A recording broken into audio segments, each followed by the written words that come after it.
You are now tuned into Then Radio. If you enjoy our videos, we ask that you consider joining our Patreon to support our channel. Don't forget to like and subscribe so that you never miss a new video. We hope you enjoyed today's episode, and as always, thank you for watching.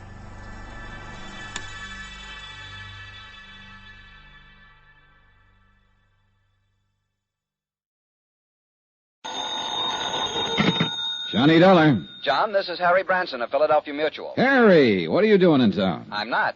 At least not in your town. But you've got a case for me. Do you know anything about violins? Oh, don't tell me. So he opened up his fiddle case and out came a submachine gun, that it? John, that technique went out with Prohibition. Now, seriously, this case contains a genuine Amati. Good. What's an Amati? One of the finest, most expensive violins ever made. This one was insured for $30,000. Was? Yes. Now, someone has to find it for us. What's more... Okay, Harry, I'm on my way. Expense account submitted by Special Investigator Johnny Dollar to the Philadelphia Mutual Liability and Casualty Company. The following is an accounting of expenditures incurred during my investigation of the Ricardo Amerigo Matter. Expense account item 1, $12.40, train fare and incidentals to Philadelphia, Pennsylvania. I took the train because Harry Branson didn't seem to be in any particular hurry, and I kind of like a slow look at the countryside this time of year. When I got to Philadelphia, I checked in at the Bellevue Stratford, shaved and showered, then went over to Harry Branson's office in the Security First building on Walnut Street. You deceived me, John. I thought when we talked long distance that you'd be here right away. But instead of flying down, you took the train. Sober-sides Branson hadn't changed a bit. Hair a little grayer than the last time I'd seen him, perhaps. But still the same serious lad who always acted as though he was carrying the weight of the world on his shoulders. I feel a deep personal concern over the whole matter because it was a man I put in this office myself who issued the policies, both of them. 2 policies on this fiddle you were talking about? No, John. One on the Amati violin, $30,000. Yeah? And one on Ricardo Amerigo himself for $20,000. Who is Ricky? Who? Well, isn't that what you said his name is? I'm sure I didn't mention anyone by the... Ricardo Amerigo, yes. Well, where's he playing? The Purple Cat, or maybe Wee Willie's joint over on John, Fifth Street? this man is a concert violinist, or was. He's disappeared. Now, please, no more levity. Sorry, Harold. It's Harrison. Sorry, Harry. All right. Quite all right. Now, I realize that you have quite a sense of humor, John, but in a matter as important as this... Yeah, sure. Now, let's have the story. Very well. A few years ago, Ricardo Amerigo was one of the world's leading concert violinists, as famous in London, Paris, Rome, as in the concert halls of this country. Uh-huh. Such virtuosity, almost unbelievable. I shall never forget one evening here in our Academy of Music. He had just finished a perfectly brilliant Wieniawski. Amazing technical performance. Yeah, well... And for an encore, he played Sarasate's Zapatiado. Even more brilliant. Harry... But the audience wouldn't let him leave the stage. Ricardo Amerigo... has disappeared. Oh, yes. And you're in a hurry to get on with the case. I'm sorry. Now, thinking of his superlative performance that night carried me away. Yes, he's dead. Disappeared. And the violin? No trace. Dead? You didn't say that before. I know. You see, there's no proof of death. No body. Disappeared. Well, don't let me shock your finer sensibilities, Harry. Murder? We have thought of that, of course. Who's we? The Port Morris police. Port Morris, New Jersey, that is. Oh? Yes, you see, since Amerigo's car went through the bridge rail, crashed right through it, and plunged into the river stream... Trying to tie Harry down to pertinent facts that would help me in my investigation was, futile. At least 3 times during the next half hour, he went off on glowing descriptions of violin recitals he had known. Heifetz, Selman, Chrysler, and so on. But he did come up with 1 or 2 things I wanted. First... Amerigo and his fiddle had been driving down from Philadelphia to some spot on the South Jersey seashore. Crossing an old wooden bridge over a little stream, an inlet from the ocean, the car had smashed through the guardrail and gone to the bottom of the inlet. The car, of course, was found. Amerigo and his violin, no. Second, and just as important, the name of the beneficiary of Amerigo's policies. Item 2 on expense account, $1 even. Taxi to the Harnell building, also on Walnut Street, in the office of Peter Corbin, Amerigo's booking agent. The building was plush, but Corbin's office was about as bare as I'd ever seen. An old beat-up desk, a battered filing cabinet, and a couple of straight chairs. That was it. Come in, Dollar. Come in. Sit down. Corbin was chewing the stub of a cigar that he'd forgotten to relight for at least a couple of days. We made with the usual howdy-do's. Well, your man Branson told you exactly right, Dollar. I'm Ricardo Amerigo's sole and only beneficiary. Well, isn't that a bit unusual for a man's agent to be his heir? Or, was it because you were old personal friends? I'm going to give it to you straight. I brought Amerigo over to this country. Myself, my own sole expense. I actually gave him the build-up. I started his whole entire career. I kept him on top, all at my own expense. Well, didn't you collect a regular agent's commission on his earnings? Oh, sure. Plenty more. Why kid about it? Sure, while he was working. What's that supposed to mean? Bottle.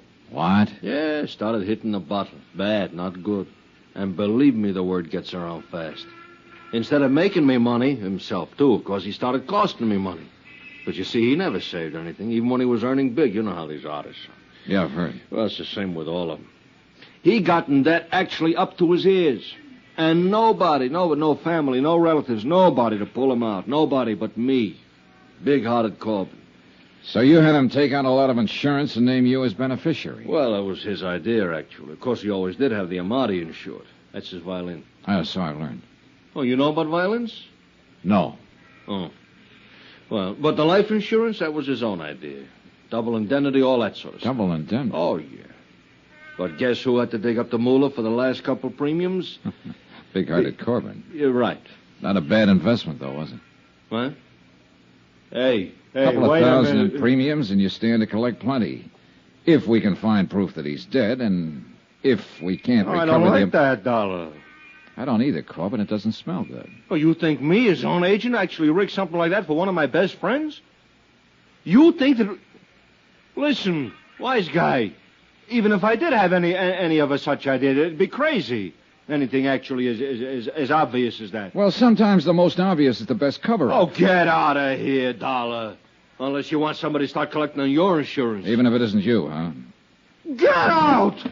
So help me. Yeah, pretty obvious. And every time you open your mouth... Oh, no, you don't. Why is it that people who telegraph their punches are always the first to start swinging? I don't know. Anyhow, I left Corbin to pick himself up and start thinking about some alibis he might need. And in the cab back to my hotel, I did a lot of thinking myself. Sure, the obvious off times is the best cover-up. And yet it might be too obvious. Far too obvious. Branson here? Johnny Dollar here. Oh, John, good. Listen, at least there'll be no double indemnity to pay in the Amerigo matter. For accidental death, that is. You see... Wait a minute.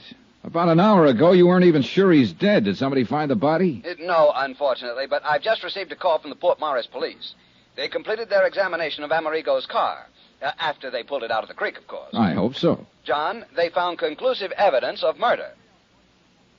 Harry, I'll call you from Port Morris. Expense account, item 2. Subway, ferry, train, and bus fares to South Vineland, New Jersey. South Vineland because Ad Bowles lived there, and I knew that if anything at all happened in the heart of sunny southern Jersey, Ad would know about it. Retired and raising some of those wonderful South Jersey sweet potatoes and peaches with plenty of hired help, he amused himself by moseying around, getting to know everybody and everything that happened in his section of the state. He had an insatiable curiosity and money enough to keep it satisfied. Hi, you conniving, chiseling son of a gun. I've been waiting for you to get here. What took you so long? Hey, what was that conniving, chiseling crack, son? We're still on expense account, aren't you? Yeah, sure. Sure, and so help me, nobody in history ever had the knack of padding out an expense account the way you can. And collect those fancy commissions on top. When I was a private investigator... Who is retired? You call this retired 270 acres of sandy soil from which to try to wrestle the poor living? Oh, no, wait a minute. That Cadillac Eldorado out front, that belongs to one of the hired hands. 983 peach trees. And isn't that a landing field I see out there through the window? A lot of sweet potato land to be cultivated. Well, yes. Say, why didn't you fly down or let me know and I'd have picked you up? Look, with all the time I have on my I thought hands... you said you were very busy. Yeah. How long are you going to stay? So I can figure out where we'll go, what we'll do. Ed, I'm on a case. Well, sure. Ricardo Amerigo and his priceless fiddle. Oh, no. It was easy. When I heard about him going over the bridge, I contacted Barney Peters of the Port Morris PD. From Barney, I learned all about the next of kin. His agent, that is. Pete Corbin. Right.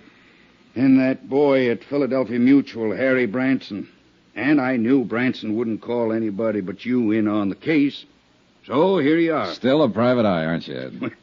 Gotta have some way of killing time. And I suppose you have the whole case solved. Yep. Well, according to Harry Branson, who heard from the Port Morris police just before I left Philly, it was murder. Oh, you point killer. I thought I'd be the one to tell you that. No, sorry. The cops knew it first. Second, I told them. Huh? Yeah, I showed them where somebody'd used a hacksaw on the steering arm of Amerigo's car when they dragged it out of the creek. Uh-huh. So that was it. Yep. And who wielded the hacksaw? Well, Pete Corbin. Who else? Why? Who else stood to benefit by Amerigo's sudden trip to the great beyond? No. It's too easy, Ed. What's more, he's the only one who had constant and complete access to Amerigo's car. Why, he not only mothered little Ricky, clothed and fed him and kept him in booze, but he paid his rent, swept out his apartment, serviced his car. No, it's too easy. And Johnny, that car was even kept locked in Pete Corbin's own garage. And Corbin had the only key. Where did you learn that? From Corbin's landlord, by phone, of course. Said he thought Corbin did that so Ricky couldn't go out driving when he was drunk. And me? I think it was the other way around. He'd only let him drive when he was drunk, huh? Instead of a good chance of smashing up what would look like accidental death. So that Corbin would collect the double indemnity. It's open and shut. Any proof, Sherlock? Just get to Corbin, throw it all at him, and break him down. Maybe you'll even find the hacksaw tucked up his sleeve. Too easy. Any bets that it isn't Corbin? Yeah, I'll bet you. You name it.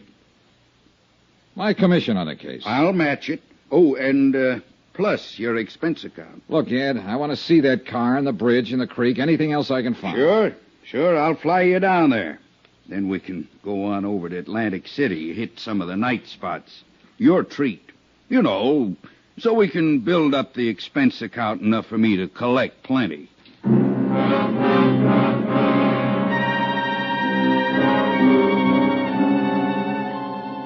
Ed Bowles had been a pretty good investigator in his day, seldom gone off half-cocked. Yet all his evidence was purely circumstantial. And where was the body? What's more, Pete Corbin acted anything but scared. Or so I thought until I put through a routine call to Harry Branson. He was worried. He had a right to be. Pete Corbin had packed a bag, jumped into his car, and disappeared. Johnny Dollar. Sergeant Barney Peters, Port Morris Police. Oh, hi, Sergeant. Thought you and Adam Bowles were coming over here to look at the evidence in the murder of Ricardo Amerigo. We are. Ed's out warming up his plane. That's why I answered his phone. We got a visitor here in Port Morris. Who? A guy Ed thinks did the job. Pete Corbin, Amerigo's booking agent? That's right. In Port Morris? That's right. Well, are you holding him? I can't. No legal reason to, in spite of Ed's suspicions. Well, what's Corbin doing there? I don't know unless Ed's right about him. Huh? And Pete knows you're on his trail. Well, what's that mean? What could mean he's down here gunning for you. Expense account submitted by Special Investigator Johnny Dollar. Location, Port Morris, New Jersey. Following is an accounting of expenditures incurred during my investigation of the Ricardo Amerigo matter. Item 3, $1 even. For whatever it was, the local druggist recommended to pull my stomach back together after the flight in Ed Bull's private plane from Ed's farm in South Vineland to Port Morris. In a sense, I'm glad we flew. In a car with Ed at the wheel, we'd have been all over the road. As it was, we were only all over the sky. Oh, beautiful day for flying, isn't it, Johnny? Can't you hold a straight course, Ed? What's the matter with this ship? Not a thing. I like to weave around a bit. I like the feel of it. You know, all that power under you. Yeah. Sure you're not just trying to scare me into welching on our little bet? I'm going to win that bet, Johnny. Your commission on the case, plus all that goes on that well-padded expense account of yours. You just get busy and find the body. Why don't you forget your dark past as a private eye and stay retired? What, and leave an old friend like you floundering around with a case that's Hey! clear-cut? You don't watch your steering, we'll be floundering around in those salt marshes down there. Sorry. But can't you see, Johnny, Pete Corbin, Amerigo's agent, has to be the heavy. He's the beneficiary of Amerigo's policy. Amerigo owed him a lot of money. Too easy. And Pete's the only person we know of who was with Amerigo constantly. You got motive, opportunity. Too easy, I tell you. But I wonder what under the sun Pete's doing in Port Morris. That we'll be finding out. We'll land there in a couple of minutes now.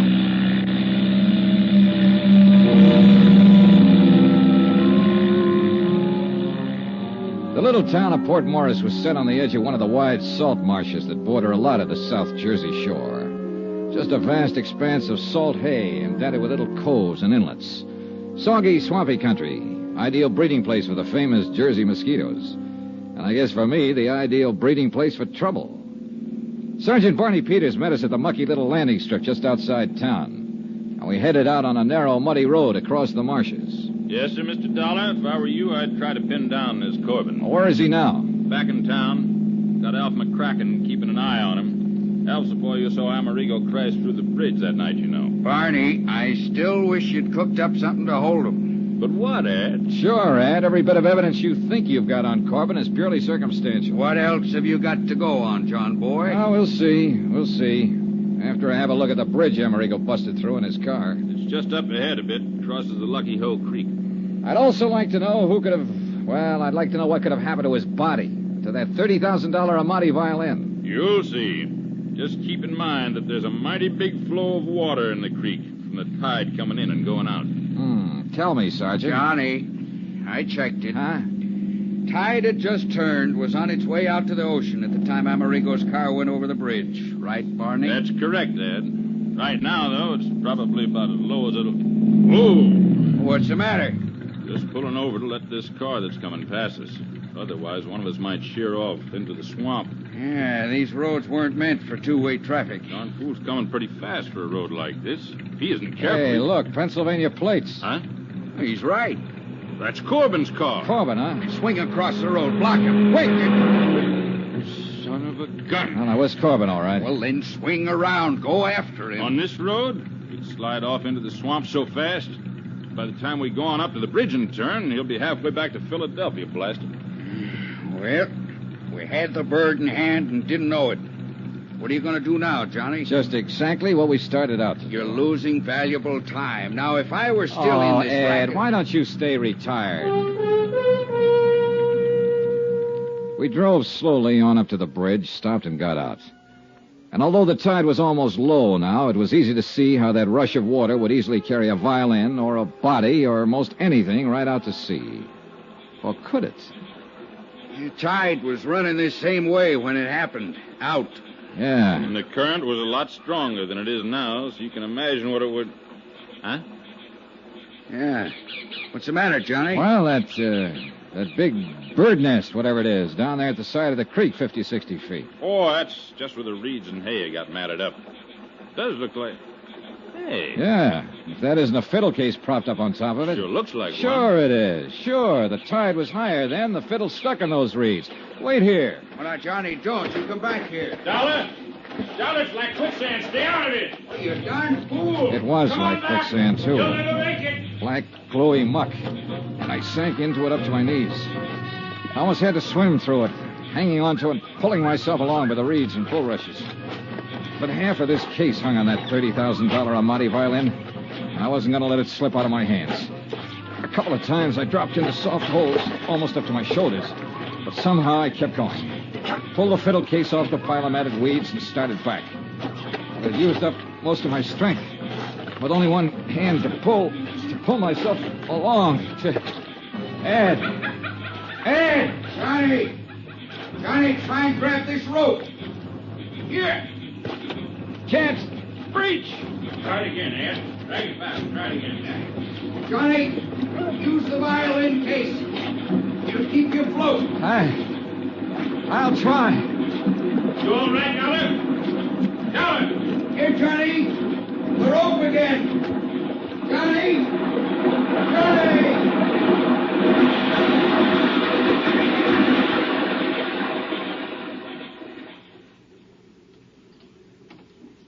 I hadn't passed out. So help me, I hadn't. Not entirely, that is. Or I'd never have been able to grab the line that Ad bowls through to me. Needless to say, I took a lot of kidding from Ad and Barney Peters on the drive back to Port Morris, especially since I didn't really know what had happened until I came to in the back seat of the car, clutching the fiddle case. Jerk. If you'd held onto the rope with the death grip you have on that violin case, we'd have got you out of that muck before you swallowed half the salt water in that inlet. Yeah, sure. I'll say this for you, Mr. Dollar. You don't give up easy. The fiddle. The $30,000 Amati. At least I had half of this miserable case in hand in my hands. There'd be no insurance collection on that violin. And then I saw it. What's the matter, Johnny? You passed out again? No, Ed. You should have cleaned me up before you piled me into this car. What? Look. What is it? Piece of shirt. Ricardo Amerigo's shirt. Is that? Yeah, look. Monogram on the pocket, R.A. And what looks like bloodstains. Hey, you're right. Where'd you get that? I must have picked it up when I picked up the fiddle. Well, at least it proves that Amerigo went down with his car. There's no doubt of it. What I didn't tell him was that the piece of cloth from Ricardo Amerigo's shirt was fastened to the violin case. Deliberately put there. But by whom? By Pete Corbin, Johnny. That's your man. Are you listening? Yeah, I'm listening. Beneficiary, confidant, caretaker of both Ricky Amerigo and his car. Who else could have sawed through the steering bar that made the car run off the bridge? And a guy who was smart enough to have it happen in this godforsaken salt marsh. Now, just a minute, Ed. Okay, Barney. In the heart of sunny southern Jersey, where he expected nobody'd find car or body or even the fiddle until long after the insurance claim was met. Thanks to a tide that'd carry everything out to sea. For indeed, my friend, if your deputy, Alf McCracken, hadn't actually seen Amerigo's car slip through the bridge rail... Oh, wait a minute. Yeah. If Pete Corbin had planned this whole thing, he would have made sure the corpus delicti would be found. Johnny, that's why he had the accident happen where somebody saw it. Yet that somebody, Alf McCracken, didn't see the fiddle float away, didn't see the body float away from the car. Oh, stop it, John, boy. You know as well as I do that this whole thing was engineered by Corbin. All right, tell me, investigator, what was he doing down here today? Lord knows, and I don't care. Probably to plant that piece of shirt. Johnny, I've given you all the help I'm gonna on this case. From now on, you either follow my tip and lose your bet to me, or you don't and give yourself a black eye with insurance company. Johnny. Oh, yeah, Barney. Ed's a good detective.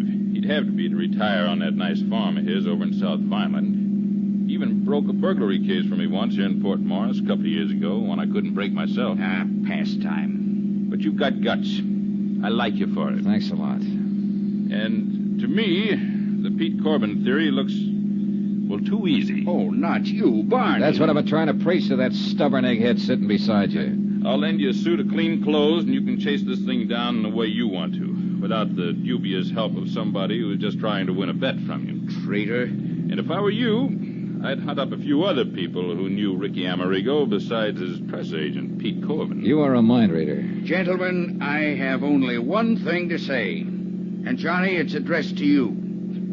When you finally find that Pete Corbin done it, you know where to send the check to me.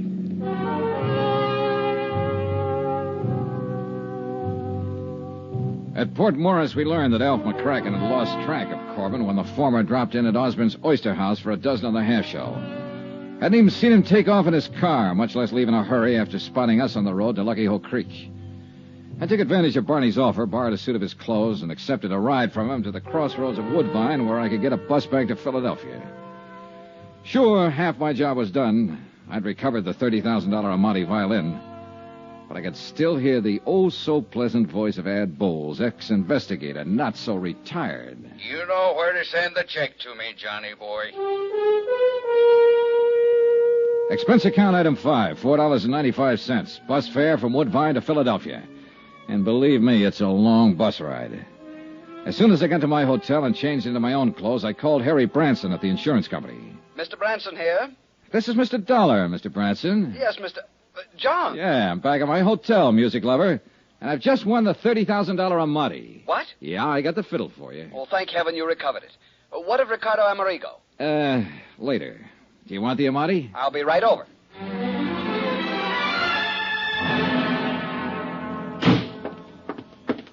Where is it, John? Where is it? Right here, Harry, right here. Case, bow, and all. Oh, thank heaven. And by some miracle, it's dry as a bone and all in one piece. Voila. Oh, thank heaven. John. John? What's the matter? This? An Amati? Oh, no. Oh, no. Johnny Dollar. Yeah, Pete Corbin, Dollar. I found your message when I got in, but I don't know why I'm returning your call after that lacing I took from you. Well, at least you haven't run out on us. Why should I? How would you like to explain what you were doing in Port Morris, New Jersey yesterday afternoon at the scene of the so-called accidental death of your client, Ricardo Amerigo? Oh, yeah, I thought that was you I saw in that car down there. It sure was. Are you in your office? Yeah, that's right. I thought you wanted Well, stay to know... there. I do want to know. That and a lot of other things. I'll see you in about an hour after I've made another call. Okay, I'll be here. Expense account submitted by Special Investigator Johnny Dollar. Location, Philadelphia, Pennsylvania. To the Philadelphia Mutual Liability and Casualty Company. Following is an accounting of further expenses during my investigation of the Ricardo Amerigo Matter. Expense account item 6. $33.75. Dry cleaning and new shirts, socks, and so on, including one pair of shoes to replace the ones I lost in the South Jersey swamp while rescuing what I thought was a priceless Amati violin in a muddy tidewater inlet called Lucky Hoe Creek.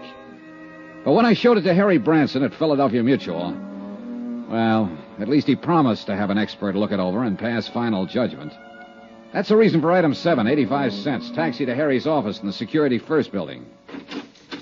Oh, come in, John, come in. Hi, Harry. Well, what have you found out? Nothing yet, but I should hear from the violin man any minute. John, I do hope I was wrong. Sit down. Thanks.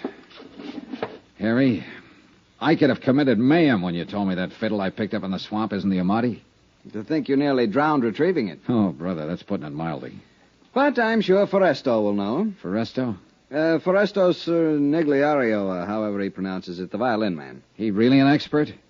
Well, he's the one who okayed the $30,000 policy on Amerigo's violin. Let's just hope this one's it.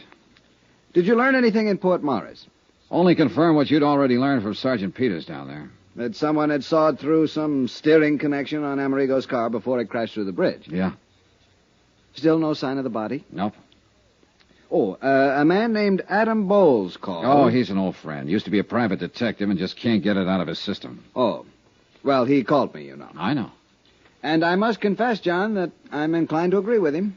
That Peter Corbin, Amerigo's agent, did it? Agent and beneficiary, John. And apparently the one person who knew Amerigo well enough... I said it to Ad Bowles until I was blue in the face, Harry, and I say it again. Too easy. But who else? I don't know. That's what I came back here to find out. All the evidence. Circumstantial evidence. The kind of man that'd be a fool to let pile up against him if he really was guilty. Even so... Harry, let me do it my own way, huh? What if this Corbin tries to skip out? Then will be the time to... Excuse me. Yes. Mr. Cherniero to see you, sir. Cherniero. I knew that was it. Send him in. Our man is here, John. Foresto? Yes, sure. Oh, well. Come in, Foresto. Meet Mr. Dollar. Yes. How do you do, Mr. Dollar? You brought the fiddle? Yeah. Right here on the desk. Well? Thank you. I'll open up the case. Well, is it? Mr. Bronson, Mr. Dollar, I'm sure. Well, Mr. Cherniero? Cherniero. Look, you've only got to look now that I've cleaned away some of the mud and the salt from the swamp where it was found. We're lucky it did not do any real damage to change the appearance.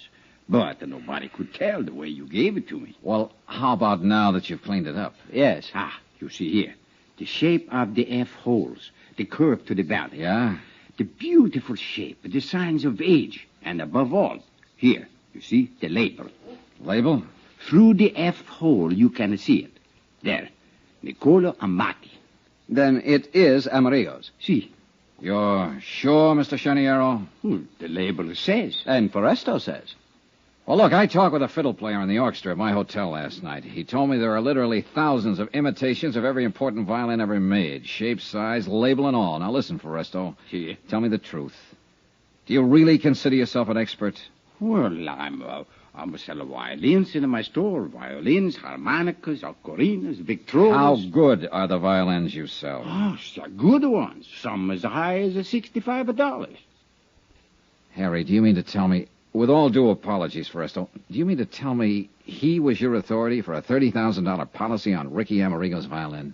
Well, of course, a representative from the Wurlitzer collection in Chicago verified Foresto's opinion at the time. See, the Wurlitzer know every good violin in the world. Yeah, Harry, let me have it. I'll give you a receipt for it. I'll bring it back when I'm through with it. Whatever you say, John. I assume you want to check further on the authenticity. And you are right. John. Yeah. To put it bluntly, you've still not accomplished very much insofar as Amerigo himself is concerned. With this fiddle under my arm, I think maybe I will. See you later.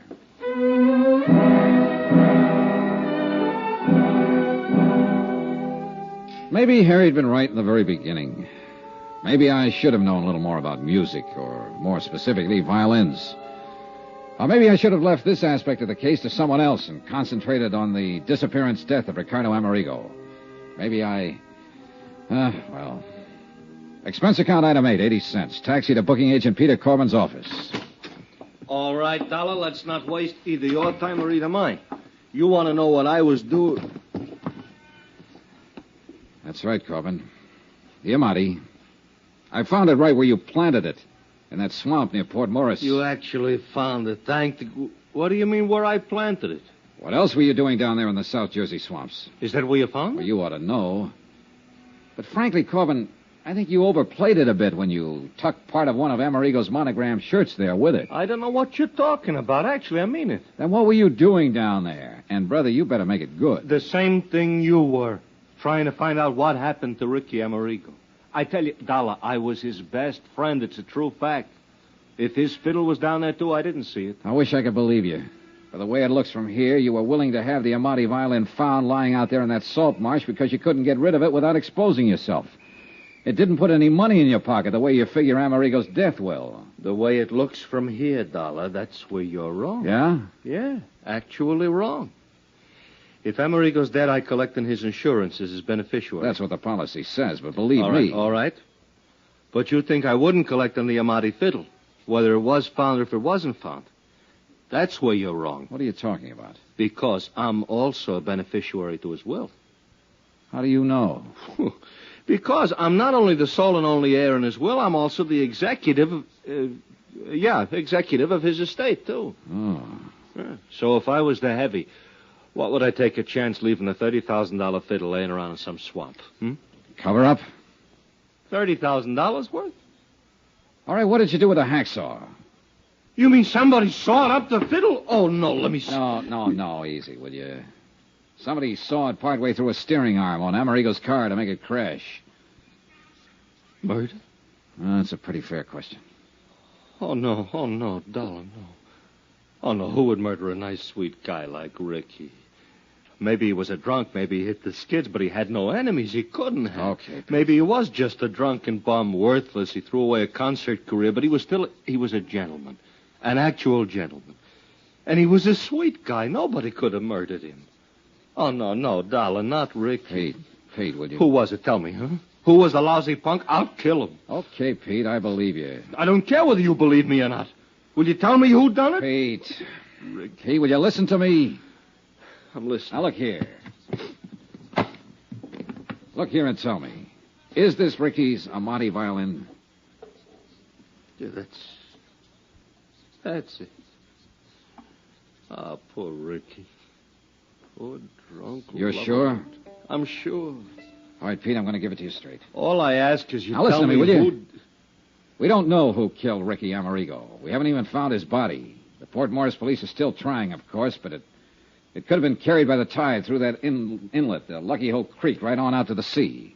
Or, of course, it may appear somewhere along the creek. It'll take weeks to search that swamp thoroughly. Anyhow, if they do find him, I want to see he gets a decent burial. Will you promise me? Okay, I'll try, but listen, will you? Because of the sawed-through steering arm, his death was made to look accidental. Double indemnity. And you're the beneficiary. He not only wasn't making you any money because his drinking kept him off the concert stage, but he owed you money, plenty. Now, that's a motive. As for opportunity, who else had as much as you? Nobody. But I love the poor guy. I try to keep him alive to get him back on his own. You told me, and I believe you. But the fact remains that the insurance company, the police, even a pretty smart private detective I know, all figure you for number one suspect. And they hope to accumulate enough evidence to move in on you. And you're with them, huh? No. What? Yesterday right here you told me... Sure, I know I did. But I've had time to think it out. Now, pinning it on you is just too easy. Much too easy. I'll say it to your face, Pete. You're no mental giant. But only an utter fool would let circumstantial evidence like that pile up against him and then commit a murder like that. I may be wrong. Lord help you if I am and find out. But I think you're clean. I swear I am. And I'm going to play it that way unless I find solid reason to change my mind. Because, Pete. Yeah, Johnny? You're the one person who can help me in this case. I'll do anything. Actually, anything. Just ask me. All right. Now, first tell me where you were last Friday evening when Amerigo's car made that dive off that bridge. Alibi? That's right, brother, and you can be sure I'll check it. At Willie's. All right, who's Willie? Willie Elliott. He's a saxophone player, one of my clients. He was a friend of Ricky's, too. Well, where can I find him? What's his address? I'll write it down for you. We had a four-handed poker game. Who else in the game? Jerry Goldsmith, 120. He know Ricardo, too? Oh, yeah. Composer, conductor, violin player. Fiddle player, huh? Who was the fourth? Eric Snowden. Who's he? He's a fiddle maker. He lives at his shop. I'll write that down. Fiddle maker, did you say? Yeah. Here you are. Yeah, he was the sole and only man Ricky would ever let touch his amati for repairs and fixing up, you understand? Who else were good friends of Ricardo's? While he was making it, plenty. Lately, nobody. You sure? Oh, nobody, Johnny, I know. Of course, he hung around a lot of bars. He was a regular. Give me a list. Well, let's see. There's a little place over on Pine Street called the Yellow Lamp. Expense account item 9, $370. A quick sandwich for Pete Corbin and myself and a flock of phone calls to Pete's poker pals. Just to make sure they were in and available when I could get around to see them. I had to phony up an excuse for seeing each of them. A friend of Pete's, just in from out of town, suggested I give you a call, that sort of thing. And apparently it didn't arouse any suspicion. At least it was a start.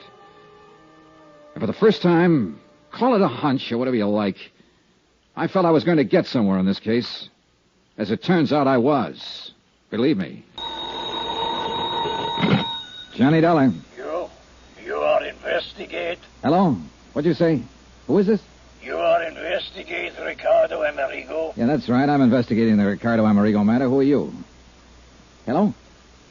Hey, listen, do you have some information, a tip on the case? Who are you? Hello? Hello. Hey, what is this, a gag? Yeah. Or is it supposed to be some kind of a cockeyed threat, a warning for me to get off the case? Believe me, this is no gag. Hello? Hello? Expense account submitted by Special Investigator Johnny Dollar. Location, Philadelphia, Pennsylvania. To the Philadelphia Mutual Liability and Casualty Company. Following is an accounting of further expenses incurred during my investigation of the Ricardo Amerigo Matter. Expense account item 10, $21 even, for drinks, for me alone. And believe it or not, I'm cold sober. But the least I could do was buy one at each of the bars on the list Pete Corbin gave me.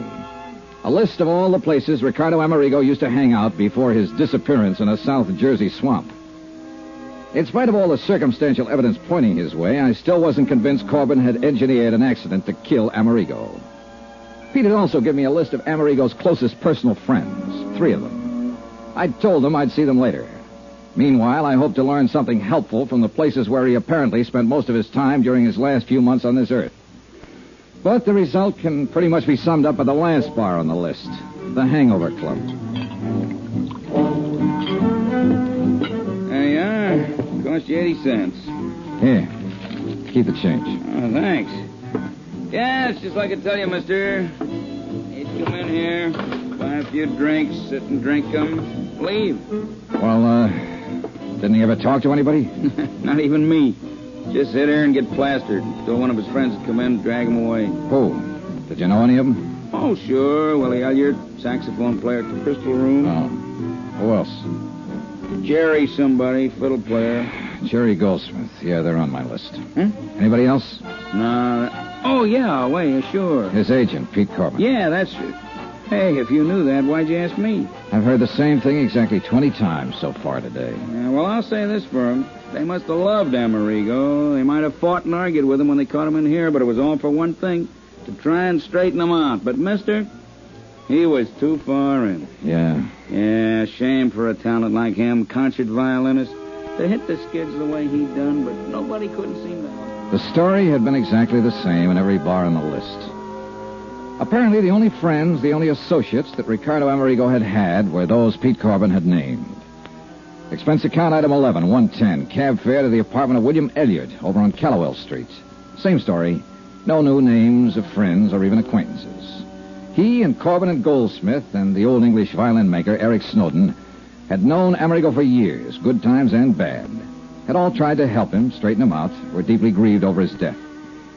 Item 12, 570, cab to a suburb called Renark to see Jerry Goldsmith, where, I'll admit, I expected to get the same story, the same names, no more, no less. This time I took the Amati violin with me.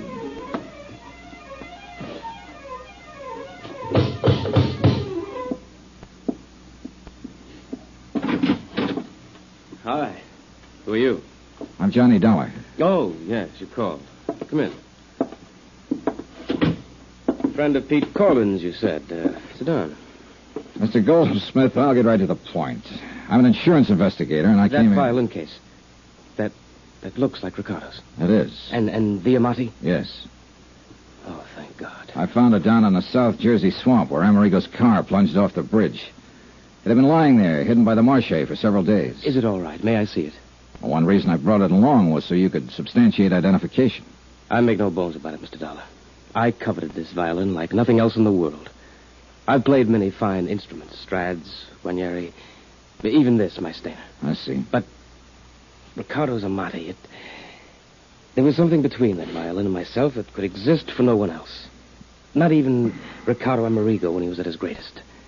And when he started his terrible downfall. You, wanted it even more, huh? Yes, more than anything else in the world. Enough to kill for it? Mr. Dollar, I should kill you for even thinking such a thing. I loved Ricardo. Okay, sorry. The fact remains somebody sawed through a steering arm on his car. I still can't believe that. No one could have killed Ricardo, no one. Only 3 others beside myself even knew Ricardo these past few years. Corbin, Elliott, and Eric Snowden. Pity him, feed him, clothe him, try to fight him away from the liquor that had ruined his brilliant career, yes. Even hate him at times for what he'd done to his life, but murder... I'm sorry. May I? Sure. It, is the Amati. Yes, I know it as well as I know my own. May I play it? Sure.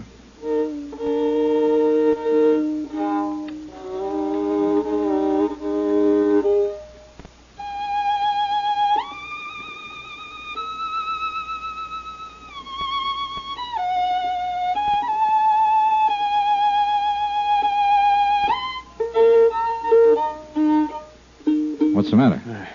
I don't know.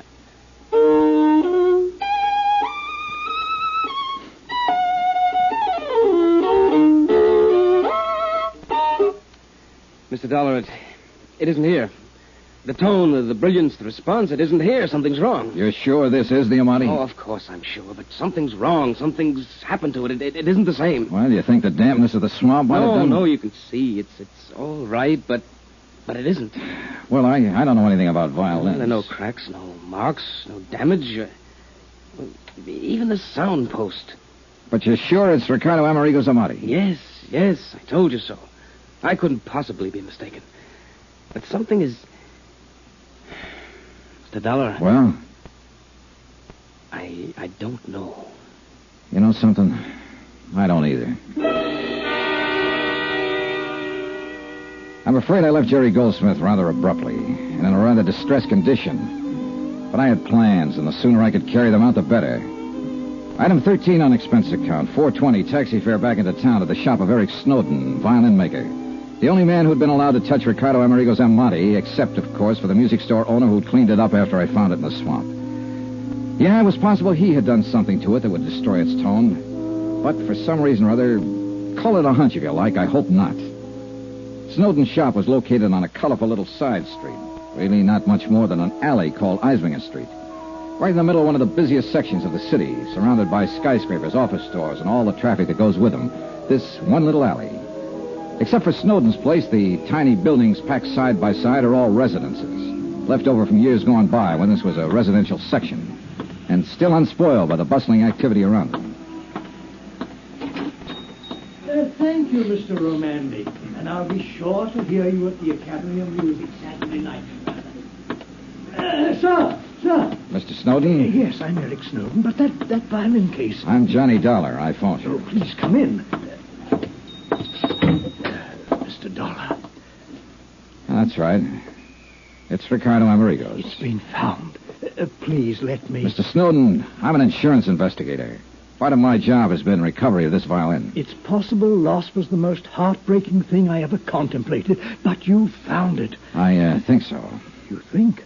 I don't understand. Well, here, take it. Examine it. Yes, but not here. Come, we'll go up to my workroom on the second floor, where I can check it thoroughly. I'll lock this front door so we won't be disturbed. Now, come with me, please. I can't believe it. It's so wonderful you found it. It would have been a terrible loss to the world. Yeah, I guess so. You're not a violinist yourself? No. I'm afraid the only violin music I know is what I hear in... Now, here we are. Oh, quite a shop. Most of the finest violins in the world have been here, one time or another. The Stradivarius of Yasha. It was quite a shop. The violins The of... walls were lined with fiddles in the making, and with tools. Some familiar and some that were... Wait a minute. Hacksaws. A couple of them small and delicate, but one a big one, and dirty. As Eric Snowden turned away to open the violin case, I ran my fingers over the blades. There was grease on one. Axle grease. Now here.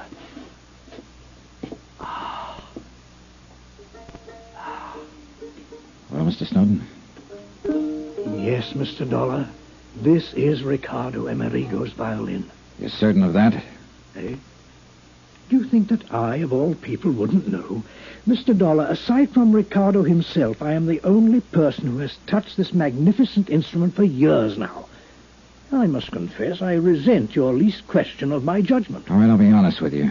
I don't pretend to know much about violins, so I had somebody play it a while ago. Sacrilege. All right, be that as it may. It didn't sound to him or even to me like a $30,000 violin. And whom did you permit to lay hands on this priceless instrument?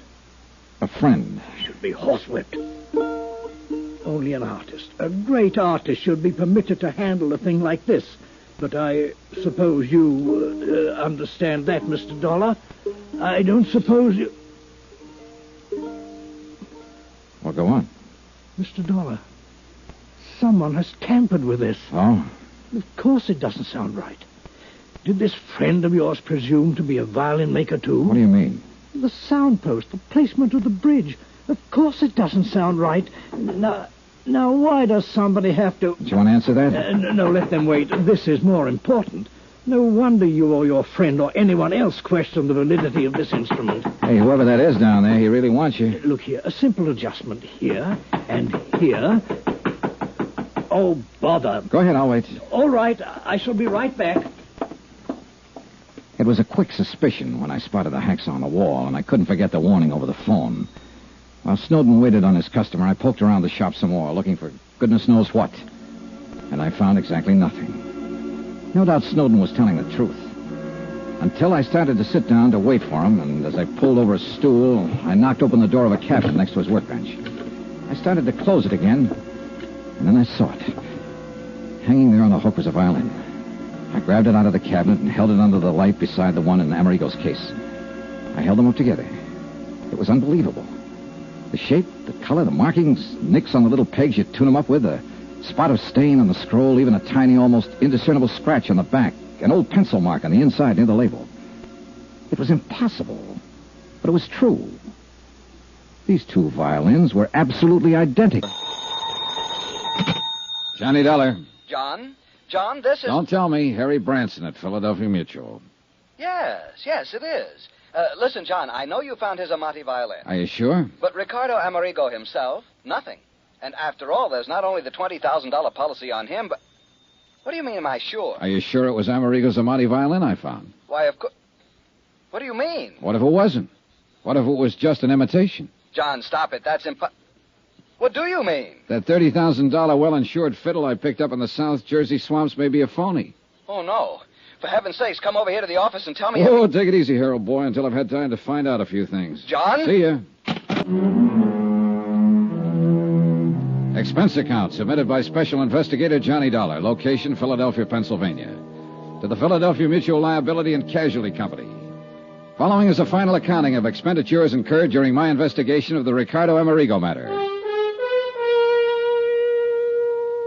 When Ricardo Amerigo's car was hauled out of a swamp somewhere near Port Morris, New Jersey, there was no sign of his body.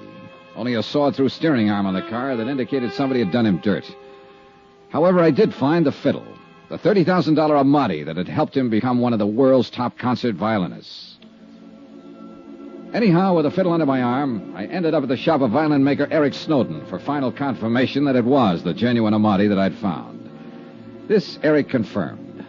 However, while we were in the second-floor workroom of his shop on Eisminger Street talking about the fiddle, somebody pounded on the street door downstairs. Oh, bother. I'll be back in a moment, Mr. Dollar.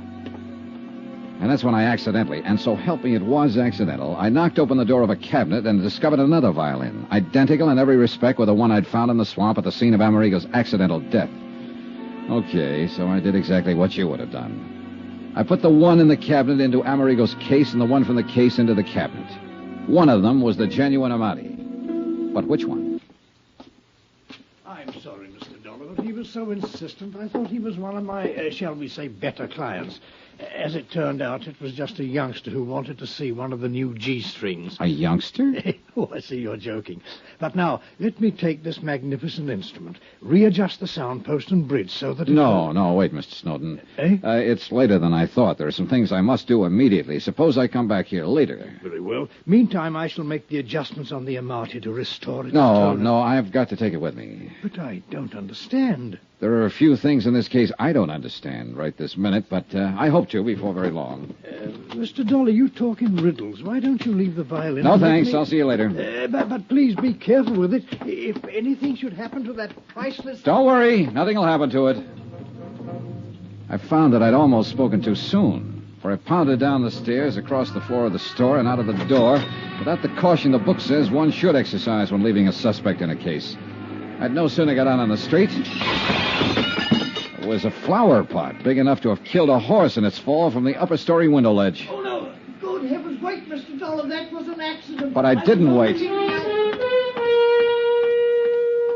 Expense account item 14, 10 cents. Phone call to Harry Branson at the insurance company to have the police put a man on Eric Snowden's shop immediately to make sure he wouldn't try to skip.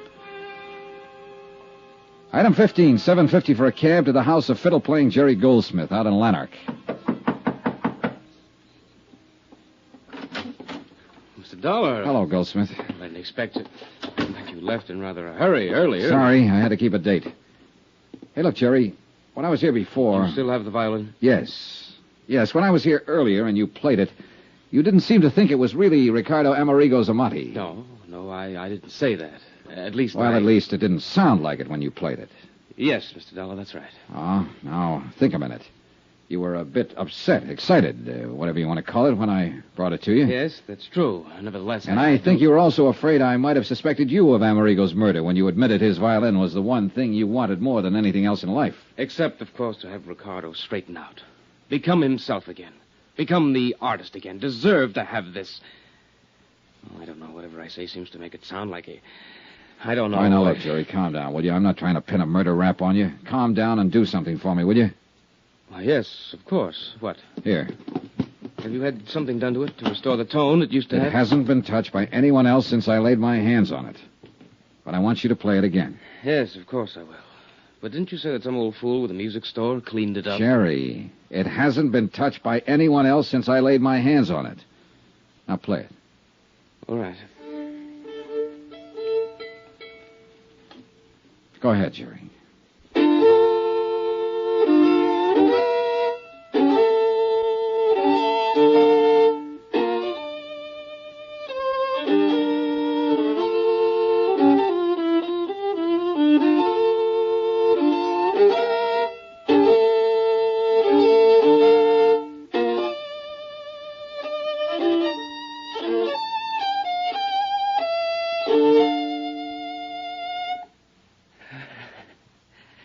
It's the Amati, isn't it? Yes. Yes, it's the Amati. It's a beautiful, wonderful...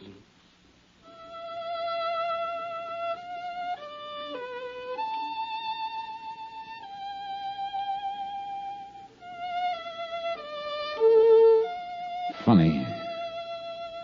I never realized what a violin could. Can you hear me, Jerry? Yes. Yes. And to think it's taken something like this to lead me to a killer.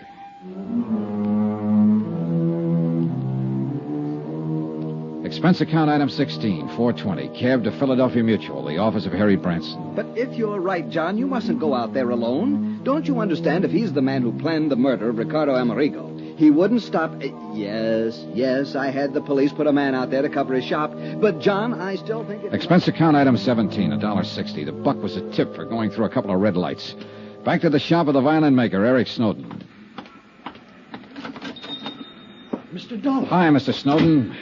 I'm afraid I left you rather abruptly a while ago. Mention it, Mr. Dollar. It's you. That near accident when you left that flower pot, I don't know how it possibly could have shifted on the window ledge up there. On the third floor window ledge of this little combination store, workshop, and home of yours. That much I did notice while I was ducking it. If it had come off a second floor window, you know I might have suspected you of giving it a helpful shove. Oh, good heavens, Mr. Dollar, you can't possibly mean that. All right, forget it for the moment. But how can Let's go up to your workshop on the second floor. Come on. Well, yes, of course. But may I ask why? I want to show you something, and I think you know what. No, I certainly don't. Unless something has happened to the Amati. Oh, something certainly has. You damaged it since you were here. No such luck. Mr. Dollar, please, what are you talking about? Okay, here. Now tell me, the truth. Is this Ricardo Amerigo's Amati violin? Yes. I've told you so. You're sure? Of course I'm sure. You know something? You aren't, but I am. What? Now open that cabinet there beside your work table. What for? Because I tell you to. But I... just what are you getting at, Dollar? Are you going to open it or shall I? No. Get out of here. This is my shop, my place. You can't do this sort of thing to me. Would you rather the police did? They're on their way. The police? But I... Well? There's no need to open it. Ricardo Amerigo's Amati is in it. Well, that's where you're wrong. This is the Amati. In this case, the one in the cabinet is the identical copy of the Amati that you made.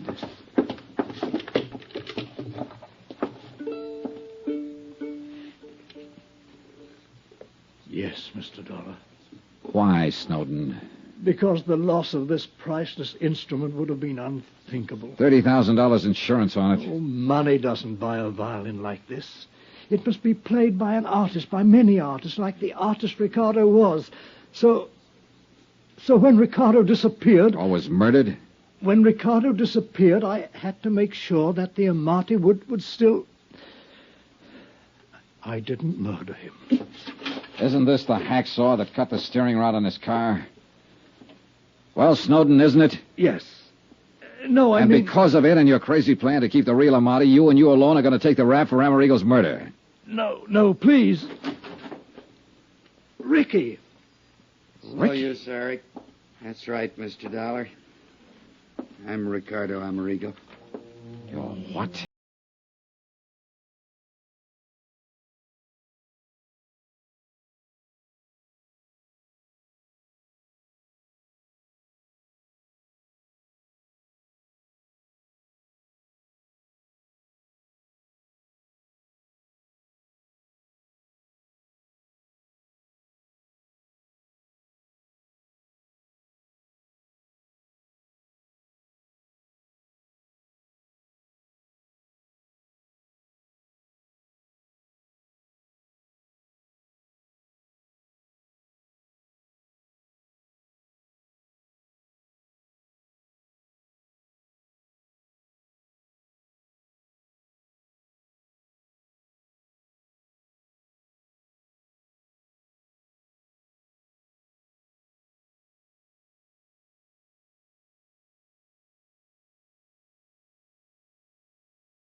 Eric, God bless him. Eric knew, of course, but only he.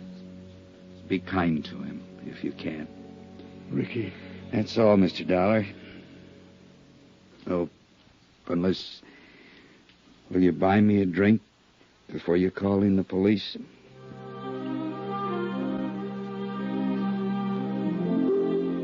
Expense account item 17, $8.50. One bottle of the best I could buy before I called in the police.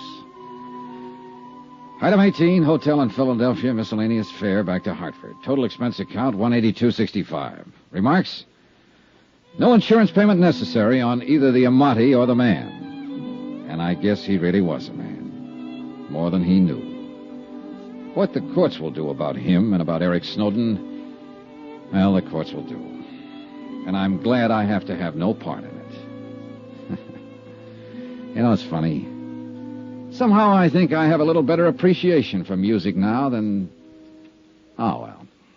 Yours truly, Johnny Dollar. Oh, well. Yours truly, Johnny Dollar. Oh, well. Yours truly, Johnny Dollar. Oh, well. Yours truly, Johnny Dollar. Oh, well. Yours truly, Johnny Dollar. Oh, well. Yours truly, Johnny Dollar. Oh, well. Yours truly, Johnny Dollar. Niles Pearson, Johnny, at Universal Adjustment Bureau. Oh, how are you, Niles? Worried at the moment. Can you help me out? I don't know. What's on your mind? $65,000 worth of horseflesh. Ever hear of Duke Red? Yeah, I think so. The Futurity last year? That's a horse. Johnny, Columbia Indemnity is going to have to settle a claim on him. Why? Duke Red was seriously injured and had to be destroyed. Did you say $65,000? Yeah. No wonder you're worried, Niles. Expense account submitted by Special Investigator Johnny Dollar to the Universal Adjustment Bureau, Universal Building, Hartford, Connecticut. The following is an accounting of expenditures during my investigation of the Duke Red matter.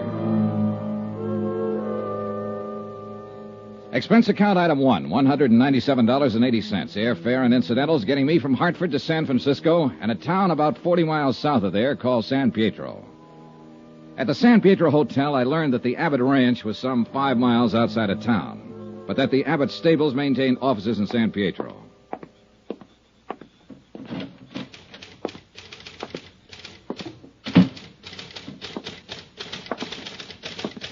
Hello. Hello. I'd like to get in touch with Mr. Abbott. My name's Johnny Dollar. Oh, Mr. Abbott's never here. He's mostly out at the ranch. You'll have to see him there. Oh. Well, is there any place in town I can rent a car? Not that I know of. Bus? Afraid not. What's your business with Mr. Abbott? Insurance. I'm here to adjust a claim of his.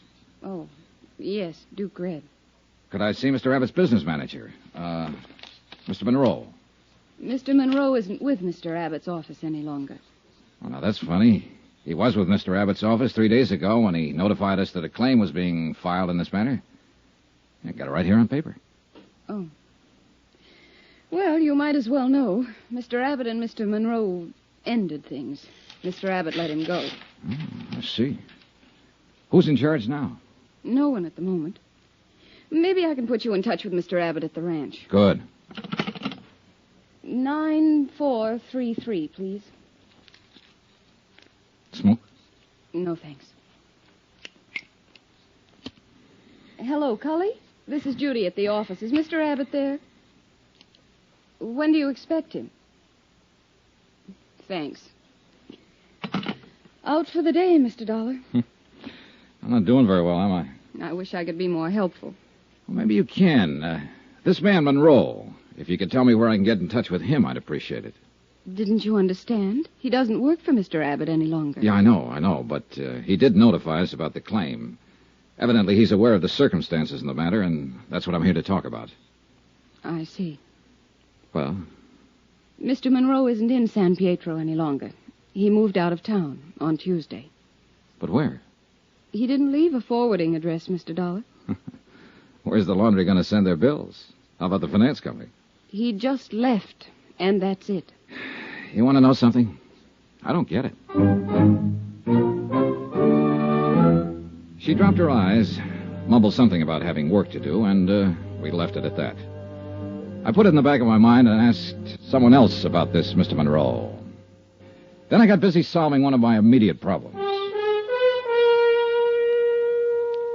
Expense account item 2, $50. Deposit on a 1940 Terraplane station wagon I managed to rent from a man who ran a filling station. Our deal was $10 a day plus gas. Item 3, $5.08, a tank full of gas. The Terraplane bucked a little, but it got me outside of town about 4 miles to the office of a tall, lanky man who never took his hat off. Dr. James Gorey, veterinarian. All the way from Hartford, Connecticut, huh? Yes, that's right. And having sunshine like this back there now, I'll bet you. You hear about the Duke, huh? Duke Red, yes. The people who wrote the policy want me to look into the matter. Hope there's nothing wrong. Is there? No, matter of procedure, Doctor. Mr. Abbott's filed a claim for $65,000 indemnity, the loss of his racehorse. Mr. Monroe, who handled these matters for Mr. Abbott, is no longer around. Yes. I understood they quarreled. Yeah. Mr. Abbott isn't around at the moment either, so I came to you. I don't believe I understand this. If Ben Abbott's bought that much insurance, he's sure got a right to file a claim for damages. Well, it's just good business to get the facts, Dr. Gorey, that's all. Quite a bit of money involved here. Yes. Red was worth lots more than that, though. Oh? That horse would have won over $500,000, in my opinion. Full racing terminal. Yeah, well, it's too bad about all this. I understand from Mr. Monroe's correspondence that you treated the animal, Doctor. Yeah, yes. I take care of most of Ben's stock when they're here, when he's not on the road racing. Uh-huh. I'd like to know exactly how the accident happened, Doctor. There was something about a piece of machinery? A tractor with the blades up. Huh? Duke Red stumbled back into it hard. Cut through his right hamstring all the way to the bone. I see. Do you make out a report in a case like this? In any case, Mr. Dollar. An animal is just like a human. This one's more valuable than most, I guess. Any of them liable to get sick or hurt sometime. Here's the report. Thanks. They're pretty careful out there with all those animals. Naturally, they constitute a considerable investment on Ben Abbott's part. Yeah, sure. Oh. Most of the tendons cut, huh? Yes. Them as wasn't severed were ruptured. Mm-hmm. Uh-oh. What? Well, there's notation about the carcass. Cremated on the premises? Yeah? Well, let's see. The accident happened Sunday night, cremated same night. Why so fast, Doctor? Ben Abbott wanted it that way. Can't blame him, I guess. Maybe not. But it'll make my job a little more complicated. Unless some x-rays were taken of the injury. There was no need for me to go into x-rays. Paralysis had already set in by the time I got there. Yeah, but that doesn't help me much, does it? Huh? What do you mean? No carcass, no proof of the extent of injury to the animal. Lord, man, the animal was in a bad way. It was a mortal injury. How was he destroyed? Shotgun. Could he have lived? I mean, long enough for me to... You don't understand, Mr. Dollar. It'd have been wrong not to destroy him with injuries like that. Mr. Abbott called you in right after the accident happened, did he? Yes, I got out there maybe 15 minutes later. Ben was alone with the horse. The minute I laid eyes on that animal, I knew he was finished, that he'd have to be destroyed. You advised Mr. Abbott that the horse had to be destroyed? I didn't have to. He knew it. He knows horse flesh as good as any vet alive. Well, did you consider calling in someone else? What? Another doctor for consultation. I tell you, man, there was no use in going into anything like that. Did Mr. Abbott ask you to call in another vet? No, he did not. Who else was there? Nobody. No stable hand? No member of Mr. Abbott's family? No. Well, who saw the accident? Mr. Abbott. Who else? I don't know, Mr. Dollar. Like I said, just Ben was there when I got there. I haven't any proof that the animal was injured. You just read my report? I've got $65,000 to worry about, Dr. Gorey. I'll need more than just a report. Young man, I've been in business here over 30 years. I've done business with Ben Abbott over 20 years. You come here asking me if I called in another vet, if I did this, if I did that. There isn't a man around here who won't take my word. Why don't you? Part of my job, Dr. Gorey. Huh? I can't take anybody's word for anything. Mr. Dollar, I'd be obliged if you'd get out of here.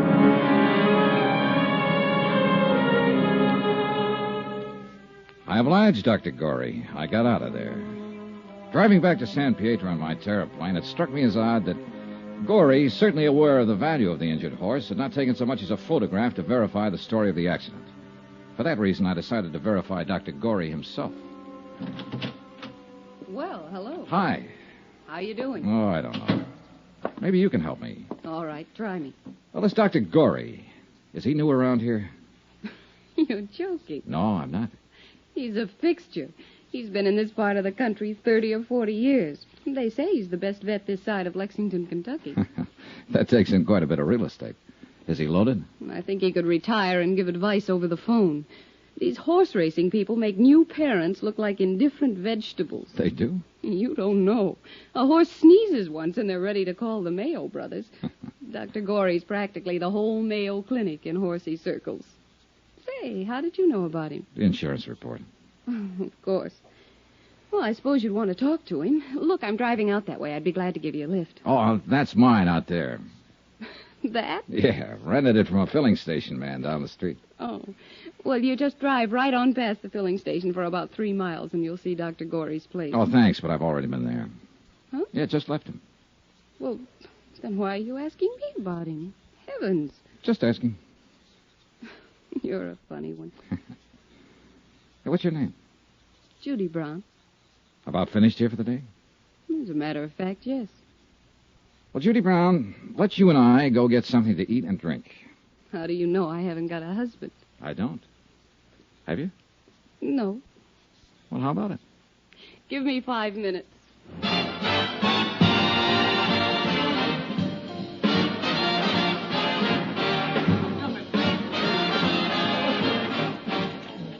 Judy, I'm going to get right to the point. How long have you worked for Mr. Abbott? A year and a half. Why? You're from San Pietro? No, San Francisco. I answered an ad. I wanted to get out in the country for a while, away from the city life. Mm-hmm. All right. What happened between Monroe and Abbott? They had a quarrel. A loud quarrel. Mr. Abbott's very good with a quarrel. Oh, is he? Yes. You know, even I've wondered about that. What? Mr. Monroe quarreling with Mr. Abbott and then just leaving all of a sudden. Probably went to San Francisco. I don't know where else he... Oh. What's the matter, Judy? That looks like Mr. Monroe now. Monroe? Yes, end of the bar. I thought he was away. It's him, all right. Well, I'd like to talk to him. You'll have to hurry. Looks like he's getting ready to leave. Yeah. Excuse me. Sure. Hey, just a minute. You calling me? Yes. Mr. Monroe? Yes? Johnny Dollar, Universal Adjustment Bureau. I'm in town about the claim on Duke Red. But I heard you'd left town. I had. You talked to Mr. Abbott about that claim. Well, you had power of attorney for him and signed the claim. I wonder if I could talk to you. I'm leaving town again. Right away. Well, look, can't I just have a minute of your time? It wasn't my horse. It belonged to Ben Abbott. Talk to him. Now get out of my way. Oh, hey, wait a minute. Let him handle his own dirty business. Look, Mr. Monroe. Get out of my way. Johnny Dollar. Ready with your call to Mr. Pearson in Hartford, Connecticut. Oh, thanks, operator. Hold on, please. Go ahead. Hello? Hello, Johnny? Yeah.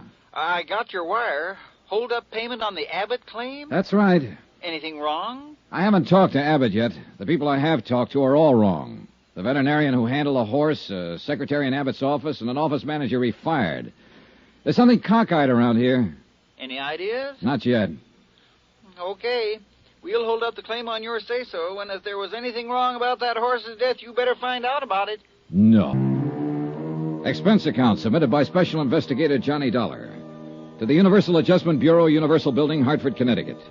The following is an accounting of expenditures during my investigation of the Duke Red matter in San Pietro, California. Expense account item 3, 48 cents, postage. I sent a registered letter containing a copy of Dr. Gorey's injury report on the racehorse Duke Red to a veterinarian service in Cleveland, asking them to verify the extent of injuries to the animal. Item 4, 25 cents, toll call to the Abbott ranch outside of San Pietro. Whoever answered the phone told me that Mr. Abbott was busy somewhere in the grounds. I didn't bother to leave my name. Instead, I drove right on out. The Abbott breeding farm was complete with white fences, rolling green hills, bluegrass, and a stately old colonial residence set at the end of a long roadway among towering trees. From the porch of the house, I was able to see the stables and a trainer working with a horse out on the ranch track.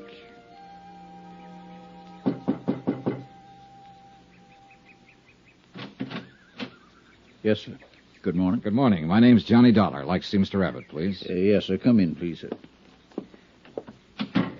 I'll try to find Mr. Dollar. You want to wait here, sir? Thank you. He left me standing in one of the biggest living rooms I'd ever seen in my life. I took a plant in front of the fireplace, lit up a cigarette, and began to look at the pictures and statues of racing horses lining the mantelpiece.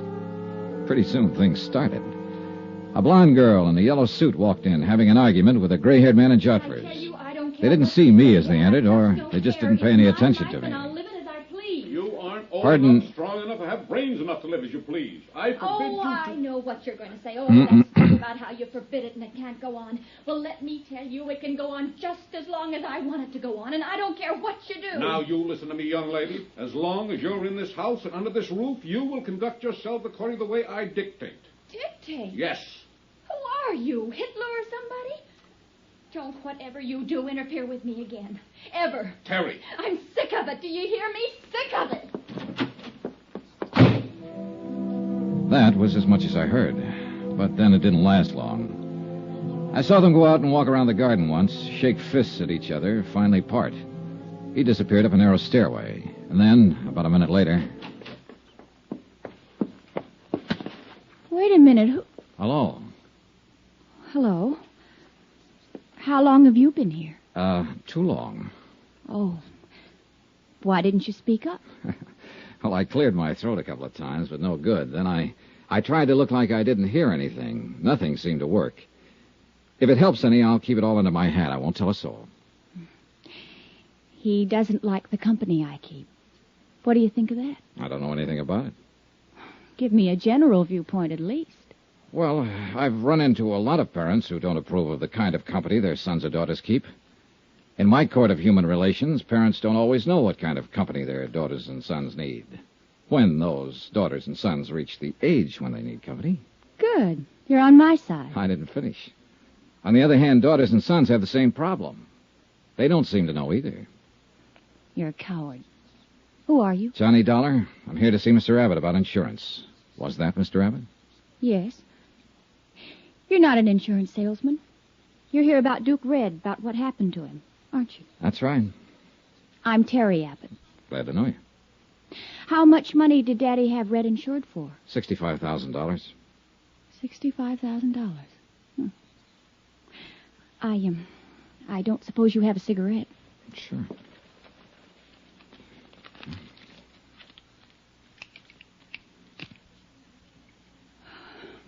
Thank you.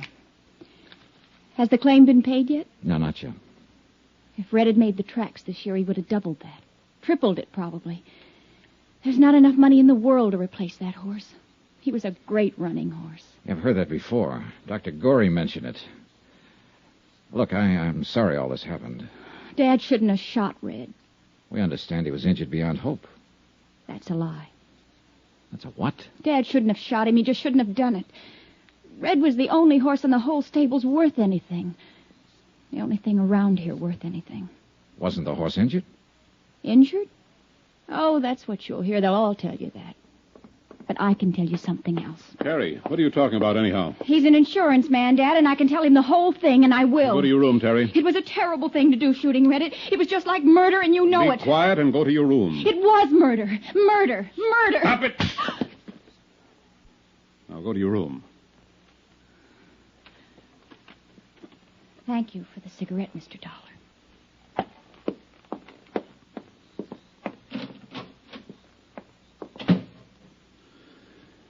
No, she's been terrible about all this. Very upset. Any time I've had to destroy an animal around here, she gets like that. Been that way ever since she was a little girl. I see.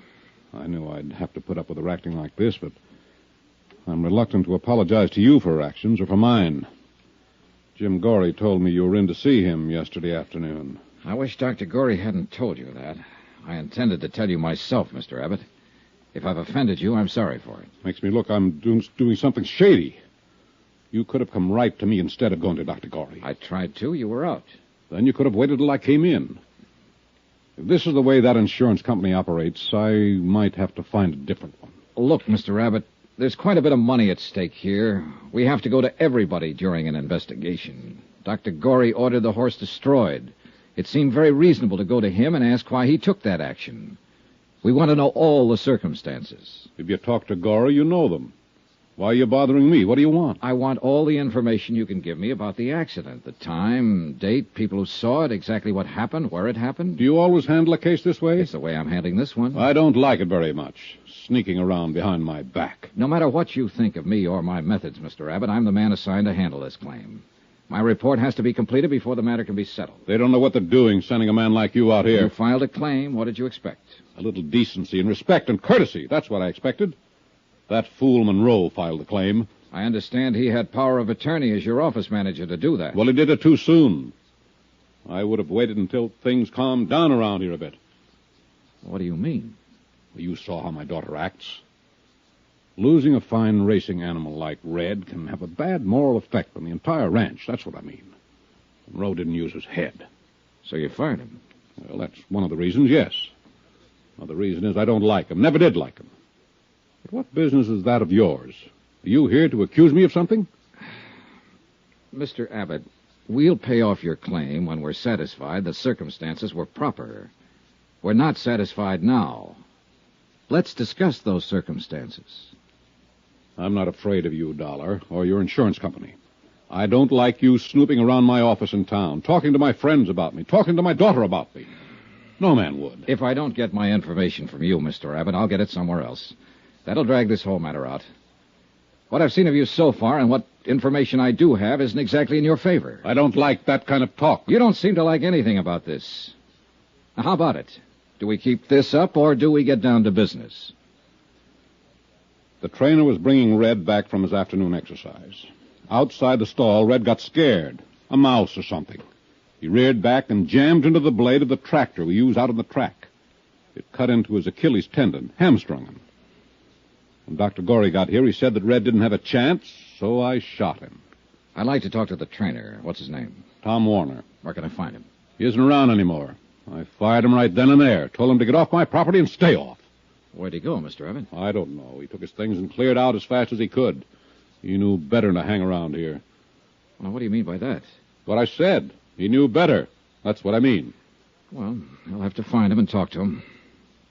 Who else was there when it happened? No one. Just me. The rest of them were up at the house having dinner. No stable hand, chore boy? I just told you. No one. How about right afterwards? I went to the office in the stable and called Dr. Gorey. Before or after you fired Tom Warner? After I fired him. You were there alone with an injured horse? You didn't call up to the house for help, send for anyone up there? You went in and called Dr. Gorey? Yes, we handled it together. Any objections? It would have been better. Perhaps we could have avoided all this unpleasantness if you'd left the remains for us to examine. Dollar.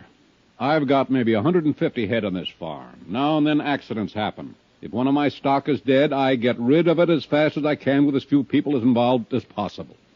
I do that for a number of reasons. That's the way I operate. Nevertheless, you were aware the insurance company would ask you for proof of loss in this matter, and if the insurance company does not run my farm.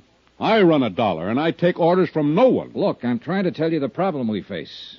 We have no carcass to examine. Therefore, we have to ascertain the facts from other sources. Did your daughter see any of this? The accident or destroying the horse? Terry. Yeah. Of course not. You mean those crazy things she was saying when I walked into the room? Well, in view of the crazy circumstances, what she was saying might be worth listening to, Mr. Abbott. Huh. I had the impression that she saw the accident. Pipe dreams. She wasn't even around. I'd like to talk to her just the same. Cully! Cully! You talk to anybody you like, Dollar. I don't care. But I hope you made notes today, because you've already got all the information you're going to get from me. Yes, sir, Mr. Abbott. Yes, sir. Cully, I want you to look at this man. Yes, sir. His name's Johnny Dollar. Yes, sir. If he comes knocking at this door again, if he even comes to the front gate, if you see him on the grounds ever again, throw him out. I don't want him around here. Yes, sir, Mr. Abbott. And right now, Cully, you can just show him out. You're being foolish about this, Mr. Abbott. Show him out, Cully. This way, Mr. Dollar, sir. Never mind. I can find my own way.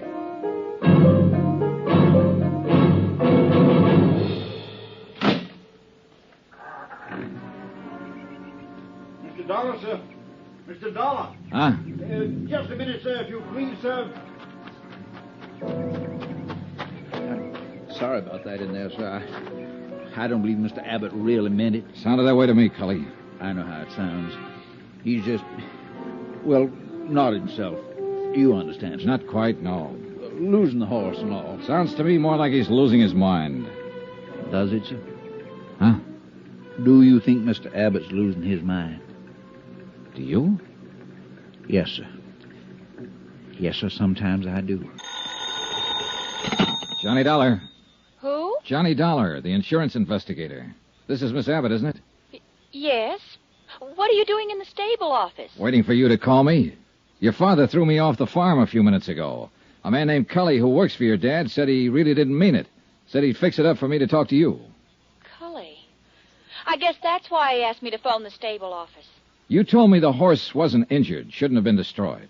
Oh, I hope you didn't believe all that, Mr. Dollar. Well, now look, I've got to settle a $65,000 claim on the death of a racehorse. The carcass was cremated, and I have no evidence that the horse was destroyed or even injured. I don't know what to believe yet, but I can tell you this. Don't ever talk to an insurance investigator the way you did earlier today, not unless you can back it up. My, you sound grim. You sound like it's a laughing matter. Hardly anything's a laughing matter. I'll be right down. Expense account submitted by Special Investigator Johnny Dollar. Location, San Pietro, California. To the Universal Adjustment Bureau, Universal Building, Hartford, Connecticut. The following is an accounting of expenditures during my investigation of the Duke Red matter. 15 minutes after I spoke with Terry Abbott on the phone, I looked out the window of the stable office and saw her starting down toward the stables. She'd changed clothes. This time she was wearing blue jeans and riding boots. She carried a quirt in one hand, a cigarette in the other. There was a scarf or some such tied around her hair. All in all, it was a classic impression. Rich girl, racing horses, and fast cars. She wore a disdainful pout, also classic. Hi. How do? Father asked me where I was going, and I told him I was going for a ride. Why'd he throw you out? He didn't like questions I asked him, I guess. I don't know. Maybe I won't like the questions you ask me. Possibly. Probably. You don't really work very hard trying to please anyone, do you? Industrial hazard in my business. Hope it doesn't bother you too much, Miss Abbott. Nope, I like it. You're so darn sure of yourself, and you know so darn little, and you look like you might be thinking all kinds of things. How tall are you? No, let me guess. 6'1"? Not quite. Well, you're tall enough, I suppose. Do you like this office? I suppose you've been opening the files and going through all of Father's papers. That's what you're supposed to do, isn't it? Nope. Well, unless you know something about horses, the papers around here wouldn't mean much to you. Times, weights, whole schedule and chart for every bit of stock on the place. Do you know anything about horses? Just one. Duke Red. Oh. He was insured for $65,000. And he's dead now. You know, I didn't think I'd ever see you again. I wanted to talk to you before I left. What about? I didn't insure Duke Red. My father insured him. Your business is with my dad, not me, Mr. Dollar. Pardon me if I seem a little confused, but earlier today you were very anxious to tell me something about all that. Was I? Yes, you were. Hey, what is this anyway? I wish we hadn't met. But we did, and you mentioned there was no need to destroy Duke Red after he'd been injured.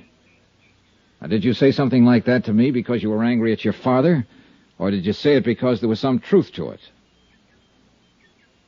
Well, now, what's that supposed to mean? Do you just stand around and pout when people ask you questions? Did you mean that horse wasn't injured, or that he was injured, but that he could have been saved? Well, did you have any reason at all for saying the things you did? I've been very upset lately. All of us around here have been very upset. Yeah, I'm getting that way myself. Duke Red was the best horse we've had around these stables in 5 years. His father was a real champion, Earl Red. Maybe you've heard of him. He earned $190,000. We've all been counting on Duke Red since he was a colt. He had it then. This was going to be his big year. When this stupid accident happened, it just turned all of us upside down. Uh-huh. Is that your explanation for the things you said to me? Yes, for the moment. Now, please, don't ask me any more questions right now. One more.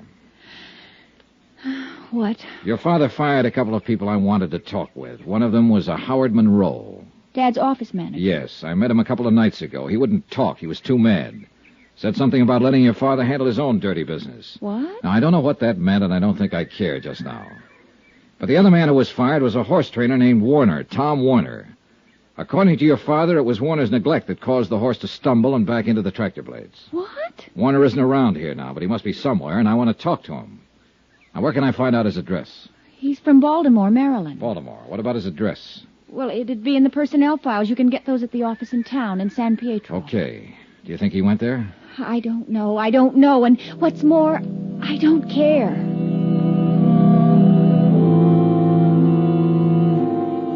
The Abbotts, father and daughter, were turning out to be a real peachy pair to deal with. I left them in their racing farm and drove back into San Pietro and the offices where I obtained the Baltimore address on Thomas Warner. Expense account item 4, $1.05, one telegram. To Hartford in the office of Niles Pearson, requesting a complete record of Benjamin Abbott's financial status. Item 5, $1.60, another telegram. To Thomas Warner, horse trainer, requesting him to contact me as soon as possible at the San Pietro Hotel. Meanwhile, I did what I could to establish Abbott's local credit standing. I started with a bank. Dollar? That's right. What's it about? I'm an insurance investigator. I'm working for Universal Adjustment Bureau. We have a claim in on a property of Benjamin Abbott. Duke Red? That's right, $65,000. Wow. Yeah. That's quite a load. What can the bank do for you? Tell me about Abbott's credit situation, for one thing. Oh. He does bank here, I presume. Yeah, for years. My name's Dale Ryan. We better go in my office. Sure. Grab a chair, Dollar. Thanks. Miss White? Yes, Mr. O'Ryan. Bring in Mr. Abbott's file, please. Up to date. Yes, sir. It'll take a few minutes, Dollar. All right. Maybe you can give me a rundown on how things are generally. Maybe. This is all confidential, I suppose? Absolutely, Mr. O'Ryan. I have no axe to grind. You must have something to grind, or you wouldn't be here. People usually try to cheat insurance companies for money reasons, don't they? Well, usually, yes. Have you been cheated? I don't know. I don't know if there's any reason for us to be cheated. Look, maybe it'll put your mind at ease if I just tell you that a man with a $65 claim has his financial situation checked as a matter of course. You're a careful bunch of cut-ups, aren't you? Well, business being the way it is, yeah. Well, I don't think you'll find too much to raise an eyebrow about with old Ben. He's got one of the largest balances in town. Roughly, it'd be in the $100,000 area. Yeah, racing horses is quite a business, and he knows what he's doing. I doubt very much if he'd try to bamboozle you people out of a tiny little $65,000. Well, that's small change to Ben Abbott. That ranch, the stock, his investment there must come to well over $1 million. He meets a weekly payroll in the $10,000 class. Terry must run him a couple of thousand a month or so. You mean his daughter? Yeah. You met her? Yeah. Well, when Terry wants a new car, she just parks the old one she's been driving and takes a plane to San Francisco and buys a new one. She might even feel like having a vacation and fly over to Honolulu. She's very expensive that way. If what you say is true, she must be. No doubt about it. Well, she'll probably be marrying somebody one of these days as soon as she can find a guy who can stand the freight charges. I figure it'll be one of that Los Angeles oil gang or somebody from Texas. Oil's her best bet, don't you think? Well, that is, if she wants to stay in her social circle. It isn't very wide, naturally. Naturally. Oh, yes? Mr. O'Ryan. Oh, come in, come in. Mr. Abbott's folder. Oh, thanks. Well, here it is. See for yourself. Yeah. There's a lot to it. You want to take that office over there and look this over, Mr. Dollar? Mr. Dollar? Yeah, I think I'd better.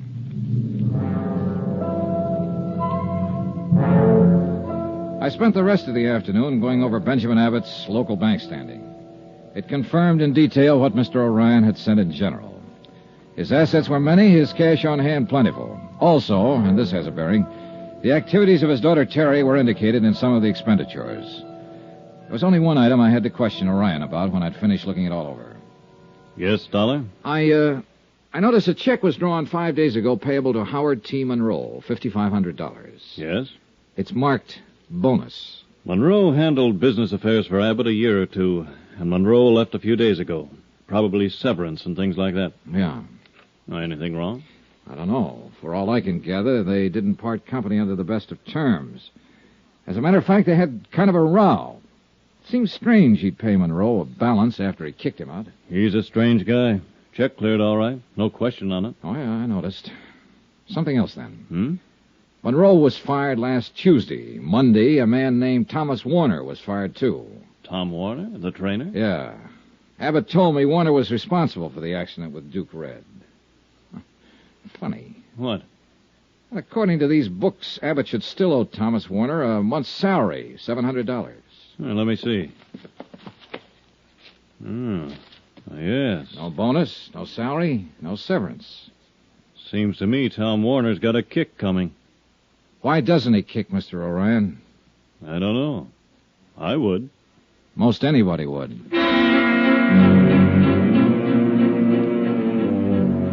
I rechecked Abbott's local office in San Pietro and learned that Warner had not left any kind of forwarding address. As a matter of fact, he told no one he was leaving. Expense account item 6, $1.98, dinner, alone, in the dining room adjacent to the lobby of the San Pietro Hotel. I wasn't enjoying my chef's special with a limp green salad when the clerk came in. Mr. Dollar. I thought you might be in here. A long-distance call for you, Baltimore, Maryland. Oh, yeah, fine. Where can I take you? Use the lobby phone, Mr. Dollar. I'll plug you in from the switchboard. Yeah, go ahead. They're on the line now. Good, thanks. Thanks very much. Hello? Hello? Hello. Is this Johnny Dollar, the man who sent the telegram? Yes, who's this? This is Thomas Warner's father. The wire I opened it said it was important for Thomas to get in touch with you. I thought I'd better call and tell you where you could reach him, Mr. Dollar. Well, that's very kind of you, sir. I come home from work. I think this is best. You call him in San Pietro. He worked near there for a man named Benjamin Abbott. Ben Abbott, training horses. You get in touch with Thomas. Oh, wait a minute. I'm in San Pietro now, Mr. Warner. Your son left here 4 days ago. Didn't he come home? No. Are you sure Thomas is not at Mr. Benjamin Abbott's farm? Positive. Do you have any other ideas where he could be? No. Not sound like Thomas, though, Mr. Dollar. He would not go off away without letting his mother and me know. Are you sure? I am sure, certain. Thomas, my son, he always let my wife and I know where he is, so we don't worry. Something is wrong, Mr. Dollar? What? Is something wrong? Yeah. Maybe there is. Yeah. Plenty. Johnny Dollar. You placed a call to the Universal Adjustment Bureau in Hartford, Connecticut? Yes, I did. We have Mr. Pearson on the line now. Go ahead, please. Thank you.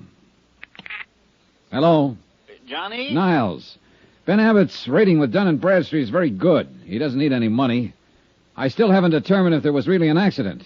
Oh, and no one seems to know what happened to Thomas Warner. Who's that? The trainer who was supposed to be with a horse when Abbott destroyed it. His father called me from Baltimore. He doesn't know where he is either. Is that so? Something just occurred to me, Niles. What? Abbott's claim was filed over a week ago, yet he hasn't threatened to sue us or go to the insurance commission. Why, no. And that's usually pretty standard procedure with a man like Abbott. It is. If he has a just claim. Expense account submitted by Special Investigator Johnny Dollar. Location, San Pietro, California. To the Universal Adjustment Bureau, Universal Building, Hartford, Connecticut. The following is an accounting of expenditures during my investigation of the Duke Red matter. I had a strong suspicion that the death of Duke Red, a racehorse, had not happened as reported. The one man who could possibly answer my questions was missing. He had left the Abbott Ranch in San Pietro without collecting a month's back pay and without telling anybody about his forwarding address.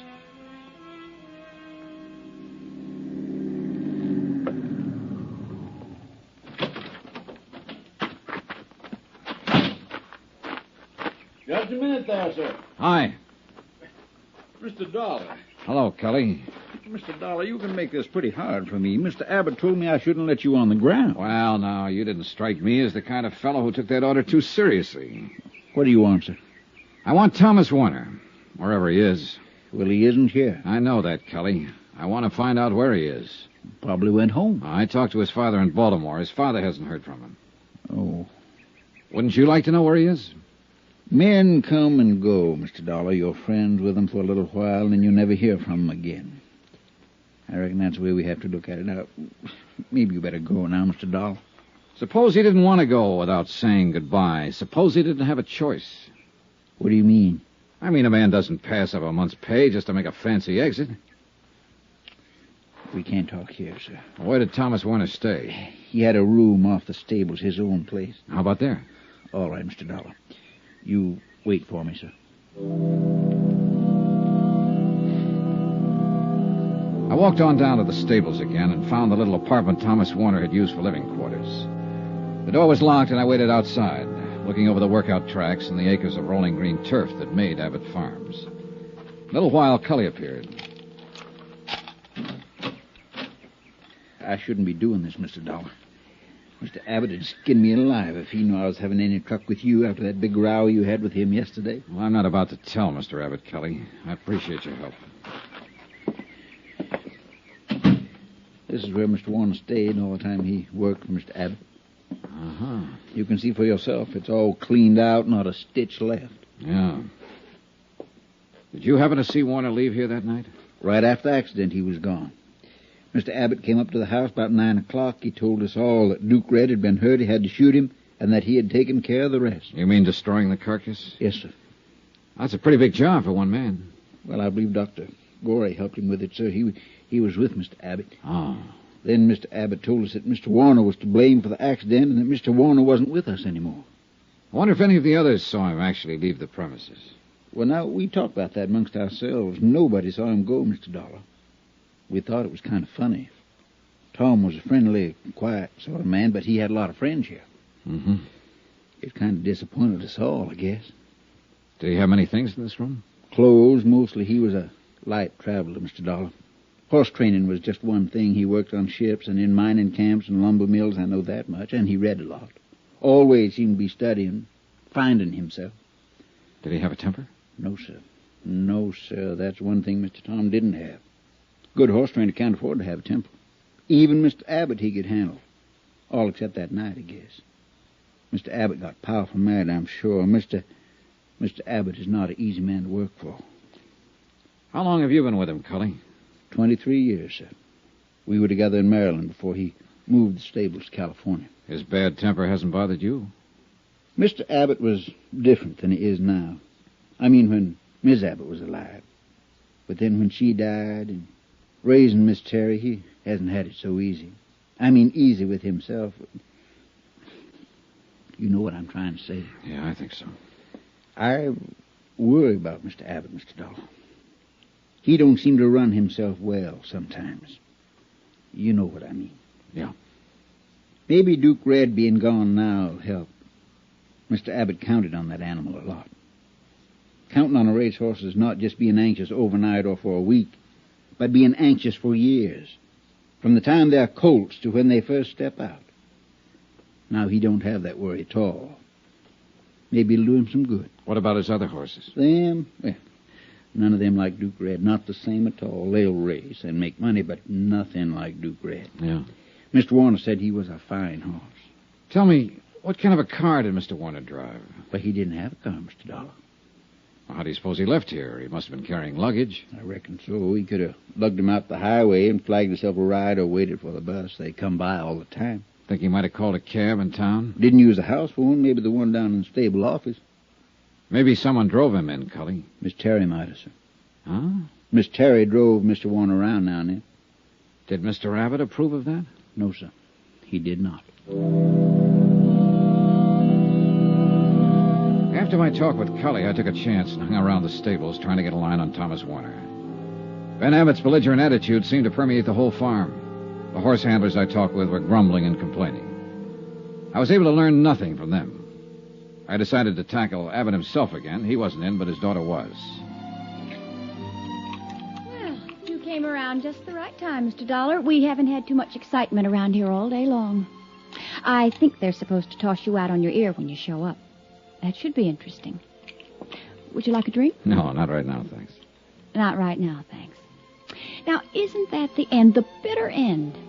So precise, so efficient, so determined, so anxious to do a good job. To be a sober, steady, substantial, expert bore. Now, what is it? Who are you mad at, Terry?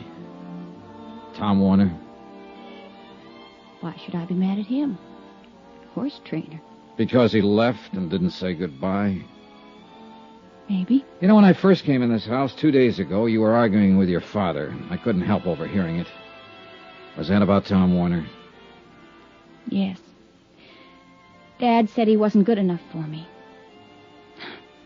I'm all right now. Something else that day. That business you were telling me about before. It'll have to be looked into. Why, for heaven's sake? Because you intimated that your father and Dr. Gorey might be lying about the whole thing. Do you realize that if there's any truth to it, your father'd be liable for criminal charges? I know. I was just trying to put Dad in a bad light with you. It was just for good old-fashioned first-class spite. Him telling me about not seeing Tom and all. We've been arguing for weeks about it. When I saw you the other day, I thought it was a good chance to get back at Dad. I see. Tell me about the trouble over Warner. Why tell you? Well, let's say I'm an interested party. I like you, Terry. Well, Tom and I saw quite a bit of each other, and Dad never liked it. I suppose because I'm all he has left. Mother and Bob, he was my older brother, were killed in an airplane accident a few years ago. Dad's always expected me to marry one of the Long Island horsey set, the turf, something, I don't know. Anything but a horse trainer. He's been looking for an excuse to get rid of Tom. Your father doesn't strike me as the kind of man who'd have to give an excuse to fire someone he didn't want around. Well, he found an excuse. He blamed the accident on Tom. Do you think he's mad? What's that? Nothing. Do you suppose your father will ever calm down so I can talk to him? I don't know. The Abbotts have always been a terribly angry group of people, very emotional. There doesn't seem to be much of a let-up these days. Terry, is that what you meant when you asked me if I thought your father was mad? I suppose so. It's almost as if he's been on the verge of something lately, something desperate. His moods frighten me sometimes. They didn't used to. I don't easily frighten. But looking back, 2 years ago, Daddy bought a new car. We were out driving one day right after he bought it, and something went wrong. The gear shifter, some little thing. Well, Daddy was so angry, he just backed the car up and smashed it into a cement wall and left it. That was when he first frightened me. The first time that I can remember. Have you been frightened much? Since then? Oh, yes, many times. That's why Tom was so nice to have around. He never became angry. Never did things like that. Like the men I know. Tom sat quietly, and he let me sit beside him, reading, talking. I'm not that kind, really, of course, but I liked it with Tom. I liked it very much. You asked me about him, Johnny. Well, I'll tell you. If he'd come to say goodbye to me, there would have been no goodbye. I would have gone away with him anywhere. I was in love with him from the first day he came to work here. I still am. I always will be. Well, that's all there is to tell. Did he know this, Terry? Yes. And he knew I meant it.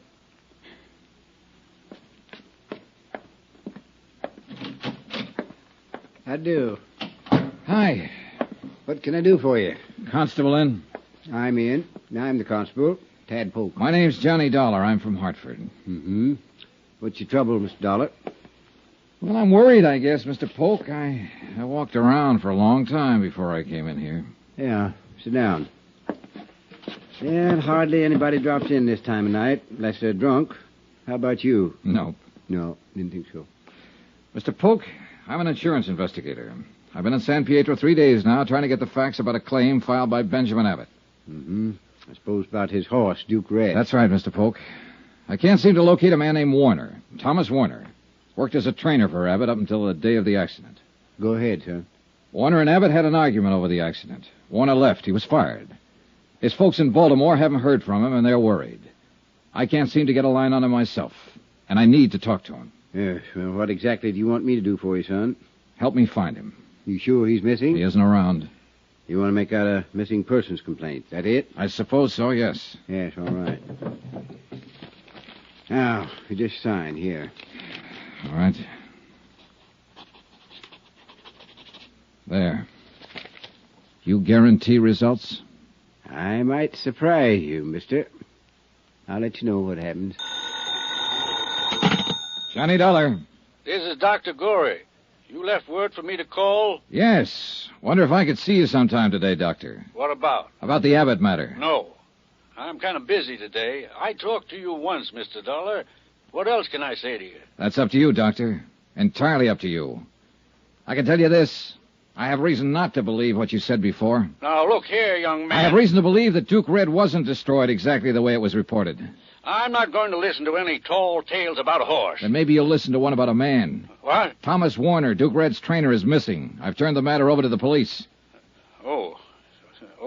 Yeah. How about it, Dr. Gorey? Do we talk? All right, Mr. Dollar. Expense account submitted by Special Investigator Johnny Dollar. Location, San Pietro, California. To the Universal Adjustment Bureau, Universal Building, Hartford, Connecticut. The following is an accounting of expenditures during my investigation of the Duke Red matter. Expense account item 8, 90 cents. Breakfast for me and coffee for Constable Tad Polk, San Pietro Police Department. Yes, sir. I'm glad we could get together this morning, Miss Dollar. You know, I thought a long time about you reporting Tom Warner missing. Well, maybe I'm worried for nothing. But I do know I don't like the circumstances of his disappearance. You using me, Mr. Dollar? What? You know I got a police force of 4 men. We can't conduct any sizable investigation into a disappearance. Just aren't equipped for it. I thought it might be something like that. I don't want to be spending civic money to satisfy some doubts in the mind of your organization. It's not my province, Mr. Dollar. Look, the man's missing. Nobody knows where he is. He didn't leave a trace. He did leave a month's pay behind him. He left after an argument with Abbott. Nobody saw him leave that farm, Constable. No one knows where he is now. Now, just hold on to your britches, boy. I didn't say I wouldn't do anything about it. Huh? I'm going out and have a talk with Ben Abbott, Mr. Dollar. I've known him for a long time. Think maybe I can find out something about this. We'll see what happens there first, then make some plans. That sounds fair enough, Constable. Where can I get in touch with you in case I have to? I'm going over to see Dr. Gorey this morning. After that, I'll be at my hotel. Fine. Dollar? Yeah? You think something might have happened to Tom Warner? Yeah, Constable. I sure do. Expense account item 9, $2.50. One long-distance phone call to Hartford. I explained the matter of Tom Warner and requested Niles Pearson to have a man in Baltimore start checking with Warner's parents there in the event some lead as to his whereabouts might turn up there. After that, I drove out to see Dr. Gorey, veterinarian. You know, you have a way of not being very nice on the telephone. What is it now, Mr. Dollar? I just talked to my home office in Hartford, Dr. Gorey. They aren't very happy with the way this case has been going. They're too bad about them in Hartford. How does it affect me? Well, they're just about at the point where they might close it and call me back home. All this fuss, and they're going to pay the claim? No, not at all. I don't mean they're going to pay at all. What? They can do one of two things. They can appeal to the Insurance Commission for a judgment. They'd have a point. No reliable or cooperative witnesses saw the accident to the horse or the circumstances of it. What's more, there's no carcass. For all we know, the horse may be down in Mexico. Now, look or here. They can institute proceedings against Abbott. Charge him with attempt to defraud. That's ridiculous. Why would a man worth almost $1 million worry about an insurance policy? Well, of course, it's ridiculous to you and me, Doctor. But then legally, it's not ridiculous at all. I can pretty well put some things together. Abbott didn't even want to file a claim for the loss of that horse. As a matter of fact, he fired his office manager, Monroe, for filing the claim.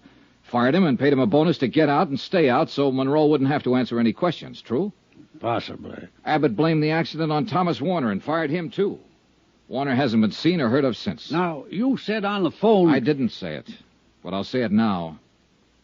Abbott hated Warner because Warner was seeing his daughter. I'll also say Abbott never struck me as a man who could control his hates. Tom Warner's nothing to me. I don't know anything about him. But Ben Abbott is something to you. Now, look, Doctor. I spent some time checking you out because you're one of the parties who can help settle this thing. You've been in practice around here for a good long time. People seem to think a lot of you. I hate to see a nice guy like you get the book. I think I can stop that if you cooperate. Now, look here. Forget I'm an insurance investigator. I'm just a guy giving you some information. When I said my company's ready to turn the matter over to the insurance commission or file charges, it means that Abbott will have to sue for settlement. And that's just what we'd want him to do. In court, he'd have to produce Thomas Warner and prove his story of the accident. I don't think he can produce Thomas Warner. With what we have so far, Abbott would lose the suit, and the insurance company wouldn't fool around then. There's no outfit tougher than an insurance company when somebody's trying to cheat them, whether it's inadvertent or not. You'd have to be in court, too, Doctor. Oh. Do you see what I mean? Yes. Well, how about it? Can you give me the real story now? I've been Ben Abbott's friend for 20 years. And he asked you to lie for him. That's understandable to me. In a court, though, it's perjury. What did it do to him? That's up to the company. I'll have to hear your part of it first. Duke Red was dead when I got out there that night. Ben had shot him. Duke Red hadn't had any accident. Ben made me promise to tell you that he had. Ben had just shot him. Shot him? But why? Duke Red wasn't the horse Ben counted on or thought he was. He had good conformation, but he just wouldn't run. Couldn't run, I think. Ben got mad about that and shot him. And Tom Warner saw it happen, is that it? Yeah. Ben told me Warner saw him shoot the horse. He gave Warner some money and told him to go away. I don't know. Ben's losing his mind, I think. I've heard that about him before. From who? His daughter. Terry. Yeah. Poor Terry. Yes, she'd have reason to say that. Huh? Now what? I'll have to talk to Abbott. Sure. One thing still worries me. What's that? I went over his bank record. He paid out money to Monroe, but he didn't pay out anything to Thomas Warner. He told me that he did. Okay, then. I'll ask him about that, too.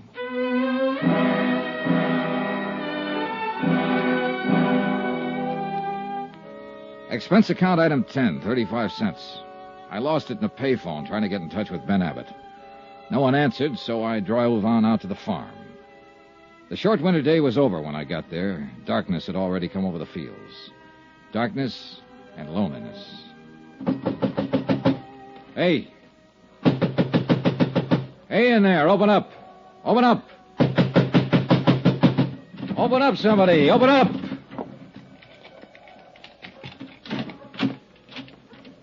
Mr. Dollar, sir. Good evening. Hello, Cully. Didn't you hear me? Mr. Dollar, sir, maybe this isn't such a good time to be coming around. Is Mr. Abbott here? Yes, sir, he is. But Constable Polk was out here this afternoon asking him questions, and he got powerful mad. There's no telling what he might do. He's awful mad. Well, I'm a little mad myself. I'd like to see him. Tell him I'm here. Mr. Dollar, please. That's all right, Cully. You go ahead. All right, Miss Terry. I'll find Mr. Abbott, Mr. Dollar. Hello, Johnny. Hi. Oh, don't. Don't come any closer. Well, what is it? Why is it so dark in here? I'd rather you didn't see me just now. Huh? Terry. Vanity. A woman always has that first, they say. Oh, John. Who did this to you? Dad. He's crazy. I just don't seem to do anything to please him. Here now. Oh, Johnny, I think it's the end. Here now. Take your hands off her. What? I said take your hands off her. I'll kill you with this. Oh, Johnny, be careful. Wait a minute. I'll show you. I'll show you. I killed the man for that kind of thing. Eddie, stop it. Stop it. Terry, baby. No, don't touch me. Oh, Johnny. Oh, that's a pretty heavy cane he uses. Oh, lie still. I'll phone a doctor. No. Where'd he go? I don't know. Out that way. Johnny, did you hear? About killing someone else? He was talking about Tom Warner. Johnny, I know it. He was talking about Tom.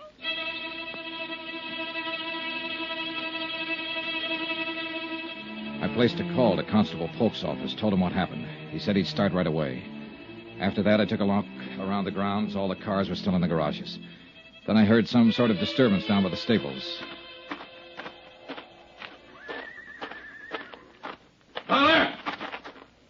Come any closer. I've got a shotgun this time. I have a gun, too, Mr. Abbott. Go away from here. Get in your car and go away from here. The police will be here in a few minutes. Look, this won't do you any good. Abbott, did you hear me? It'll be better for you if you're in the house ready to make a statement for them when they come. I know that Dr. Corey lied for you, Abbott. I know that you killed that horse deliberately. Abbott! I told you to get away from here. You said you'd kill someone. You were talking about Tom Warner, weren't you? You killed him because of Terry. Last warning. Go away. I won't go away. But you'd better throw that gun away and come on out here. I'm not afraid of you, the whole bunch of you. You're just being foolish, Abbott. Like you were the day you smashed up a new car because some little thing on it didn't work. The way you killed that valuable horse because you didn't like his running. The way you killed Tom Warner without reason. You're smashing your whole life now this way. Put down that gun and come out. Abbott! That's enough.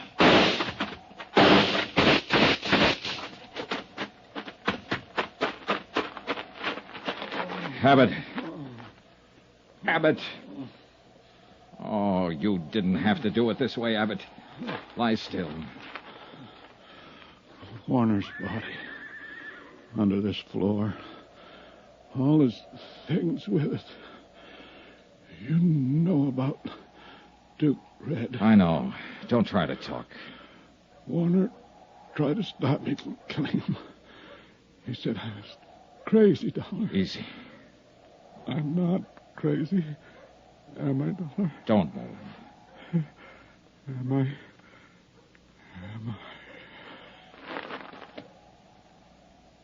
No. You're not crazy. Not anymore.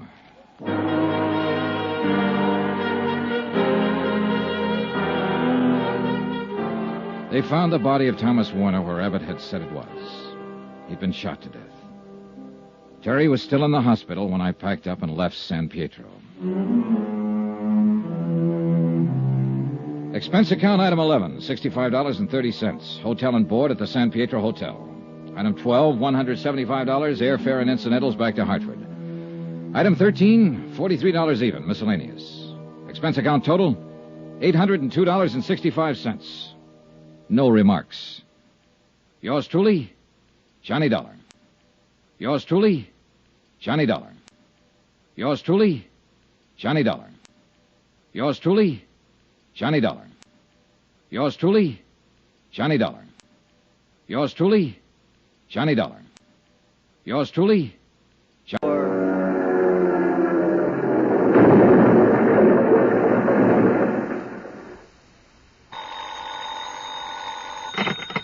Johnny Dollar. Pete Codley, Johnny. Guaranteed transport. Oh, hiya, Pete. Seen the papers? No, I just got up. Why? What's happened? Air crash, for one thing. Air crash? Where? Mexico.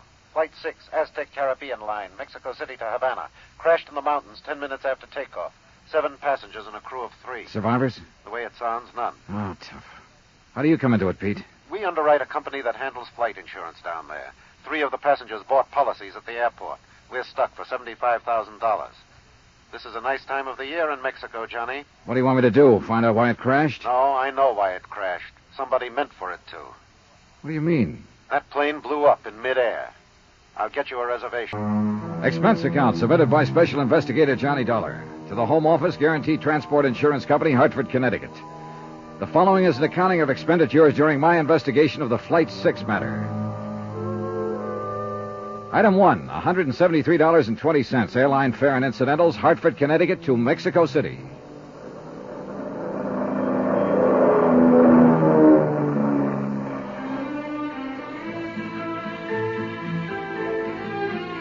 I checked my baggage through customs and started making inquiries, and more inquiries, and then some more. And after the 14th Quien Sabe, maybe is better you ask him, I found the office I was looking for. Or at least I thought I'd found it. The flowery Spanish title on the door translated roughly into Inspector General of the Department of Civil Air Transport. But when I opened the door, I wasn't so sure. Come in, Jack. Make yourself to home. Oh, I'm sorry. I was looking for You found him. That's me. Don't let the big words on the door fool you. I'm all there is. There ain't no more. So come in. Shut the door. All right, thanks. Is your name Dollar? That's right, Johnny Dollar. Macklin here. McMacklin. One-time mongrel from the south side of Chicago. I got a wire from your office. Said you'd be in on Pan Am Flight 12. Pull up a chair and squat, will you? All right. Well, what were you expecting? Spanish grandee with a white silk shirt, a black silk tie, and a second cousin on the cabinet? Well, maybe. At least I wasn't figuring on a Southside Mick with a 17th century desk and a cotton sweatshirt. Well, now, here's what little dope we've got on the crash. Most of it you probably know already. I left on 20-minute notice. All I've seen is one newspaper item. I can use a lot more. Well, you won't get much more out of that report. We got a crew over at the wreckage around 2 hours ago. Survivors? No, he didn't have a chance. That crate is scattered over 10 acres of mountainside. Didn't catch fire, though, so we might turn up something or other. So I got a good man in charge up there, Gino Romero. You'll meet him later. I'm sending another jeep up there in a few minutes, and you can go along if you want. Thanks, I will. My company figures sabotage. Any chance they're wrong? Could it have been accidental? Equipment failure, personnel failure, something like that? Well, if I thought so, I'd be up there at the wreck myself. That'd be my kind of job. But this one's different. You know, it's detective work, your kind of job. And Gino Romero's. Now, he talks as soft as a girl out of finishing school. Looks a little like one, in fact. But underneath it, he's as sharp as a tack and tougher than an old boot full of nails. What actually happened when the plane went down? All I've heard is that it blew up in midair. That's right. Well, a few Indians were the only ones who saw it. They were burning charcoal up on a slope at about 9,000 feet. They were watching the plane circle, gaining altitude. Then one big flash, the tail blew off. Pilot didn't have a chance. He rode it straight into the side of the mountain. The tail? That sounds like the baggage compartment. That's the way I figure it. An explosive of some kind. A time bomb smuggled on board before the takeoff. I'm covering that angle from this end. I'm rounding up every one of the baggage gang, the maintenance crew, anybody who had a chance to get near that plane before it left the field out there. And what have you found out? Well, so far, nothing.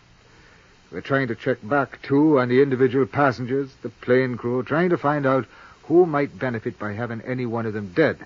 Well, I guess that'll be your angle, too. Yeah, at least as far as insurance is concerned. Well, there were 3 flight policies issued, and the names are in the reports here. So yeah, I know. I've got them. The Home Office gave them to me, along with the names of the beneficiaries. I haven't talked to any of them yet. I figured that you know how to go about it better than I would. Now, there's another possible insurance angle, and that's the cargo. Do you know if there was anything valuable on board? Worth destroying for the insurance, you mean? No, it was done by somebody who deliberately set out to kill one of the 10 people on board that plane. And who didn't mind killing 9 others to get that one. It was premeditated, cold-blooded. Now, you get him, Johnny. Get him for me, and then just leave me alone with him for about... Come in. One of you is Senor McLean, Inspector General de Departamento... Yes, that's me. What can I do for you, Jack? They will not give to me any information, Senor McLean. Not the police, nor the airline office, nor anyone. Who are you, and what information do you want? I am Ramon de Lagos, Senor, and I am here... De Lagos? Wait a minute. That's the name of one of the... Yes. Look, are you related to Maria de Lagos? My wife. She was on the plane. Now tell me, please, what news do you have? Have you reached the scene of the crash? Yes, we have. 2 hours ago. And what did you... Is there any chance? I'm sorry, there were no survivors. No. Oh, no. I'm sorry, Senor de Lagos. It is too terrible. I didn't know you were here in the city, or I'd have let you know right away. I sent word to your office in Havana. I have been here for 6 weeks. Maria came for a visit only a few days ago. Now... I know, it's a rough deal. I am sorry. Oh, this is Johnny Dollar from the States. Senor. How do you do, sir? He's here to investigate the cause of this thing. What is the use, senor? It will not return life to the dead. No, but I don't like to see a murderer get away with it. A murderer? Then the rumors are true. The plane was destroyed deliberately. It is hard to believe that anyone would... Senor McLean, what arrangements are being made? The bodies will be brought down to the Federal District Hospital, and I'll see that you're notified. Gracias, senor. Now, let's see. I believe your wife's brother, Don Serrano, is staying at the Hotel Regis. Yes, he is, but I am at the Monte Casino. Don Serrano and I are not friendly. I see. All right, senor, then I'll contact you at the Monte Casino as soon as I have word. You are very kind. And again, I'm sorry. Yes, that is all one can say. Adios, senores.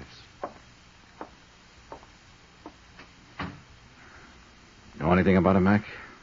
Well, only what his wife filled out on the flight form. He's Cuban. Residence and business address, Havana. In the export game. And you know, of course, that his wife was one of the 3 people who took out accident policies. But naming her brother, Don Serrano, as beneficiary. I wonder why. Well, that's one of the 6 dozen questions you can ask when you start prowling. Look, I hate to rush you, Johnny, but I ought to start that jeep up the mountain. I'm ready anytime. I'll let Gino know you're coming. You check with me if you want anything. You'll have full cooperation from the federal police and the government. And to repeat just one thing, Johnny. Yeah, I know. Whoever did it, get him. Check.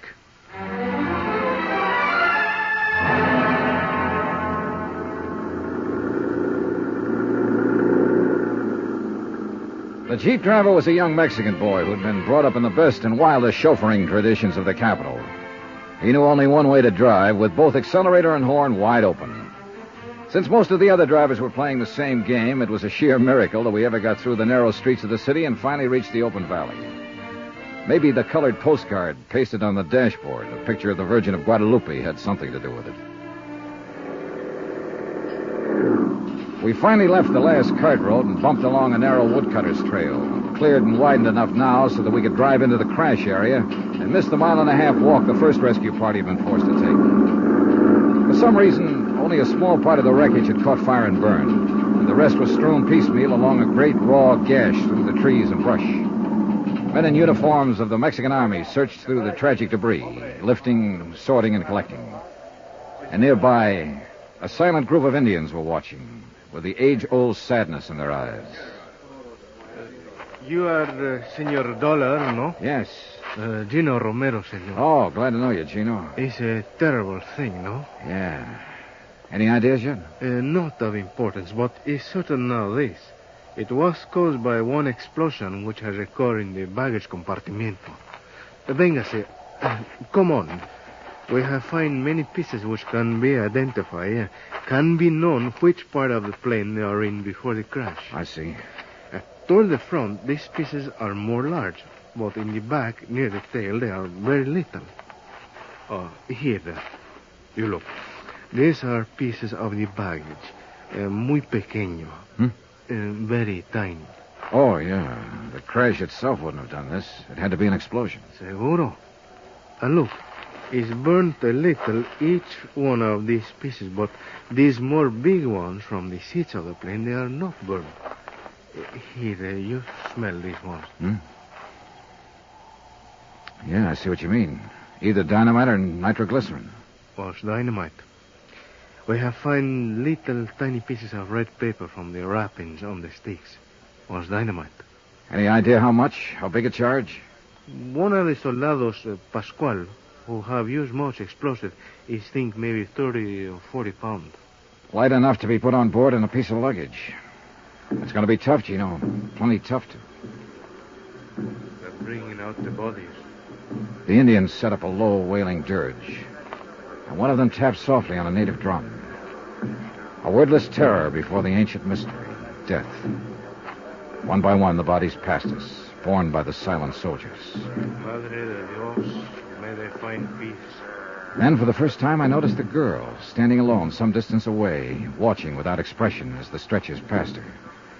She was young, blonde, and beautiful. Not conventionally so, but beautiful as a young animal is beautiful. And she looked very much out of place. You are observing the señorita, no? What's she doing up here? ¿Quién sabe? She's strange, that one. Always she's look for danger.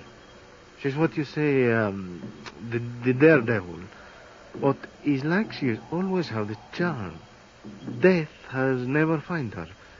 So perhaps she has come here to look on his face. Do you know who she is? Pues sí. She's American. Her name is Marvel Terrence. Marvel Terrence?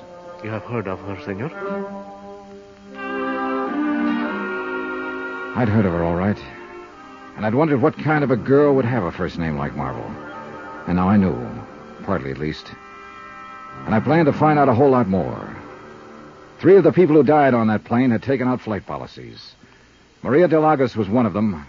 The other 2 were men, both of whom had named as beneficiary Marvel Terrence. Johnny Dollar here. Go ahead. McMacklin, Johnny. Is Gino around? Yeah, he's over across the slope at the moment.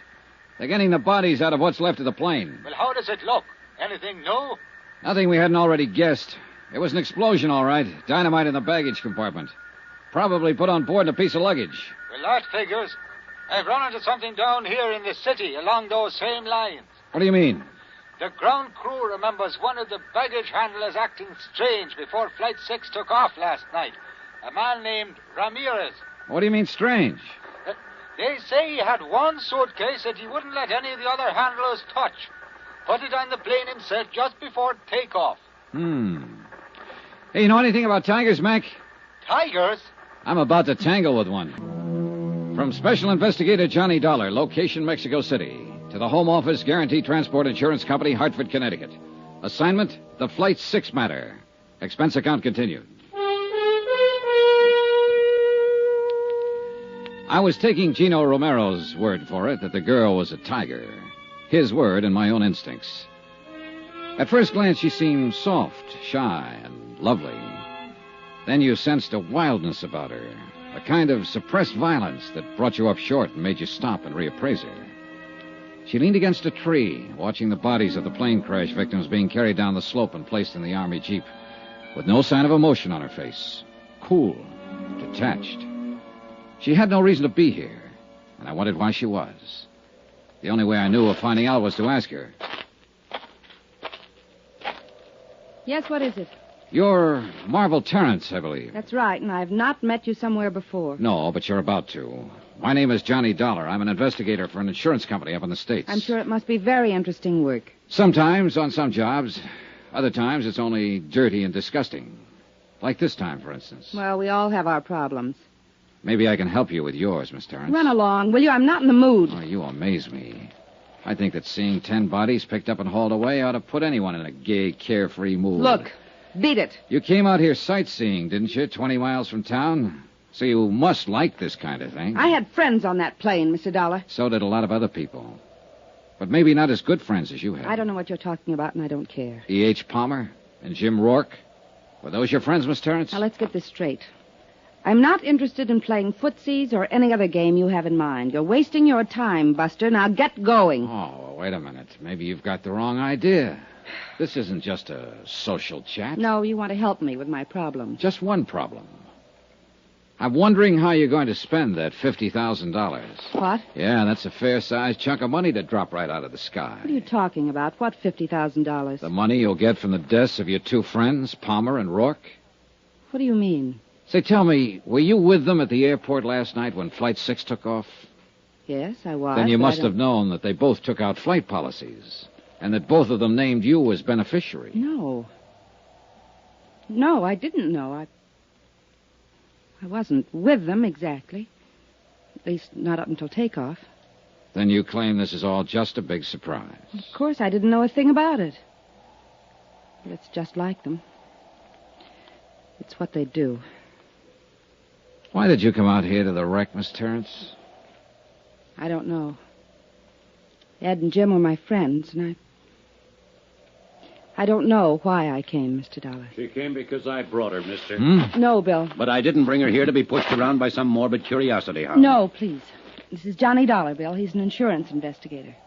Bill Blakely, Mr. Dollar. Oh, hello. He was asking me some questions. Why you? Because Ed and Jim both took out insurance policies in my name. What? Flight accident policies, $50,000 worth. Well, Mr. Blakely, you said Miss Terrence is here because you brought her.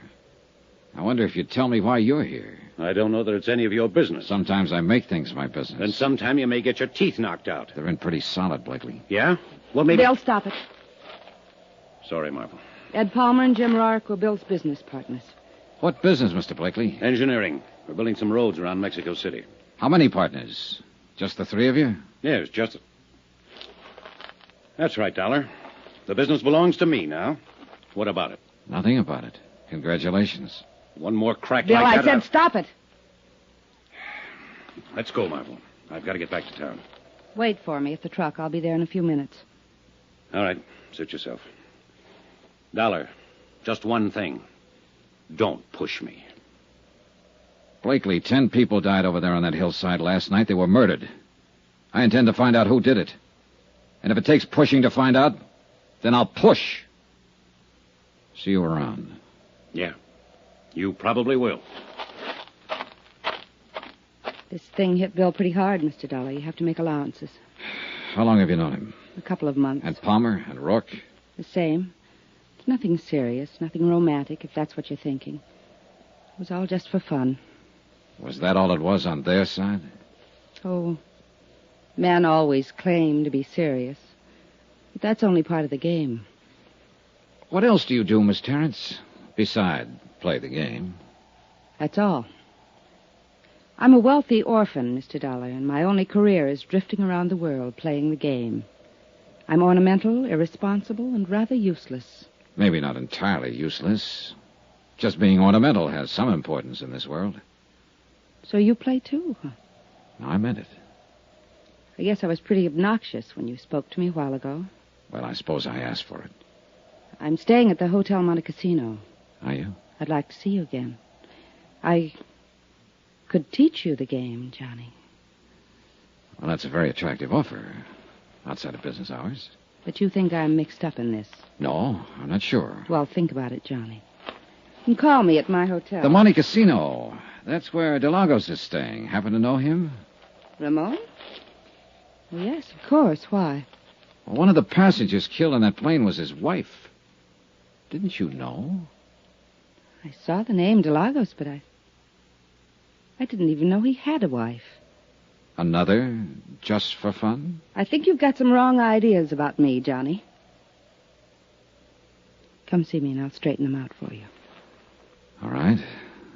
I will. And something else. You'll find it out anyway, so I may as well tell you. Tell me what? I had reservations on Flight 6, too. I was going over to Havana for the weekend. I canceled out at the last minute. I see. Maybe that's why I came out here. To see for myself. I'm not afraid of death. I've tempted it too many times to be. But it does fascinate me. I stood there watching and thinking. Could have been me being carried down that slope. Except for luck. Why did you cancel out at the last minute? I was talked out of making the trip. By whom? Bill Blakely. I watched her swing down the slope, lithe, erect, and lovely. A strange girl, with an air of aloneness about her. An air that I felt would be with her even in a crowd. Strange, but also compelling. Exciting. She might be involved, or she might not. I didn't know. But I was sure of one thing. In either case, I was going to see her again.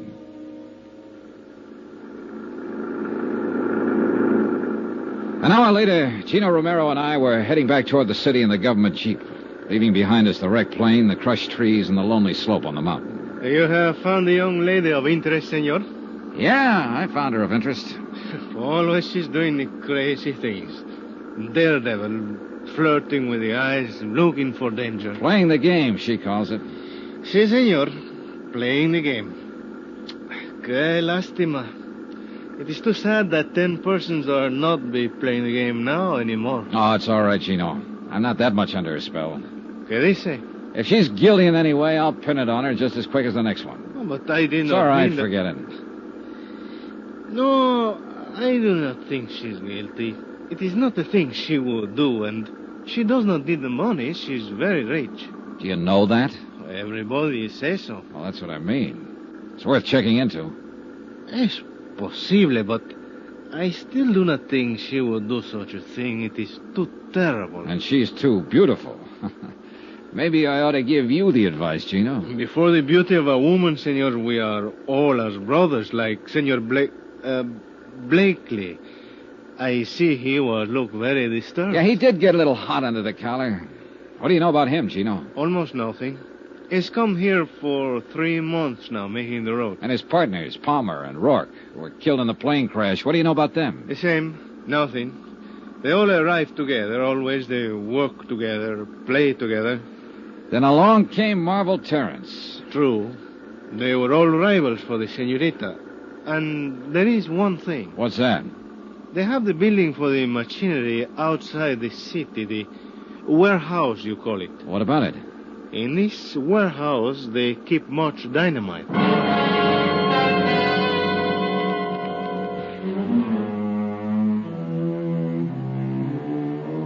Gino dropped me at my hotel, the Del Prado, on Avenida Juarez. I changed clothes, cleaned up, sent some telegrams to the States. And about that time, Mac Macklin phoned up from downstairs and asked me to join him in the bar.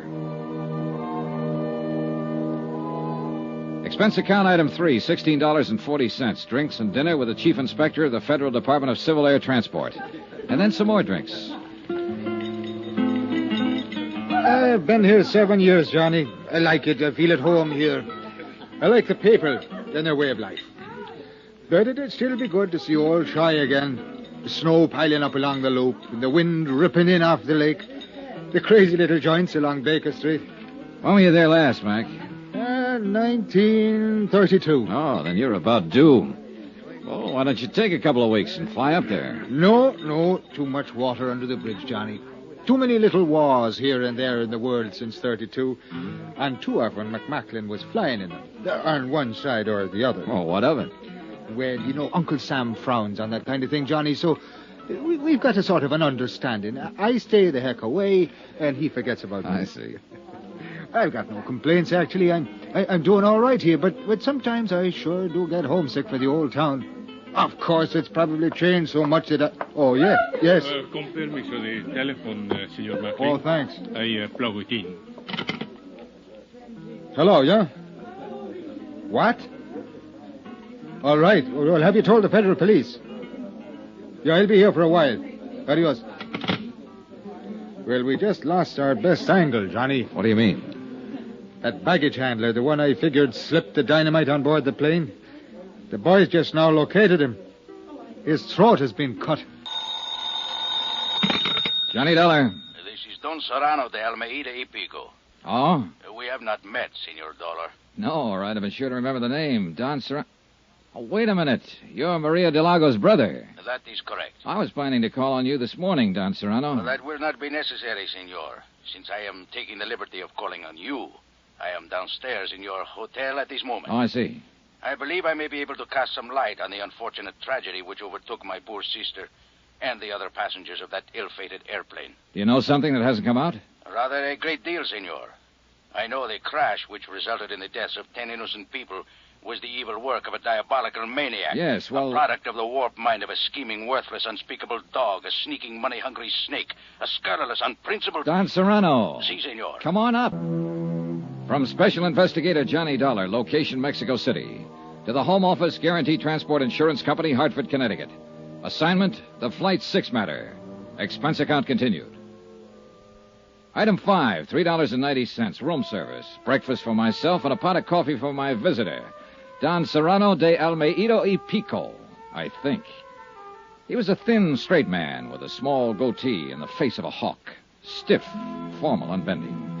A classy grande type from an old school long out of business. And a man of much suppressed violence and hate. Once upon a time, Senor, there existed a gentleman's code for the settlement of such matters as this. The duello, as it was called. But we are living now in lesser and more decadent times. A man is no longer permitted to kill his enemies. He must suffer interference by the police, the Civil Air Transport Department, the government. And even special investigators from the States, huh? Is that what you mean? I was not speaking personally, Senor Dollar.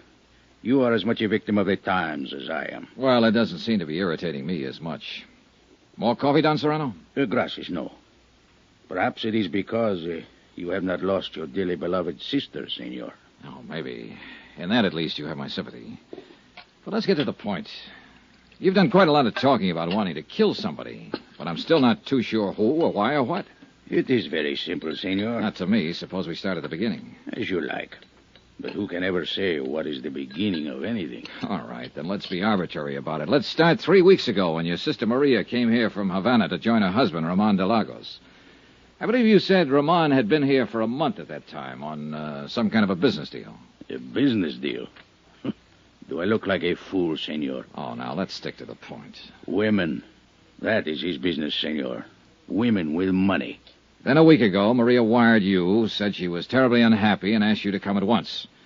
And when you got here, she told you what was the matter. She said Ramon was carrying on with an American girl named Marvel Terrence. Jezebel, senor. So you took over. You got Maria an airline reservation back to Havana on Flight 6, the one that crashed, and told her you'd handle Ramon. Oh, she was putty in his hands. He lied to her every day since they were married, and she always ended up by believing him. I told her in the beginning he was interested only in her wealth. Which amounts to how much? Oh, much. Even after Ramon's foolish dissipation over the last few years. What happens to her estate now? Half of it she was permitted to dispose of as she wished. She made a will some time ago in favor of Ramon. Against my advice, I may say. What about the other half? Now, that reverts to me, senor. Oh? It is a matter of family tradition. Who managed your sister's estate before Ramon came into the picture? I did, senor. And quite profitably. I did not waste my energies on illicit follies and ludicrous intrigue. All right. Night before last, then, you took Maria to the airport and saw her off on the plane. Si. Well, what was she planning to do when she got back to Havana? Was she going to divorce Ramon? My sister was a very pious woman. May she rest in peace. Her religion would never permit such an act. I see. And, of course, there was the matter of family tradition. Oh, naturally. Did Ramon go to the airport with you? I had not seen Ramon since the night before, nor had Maria. We had quarreled violently over his disgraceful conduct. Did Ramon know that his wife was taking Flight 6? I informed him the night before. Did you or Maria see him at the airport? Oh, no, senor. He was much too clever. He managed to keep out of sight.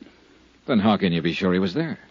Senor Dollar, who else would be so vile as to place an explosive on board the plane? Oh, well, now I can follow your reasoning, but... The matter is self-evident. Well, look, I'm afraid we need more than self-evidence, Don Serrano. The problem of evidence is your responsibility, senor.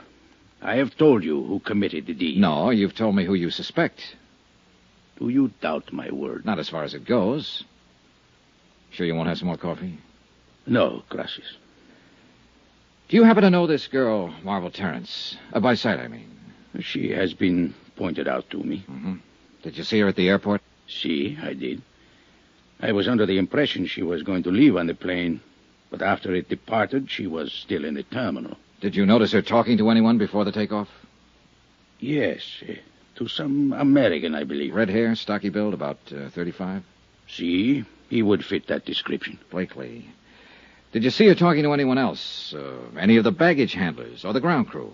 I'm afraid I did not notice. Is it important? It could be. Well, thanks for your information, Don Serrano. My only concern is to see justice done. I'm sure it will be. And now suppose we take a look at what you didn't tell me. Senor? The fact that Maria took out a flight accident policy for $25,000 and named you as her beneficiary. Well, I considered it a mere whim of my sister's. But the way things turned out, it was a pretty valuable whim, wasn't it, Don Serrano? For you, I mean. Senor, are you implying... I'm implying that Ramon wasn't the only one with a motive. Wasn't the only one who'll profit by Maria's death. You'll do pretty well yourself. Half her estate and $25,000 cash. That's not a bad deal. I should kill you for such an insult. You'd like to, wouldn't you? You're very big on this killing business. That's how you planned to handle things with Ramon, wasn't it, as soon as Maria went back to Havana? It is only what he deserves. And now you're trying to use me to do it. That's why you came here. You don't care about justice. All you want to do is get Ramon. He is guilty. If he is, Don Serrano, I'll find it out and I'll pin it on him. But if he isn't, I'm not going to be pushed into framing him. So you can take these dirty, underhanded insinuations of yours and you can... Get out, Don Serrano. Expense account item 6, $12.60. Taxi fares in and around Mexico City. I checked with the federal police first. They had their best men working on the murder of the baggage handler at the airport. And so far, they turned up nothing. They didn't have a single lead. I went through their files on the other 7 people who died on the plane. Nothing. The 2 pilots and the stewardess were Cuban and apparently had no close friends or enemies in Mexico City. 2 of the passengers were Brazilians and were only traveling through en route from the States. And as far as the other 2 were concerned, there seemed to be no motive. So it came right back again to the 3 I was already working on. Maria de Lagos and the 2 business partners, Ed Palmer and Jim Rourke. The 3 people who'd bought flight insurance policies. And that left me with 4 possible suspects. Ramon de Lagos, Maria's husband, Don Serrano, her brother, Marvel Terrence, and Bill Blakely, the partner of Palmer and Rourke. I checked with Inspector Mocklin, but he'd made no progress. With Gino Romero, no progress. I tried to reach Blakely, but he hadn't shown up at his office. I phoned Marvel Terrence and got a reluctant agreement from her to meet me for lunch. I waited for her at the Vendôme for an hour. She didn't show up. Finally, at 1 o'clock, I went to her hotel. Oiga, mozo, traiga el equipaje del cuarto número 85. Ahorita vaya. Ándale, pues. Si, senor. What can I do for you? I'd like to see Miss Marvel Terrence. I wonder if you... Miss Terrence. Que señorita tan bonita, tan hermosa. Yeah, well, if you'll... She's the most beautiful woman who has ever stayed at this hotel. Yeah, she's pretty gorgeous, all right. Would you mind Sometimes I think everybody in the world is in love with this señorita. All day long, it is one man after another which call up to talk to Miss Terrence. Well, would you ring her and tell her I'm waiting... 2 times so many calls we get on the switchboard while the señorita is live here. That's very interesting. And now would you You please... must forgive me, amigo. When I think of Miss Terrence, I lose all sense in my head. All right. You're forgiven. Now, if you... What is it you wish, senor? Will you ring Miss Terrence and tell her I'm waiting down here in the lobby? Immediately, senor. Your name, please? Johnny Dollar. Johnny... D-O-L-D-O... How do you spell it, please? D-O-L-L-A-R. L-A-R. Gracias. I will tell her at once that you... Sacre nombre. I had forgot. Forgot what? She's not here no more, senor. What? She has checked out of hotel at 11 o'clock of this morning. Expense account item 7, $2.10. Lunch at the Monte Casino Hotel, alone. I was sorry she'd skipped.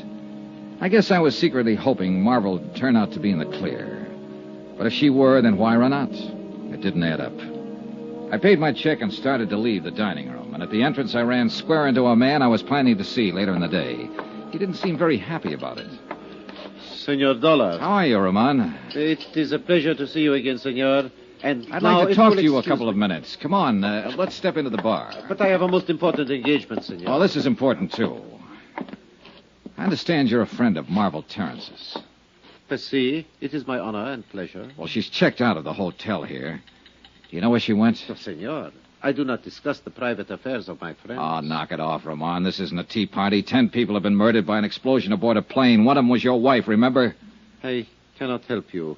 I know nothing of Miss Terrence's plans, and now... I talked to your brother-in-law this morning, Ramon, Don Serrano. He tells me you're the one who put the explosive on board the plane. It is a lie. He seemed pretty certain of it. He tells me you stand to inherit half of your wife's estate. Then he is better informed as to the details of the matter than I am. I do not know what happens to the estate, senor. He seems to think you wanted to get your wife out of the way in order to have a free hand with Miss Terrence. Don Serrano, as you may have noticed, is a bigoted and jealous old fool who thinks only of money. He knows better than that. What do you mean? Maria was different from the women of your country, senor. She understood such matters as my friendship with Miss Terrence. And accepted them? Except such times as Don Serrano goaded her into being foolish, yes. It is a difference of the Latin temperament, senor. I see. Then there was no trouble between you and Maria? None of importance. The trouble was Don Serrano. He has hated me from the day of our marriage, because from that moment on he no longer had any control over Maria's fortune. If you wish to discuss this further, senor, I will be happy to do so later, but I must leave now. Con su permiso. I watched him hurry out of the hotel. I had no real reason to stop him and no authority to. On sudden impulse, I crossed the lobby to the public phones, called the Hotel Regis, and asked for Don Serrano de Almeida y Pico. Don Serrano had checked out. No forwarding address. I called the Del Prado and asked for Bill Blakely. Mr. Blakely had checked out. No forwarding address. I left the phone booth and hurried back to the desk. The clerk was very sorry. Ramon de Lagos had checked out earlier in the day. No forwarding address. Johnny Dollar. Inspector Macklin's office. Gino Romero. Oh, Gino. What did you find out? Did you locate any of them? Beneficiaries of the crash of Flight 6? Si, senor. It was an affair most simple. A matter of making a telephone call to the airport. Then they've left Mexico City. Si, senor. The señorita Marvel Terrence has taken the 10 o'clock plane this morning to Acapulco. Oh? Senor Blakely has taken the 11:30 plane to Acapulco. Senor Ramon de Lagos has taken the 2 o'clock... Plane to Acapulco. And what about Don Serrano? Oh, with him, it's different. At 2:45, we depart from Mexico City in a special charter plane. Look, Gino, is there another flight to Acapulco this afternoon? But, of course, at 4:30. Already I have 2 reservations. Good. I'll meet you at the airport. What's the flight number? Gino. I'm scared to think of it. This one is also called Flight 6. From Special Investigator Johnny Dollar, location Mexico City. To the Home Office, Guaranty Transport Insurance Company, Hartford, Connecticut. Assignment, the Flight 6 matter. Expense account continued. Item 9, $63.45. Incidentals in Mexico City and plane fare to Acapulco. One more of the sharp contrasts of Mexico. We left the stiff formality of the city behind us, the cool, thin air of the high plateau, and 50 minutes later we stepped off the plane and into the steaming heat of the tropics. Barefoot tourists in shorts and barefoot natives in white cotton dungarees. Soft brown skins and flashing teeth. Mangoes, papayas, and the heady scent of tropical flowers. Blue sky, blue Pacific, and a burning sun. And a bay so bright and beautiful it breaks your heart. Acapulco.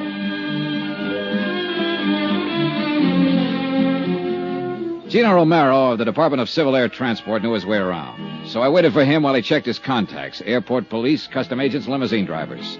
And in a few minutes, he'd made his rounds and rejoined me in front of the terminal. It is an affair most simple, senor. A merely matter of ask the question and listen to the answer. What did you find out, Gino? Señorita Miss Stearns is stay at the Hotel Los Flamingos. So?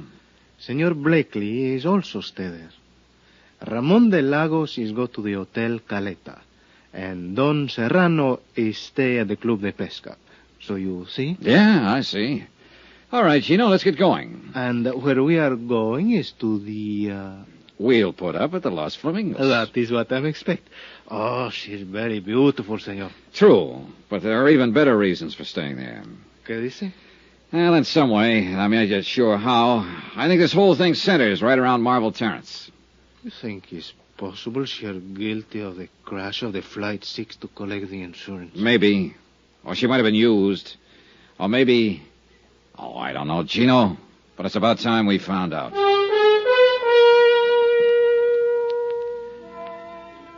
Expense account, item 10, $1.50. Limousine fare from the airport to the hotel. The Flamingos is built on a point near the far end of the peninsula, set on a headland high above the white smother of surf below. And there, just before dusk, with the western sky a yellow blaze of glory beyond the far rim of the Pacific, I found her. She was sitting on the open terrace by the edge of the cliff. And once again, she was alone. Sit down, Johnny. Thanks. I suppose I should be surprised, but I'm not, really. I guess I rather expected you. Well, then wasn't it a waste of time to run away from Mexico City? I've always run away, I guess. And most of the time, I imagine you've been followed. Or maybe I wanted to face you here, where it's so beautiful. Where perhaps you'd be able to understand me a little better. Is that what you want, Marble? To be understood? Doesn't every woman? I thought it was more often the man. And usually it's his wife who doesn't understand him, isn't it? I see this isn't going to be just a social chat. Oh, I doubt if it could ever be just a social chat. Not with you. You've got too much impact for that. A compliment? That's a fact. There's no place else in the world with sunsets like the ones here. Every evening. It's like there's another land way off there in the west. It's a strange, bright, golden land. And it keeps calling, coaxing. Only in a little while it'll disappear. And everything will be dark off there in the west. Maybe you do understand me, Johnny. Maybe that's why I'm half afraid of you. Another reason I ran, maybe. I can be a fool, easy. Sort of hereditary defect, you might say. Oh, it's a common affliction. Rarely fatal. Rarely doesn't help. Once is enough. You know something? When I die, I want to be buried up there in the middle of a sunset. It'd be kind of lonely, wouldn't it? I think I've always been lonely. Do you know I haven't a single living relative in the world? Not one. I was 14 when my parents were killed in an auto accident. I stayed in a boarding school, and the bank handled the estate. When I was 21, they turned it over to me. And since then, I guess that's not what you want to know, though, is it? Not exactly. Want to tell me about it, Marvel? No. As a matter of fact, I don't. I don't even want to think about it. It would be better if you would. For whom? For me? I doubt it. I feel dirty, Johnny. Telling wouldn't change that. It might. Anything I'd tell you would be only suspicion, not fact. Wouldn't? Unless, of course, you're expecting a confession. Do you have one to make? No. But you know who caused Flight 6 to blow up and why, don't you? No.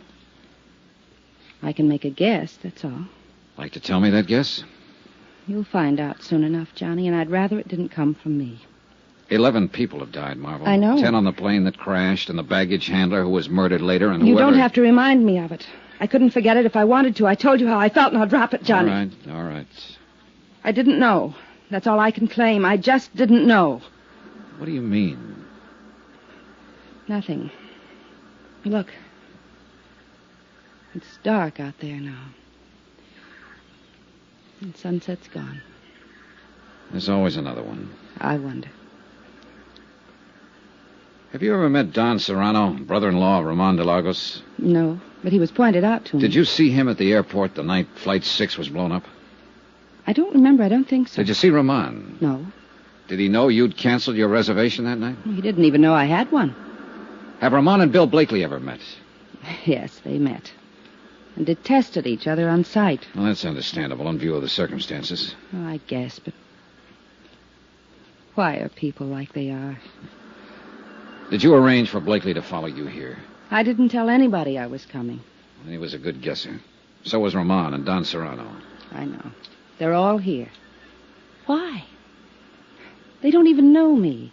They don't want to know me. Not in any real way, but they're here. Oh, yeah, they're here. And I think you ought to tell me what you know, Marvel. Tomorrow, maybe. Not tonight. Let me have just one night, Johnny. All right. Take me to dinner. Dance with me. Laugh with me. Give me just one evening. Will you, Johnny? Sure. And thank my lucky star for the chance. You're sweet. I'm saying it now. Without any strings. No matter how things work out.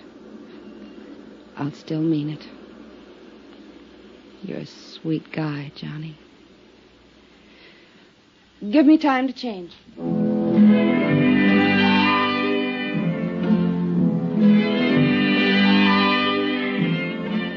I went to my room and made 2 phone calls while I waited for her. The operator at the Club de Pesca informed me that Don Serrano was not in. The clerk at the Hotel Caleta said the same thing about Ramon de Lagos. I didn't leave my name with either of them. Bill Blakely was staying in room 23, a few doors on down the terrace, so I decided to go have a talk with him before I went out to dinner with Marvel Terrence. But as it happened, I didn't have to go to that much trouble. Yeah, who is it? Blakely, I'd like to talk to you. Come on in. Do you always cover your visitors with a gun? Only when I spot them listening outside my door. I don't know I what saw your shadow against the shutter there. You've been standing outside for the last 5 minutes, Blakely. You listened to me make a couple of phone calls. Did you learn anything you wanted to know? Dollar, suppose you were suspected of sabotaging an airliner and killing 10 people. Wouldn't you want to know what kind of a case was being built up against you? What makes you think you're under suspicion, Blakely? I know I am. Ed Palmer and Jim Rourke were my partners. When they died on that plane, I became sole owner of the firm. There's the motive. I've got a warehouse full of dynamite in Mexico City. There's the method. I can go even farther than that. What do you mean? You mentioned one motive. Why didn't you mention the other one? What other one? Marvel Terrence. That crash not only eliminated a pair of business partners, it wiped out a couple of rivals. Just one thing wrong with that, Dollar. Marvel had a reservation on that plane herself. She only decided at the last minute not to go. I wouldn't have been gaining much if I'd killed her along with my rivals, as you call them. Uh-huh. Maybe that's why you cornered her at the airport and argued her out of going. Yes, I did talk her out of the trip. But not because I'd planted an explosive on board. How do you feel about her, Blakely? I'd give my left arm. It wouldn't do any good. I'm just not the guy. I never have been and never will be. Maybe you are. She says she's having dinner with you tonight. That's right. She is. How do you feel about her, Dollar? I don't know. Expense account item 11, $26.40. Taxis, dinner, drinks, and dancing for two. The Copacabana with its blue lights and the surf right at your feet and a million stars low enough to touch. The warm water of the bay lapping softly at the pilings. The Las Americas, the Casablanca, music, champagne, and the tropic night. And then finally, much later. Good night, Johnny, and thank you. Tonight, for the first time I can remember, I wasn't alone. And then, only an hour afterward, I was wakened out of a sound sleep. Senor Dollar. Right with you, Gino. What was it? It's a senorita, I think. She's a number 8. Come on. But she wasn't a number 8. Her door was standing open and the room was empty. We searched the terrace out toward the edge of the cliff where I talked with her at sunset. We saw the broken section of railing and found one of her slippers and a pack of her cigarettes lying nearby. In pitch darkness, we slid and scrambled down the steep path to the beach. And there by the edge of the surf, we found her. The warm foam reached out for her, as though to carry her away, to that last sunset she'd loved so much. She looked very beautiful, but very much alone. As alone and as lonely as death.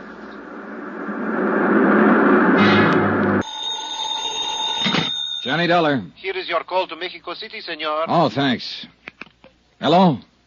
Macklin, Department of Civil Air Transport. Hi, Mac. Dollar, what have you learned in Acapulco? Not very much, I'm afraid. But you said you were following the girl down there. Marvel Terrence. Yeah, and a few others who might have had a hand in the explosion aboard Flight 6. Beneficiaries of the insured on that flight. What others? Ramon de Lagos, whose wife died in the crash. Don Serrano, her brother. Bill Blakely, whose business partners were aboard. Well, have you and Gino learned anything from them? From the girl? Not yet. But you said she might know who caused that explosion aboard the plane. Right, and she promised to talk. Well? Your little helper, Gino, and I just pulled her body out of the surf down below the hotel here. Johnny? Murder? Yeah. From Special Investigator Johnny Dollar, location Acapulco, Mexico. To the Home Office, Guaranteed Transport Insurance Company, Hartford, Connecticut. Assignment, the Flight 6 matter. Expense account, final page. Item 12, $1.80 for the phone call to Mac Macklin in Mexico City. I had to get Mac out of bed to tell him what had happened. That Marvel Terrence had been murdered. That somebody had silenced the girl around whom the whole case had seemed to center, since Flight 6 had exploded in midair 3 nights before and carried the passengers and crew to their deaths. Mac was shocked and offered any additional help I might need. But he had no new information at his end, and it was obvious now that any answers would have to be found right here in Acapulco. As I hung up the phone, Gino Romero came rushing in from the hotel terrace. Senor Dollar. What is it, Gino? A prowler is out on the hotel grounds. The police cars go to block off the road at the bottom of the slope. Good, come on. The stairs are over this way, senor. Right with you. A little light wouldn't hurt anything down here. There's no time. This way, into the brush, is a footpath. All right, lead the way. Over there is only 100 feet to the cliff. The other side is the road for the hotel. Here is the only place anybody can go. It's down this slope. Yeah, but there are plenty of places to hide. Si, senor, but it's a matter... Oh, wait. Huh? Listen. We could hear someone moving through the jungle growth a few yards away, moving swiftly but cautiously. Then a sudden silence. Whoever it was had also stopped and was listening for Gino and me. We waited for the fugitive to move again, straining our ears, trying to tag the location. Seconds passed.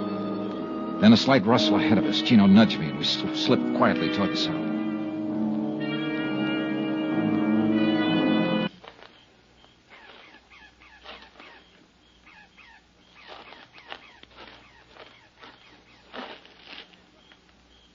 Get your hands up.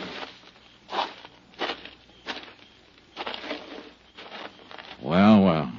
Buenas noches, Senor Dollar. You seem to be quite a night owl, Don Serrano. Not ordinarily, Senor. The circumstances which place me in this rather awkward position are not usual ones, I assure you. You were up there prowling around the hotel. Why? I was looking for my unmentionable brother-in-law. Ramon de Lagos? Why? What made you think he'd be here? I went to his hotel. He was not in his room.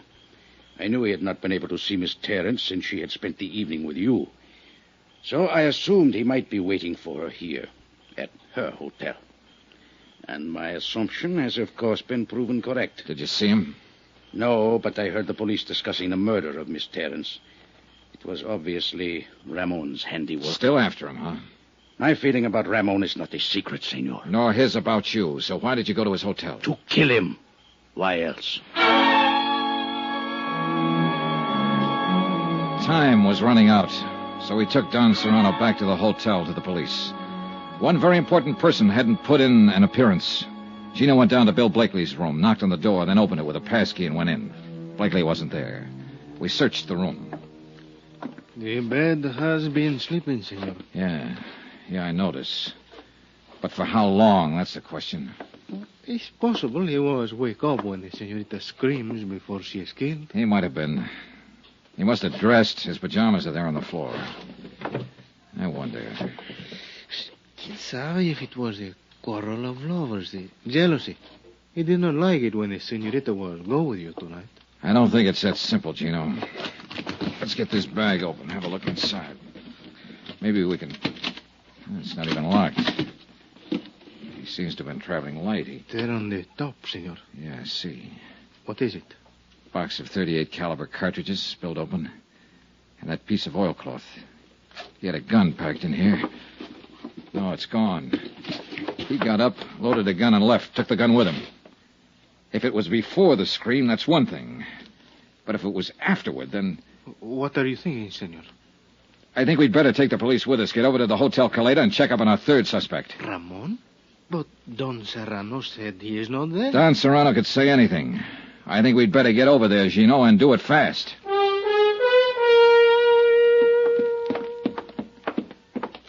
The clerk said room 34. That's the second door down. See. Let's go.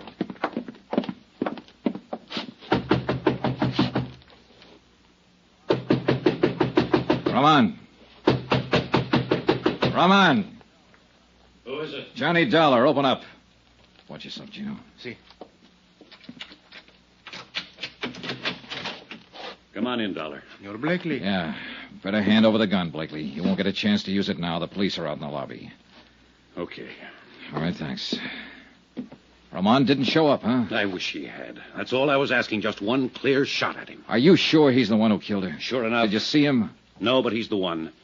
She was scared of him, Dollar. She told me earlier in the afternoon, before you got down here to Acapulco. Told you what? She said Ramon had followed her here from Mexico City, that he'd been acting strange. She said she was glad I was staying at the same hotel, that she didn't want to see him or talk to him. Yeah, it figures all right. It checks with what she said to me last night. If she'd only given me a little more to go on. She was a real great kid, Dollar. The greatest as far as I was concerned. Yeah.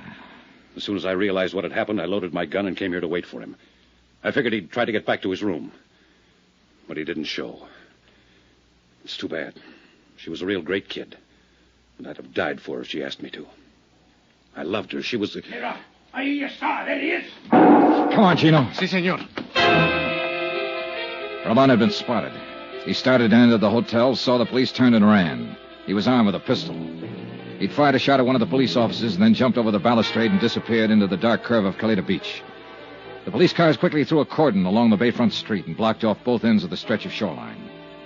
For the moment, Ramon was trapped somewhere on that beach. He'd tipped his hand now, and he was desperate and dangerous, and he had a gun. Gino and I went out on the beach after him. There's many places to hide here. Not for long. They'll have some more police here within a few minutes. Come on. It's maybe better we wait, senor. I do not think Ramon is planned to be taken alive. I can still see that girl, Gino, lying at the foot of the cliff. Si, senor. I remember. What is it? There by the water is... No, I am wrong, senor. It's only a boat pulled up on the sand. Yeah, it's a paddle boat. Well, I think it's better maybe we separate, senor.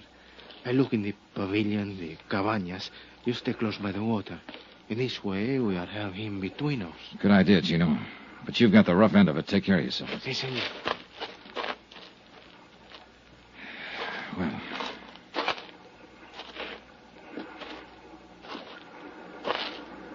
much cover along the shoreline here. Yes. Do not move, senor. Do not make a sound. Well, Roman. So you were hiding behind that boat. I have nothing to lose now, senor. If you make one move or try to call out, I will kill you. Yeah, I think you would. All right, then, what comes next? This boat. You will push it into the water. But be very careful. If you make any noise, even by accident, I will kill you. Quickly now. Hurry. Relax, Roman. You don't have a chance anyway. We will see. Careful now. Be quiet. Good. Now get in, quickly. Sure. Take the paddle, head out across the bay, and be very quiet, or I will kill you. All right, Roman. You're just wasting your time. They'll have a police launch out here within 10 minutes. I do not think so. They will not know. Quiet! Quiet! One more sound from that paddle and I will shoot. Marvel Terrence. Why did you kill her, Roman? She made me crazy. So beautiful. And with so very much money. I thought she would be most easy once Maria, my wife, was dead. Then it was you who blew up the airliner in order to kill your wife and have a clear field to go after Marvel. Marvel did not know I was married, and Maria was going to tell her. So you sabotaged a plane and killed her, along with 10 other innocent people. And what happened tonight? Did Marvel turn you down? She said she was suspicious of me, and she was going to tell you about it in the morning. And she said she was falling in love with you. She made me crazy. I wish you had got back into that hotel, Ramon. I wish you'd got there before I did, while Bill Blakely was still waiting for you with a loaded gun in his hand. Be quiet and paddle faster. We must get farther up the coast in order... What is that? Police launch. What did you think? I told you didn't have a chance. No, they could not get here so soon. Well, I forgot to mention the fact that they'd already phoned for one. And then they do not know yet we are out here. Good. Keep paddling. Quickly. He half turned his head to look back toward the launch. I took a chance and swung the paddle. His shot went wild, and he didn't get a second try. I caught him back in the air, and he dropped like a log.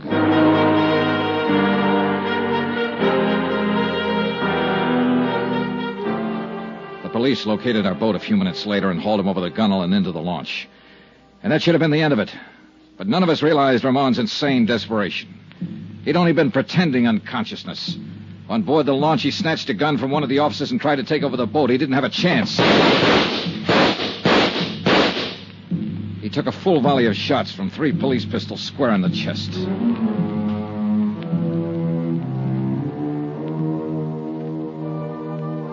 Expense account item 13, $312.20. Hotel and incidentals in Acapulco and Mexico City and plane fare back to the States. Expense account total, $608.10. End of expense account, end of report. Remarks? I'll never see another sunset now without thinking of her somewhere out beyond it. I hope she doesn't feel alone anymore. Yours truly, Johnny Dollar. Yours truly, Johnny Dollar. Yours truly, Johnny Dollar. Yours truly, Johnny Dollar. Yours truly, Johnny Dollar. Yours truly, Johnny Dollar. Yours truly, Johnny Dollar. Don Hancock, Johnny, Surety Mutual. Hi, Don. What's on your mind? Qui Bono. Qui who? It's Latin, kiddo. Qui Bono. Who benefits? All right, I'll bite. Who does? A little doll named Luann Parker down in Green Pass, Virginia.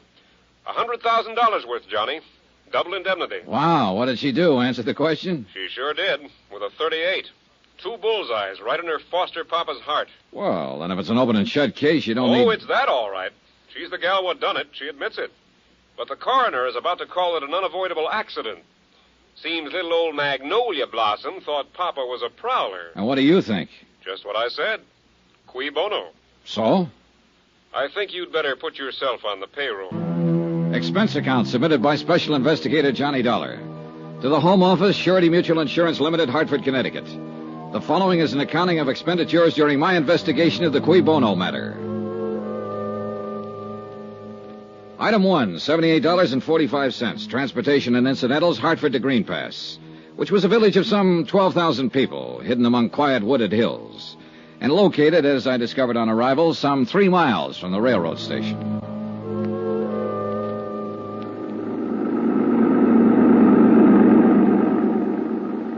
Nice weather we're having. Yeah, it's fine. You from New York? Well, near there, Hartford. Bet you ain't been having weather like this up there. No, it's been pretty cold. You say your name was Dollar? Yeah, Johnny Dollar. I'm Jake Deagley. You here on business? That's right. Well, I wouldn't count on finding much here. Green Pass is what you might call a one-horse town. 1 hotel, 1 bank, 1 taxi, that's me, 1 newspaper. And 1 county attorney. Yep, just 1... Oh, and you've heard about our tragedy, about Dan Parker getting shot. Yeah, that's why I'm here. I'm an investigator for an insurance company. I see. Well, it was a terrible thing. It was... Oh, doggone it. If old man Hawley don't fix up them fences, he's going to be short a cow one of these days. That's the 3rd time this week they've been out the road. How did people around here feel about Dan Parker? Was he well-liked? Well, he'd been reelected for 5 straight terms. No personal enemies? Not a one. There ain't a man in Green Pass that... Hey, what difference does it make whether he was well-liked? You know how he was killed, don't you? Yeah, I understand he was shot accidentally by his stepdaughter. That's right. And what difference does it make whether he had any enemies? Well, none, probably. But when an insurance company holds a policy as large as the one they carried on Dan Parker, they want to know the full circumstances surrounding the death. Well, there ain't no mystery about it, Mr. Dollar. That poor girl took him for a burglar and shot him, that's all. And it might have near broke her up. Say, what about her, Jake? Is she well-liked? Well, let me put it this way. I'm 52 years old. I got a grandson, 17. And we're both in love with Lou Ann Parker. I see. And there's 5,000 other males in Green Pass that feel the same way. She get along all right with her stepfather? They worshipped each other. She was all Dan had since Mrs. Parker died 9 years ago. They was thicker than thieves, them two. Rode horseback together, went fishing, took trips together. Well, then it's understandable that she'd be pretty broken up. It was terrible for her. She went clean out of her mind when she realized what she'd done. So tell me, was Dan Parker a wealthy man? No, fairly well-to-do for these parts, but no ways wealthy, the way you'd think of it in New York, for instance. Then I imagine the Parker girl would think of $100,000 as being a pretty sizable fortune. Mr. Dollar, let me give you a little advice. Oh? You got a job to do, fine. But if I was you, I'd be mighty careful how I went about doing it. Why so? Well, people up here in the hills are kind of standoffish at best. And if you go around hitting what you seem to be hitting at, you're going to get yourself a mess of trouble. I don't deal in hints, Jake. All I'm trying to do is dig up all the information possible. Let the company know exactly what happened. That sounds fair enough, Mr. Dollar. But you take my advice. Dig easy.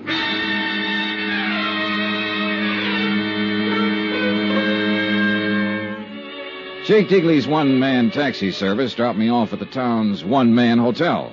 I signed in, left my bags, and did a quick resume of the case which Don Hancock had given me in New York.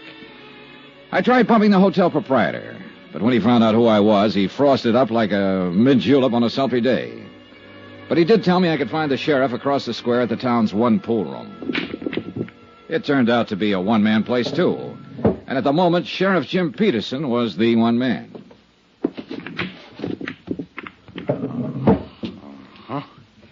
Oh, glad to know you, Mr. Dollar. Just a second now. Watch me get that there 3-ball down there. Good shot. No, that was a setup. You couldn't miss one like that if you wanted to. Got something on your mind, sir?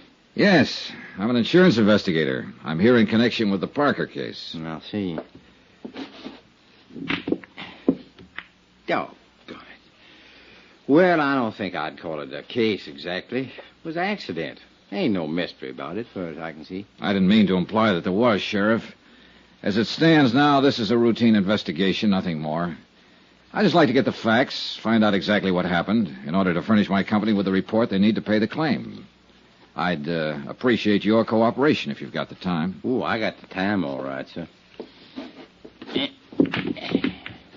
How much you know about it? Well, not much. Dan Parker, as I understand it, was your county attorney here. His stepdaughter, Luann Parker, who is the beneficiary under our policy, mistook him for a prowler, shot him, and killed him. Well, that's about it. Well, the thing happened 3 nights ago. Dan been up to Richmond on business. He come back in on a midnight train.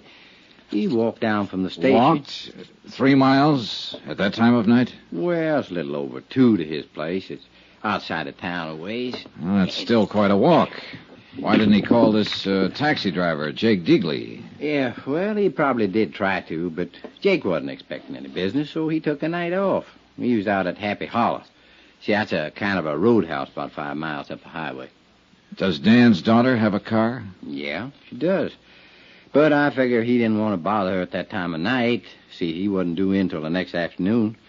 But it appears like he finished up his business and decided to come on back at night without letting Luann know or anybody else. Now, let me see here. Was he in the habit of coming back unexpectedly from trips? No, I wouldn't say he was.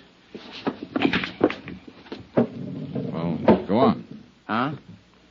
Oh, well, Dan didn't take many trips. And when he did, he most always made arrangements with Jake or Luann to meet him at the station. I see. So, anyway, walked home that night, and he took a shortcut through the lane and come on in the back way across the terrace. And right there was his fatal act. Oh, what do you mean? He bumped against the lawn chair. And the sound woke up Luann. Then she heard him fumbling with the lock of the back door and heard him come on in the house. She took a .38 pistol from a drawer of her night table and went to the head of the stairs. When she heard him start up, she fired twice and killed him. Mm-hmm. Were there any lights on in the house? No, she was afraid to turn on any light. And I reckon Dan was trying to keep from waking her up. 2 shots, 2 bullets in the heart, firing down a stairway in pitch darkness.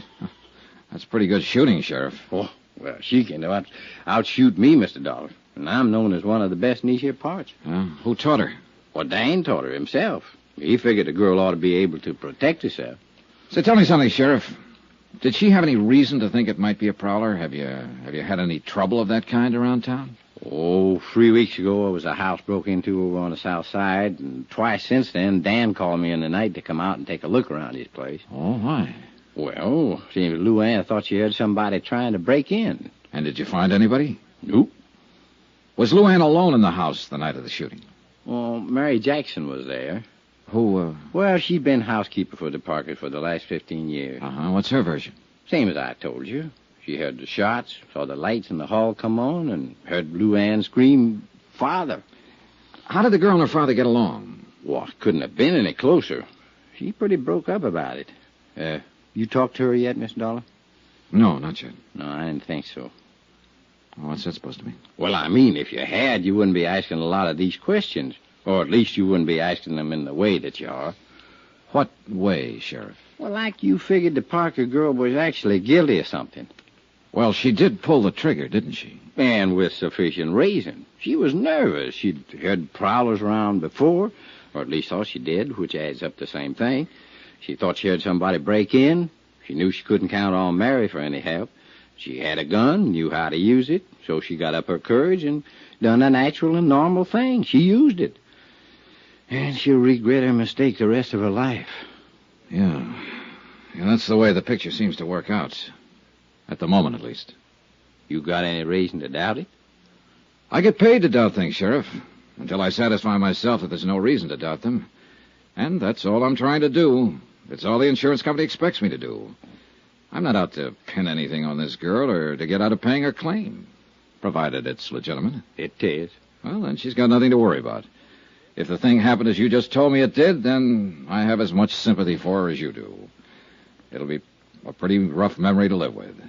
I just want to be sure, that's all. All right, Miss Dollar. You look around. You talk to people. Ask any questions you have a mind to, but you're going to come out right back where you started at. You're probably right. Dan and me had been friends for years. Good friends. Now, if I thought there was the slightest doubt about this, I would be the first one to kick up a fuss and go after the truth.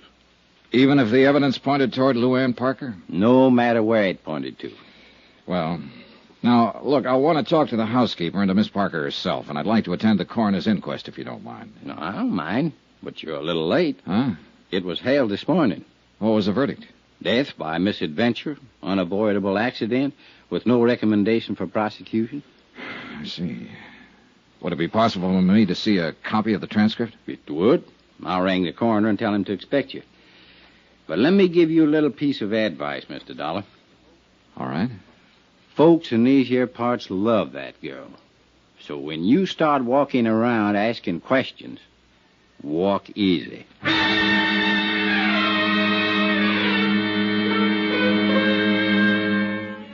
I went over the coroner's report and found nothing. Luann had been called as a witness and appeared to have answered all questions in a frank and a straightforward manner. I checked her school record. She was regarded as an unusually bright girl and had stood at the head of her class all through high school. She'd been elected cheerleader in her junior year, won the lead in the class play, had been chosen queen of the senior prom. She was the town's darling. They worshipped her. And I could see that casting any aspersions on her would be like an attack on the crown jewels. I began to feel like a peeping Tom, like a louse, like I was wrong. And yet, Qui Bono? Who benefits? 2 bullets in a man's heart and a $100,000 payoff. I had to be sure. Johnny Dollar. Tom Bates, Mr. Dollar. Tom. I'm acting county attorney since Dan Parker's death. Oh, yes. I was looking for you earlier. So Sheriff Peterson said. What was it you wanted to see me about? Didn't Peterson tell you why I'm in town? Yes, of course. You're an insurance investigator. You're here in connection with Parker's accident. Accident, did you say? I thought the sheriff straightened you out on that. He tried his best. Well, I'm afraid I can't tell you any more. Mr. Bates, are you in your office at the moment? Yes, I am. Stay there, then. I'll be right over. From Special Investigator Johnny Dollar, location Green Pass, Virginia, to the Home Office, Surety Mutual Insurance Limited, Hartford, Connecticut. Assignment, the Qui Bono Matter. Expense account continued. Item 4, 5 cents for a copy of the Green Pass Weekly Sentinel. I glanced through it as I walked across the square from the hotel to the courthouse. The big news, of course, was the tragic death of longtime county attorney Dan Parker. And 2 columns of the editorial page were devoted to eulogy and sympathy for the dead man's adopted daughter, Luann, who had mistaken her father for a prowler and shot him to death with his own gun. But neither the editorial nor the front page mentioned the fact that Luann, because of her mistake, stood to collect $100,000 worth of insurance.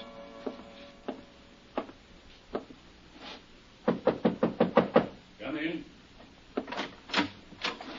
Are you Tom Bates? That's right.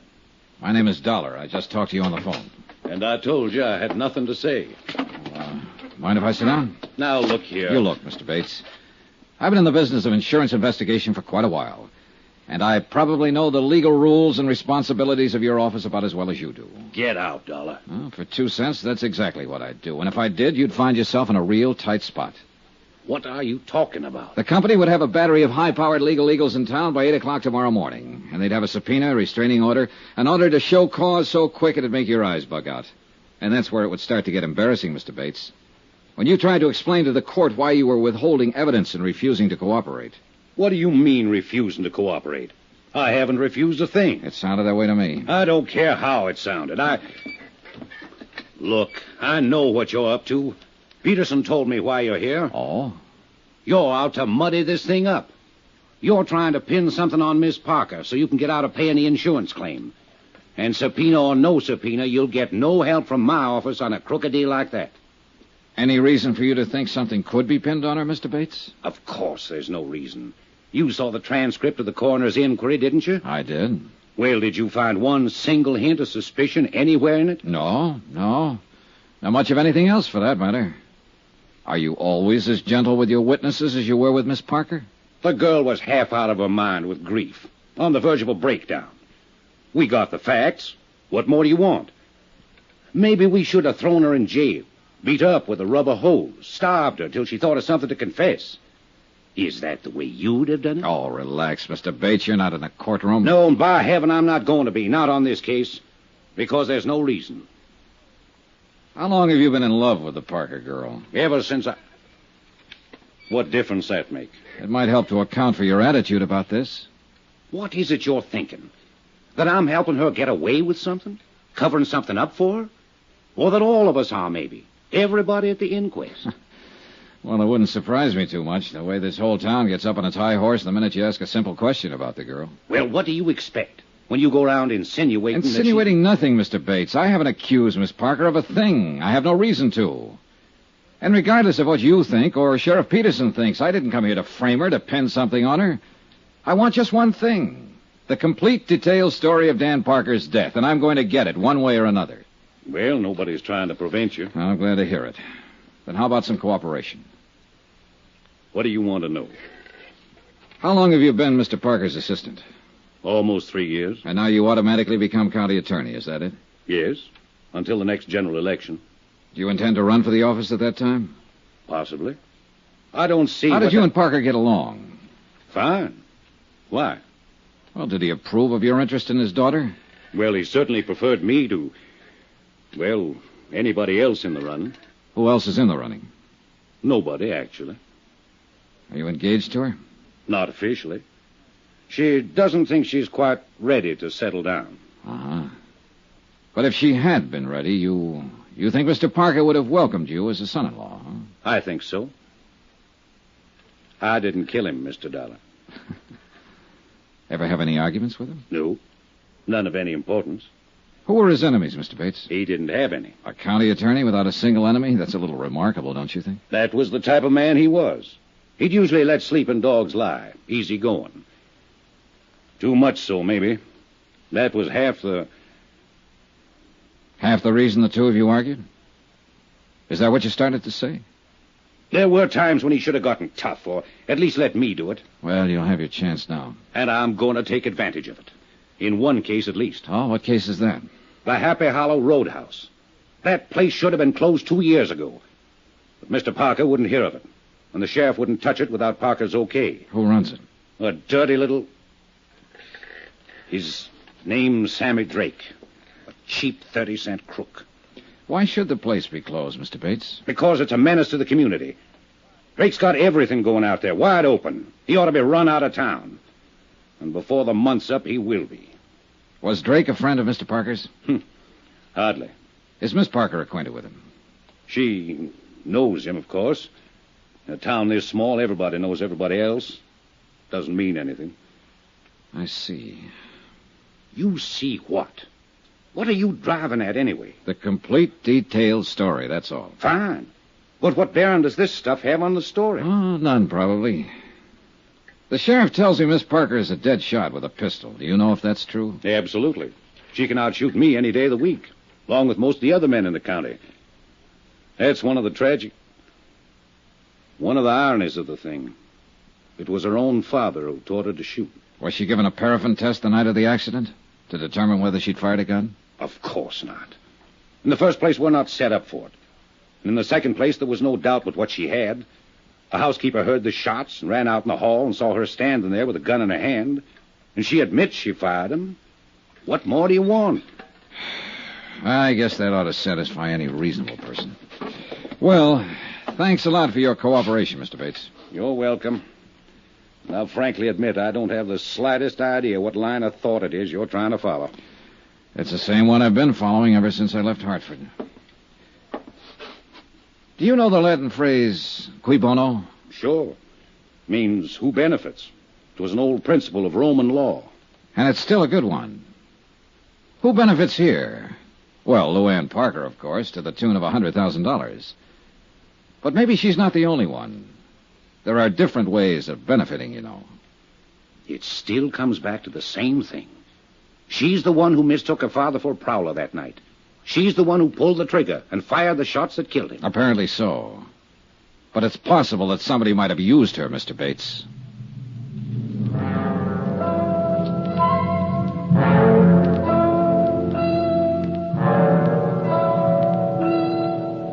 Expense account, item 5, $6 even. Flat rate payment to Jake Deagley for a couple of hours' use of his battered old taxi.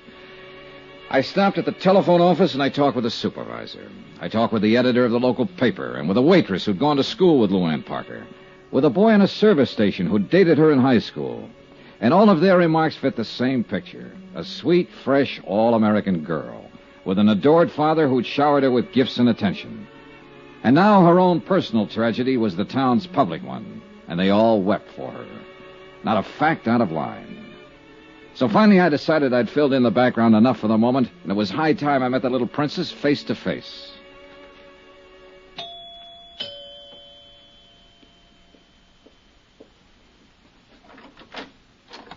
Yes, sir? Good afternoon. I'd like to see Miss Parker, please. Well, I'm sorry, sir, but she ain't here. Oh? She's been staying in with Dr. Praley and his wife. Seems like she just couldn't face this place after what happened here. Are you the housekeeper, Mary Jackson? That's right, sir. Well, I'd like to talk to you too, Mary, if you don't mind. What about, sir? Just a routine question or two. I'm with the insurance company that carries the policy on Mr. Parker's life. Well, I don't think I ought to go around talking Well, it's quite all about... right. Sheriff Peterson and Tom Bates are both cooperating with me, so you can be sure there's nothing wrong about it. Well, if them two say it's all right... They do. Then I reckon it is. Won't you come in, sir? In a few minutes' conversation, I learned that Mary Jackson had practically raised the Parker girl and worshipped both her and her father. She showed me the terrace where Dan Parker had bumped into the chair and wakened both his daughter and Mary, the back door where he'd entered the house that night, and then finally the main stairway where the shooting had taken place. When I heard the shots, all I could think was, oh, my poor baby, and I come running out in the hall. Your room is the third door there, is that right? Yes, sir. Well, just then Miss Luann turned on the lights, that switch right there beside you, and I saw her standing here at the top of the stairs with a gun in her hand. Then we both looked, saw it was Mr. Parker. We run down there. Miss Luann tore off his tie and pulled his shirt open, but he'd already passed on. Yeah, it must have been a terrible thing for both of you. Yes, sir, it was. Mr. Parker seems to have been a very generous man, especially with his daughter. Oh, he always gave her anything she wanted. Bought her another new car just last month. Yeah, I saw it in the driveway. Ah, this is a very attractive house. Must be worth $25,000, $30,000. Mr. Parker bought it just 2 years ago. He thought with Miss Luann growing up, she ought to have a better place to live. What's your salary here, Mary? $95 a month, sir. And my keep, of course. I wonder how he did it. Sir? Well, Dan Parker made $5,000 a year as county attorney. There's less than $600 in his bank account. The manager said it's never been much higher. And yet, this house, new cars, those clothes of Miss Parker's that you showed me, a $50,000 life insurance policy. How about that, Mary? I don't know nothing about it, sir. And still, with all this, they were always quarreling. How'd you find that out? Why, Mary? What did they quarrel about? Well, it's only been the last 6 months, and it wasn't her fault. It wasn't like her. It was that Sammy that put those ideas in her head. Sammy Drake, the fellow who owns the Happy Hollow? And she was a restless one with nothing to do, and he took advantage of it. Filled her head full of crazy notions. I know it was him. What crazy notions, Mary? Oh, going off to New York, getting on the stage, or dancing in some nightclub. It's the only thing Mr. Parker ever refused her. But he sure put his foot down on that. He said the only way she'd do it would be over his dead body. Oh, sir. Thanks, Mary. You've been a lot of help. Johnny Dollar. This is Tom Bates. Oh, how are you? Dr. Praley just called me, Mr. Dollar. He says you've been threatening him. Oh, I wouldn't call it a threat, Mr. Bates. I simply told him that if he won't let me question Miss Parker, then I'll have to get a court order to do it anyway. Well, as acting county attorney here, I think I could block that order, Mr. Dollar. Maybe, but I doubt if it would be a very smart move. Now, you look here. She's in no shape to answer questions. She's under doctor's care. It's been 5 days now since the shooting. She's still very upset, nervous. She might say things that could be misconstrued, that she didn't mean. Oh, what things? How would I know? I just thought you might. Since you've already questioned her once, right after she killed her father. Wasn't she upset then? Did she say anything you misconstrued? I'm warning you, Dollar. And I'm warning you. I'm going to talk to that girl one way or another. From Special Investigator Johnny Dollar, location Green Pass, Virginia. To the Home Office, Surety Mutual Insurance Limited, Hartford, Connecticut. Assignment, the Qui Bono Matter. Qui Bono, Latin for who benefits. Item 8, $1. Transportation out to Sammy Drake's Happy Hollow Roadhouse on the highway north of town. On the way there, I thought over what I'd learned so far, and I realized there wasn't much. On the face of it, the thing was simple enough, no mystery at all. 5 nights ago, Dan Parker, the local county attorney, had returned from a business trip and entered his sleeping house.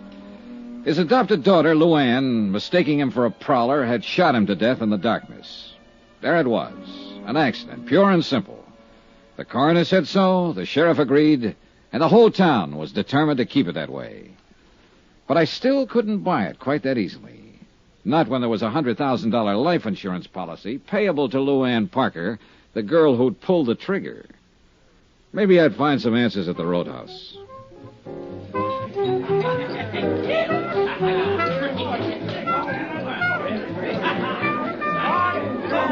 The Happy Hollow was like 1,000 other places of its kind.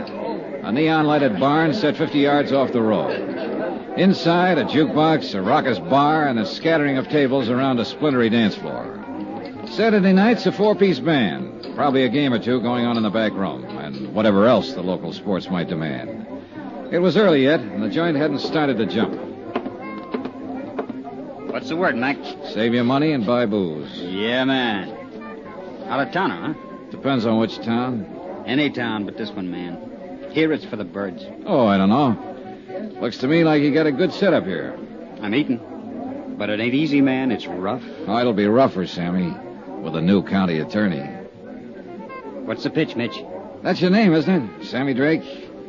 That's a crime, maybe? Oh, it might be. I don't know yet.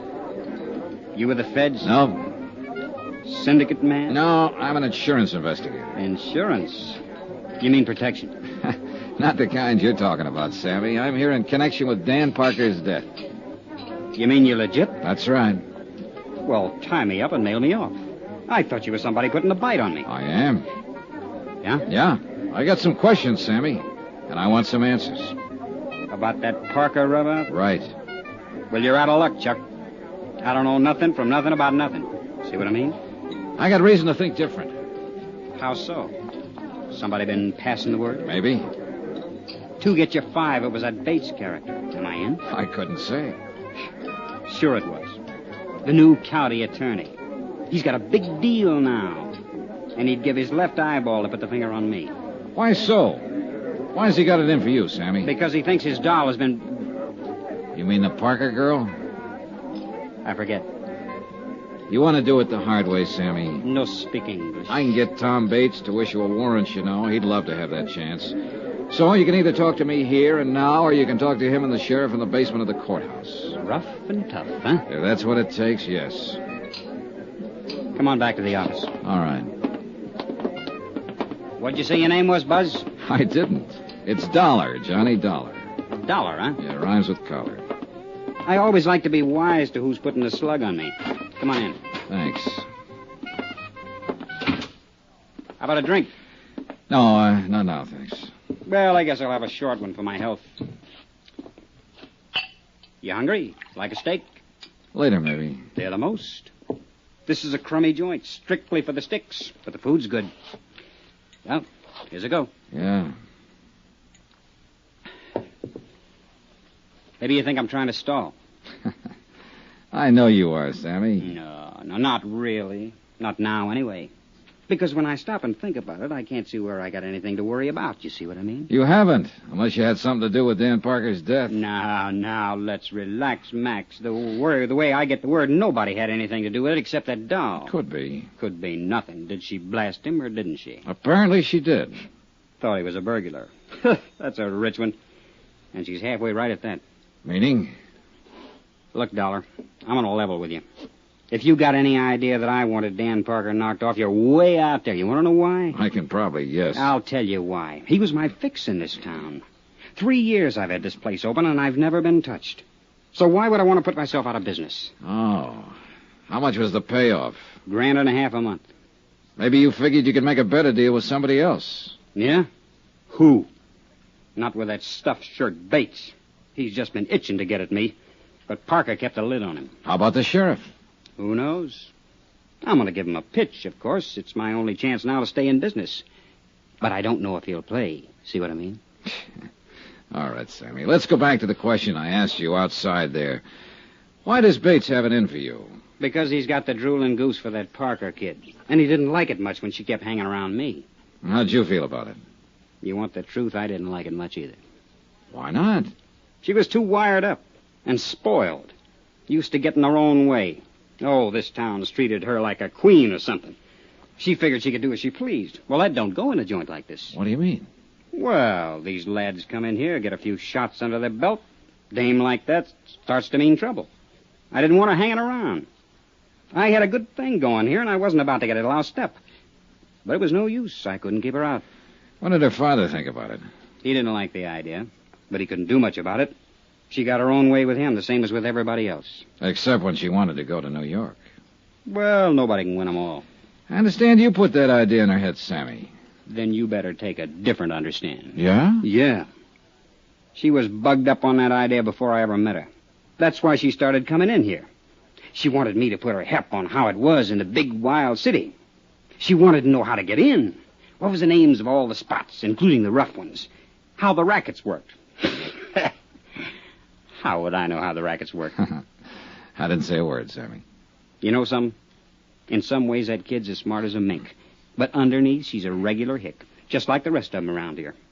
She thinks that stuff is glamour, the big time, hot stuff. And she was busting her braces to get at it. Even this place, this crummy clip joint. To her, it was wicked and exciting. Oh, man, how square can you get? I suppose you tried to talk her out of going to New York. Do I look crazy or something? I was all for it, anywhere. As long as it got her off my neck. Oh, a beautiful girl like Luann Parker on your neck, and you were trying to shake her off? Oh, Sammy, I'm losing you. Oh, look, Dollar, when it comes to dames, I've got as fast an eye as the next guy. But with that chick, oh, man, I unpack my toothbrush and I stay home. Why? Why? She's got this whole town fooled. Everybody but me.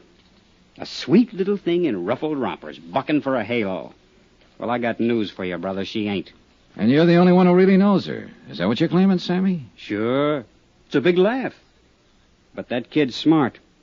And inside, she's colder than a fish. I'm a fairly tough baby, Dollar, but I'll tell you something straight. I'm scared of that girl.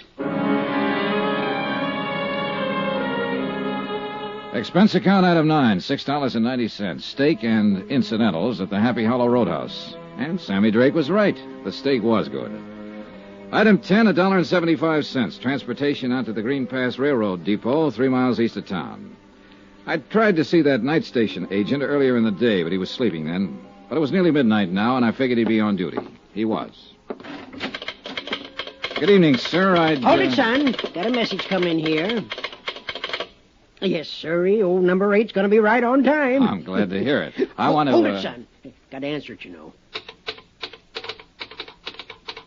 Mighty important business getting these here trains through. Yes, I imagine it is. Hold it! Yes, sir. Right on time. It'll be here in about 2 minutes now. Well, son, what's on your mind? I wondered if you were on duty the night Dan Parker got back in from Richmond. The night he was killed. Oh, yes, indeedy.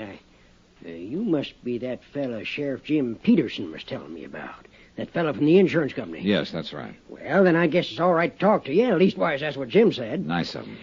It's a mighty terrible thing. A downright tragedy for that poor motherless girl. Making a mistake like that, shooting her own father. Yeah, rough deal. Did you notice Mr. Parker when he got off the train that night? Why, of course I did. I always notice anybody getting off. It's part of my job, son. Yeah, well, It was right about this same time of night. He come in on number 8, the same one that's due in now. Did you talk with him? Of course I talked with him. I know Dan Parker since we was both pups. He said, "Hi, Willie." I said, "Fine." And he said, "How's the family?" And I said, "Fine." And he said, "Well, you know, we talked. We had to talk more, too, but there's some fellow with him." Oh, well, I didn't know that. I reckon it was just some passenger he'd struck up the time of day with. Dan was all... There. You hear that, son? She's coming across the Briar Creek Bridge right now, right on time, Well, too. look, what happened to this stranger? Did he and Dan Parker leave the station together? Oh, no. No, they just talked while the engine was taking on water. The fella got back on the train before it pulled out. He's just going through. Did you hear what they were talking about? No, can't say that it did, son. Most likely didn't amount to nothing, though. No, I suppose not. By golly, I did hear one thing. Oh, what? Just when the train was starting up, the fella leaned out and yelled, "Thanks a lot, I'll be seeing you." Dan just grinned, waved back, and went on down the platform to the telephone booth. You don't know what he meant by that remark. Oh, nothing, more than likely. Just one of them things you say, you know. But that's life for you, because he won't be seeing him after all. See, she's coming around the bend there, son. I got to get the mail sack out. You got any more questions? You're going to have to ask him on a run. The mail's got to get through. I wouldn't think of stopping it. Hey, look, you said Dan Parker made a call from that telephone booth over there. You know who he talked to? Nobody, son. What do you mean? Why, he come back and said get a busy signal. I guess he'd have to walk home. And that's what he done. That was his mistake. That was one of them anyway. You got any more questions? I reckon they'll have to wait. I haven't got any more. How's that, son? I said thanks a lot. What for? Well, there you got me. I don't know.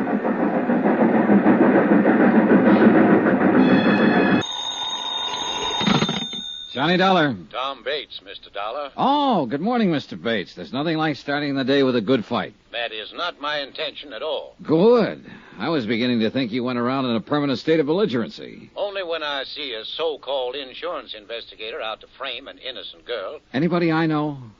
Look, Dollar, will you be available at 2 this afternoon to interview Miss Parker? I've been available for 2 days. She's the one who hasn't been. She was in no condition to see anyone.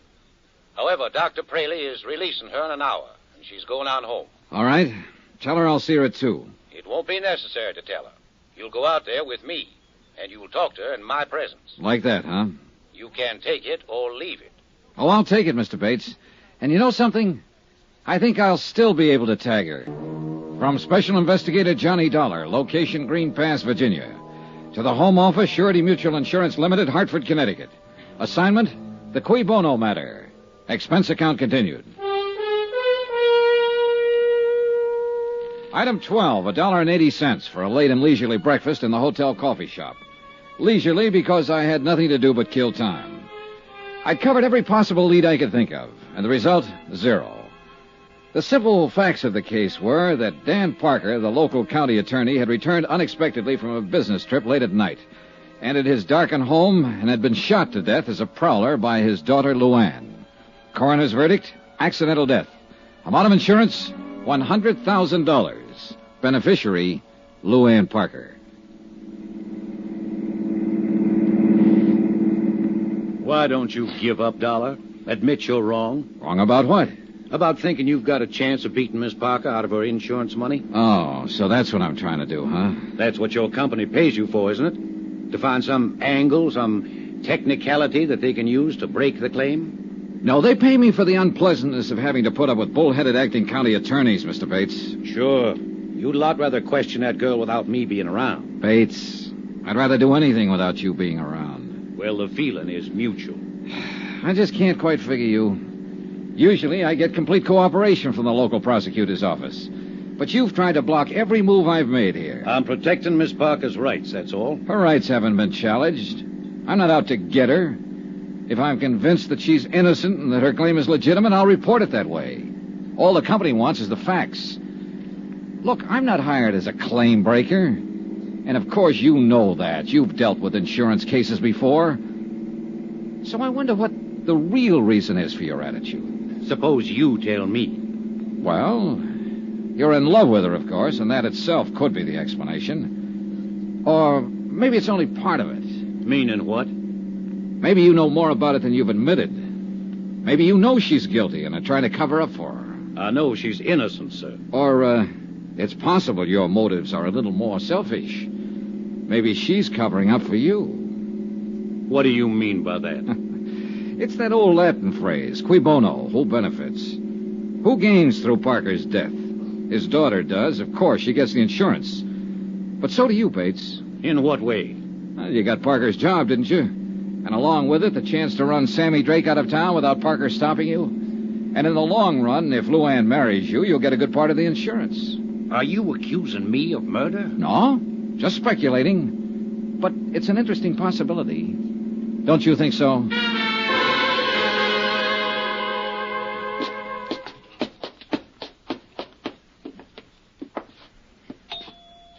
Any particular subjects I should avoid, Mr. Bates? Ask anything you want, as long as I'm here to advise her.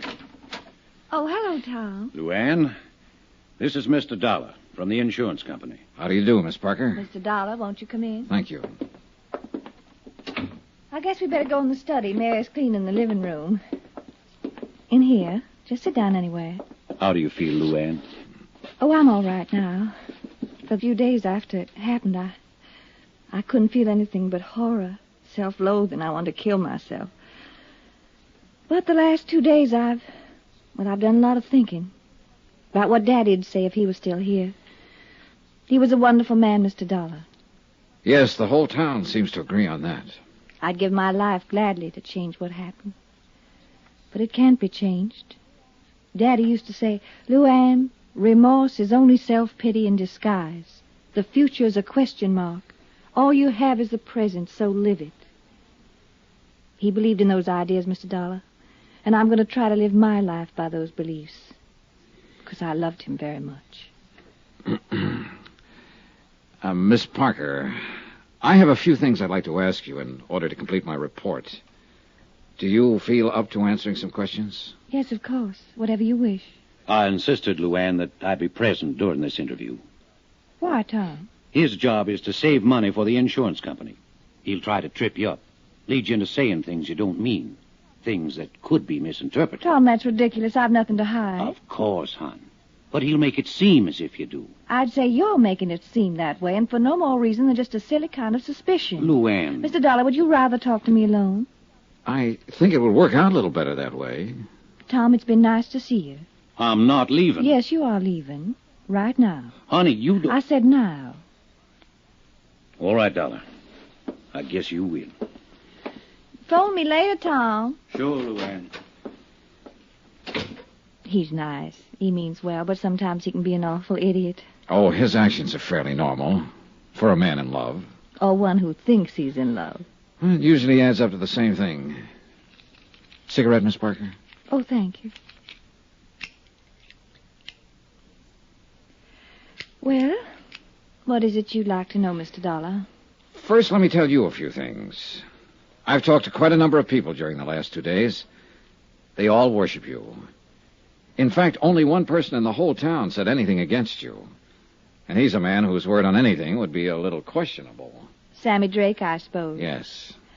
Well, I don't know what he said, but I imagine he thought he was being honest. You see, Sammy's never understood me at all, and I guess I have given him a kind of a bad time. How do you mean? By pretending to take him seriously.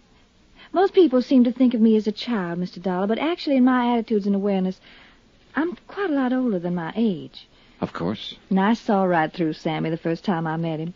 He's just a silly little would-be tough, but he likes to think of himself as a smooth, wicked mobster type. So I pretended to go along with it, even put on an act of my own in return. And what do you think happened? You had another Tom Bates situation on your hands. Sure. Sammy took me seriously. Well, I didn't want any part of that, so of course I ran for cover. And he has never forgiven me. Well, I guess you can stand having one detractor, Miss Parker. You've got a big team on your side. I like people. I guess that's why they usually like me. I've had a wonderful life, Mr. Dollar. And I'm very grateful, especially to Daddy. He did everything possible to make me happy. I think if I'd asked for the moon, he'd have tried to get it for me. There was one thing, though, that I understand you disagreed on. You mean my wanting to go to New York? That's right. I guess the only arguments we ever had was over that. If I'd only known how short a time he was going to be with me, well, it didn't matter that much. I felt I was right, that the only reason he was against the idea is because he still thought of me as a child. Parents usually do that. I know. And it just didn't matter enough to hurt him when he had so little time. But you can't go back. I wonder if you would try to go back for just a moment, Miss Parker, and tell me in your own words just what did happen that night. Well, Daddy had gone to Richmond on business. None of us expected him back that night. All right, go on. Well, Mary, she's our housekeeper. She went to bed early. I read till about 11, then I went to bed. And shortly after midnight, something woke me, a noise down on the terrace. I looked down from my window, and I saw sort of a dark shape slip across the terrace toward the back of the house. I was scared stiff. I'd heard prowlers outside twice before during the past month. Yes, the sheriff told me you didn't. Yes, well, I realized it was up to me because Mary would have just gone to pieces if I'd waked her. All I could think of was getting to the phone down at the bottom of the stairs. when I started out of my room, I could hear somebody fooling with the lock on the back door. And that's when I thought of the gun. Where was it? In the drawer of the night table beside my bed. Daddy'd put it there himself after the night I heard the prowler, but I'd almost forgotten it. All right. Then what did you do? Well, I took the gun. I went back out into the upstairs hall. All I had in mind even then was to go downstairs and get that phone. But when I reached the stairway, I heard someone moving down below, and I realized that whoever it was had already got in the house, that they were starting up the stairs. And I could see just a vague blur, dark shape against the shadows.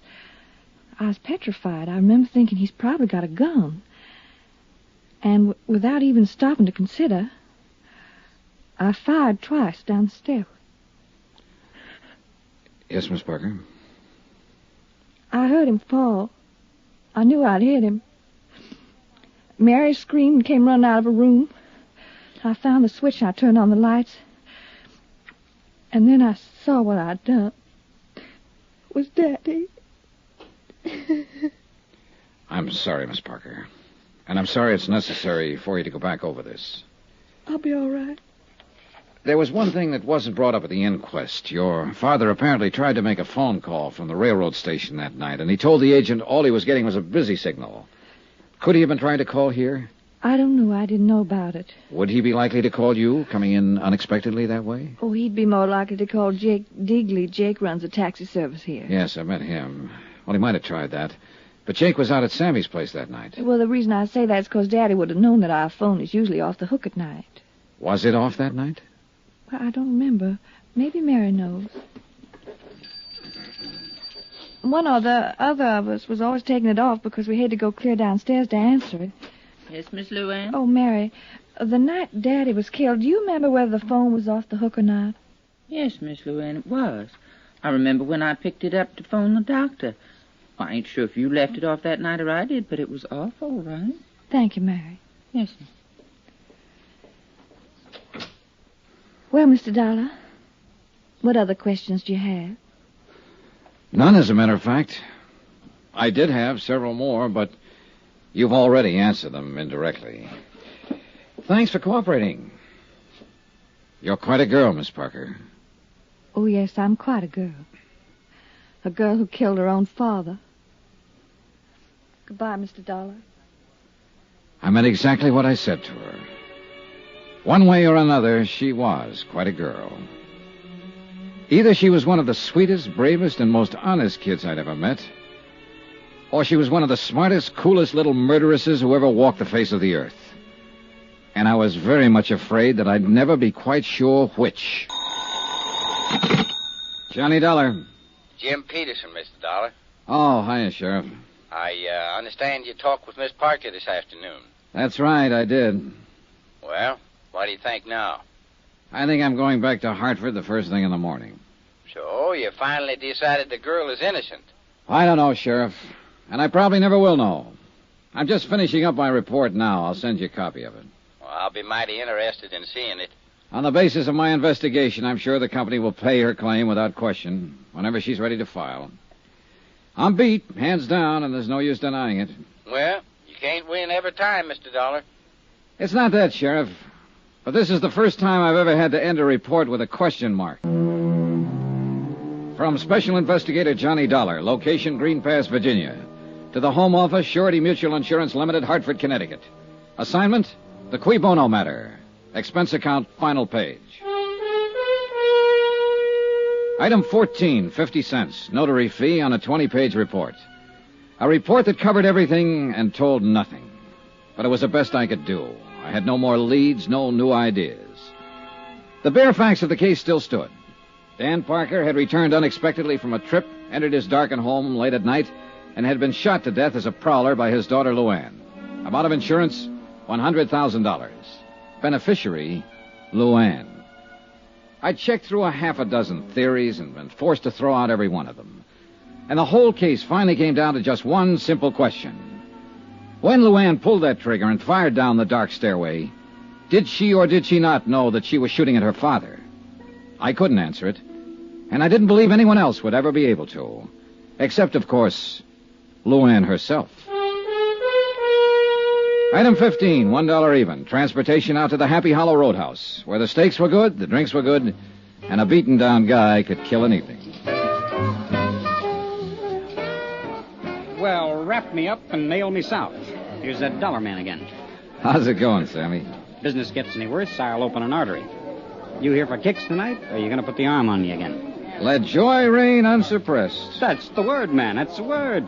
Come on over. I'll let you buy me a drink. You're riding on a swindle sheet. Or better yet, I'll let you buy me one. You own the joint. Okay. Set us up, Joe. Make mine a usual fusel. What do you have, sir? Scotch on the rocks. You ever get through to that Parker chick? Yeah, I talked to her this afternoon. Well, what do you think, man? Was I right or was I right? About what?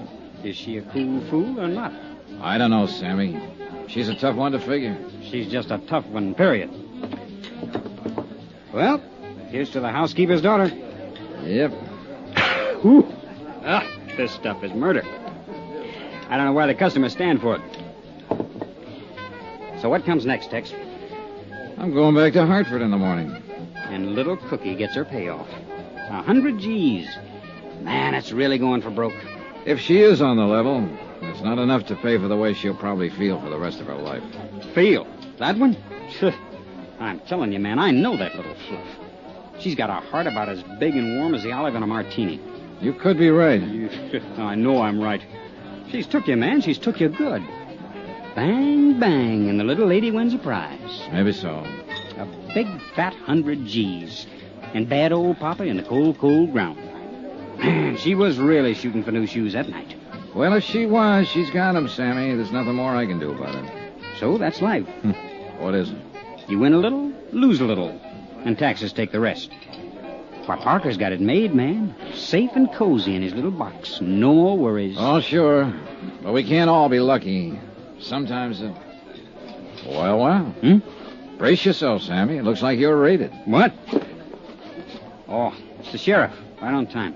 On time? Relax, Max. He's just come to tell the tale and do the deal. Protection? Well, sure. Same setup I had with Parker.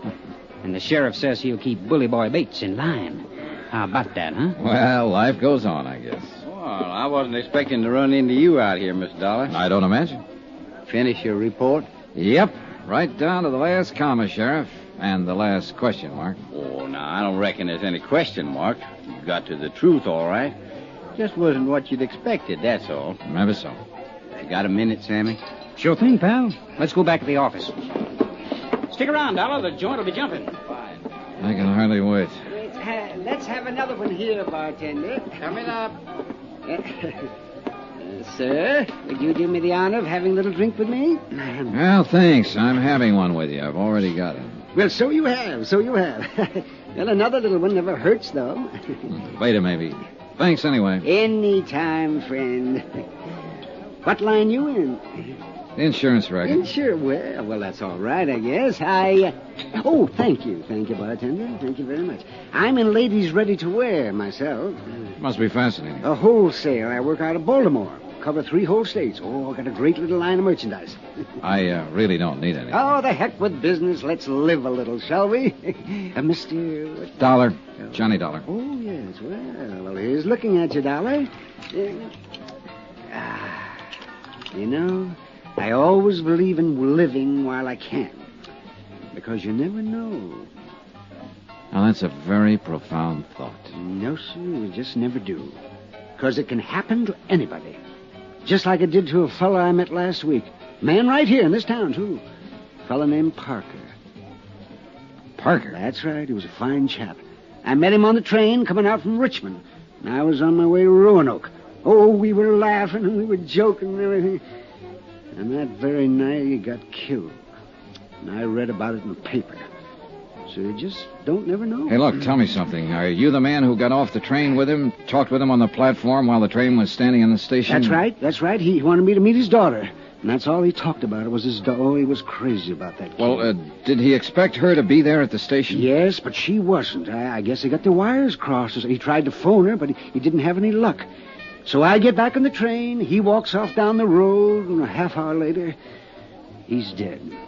I'm telling you, you just never know. On the train, on the way down, What did he say about his daughter? Oh, you know, the way a guy talks about his kid. He worshipped her. Yes, he did. That's all. He was telling how they were always kidding each other. And they were... Oh, say, here, take a look at this tie I'm wearing. Yeah, sure, it's a nice tie. Sure, it's a nice tie. That's what anybody would think, just to look at it. Yeah, it's a nice... Come on. I want to show you something about this tie. Well, can't you show me without going... No, you got to go outside, so come on. Mr. Parker gave me this tie. He was wearing one on the train, and I liked it, so he gave me one. He said he had 3 of them. His daughter gave them to him the week before. He got them from some novelty house. So come on. Well, look, what is it you want to show me about it? Oh, come on. We got to go down there at the corner of the building. Oh, boy, this will knock you out. No, I'm telling you, it's just real crazy. Yeah, it must be. Parker never would have given it to me, except he had 3 of them. He figured he could never wear them all, so... Well, come on, let's see the trick. All right. Look, it's just a nice necktie, isn't it? That's all. Yeah, that's all. Nothing out of the ordinary. Now, come on around the corner here, out of the light. Oh, boy, this is going to fracture you. Now, look. Well, I'll be...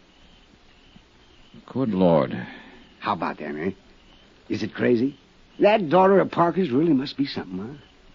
Yeah, she is. Can you imagine a kid thinking up an idea like that? Can you? Giving her dad a necktie that glows in the dark.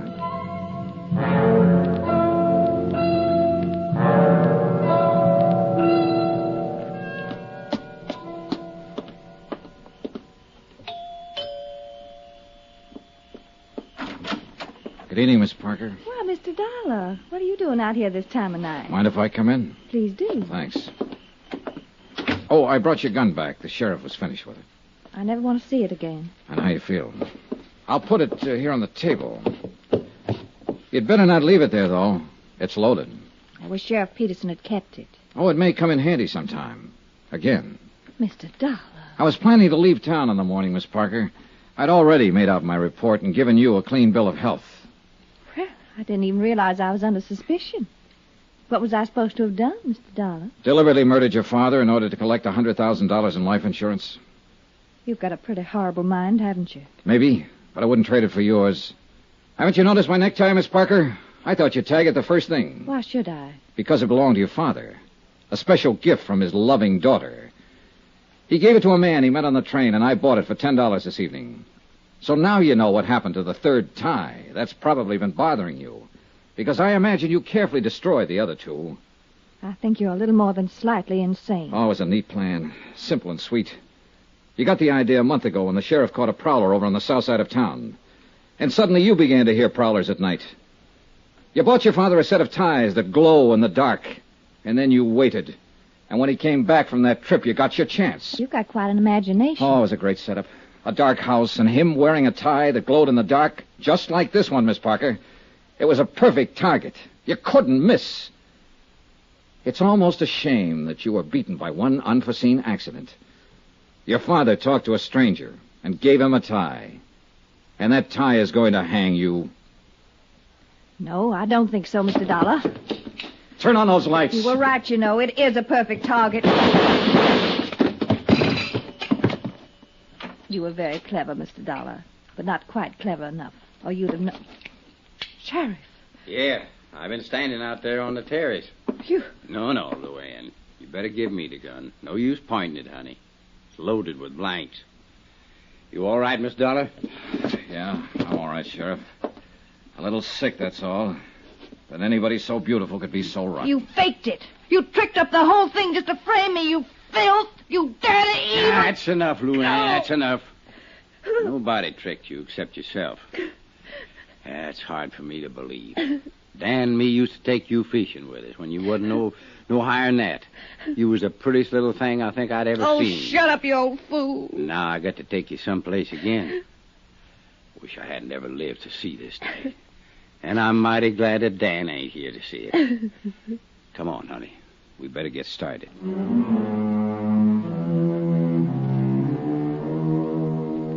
Expense account item 16, $148.30. Hotel and incidentals in Green Pass and transportation back to Hartford. Expense account total, $382.65. End of account, end of report. Remarks. When you gave me this assignment, Don, you asked a question, a phrase in Latin. Qui bono? Who benefits? So here's your answer. Nobody. Yours truly, Johnny Dollar. Yours truly, Johnny Dollar. Yours truly, Johnny Dollar. Yours truly, Johnny Dollar. Yours truly, Johnny Dollar. Yours truly, Johnny Dollar. Yours truly, Johnny... Johnny Dollar. Ralph Steedler, Johnny. Delta Liability. Oh, hiya, Ralph. What's on your mind? Poetry, you Philistine. The bard's immortal words. Which words? Full fathom 5 thy father lies. Of his bones are corals made. And those... Those are pearls that were his eyes. Yeah. What's the case, Ralph? Robbery? A pearl necklace? Life insurance. $75,000 worth of bones. Down in the bottom of the deep blue sea. Or so they say. So who say? The insured's wife. The insured's best friend. Oh, they're quite positive about it. But you're not, is that it? Johnny, if I'm going to be stuck for 75 G's, at least I ought to get the straight dope, shouldn't I? All right, I'll get it for you. Give me the who and where. It happened in Miami Beach. Check with the DA's office there. The insured was a man named William Markey. And the beneficiary? His wife, poor wretch. Oh, you're biased, Ralph. Sure, I'm paying alimony. So look it over, Johnny, and keep in touch. From Special Investigator Johnny Dollar to the Home Office, Delta Liability, Hartford, Connecticut. The following is an accounting of expenditures during my investigation of the Fathom Five Matter. Item 1, $143.40. Transportation, tips, and incidentals, Hartford to Miami. Purpose of assignment, aside from a chance to get a look at the sun, to check into the death of one William Markey, or to find out if there was a death, and how it happened, and where was the body, and if not, why not, and if so, how. Or rather to determine... Well, anyway, the deputy investigator from the DA's office, a man named Barney Wilson, was at least as confused as I was, and he'd had a 2-day head start. Now, we're going on the assumption, of course, that the man is dead. But legally, you understand, the fact hasn't yet been established. Meaning exactly what, Mr. Wilson? Well, it's pretty strong evidence, but no corpus delicti. Not so far, anyway. Maybe you'd better start at the beginning. And that would be where, Mr. Dollar? How much do you know about the case? Well, very little. The dead man, if he is dead, was named William Markey. He was 46 years old, owner of a consulting engineering firm in New York. He'd been married to his present wife for 3 years. Her age is 30, and she's the beneficiary of his insurance. And, I might add, a charming and lovely young woman. They've been down here for about a month. And 3 days ago, Markey was killed, or allegedly killed, in an accident. That's right. Drowned, as I understand it, when a fishing launch sank a mile or two offshore. And then... Well, you can take it from there, Mr. Wilson. Now, your responsibility in the case is primarily to the insurance company. Is that right, Mr. Dollar? Entirely, not primarily. Why, what do you mean? And it would be to the company's advantage if Markey's death were not legally established, huh? They wouldn't have to pay the claim, if that's what you mean. Then it's reasonable to suppose, since the whole case is pretty vague at present, that your efforts will be devoted to creating doubts as to whether Markey is really dead. Mr. Wilson, I think it's reasonable to suppose that I can't very well answer your questions without knowing exactly what has happened. Well, all right, then. Briefly, this is it. Apparently, Markey came down here to bid on a construction job, manufacturing plant. Well, he didn't get the job. But he stayed on, he and his wife and the young fellow that was with him. What young fellow? Name of Danny Haynes. He worked for Markey, a draftsman or engineer. Evidently a personal friend of the Markeys. The three of them took a house down the beach south and spent all their time together, night clubbing, one thing and another. I see. Anyhow, well, 3 days ago, Markey and young Haynes went out fishing together, hired a charter boat, a small cabin cruiser named the Fathom Five, and headed south along the coast, working the offshore banks. Whose idea was the trip? Markey's, according to young Haynes. In fact, all the rest of the story is according to Haynes. Nobody else saw what happened. And what did happen? Well, Haynes says they anchored off the reef and both of them fished from the dinghy for a while. Then Markey decided he'd go back to the cruiser and fix some breakfast. Haynes put him aboard and took the dinghy out alone. He says he fished along the reef for about 30 minutes before he looked back and saw the cruiser was afire. It was nearly a mile away, according to his story, and by the time he got back, the boat was a pillar of flame. He didn't see any sign of Marky? No, he says not. He couldn't get aboard because of the flames, and a few minutes later, the cruiser sank. Mm-hmm. No one else saw it? There were no other boats around? No, it was early morning, and there weren't many others out. It had rained during the night, and there was a fairly heavy fog. They were only a mile and a half or so offshore, so Haynes rode in with the dinghy and reported it. Mm-hmm. Tell me, what was the depth of the ocean where the cruiser sank? Oh, it was only about 50 feet. I've got a salvage company working now to raise it. Get a diver down? Yes, but he didn't find out much. He couldn't get inside the hold. That's about the size of it, huh? Mm-hmm, it is. Until they get that cruiser raised so we can take a look at it. And, of course, it may not tell us a thing. What about the currents along the reef where that boat went down? Oh, they're pretty bad. Strong and erratic. A body could be carried through the reefs and on out to sea and never be found.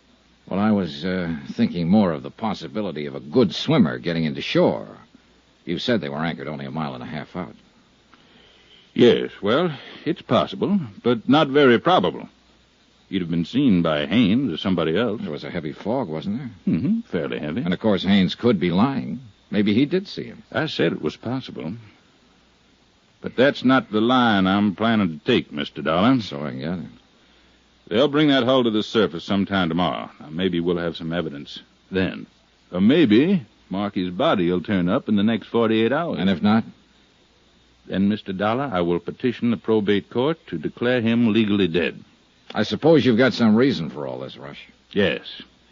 I want the fact of death established in order to file a murder charge. Danny Haynes? Who else? It's the old story, isn't it? 2 men go out and only one comes back. Unwitnessed accident. Nothing new about it. No. And it's never been an easy one to prove. Well, it'll be a lot tougher a year from now if you people put up a fight and force the decision up to the Superior Court. Suppose Haynes himself fights it. I wish he'd try. Be the next thing to an admission of guilt. Oh, Mrs. Markey. She has legal status in the case. She could do it, but she won't. Yeah, you're probably right. She wouldn't be likely to throw away $75,000. Well, I can't tell you what we'll do yet, Mr. Wilson. I'll have to look around first, talk to the people involved, get my feet on the ground. Fine. Well, you just do that. Here, I'll give you the addresses. Oh, good. Mrs. Markey is still at the beach house. Young Haynes has moved into a hotel near there. All right, thanks. Say, how did the 3 of them get along during the month they've been here? Like peas in a pod, from all appearances. Of course, what was going on behind the scenes might have been another story. It usually is. I think that's where we'll find the motive. Not that Mrs. Markey encouraged Haynes at all. She's a fine woman. I know, and she's beautiful. And this is the South. How's that? So long, Mr. Wilson. I'll keep in touch.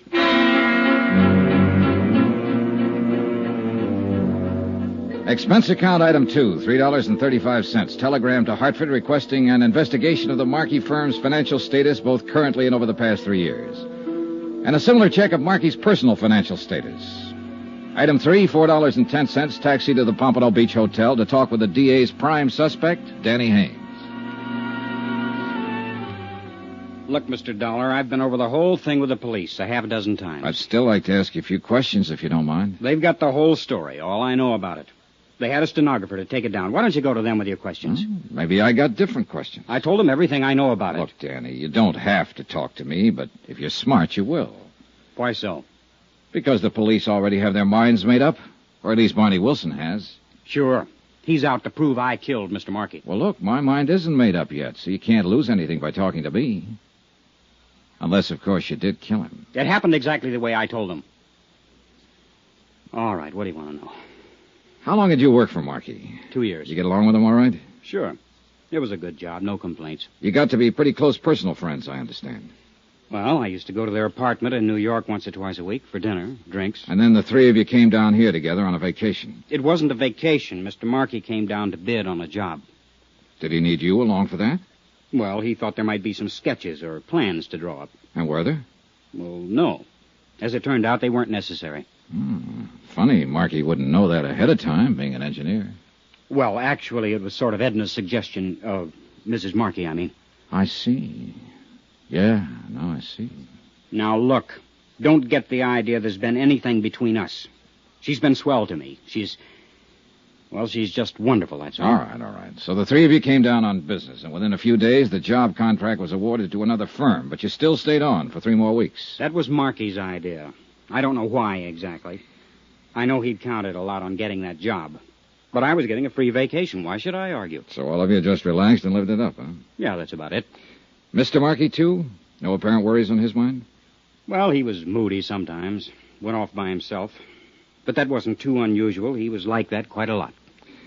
He and his wife seem to be getting along all right? Sure. As far as I noticed, why? Well, let's talk about that accident for a minute, Danny.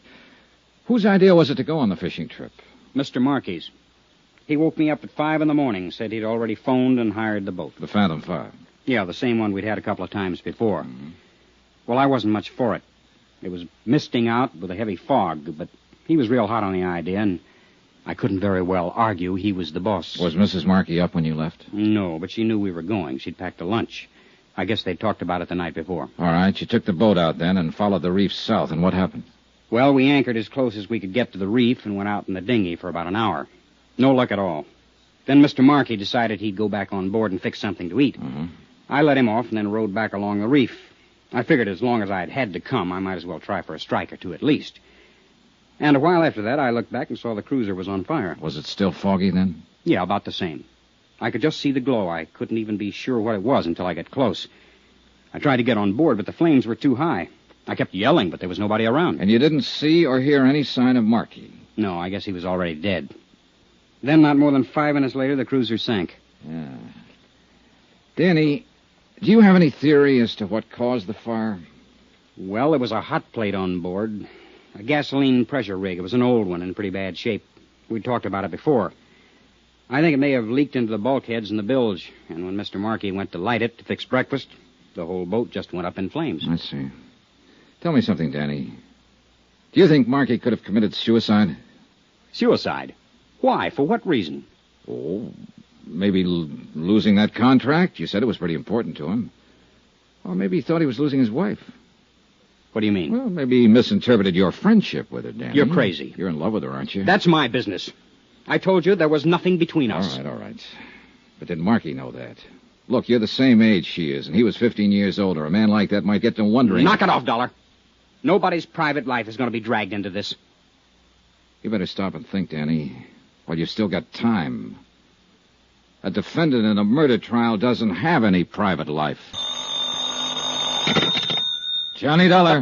Barney Wilson, Mr. Dollar, special deputy with the DA's office. I understand you talked to Danny Haynes. You've got a good grapevine, Mr. Wilson. Oh, tolerable. Well, what do you think?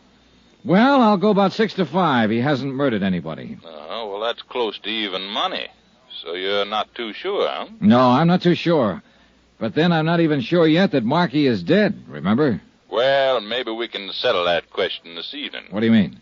The salvage boys have finally got grapple lines on that boat. They figure to bring it up to the surface around 8 o'clock.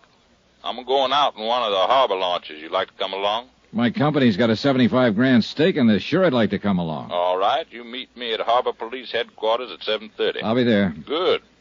I'll introduce you to the late William Markey. Somehow, I sort of doubt that, Mr. Wilson. From Special Investigator Johnny Dollar to the Home Office, Delta Liability, Hartford, Connecticut.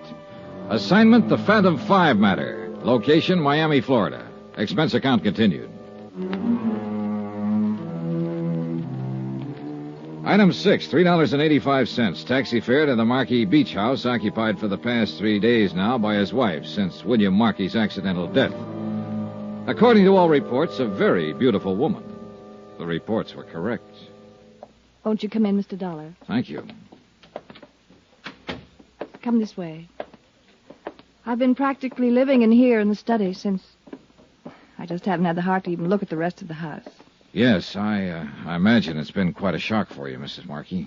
Yes, terrible. No one knows. Sit down, Mr. Dollar. Thank you. I really don't know very much about these matters. If there are papers to sign, maybe I should have a lawyer or something. No, that won't be necessary. For the present, there's nothing to sign. But aren't you with the insurance company? I'm working for them at the moment as a special investigator. Oh. I'm to supply them with a full report of your husband's accident. They have to have that before they can do anything about paying off the policy. Well, couldn't the police give you all that? And there's a Mr. Wilson, I think his name is, who's with the district I've attorney's talked office. to Mr. Wilson. He's cooperating in every way possible. But some of the details I have to get from you. Have you talked with Danny Haynes? Yes. Well, didn't he tell you what happened? He gave me a statement, yes. But only covering the details he actually knew about. Well, I'm sure there's nothing I can add, Mr. Dollar. I wasn't even there, as you know, of course. I know, Mrs. Markey. I'll get all of those details elsewhere. But then I don't see why you've Well, come out here. I'd like to know a few things about your husband. Things you know better than anybody else. His actions and behavior during the last few weeks. His mental attitude. I see.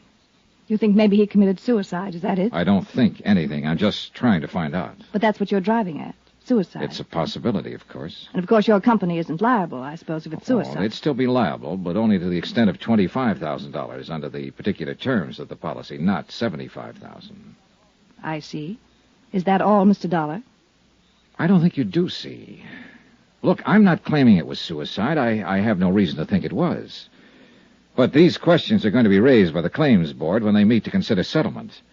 And they're not going to pay out any money until they have the answers. So that's why I'm here, Mrs. Markey, to get those answers ahead of time. Now, you can help or you can hinder. But I think you ought to realize that you'll be mainly hindering yourself. It was not suicide. Bill wasn't that kind. You didn't know him. I resent your implication, Mr. Dollar. He'd never do a thing like that. I said I have no reason to believe that he did. Please forgive me. I guess I'm sort of living in a state of shock. I'm not like this, really.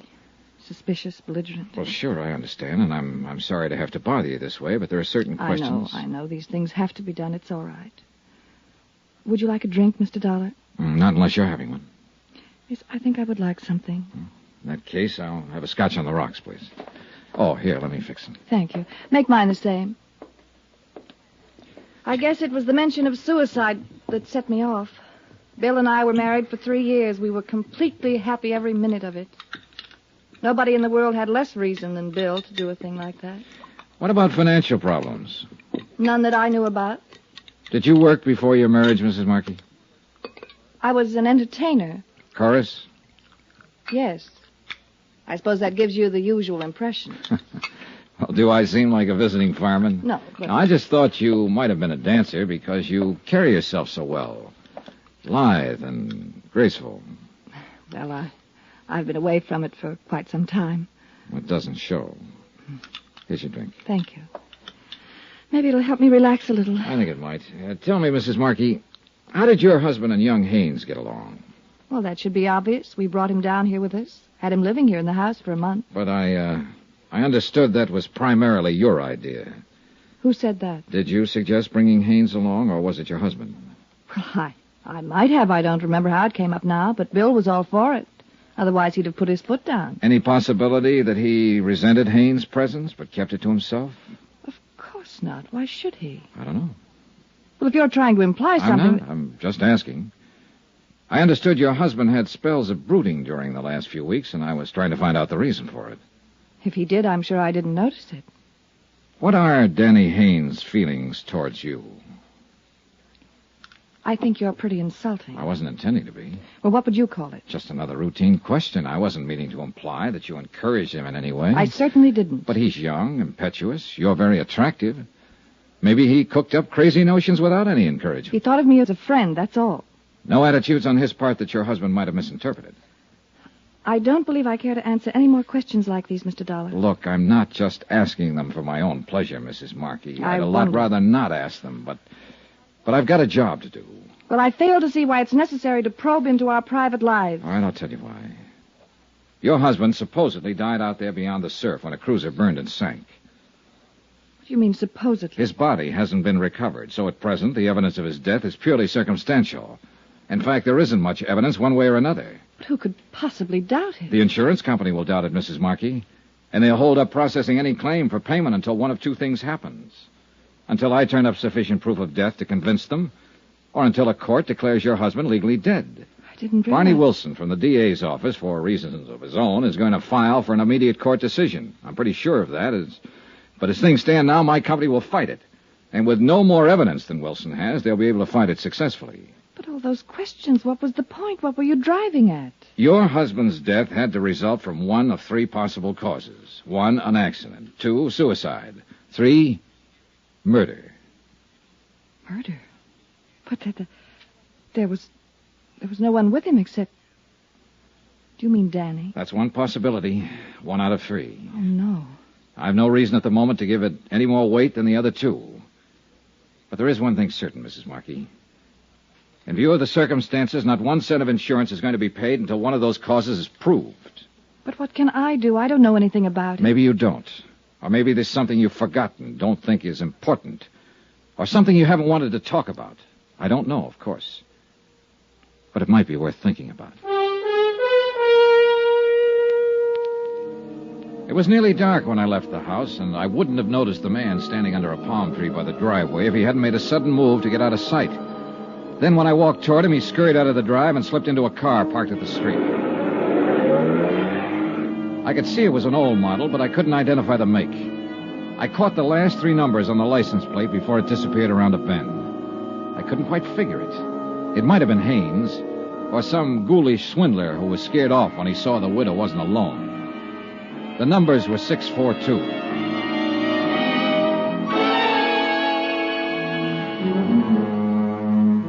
Expense account item 7, $3.75. Taxi back to my hotel. Item 8, $6.25. Dinner and incidentals there. And item 9, $1.40. Taxi again to the waterfront headquarters of the Harbor Police. 30 minutes later, I was in a police launch with Deputy Agent Barney Wilson, several miles down the coast, skimming across the water toward a bright cluster of spotlights where a salvage barge was working into the night to raise the burned hulk of the charter cruiser Fathom 5. You still got your mind set the same way, Mr. Dollar? What way was that? That there hasn't been any death or any murder? Oh, come now, Mr. Wilson. You're mistaking an honest scientific skepticism for a set of mind. Well, that's very pretty, Mr. Dollar. What does it mean? Well, I haven't taken any definite position yet. But I've got to see more evidence before I'll consider proof of death to be established without a question. That means you'll file a demurrer against a declaration by the courts, huh? It's not up to me. It's up to the company. But I can tell you right now that if you petition, they'll move to block it. You have no real evidence, Mr. Wilson. I'm getting it, though, piece by piece. The sea is starting to give up its prey, Mr. Dollar. What do you mean? The boys found his shoe late this afternoon, washed up in the surf, just about where you'd expect to find it if it had been carried in by the current. Identifiable? From the same New York shop that Marky's other shoes came from. Same size, same style. Well, it's something, all right, but it's still not conclusive. Well, what do you ask, that Marky walks up and tells you he's dead? No, I guess I'd settle for just seeing him that way. Oh, by the way, I wonder if you could have an auto license checked for me. A partial license on a used car, Florida plates. The last 3 numbers are 642. Well, it might take a while with no more than that to go on. Well, I've got an idea the car may have been purchased within the last 3 weeks or so. Maybe that'll narrow it down. You got an idea it may mean something? Look, I have no idea at all. I'm just playing the hunches. But it's about time something in this case started meaning something. We edged the launch up the side of the barge, tied up to a stanchion, and climbed on deck. The power winches on the derricks were still grinding away, and the sunken hull of the burned cruiser was nearing the surface. A crew of men waited with salvage pontoons, ready to float the supporting cradle into place as soon as the waterlogged hulk was raised. Wilson and I stood by the rail, watching, not talking, wondering, I suppose, what answers the wreck might supply us with. The taut steel cables inched their way slowly up from the depths. And finally, the boat itself broke the surface of the water. Then the men moved in with the pontoons, and other crew members dropped a suction hose into the water-filled hull and started to pump to empty it. Finally, the whole thing was high enough so we could see that the cabin and the deck were badly burned, almost destroyed. But strangely enough, the hull itself seemed to be undamaged. Then Wilson and I both noticed something at the same time, a solid column of water spouting from a round hole near the keel of the boat. And we both realized what it meant. Look, Dollar. Look there. Somebody opened the sea cocks. Somebody left them wide open. So one thing is certain. It wasn't an accident. She was sunk deliberately. That's exactly what I've been trying to tell you right from the start. Huh? William Markey was murdered. Johnny Dollar. Barney Wilson, DA's office. Oh, morning, Mr. Wilson. Say, you're on an expense account, aren't you? That's right. Good, I'm not. How about buying me a lunch? You got a deal. 12 o'clock here at my hotel? Sold. Found any more shoes? No, and no bodies. Not yet, anyway. I'm amazed. Did find one thing you may be interested in, though. What's that? We got a lead on that license number you gave me last night. You were right. The car was bought from a dealer about 2 weeks ago. By whom? Somebody named John Smith over on the east side of town. That figures. Well, maybe here's something that won't. I checked the address this morning. And you know what? Sure, a vacant lot. Well, now, how the devil did you know? See you at lunch, Mr. Wilson. Expense account submitted by Special Investigator Johnny Dollar. Location, Miami Beach, Florida. To the Home Office, Delta Liability, Hartford, Connecticut. Assignment, the Fathom Five Matter. A sunken cruiser that refused to give up its dead. Item 10, $4.80. Lunch with DA Deputy Barney Wilson. A man who'd made up his mind about the case before I'd even arrived in town. Murder, he'd called it, when the hired cruiser Fathom 5 burned and sank mysteriously a mile or two offshore. But nobody'd been found yet, and I still doubted very much that one ever would be, because I wasn't even certain that William Markey was dead. Wilson, of course, had different ideas. Yes, sir, Mr. Dollar. It's the old story. 2 men go out in a boat, and only one comes back. No witnesses, nothing. And if that doesn't indicate murder, I'd say pass the sugar, will you, please? Sure, here. You're convinced it's murder, and you're convinced young Danny Haynes did it. Well, who else? Well, now that would be a fine argument to advance in court, wouldn't it? Sure. Certain conviction. Simply because you can't produce any other suspect. Wilson, I don't think there's been any murder at all. Now, you can pass me the sugar.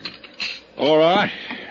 Suppose you let me tell you how I figure it. While I'm eating my dessert? Markey and his wife took a liking to this Haynes kid and practically made him one of the family. And right there was their mistake. It usually is. Because Haynes started getting ideas about his boss's wife. You have to admit Mrs. Markey's a mighty pretty woman. Who could deny it? She's Haynes' own age, and her husband was older. So the kid, in that bird brain of his, figured he had it all tagged. Figured she actually went for him. I think he probably started bothering her, making a nuisance out of himself.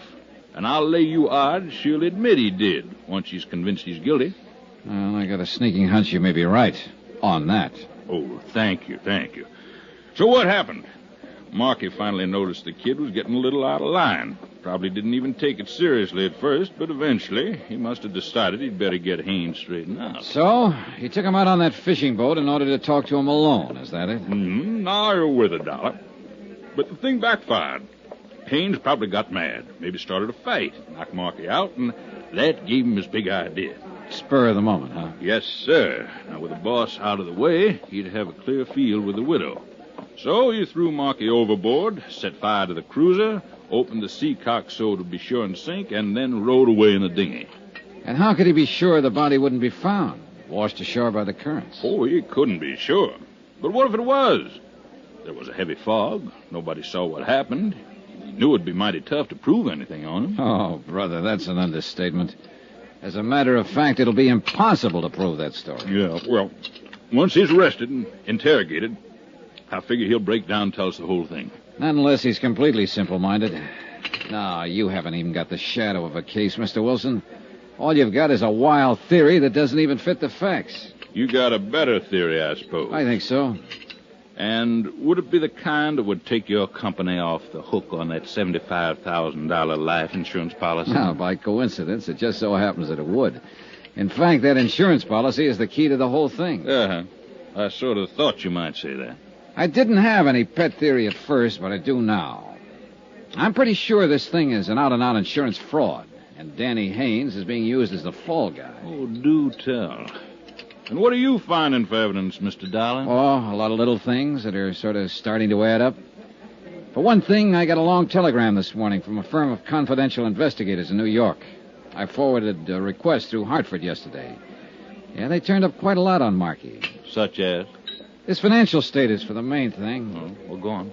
Well, when he and Mrs. Markey were married 3 years ago, the firm was in first-class shape. But they've been living high, living up his capital. If he got that contract he came down here after, it might have pulled him through, but he didn't get it. Net result, he was flat broke. So what? A lot of people are broke. But not many of them have a $75,000 policy. I thought that's what you were getting at. What I am getting at is what I think happened. And I think Danny Haynes is telling the truth. I think Marky did send him off alone in that dinghy. Then Marky fired the boat, opened the seacocks, and while she filled up and sank, he swam ashore in the fog. And he's waiting it out somewhere now until his widow collects the insurance. Well, I don't see where you've got any more evidence than I have. Well, there's not much, I'll grant you. Not so far. But what there is adds up. I guess I'm just stupid, Dollar. All right, look. Take Mrs. Markey's attitude, for instance. She's trying hard to play the role, but it doesn't come off. Now, does she act to you like a 4-day widow? Well, she's got a lot of self-control. Oh, I'll say she has. I tried to goad her yesterday when I talked to her, came right out and practically insulted her. And how did she react? Never took her eyes off that main chance, the $75,000. Well, you know, it's not exactly unheard of for a widow not to mind too much being a widow. Oh, no, that's not the impression she gives. She's tense enough, nervous as a cat. But it's not because of grief or any feeling of relief either. It's because she's afraid she might say the wrong thing and let her foot slip. Well, everybody's got a right to their own opinion. Another thing is that Marky's body hasn't turned up. Now, I talked to the harbor master this morning. He knows the currents along this coast backwards and forwards. He says it's the only one chance in 100 that Marky's body would have been carried out through the reef instead of thrown up on the beach about where you found that shoe. So this is the one time in 100. That was a mighty fine lunch, Mr. Dollar. We're going to fight you, Mr. Wilson, if you petition the court to declare Marky legally dead. Yes, I sort of figured you would. Hensley and Davis phoned me this morning and said you'd retained them as counsel. That's right. Well, I've been fought before. Expense account item 11, 10 cents. Phone call to Edna Markey, widow of the allegedly deceased and beneficiary of his insurance policy. Hello? Mrs. Markey? Yes? This is Johnny Dollar. Oh, I didn't recognize your voice. I wonder if I could ask a favor of you. Well, if it's something I can... I'd like to borrow a photograph of your late husband for a few hours. Well... I'll take good care of it. Make sure it gets back to you. Well, the fact is I really don't have one. Oh, well, you must have forgotten. I noticed one yesterday afternoon on the mantel in your study. Well, I meant not a good one. Oh, that one will do fine, and thanks a lot. Has something new come up, Mr. Dollar? Yes, you might say that. I'll send a messenger out to pick it up. Goodbye, Mrs. Markey.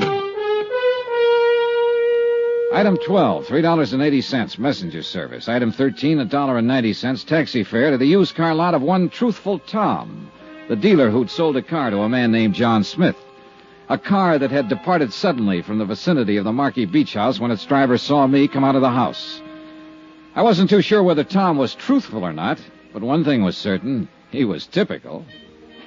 I notice you looking at that little gray job, friend, and I say to myself, Truthful Tom, don't you go trying to get the best of that lad, because he's walked right in here and spotted the best doggone buy on the lot before he's even turned around. Well, I wasn't really thinking of buying it. Friend, with the price I'll make you on that car, you can't afford not to buy it. No, I'm not really in the market. It's an economic society, friend. We're all in the market when the price is right. No, I just happened to notice that it looked like the car a friend of mine had stolen a few weeks ago. My dear friend, I'll make you... Did you say stolen? Oh, it may not be the same one, of course. I've got papers on that car. I've got papers on every last car on this lot. Did you have papers on the one you sold to John Smith 2 weeks ago? If he says I didn't, he's a liar. Now, wait a minute, mister. And I can get a dozen witnesses to prove it. You remember him, then? Well, do you? Remember who? Look, I'm a special investigator for the Delta liability. It's a frame-up, that's all it is. Whoever it is says they got a hot car deal on this lot is lying. Truthful Tom never turned a dishonest penny in his whole doggone life. Good, then we'll forget it. And any low-down rat that says I did's a two-legged snake, and I... What'd you say? I don't care anything about your deals. I'm trying to locate a fellow who bought a car from you. Well, friend, that puts a different light on it. John Smith, you said? That's the name he used. I can't say I recollect anybody by that name. Here's a copy of the title registry on the car. Now, let's see now. 6842, dark green. Oh, that was that old clunker that... of course, it was well worth the price I was asking. Do you remember the buyer? You bet your life. You know why? Because he paid cash. Not a check, cash. I mean the real long green Missoula. Would you recognize a photograph of him? Well, I might if... Oh, is this it? Well, let's see now. Well? No doubt of it, friend. That's the lad, all right.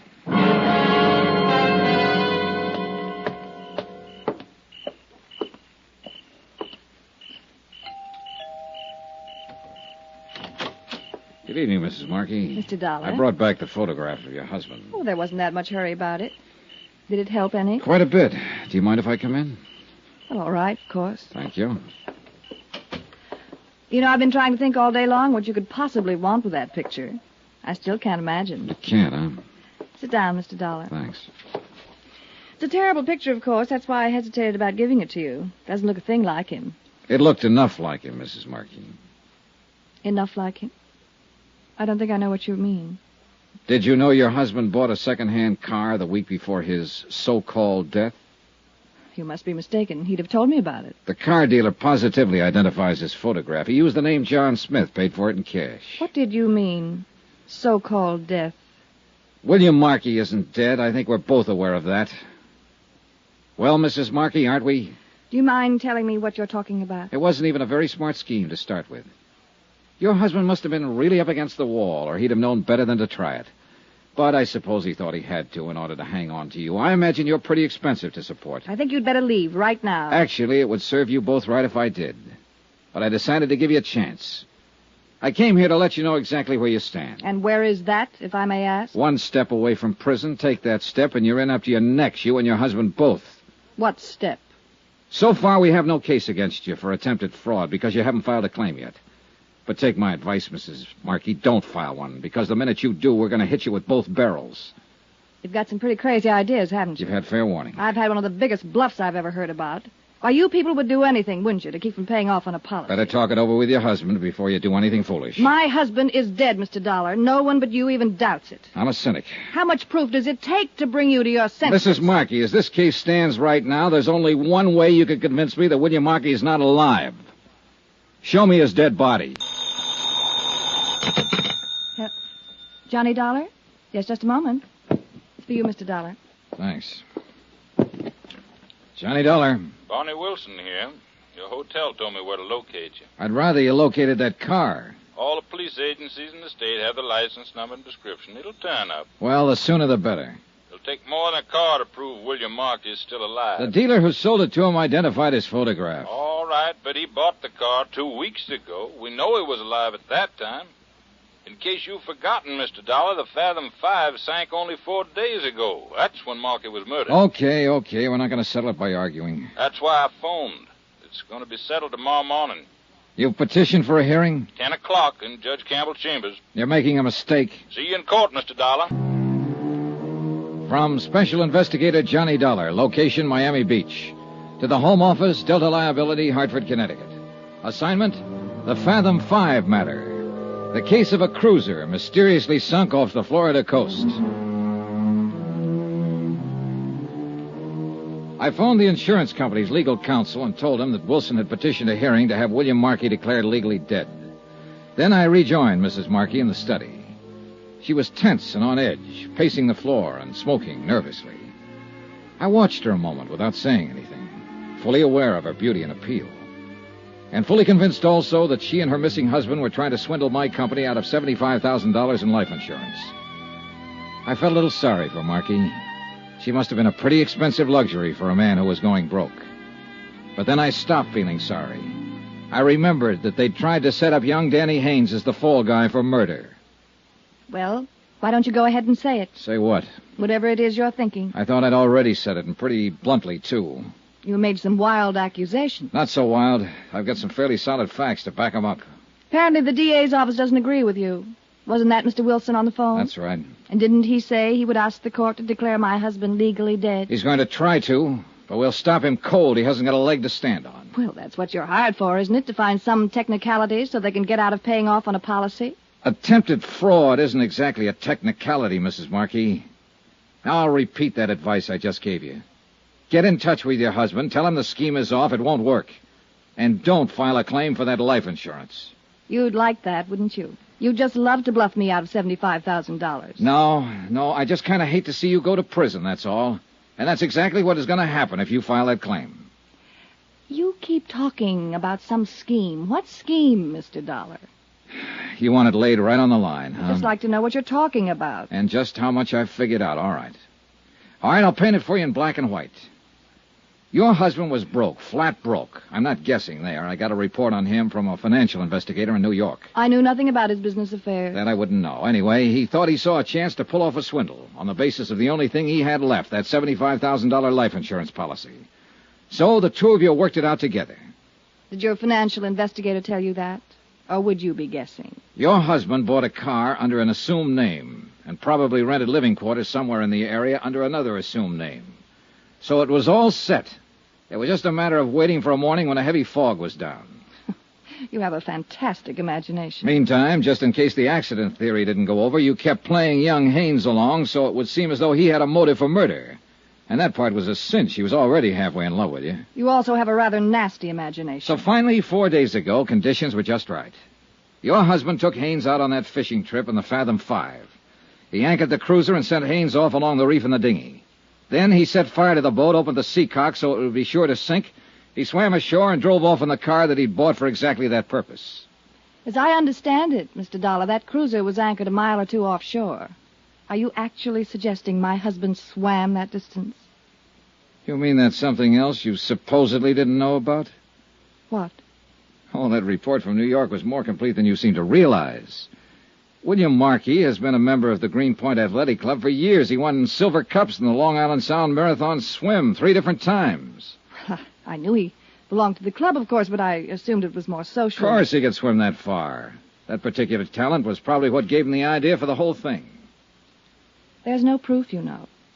Not one bit of real proof. There will be, if you try to collect that insurance. We'll turn up enough proof to reach all the way from here to the state prison. So if you try to... Will you excuse me, please? Yeah, sure. I'll be right back. I lit a cigarette and waited for her, wondering why I even bothered to come here.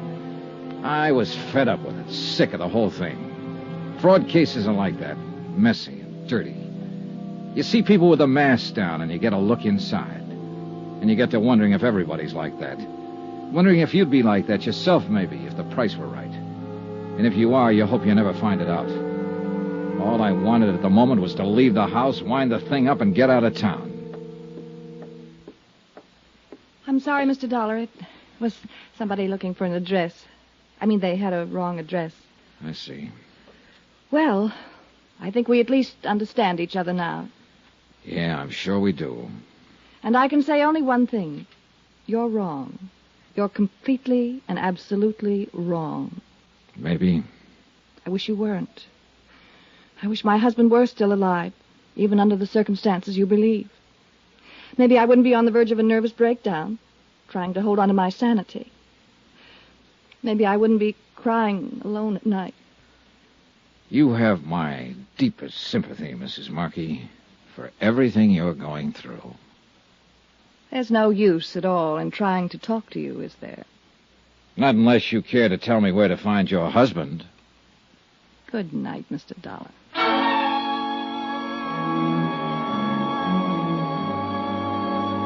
I left the house and turned down the dark road toward the Pompano Beach Hotel. I'd planned to pick up a taxi there, but after that unknown visitor came to Mrs. Markey's door, I'd made a slight change in the plans.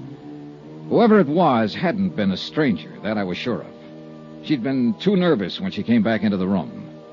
It was someone she hadn't wanted me to know about. And I was pretty certain I could guess who.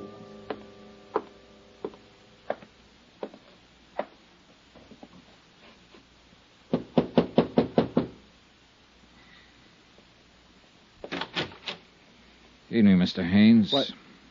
Oh, you're Mr. Dollar, the insurance investigator. Mind if I come in? Well, all right, sure. You, weren't asleep, were you? No, I was just reading. Been here all evening? Yeah, sure I've been here. Why? You haven't been out in the last half hour? I said I'd been here all evening. You weren't down the road at the Markey place a few minutes ago? No, I wasn't. Now, look, I've answered just about all the questions I'm going to you or to anybody else. So what are you trying to get at? What's the point? All right, forget it, Danny. Sure, forget it. It looks like you're out to try the same thing Wilson's doing, trying to tag me on a murder rap. And you're trying to drag Edna into it, Mrs. Markey. Oh, she told me how you talked to her last night. And I suppose you've been over there again this evening. Oh, relax, Danny. I'll tell you one thing right now. You better leave her alone and stop trying to push her around. She doesn't deserve it. She's had too much of that kind of stuff as it is. Oh? From whom, Danny? From Markey, that's from whom. She tell you that? I suppose you'll claim she's lying. You think everybody is lying. But you don't know her like I do. She's a sweet kid, Dollar, and she's had a raw deal out of life. Such as? Markey. The way he treated her, things he made her do. Oh, not when anybody would see it. Pin it on him. He was too smart for that. But she told me about it. And there were plenty of times I could hardly keep from smashing him in the face. Oh, brother, she's got you really set up good. What do you mean by that?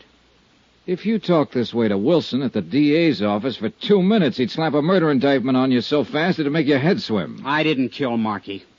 Hating a guy is one thing, but I didn't kill him. Yeah, I know. Because he's still alive. Well, maybe he is. I don't know. All I know is what I saw out there that morning. And you saw only as much as he wanted you to see. Well, maybe so. But I'll tell you one thing. If he is trying to pull something crooked, he's doing it on his own. She's not in on it. It'd be a little hard for him to collect his own insurance, wouldn't it? Oh, maybe he figured to get it away from her afterward. I don't know what he might be planning on, but I know she's got nothing to do with it. She's a great girl. I've never known anybody like her before. No, I don't imagine you have. I'd lay down my life for her if it ever came to that. And I imagine that's exactly what they were counting on. Good night, Danny.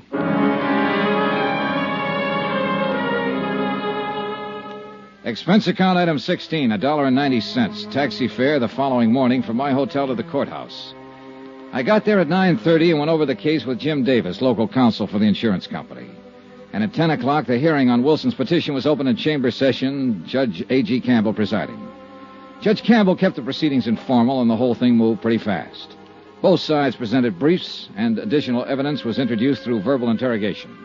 No witnesses were called. By 10:30, the cases for both sides had been completed.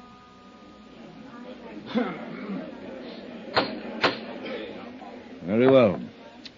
There is no further evidence of fact or rebuttal. The court will make its decision on the evidence at hand. Now, in cases of this nature, where it is requested that the fact of death be established by legal declaration, it has been generally held that the substantiating evidence for said request must be essentially unchallengeable. The precedents in law are too numerous to bother citing. Now, in the case we are considering here, it seems to the court that the substantiating evidence is far from unchallengeable.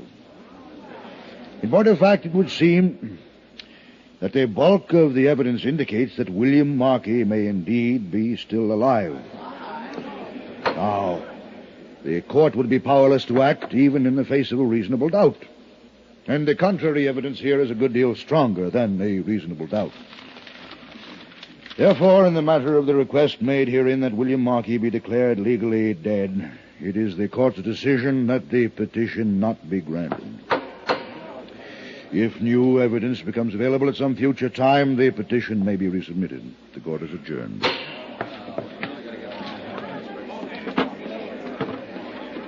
Well, looks like you won, Mr. Dollar. I told you what would happen. I sure do hate to see that kid get away with murder. Oh, forget it. Markey is walking around somewhere just as alive as you or I. Well, we've all got a right to our opinions, Mr. Dollar. I say he's floating around out there in the Atlantic somewhere. That's what he meant for us to think. Maybe so, but Pardon me, Mr. Wilson. A message was phoned in for you, but they wouldn't let me in the courtroom. Oh, thank you, old man. Will you excuse me, Mr. Dollar? Sure. Go ahead and read it. The minute I step out of that office, somebody's bound to start calling. Well. What's the matter? Mr. Dollar, the Coast Patrol hauled a man's body out of the surf about an hour ago. Been drowned. So? They got a quick check on his prints. It's William Markey. Johnny Dollar. Barney Wilson here. All right, Mr. Wilson, I'm braced. Rub it in. Well, you were a little overconfident. Overconfident? Let's face it, I made a jerk of myself. After I apologize to you, I've got to crawl out there and apologize to Mrs. Markey. I wouldn't be too hasty about it. I've been putting it off for the last 2 hours. After the way I talked to her, I'd rather walk into a cage of lions than face her again. But I thought her husband was alive, and I thought she knew it. Then your boys have to go and pull his body out of the surf. Well, that's why I called. I had a tag for an out-and-out insurance fraud. Mr. Dollar, the way it looks right now, I don't know what it is. It was probably murder. What else? Look, if you want to lose your mind, you come on over here to the morgue. Why? What do you mean? Mr. Dollar, I've been a detective for 20 years, but I've never hit one before that was as crazy as this. From Special Investigator Johnny Dollar, location Miami Beach. To the Home Office, Delta Liability, Hartford, Connecticut. Assignment, the Fathom Five Matter. It happened to involve a $75,000 insurance policy. Item 17, $1.60, taxi from my hotel to the county morgue. I couldn't figure what Wilson meant. When the cruiser Fathom 5 burned and sank and William Markey's body wasn't found, I thought I'd spotted an attempted insurance swindle. I'd even warned Mrs. Markey not to try to file a claim. And then, a few hours ago, Markey's drowned body had been washed up on the beach. Wilson should be happy. He'd been proven right. But instead, he'd sounded more mixed up and uncertain than he'd been before.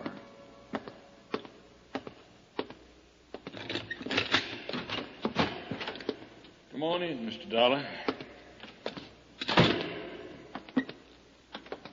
You know, you don't pick the pleasantest places in the world to hold conferences. I thought you might want to take a look at him. Though I'll be eternally blasted if I know what anybody could tell by looking. Well, there's the lad who's given us all the trouble, Mr. Dollar. William Markey, number 423.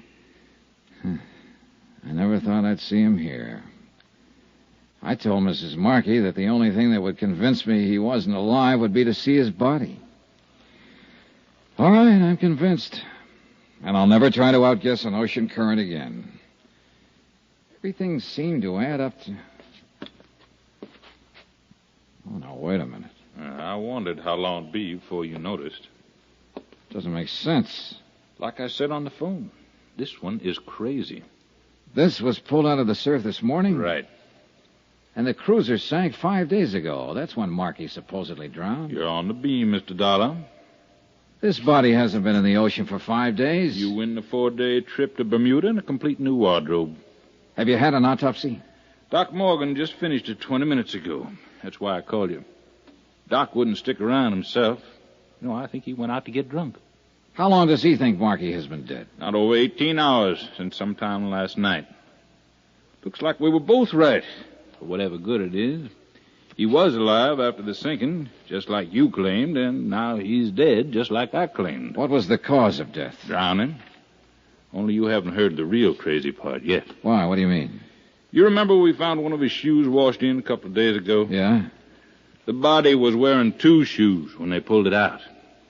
They always make one slip, don't they? A couple in this case. Huh? It's the second one that nearly pushed Doc Morgan off his rocket. What second one? Markey was drowned, all right, but not in the ocean. Huh? It was fresh water in his lungs, not seawater. Was Morgan sure? Swore by it, and then at it. That's what threw him. Yeah, I imagine. When you get an 18-hour test on a man who's supposed to have been dead for 5 days and find fresh water when it ought to be salt. Well, I guess the late Mr. Markey can't tell us much of anything else. So, where do we go from here, Mr. Dollar? Good question. You haven't found the car yet, huh? The one Markey bought under an assumed name? No, but I gave the boys an extra prod to bear down on it. Half the town force is out looking for it now. Wonder where he was hiding out for those 4 days. What I want to know is who killed him and how and why. Oh, the why is fairly easy. It's the who and how that carry the question marks. That fingerprint ID was certain, huh? There's not the slightest doubt but what this is William Markey. Oh, you're looking for an easy way out, Mr. Dollar. Yeah, I guess I am at that. Well, then it looks like our number one is the lad you've been after all along. Young Danny Haynes, huh? What do you say we go and have a talk with him?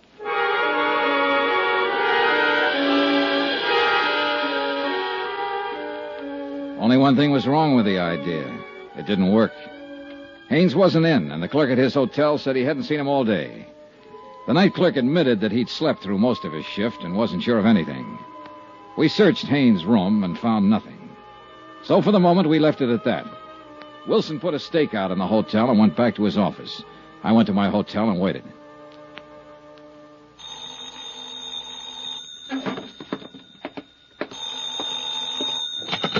Johnny Dollar. Barney Wilson. Yeah, what's up? We finally got a break. The boys found that car. Where? Parked at the curb out on the east side of town. May have been abandoned there, or it may be where Marky was hiding out. It's in front of an apartment house. Have they checked through it yet? No, they haven't touched it. I'm leaving to go out there now. Want me to swing by and pick you up? If you don't, I'll sue you. I'll meet you out in front of the hotel. We stopped a block away and walked up to the apartment house. The car was still parked at the curb, and the plainclothes man watching it said no one had been near it. We went on inside and found the landlady, identified ourselves, and started questioning her. Luck seems to still be with us. Well, you see, most of my guests are permanent, as you might say, or at least as permanent as renters ever are. Yes, we understand. In fact, the only unit I've let in the last 2 months is number 14. That's up one flight with a pull-down bed. When did you rent that one? Well, let's see now. I think it was, about 10 days ago. He paid a month's rent in advance. What was his name? Mr. Jones. A very nice, quiet, middle-aged fella. He lived by himself? Oh, yes, and never went out much. After he moved in, that is. He didn't stay here for the first 4 or 5 days after he rented it. Until the night the Fathom Five sank. When did you see Mr. Jones last? Well, it's a funny thing. He went out yesterday evening, and he didn't come back at all. What kind of a car did he drive? Well, good heavens, I don't know.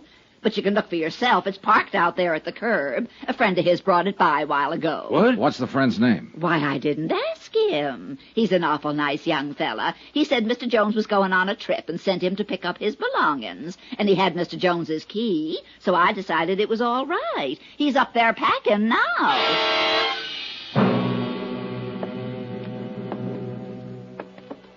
12, 13... It's next door down there. Better take it easy. It's hard to tell what to expect. Right.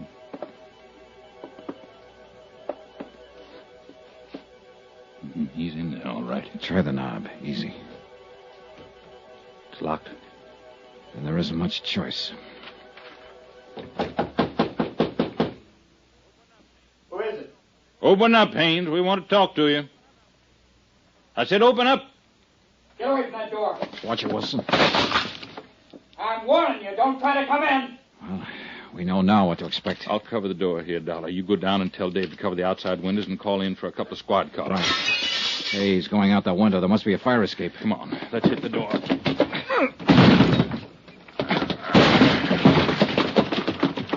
There he is at the bottom of the fire escape.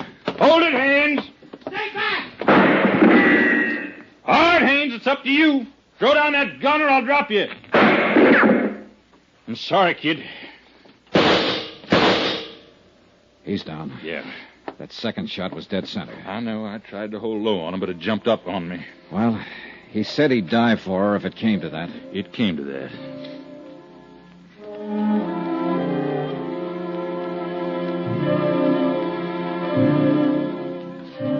It was after dark when Wilson and I drove out to the Marquis Beach House.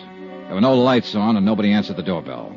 So Wilson forced entrance and we shook the place down.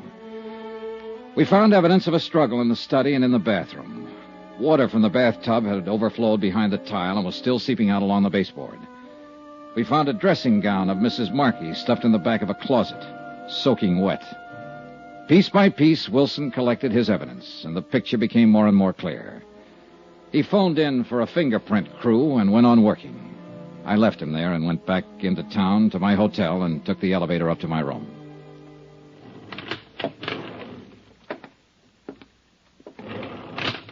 Mr. Dollar, What are you doing here? waiting for you. They've got extras out. They say the police shot Danny Haynes.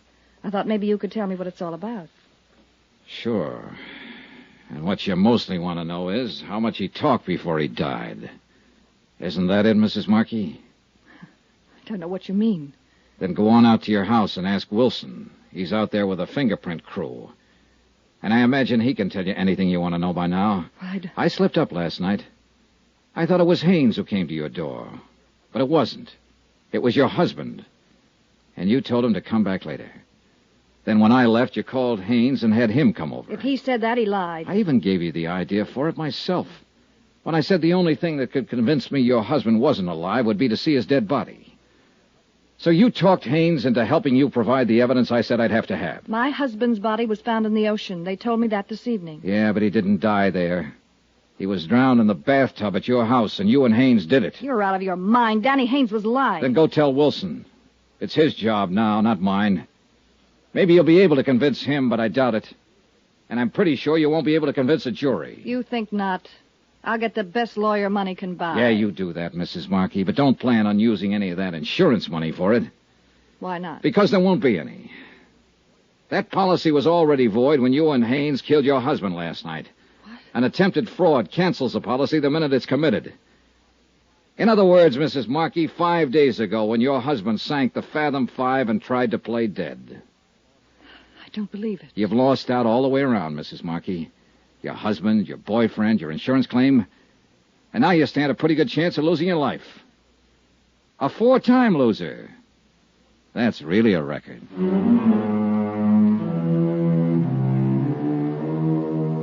Expense account item 18, $321.60. Hotel and incidentals in Miami and transportation back to Hartford. Expense account total, $684.95. End of account, end of report. Remarks?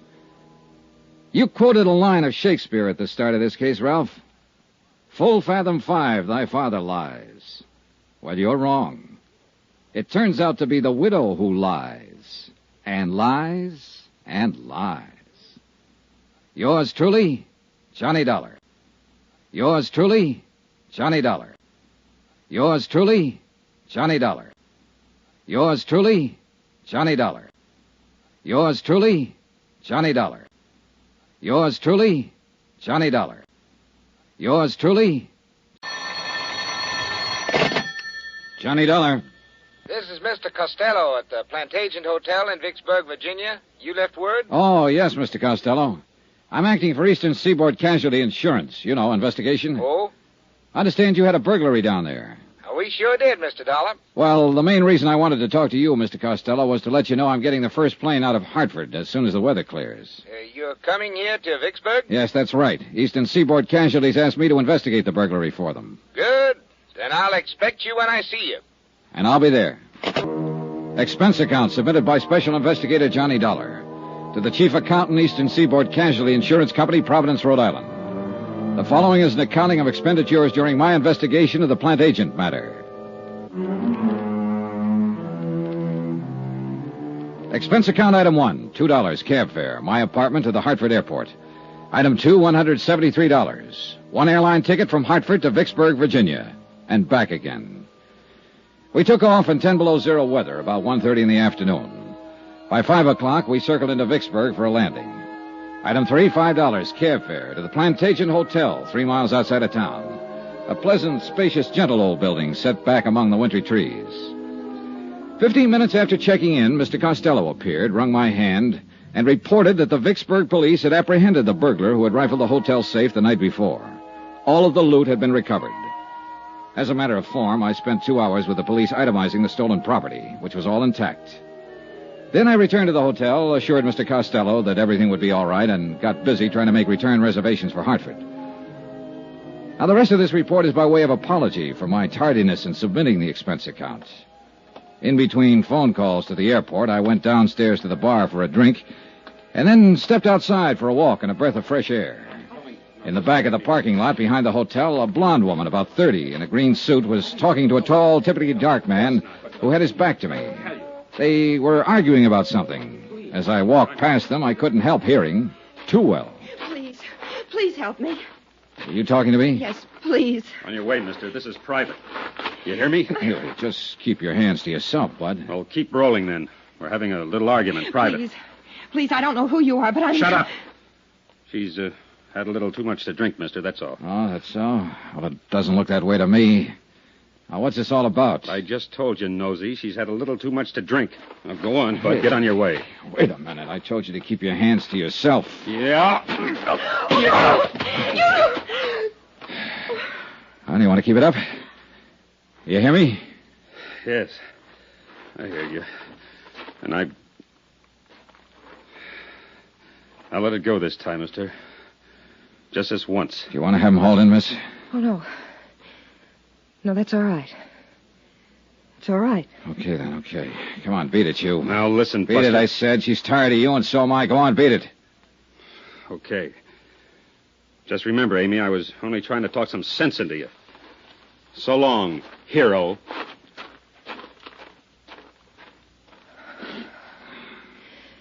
Thanks. Thank you very much.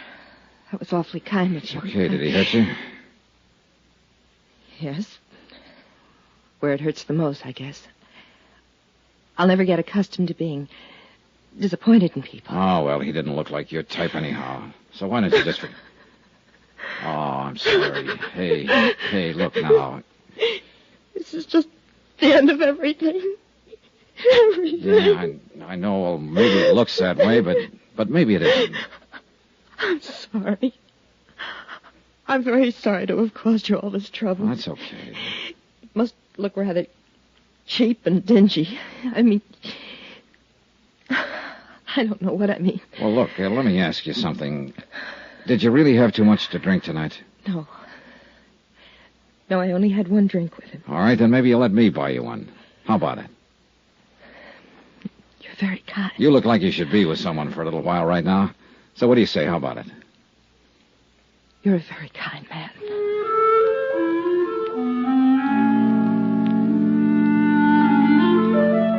And that's the way it began. In the parking lot outside of the Plantagent Hotel in Vicksburg, Virginia. She trembled a little when I led her back inside to the warmth of the bar and the people and sat her down at a booth.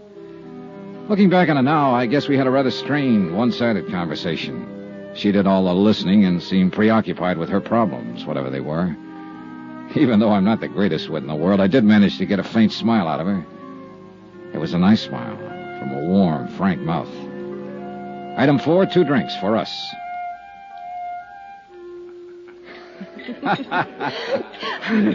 That's cute. Hey, see there? Next thing you know, you'll be telling me a joke. Oh, that reminds me. That reminds me of another one. It's one of the oldest and most respected jokes in the country. You probably heard it 1,000 times. It seems 10 men were standing in the rain under an umbrella, and none of them got wet. Well, just about then, a fellow walked up. You've been very, very kind to me. Thank you again. Well, I'm glad you feel better. Miss, Are you, from here in Vicksburg? No, my home's in Hartford, Connecticut. I flew down here this afternoon on business. I'm waiting for a flight out. Oh. What's your name? Johnny Dollar. Thank you again, Johnny Dollar. Hmm? Thank you for not asking me my name. For not asking me about the man in the parking lot. For not asking me to explain what my trouble is. Thank you, Mr. Dollar. And thank you for sitting here with me this little while and trying to make me laugh. You really feel all right now, huh? Yes, I think so. Good, that's swell. Because I wouldn't want to let you go if I thought you were going to step outside and start crying again. No. No, I won't do that, I promise. You sure? Positive. Okay. Ah, you want one more for the road? Oh, thank you, but I'd better not, Mr. Dollar. I really should be getting home. Well, will everything be all right at home? What? Oh, yes. He wasn't my husband, or my boyfriend, even. He won't bother me. Okay, then. Here, let me help you on with your coat. Thank you. There you are. You have a car? No, I'll get a cab. There's always one out in front. Good, I'll help you. Thank you. Say, look, I'm going to tell you something. I'm staying here in Vicksburg at the Plantagent, and I doubt if I'll be able to get a plane out tonight. Probably not until tomorrow sometime. So, look, if you need me for any reason at all, why don't you just call me? Okay? Yes. Thank you. Good. Cab, taxi. You're still worried about him, aren't you? Why do you say that? The way you looked around when we stepped outside here just now? Would you like me to see you home? No, thank you. You've done enough already. And about him, I made a mistake, that's all. Oh, we all make mistakes, so forget about it. Well, I'm afraid this one can't be corrected very easily. But here's my cab. Good night, Mr. Dollar. Good night. You and I will probably never meet again. But I shan't forget your kindness. Thank you. Okay, good night. Downtown, please. I hope you have a nice trip home, Mr. Dollar. Hey, whoa, driver, hold it. Hey, anything wrong? What is it? I don't know. I have the strangest feeling. Wait a minute, driver. Hey, look, do you feel all right? You're shivering. Yes, I know I... Oh, it hurts. Oh, what hurts? It hurts. I didn't think he... What is it? What can I do? Help me. Please, Mr. Dollar. Help me. Let's go, driver. She fell back across the seat of the cab, writhing with pain. I took her in my arms and tried to find out what it was, but by that time she wasn't able to speak. In another 10 seconds, she was unconscious. The cab driver delivered us to an emergency hospital 5 minutes later. They carried her in through the ambulance entrance. I let the driver go and waited around the desk to see if I could learn what happened. Just waited. Vicksburg emergency. Waited. One moment, please. Go ahead, please. Vicksburg emergency. Not at this time of the night, sir. You'll have to call first thing in the morning. I'd suggest any time after 7:30. Yes, sir. Yes? Hey, look, would it be all right to go back and talk to the doctor now? I'm afraid not, sir. Well, could you bring him out here? I've been waiting for quite... I'm sure he'll be out in a very short while. He knows you're waiting to talk with him. I thought maybe he forgot me. No, sir. I just want to make sure she's all right. The doctor will be out. Vicksburg emergency. Just a moment. I'll connect you. Go ahead, please. Has she had many of these attacks, sir? Oh, I don't know. I just met her. Oh. Well, if you'd like, we could call you at home and let you know how she is. This isn't my home. I'm on my way out of town as soon as I can get a plane. I'll wait. Certainly. Excuse me. Yes, doctor. Yes, he's right here. Yes, sir, thank you. The doctor will see you now, sir. Good, thanks. End of the hall, room 111. Okay, thank you. I don't know what it was or why that hallway looked so long to me. Call it an old-fashioned premonition or what have you. But that's what I had walking down the hall to see a doctor about a girl I'd known only a few minutes. There were 3 people in the room, 2 doctors in their white clothes and a nurse. I can still see the light burning above their heads, the way they looked tired, exhausted. All 3 of them had been working very hard. Doctor? Yes? Oh, you're the man who was with her. Yeah, that's right. How is she? When did this happen? About a half hour ago. I put her in a cab at the Plantagent Hotel, and she complained of feeling sick. So I brought her here, but she lost consciousness in the cab. I see. Sit down, please. Oh, why? Some papers we want you to fill out, just routine. Oh. Your name, please? Johnny Dollar. And she is Mrs. Dollar? No. Oh, I see. You're a friend of hers, Mr. Dollar. Well, yes. Look, what is it, Doctor? What's the matter with her? I can't exactly tell you that right now, Mr. Dollar. What? Well, now, wait a minute. Why can't... We have to contact her family first, Mr. Dollar. This girl is dead. Now, if you're willing to fill out... Picture it. Yourself in my position, I mean. I'd known the girl only a few minutes. I didn't even know her name. Yet somehow I'd become closely involved with her. Too much so, I guess. All I knew about her was that she was someone who had died while asking me to help her. Under the circumstances, what would you do?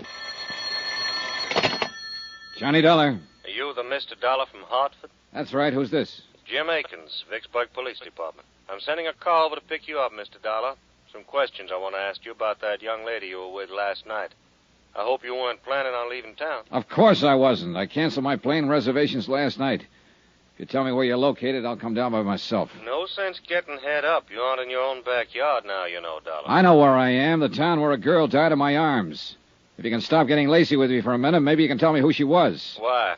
Because I'd like to talk to her family. I was the last one to see her alive.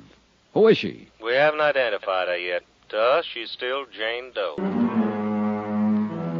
Expense account submitted by Special Investigator Johnny Dollar. Location, Vicksburg, Virginia. To Special Investigator Johnny Dollar.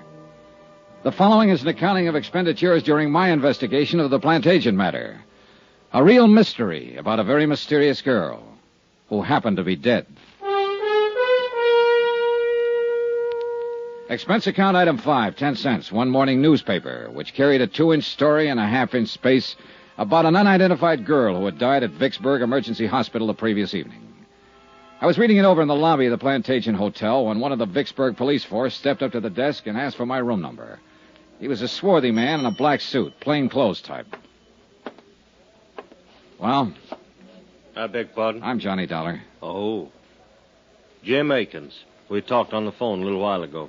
You said you were sending a car. Well, you sounded so huffy about everything, I thought I'd drop over myself to say hello. I got the car outside. Okay, let's go then. Where are you from, Dollar? Hartford, Connecticut. I'm an insurance investigator. Look, I talked to a man in your burglary division yesterday about the burglary they had at the hotel yesterday. I was sent down here by Eastern Seaboard Casualty Insurance Company. You got any identification on you? Yeah, sure. Here. Okay. Look like who you say you are. Now, just what was your connection with that girl who died at the emergency hospital? I met her outside in the parking lot last night, back of this hotel. She was with a man. I don't know who he was. They were having an argument. I stopped when she asked me to help her. I got rid of the man and took her inside here and bought her a drink. Then I started to put her in a cab to send her home. But she got sick before the cab could take off, so I took her to the hospital. She died there. And that, Mr. Akins, is it. How long did you know her? About a half hour, all told. She didn't tell you her name? No. Where she lived? No.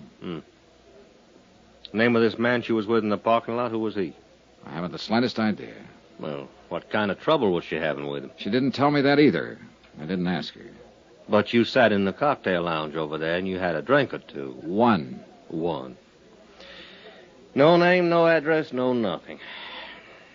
Well, maybe we better do all our talking downtown. Anything you say, Akins. Let's go.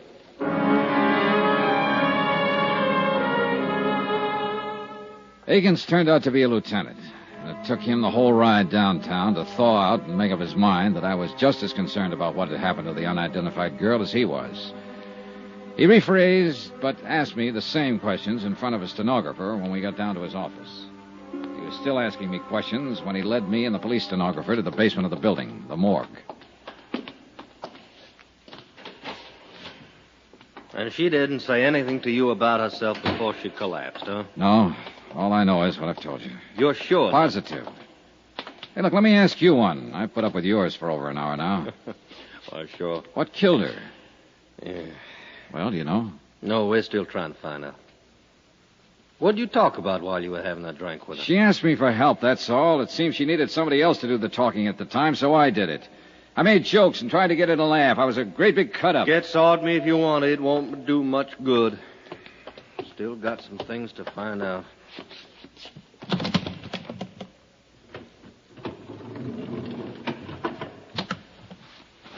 Yeah. Lousy, ain't it? It sure is. This is the girl you were with last night. Yes. You're positive? I'm positive. Okay, Dolly, you want to sign this for the records? Well, that's good. All right, Sam, you can send this on upstairs. We'll be up pretty soon. Now, Dollar, did anyone there at the hotel bar seem to know her? I don't know. Cocktail waitress, somebody like that? I don't know. Well, I do. We asked around. No one there had ever seen her in the Plantagent Hotel before. Tell me something, Dolly. You ever worked on one like this? No, not quite. Okay, then. I'm going to tell you what we're up against. All the clothes she was wearing was standard brand stuff. Mostly come from stores downtown, some of them New York. It's going to take us a long time to check them out. We may not be able to trace them at all. We're going to work on the cleaning marks, too, and that'll take time. Now, from what you say and from what she said, and that wasn't much, she's probably a local girl. Somebody's wondering about her, but nobody come in and make out a report asking for her. I hate to do it. I might have to take a picture, run it in tonight's paper, just find out who she is. That could be pretty lousy for somebody. It's a lousy business. I thought you could help me, Dollar. How? Well, two things. One, that bird she was with. He was arguing with out in the parking lot, you say. That meant he must have had a car out there. But you didn't bother to take a look at it. No, I didn't. And another thing now, where's her purse? I don't know. Well, she must have powdered her nose when she sat down to have that drink with you. Every woman does. She must have reached for a cigarette or something in that purse. So where's that purse? I don't know. Well, now, you see? You see how much help you are to me? Oh, just a second. Morgue, Lieutenant Akins. Oh, yeah, put him on. While Lieutenant Akins talked on the telephone, I lit a cigarette. After that, I tried to interest myself in a calendar that was hanging on the wall.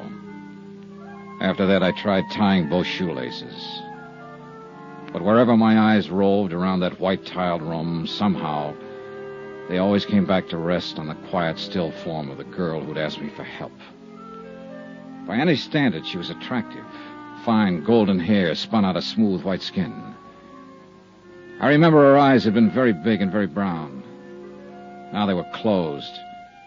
But she looked more asleep than what she was. She looked as though she might wake up any minute and answer me if I said out loud what I was saying to myself silently. How can I help you? Let's get out of here, Dollar. Okay by me. That was the lab on the phone. Had a little trouble with analysis. What analysis? What kind of trouble? Identifying.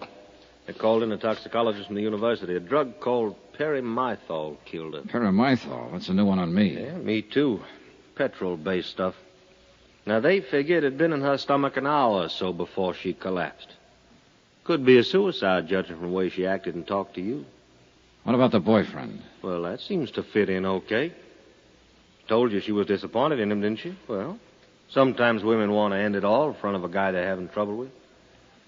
It'll probably turn out that way. You talk like a cop, Akins. That's what I Everything's am. so simple. Make it fit into your formula. This girl knocked herself off because she lost her boyfriend. This girl killed herself because she lost a job. Fill it in.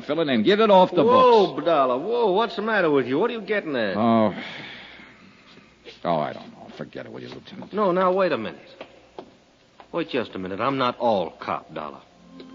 I saw her laying there, too. And I can see she was a nice girl, and something went awful wrong with her. If I'd been the last one to be with her and talk to her alive, why, I'd probably be taking it the same way you are. But take it easy. Sorry, Lieutenant. Yeah. I'll buy you some breakfast. He did, but it didn't help much. And after that, we shook hands and parted. Expense account item 6, $2. Cab fare back to the Plantagent Hotel. I went up to my room, packed my bags, called the airport, and made arrangements to leave on the 6 o'clock plane. There was nothing more I could do about the case. Nothing more at all. It was police business. I had time before the plane for a quiet drink at the hotel bar. What's your pleasure, sir? Oh, some of that little water. Yes, sir. You on duty last night by any chance? Yes, sir. Why you ask? I just wondered if you happen to remember me. No, sir. Was you at the bar? At that table over there with a lady, a blonde girl in a green suit. Well, I'm sorry. I just don't remember. Well, here you go. Thanks. Here, keep the change. Well, thank you, sir.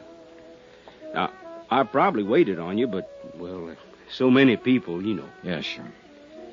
Why you ask? The lady lost her purse. Thought maybe it might have been turned in here. No, sir. We didn't get any places last night. A couple money clips is all. Yeah, not much in them either. Mm-hmm. You're talking about the lady who died later on, ain't you, sir? Yeah. Yeah, I am. Police officers was in here asking the same questions. I thought they would be. You, policeman, too? No, I was a friend of hers. Oh. Well, then you should call the police. They're still trying to find out her name. So am I. Hmm? Well, I thought you said she was a friend of yours. I didn't happen to know her name. It didn't seem important to ask it last night. I just don't understand. I can tell you one thing. I might have saved her life if I'd asked her name. And some other things. Yes, sir. Sure.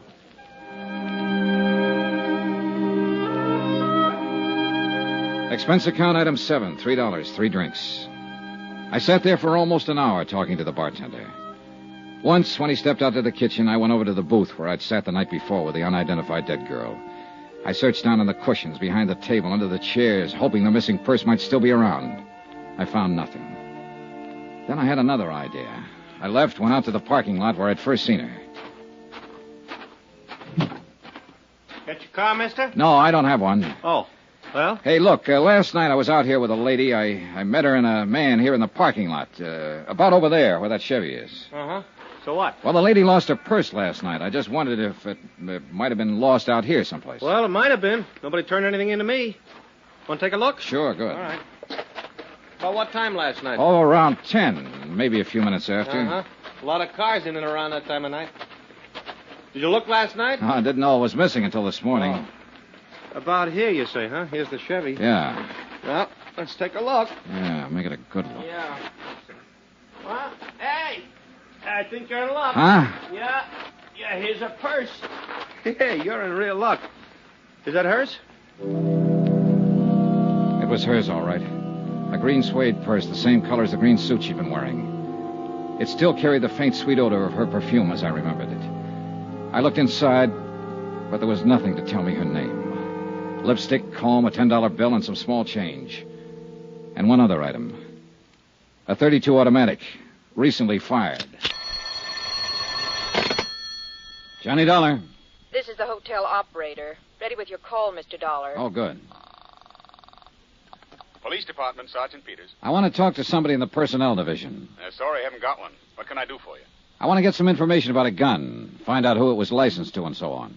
Come down to licensing division. I think we can help you there. Where's that? 220 City Hall. Do you have the weapon? Yes. Be sure and bring it along with you. Expense account submitted by Special Investigator Johnny Dollar to Special Investigator Johnny Dollar for personal reasons. Location, Vicksburg, Virginia. Purpose? Well, it all started as an investigation of a burglary at the Plantagent Hotel. Once that was out of the way, I happened to run across a girl having an argument with a man in the hotel parking lot. She asked me to help her. I did. Girl suddenly gets sick and dies. Poison. I stay around to help find out who she is. I don't know that. But I do know that she had a .38 in her purse. 3 bullets recently fired. Expense account item 8, $2. Cab fare from the Plantagent Hotel, the 2 miles into Vicksburg City Hall, and room 220 as per instructions of Sergeant Peters. I felt more than a little guilty bypassing Lieutenant Jim Akins, who had questioned me earlier about the case. Yes? Sergeant Peters? That's right. Can I help you, sir? I hope so. I'd like to know if this gun's been registered with you people. Let's have a look. You just buy it? Yeah. Got your bill of sale with you? Oh, do you have to have one? You should. Who'd you buy it from? Oh, a fellow I met in a bar. Have you a permit to carry this weapon? Oh, no, I haven't. Are you going to carry it? Oh, no. Then why'd you buy it? Oh, I just wanted it, that's all. Is there a law against that? No. But there's a law against practically every other thing about a gun. You want to read those numbers off to me? Sure. JJJ-4769-992. And then there's an X. Okay. Make, Colt, caliber, .38, automatic, 7-shot. Yeah. Here, you'll have to fill this out. Pencil's over there. This will take a minute for me to check. It took 15 minutes. In the meantime, I filled out the form which notified the Vicksburg police that I was in possession of the above-described weapon, that I did not wish to apply for a permit to carry it, and so forth and so forth. After that, I stood around and smoked a cigarette and wondered if I should step downstairs and tell Lieutenant Jim Akins that I had found Jane Doe's purse and the gun. But before I had time to make up my mind... Here we go. The gun was purchased in 1950 by the Piedmont Banking Service. That's a local armored truck outfit over on Maple Street. The gun was permitted for carrying to Raymond W. O'Connell, 232 Polk Street, this city. Thanks. Raymond O'Connell? Yeah. Anything else? Well, that's all. Thanks.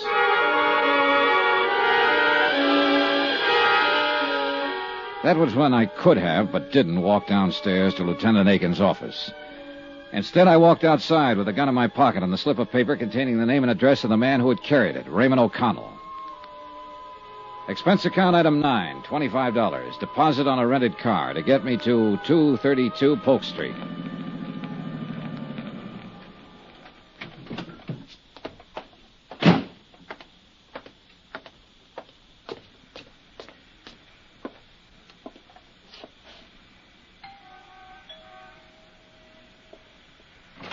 Oh, Paul, darling, you're early. I'm hardly ready.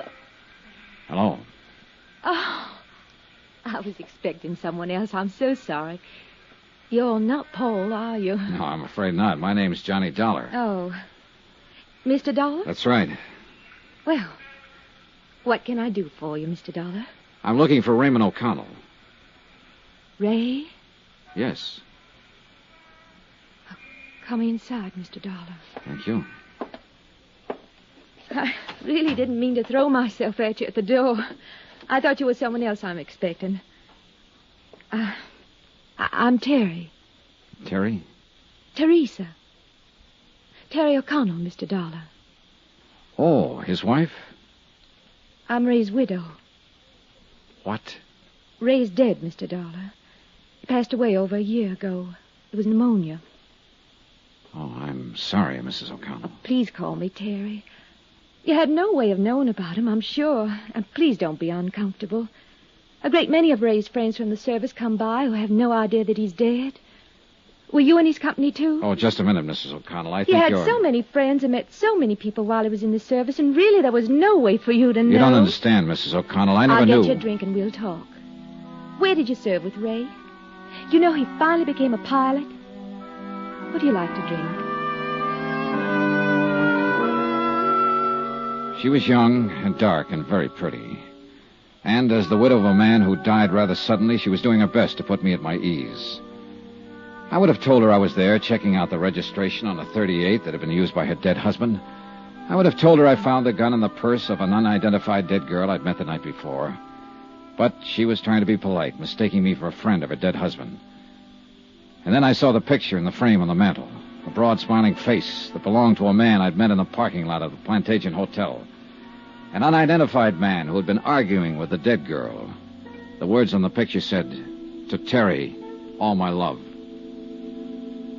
You know him? Paul? Paul? Yes, Paul Dameron. I think I met him once. I really didn't know his name. Was he a friend of your of Ray's? Oh, no. No, he never knew Ray.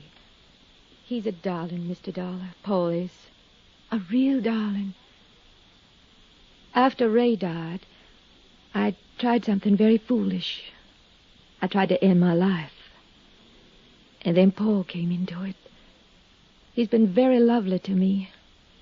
Well, I don't know why I shouldn't tell you. We're going to be married. I think that's fine, Terry. Do you really? Sure. I'm glad you say that. I'm not the most courageous person in the world. I suppose Ray mentioned our lives together. It was perfect with Ray, Mr. Dollar. Perfect. But now Ray's gone. And I've been able to face that. I think I'm going to find a new life with Paul. You must meet him. He'll be here soon. We're dining out tonight. Well, perhaps you'll join us. Well, thank you, Mrs. O'Connell, but I can't make it tonight. How long will you be in Vicksburg? I don't know exactly. Where are you staying? The Plantagent Hotel. Well, perhaps I could give you a ring and we could make it another night. I know you want to talk about Ray. Of course, Paul understands. I'm sure he does. He's truly a wonderful person.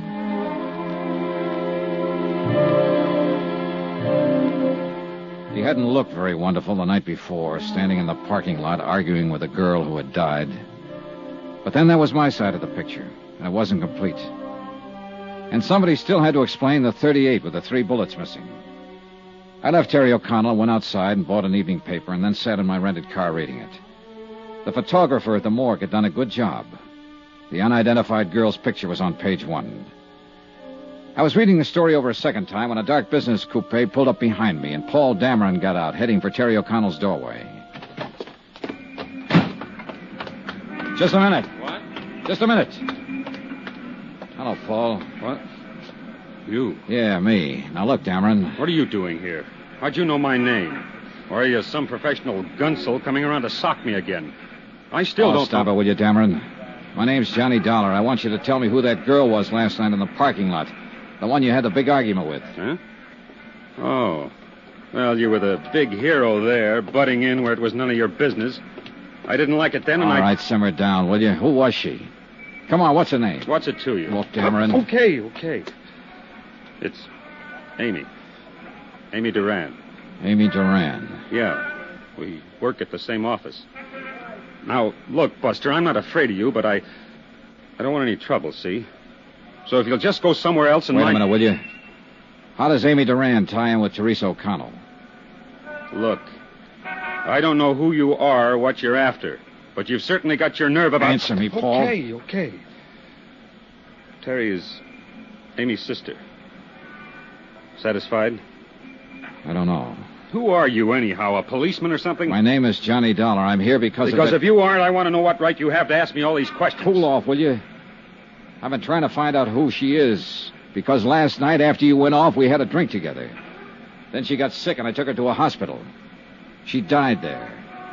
What? She died. She's lying in the morgue right now, unidentified. It was some kind of poison that killed her. Amy... dead? No, I don't believe it. Here. It's in the paper tonight. The police are trying to identify her right now. I can't believe it. Poison.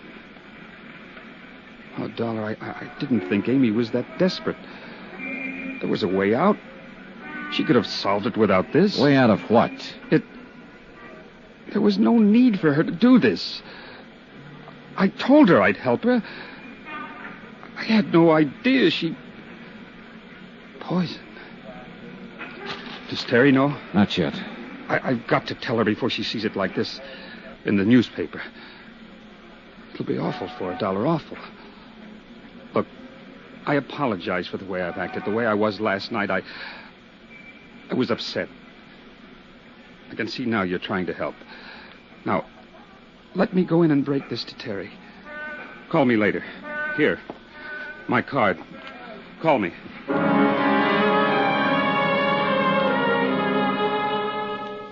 I had to admit that Paul Dameron's concern seemed as genuine as his surprise. He rushed up to be admitted to the O'Connell house. After he was inside the door, I went back to my car and took out the .38 automatic that had led me to the sister of Amy O'Connell. 3 bullets still missing. I drove downtown to the Vicksburg police station to turn the gun into Lieutenant Akins and tell him the whole story as I knew it. How I'd found the gun in the dead girl's purse. How I'd managed to find out her name. The 3 missing bullets and other unanswered questions were up to the police. Lieutenant Akins? Downstairs in the car. Yeah, well, Oh, hi, Dollar. Thought you'd left town. Joel? All right, Joe. As soon as they clear that place up, you notify the lab. Hi, Lieutenant. I've been trying to get to you. I think I have something that better be looked into. Oh, really? Oh, excuse me. Lieutenant Akins? Yeah. On the south side of town. Yeah? All right.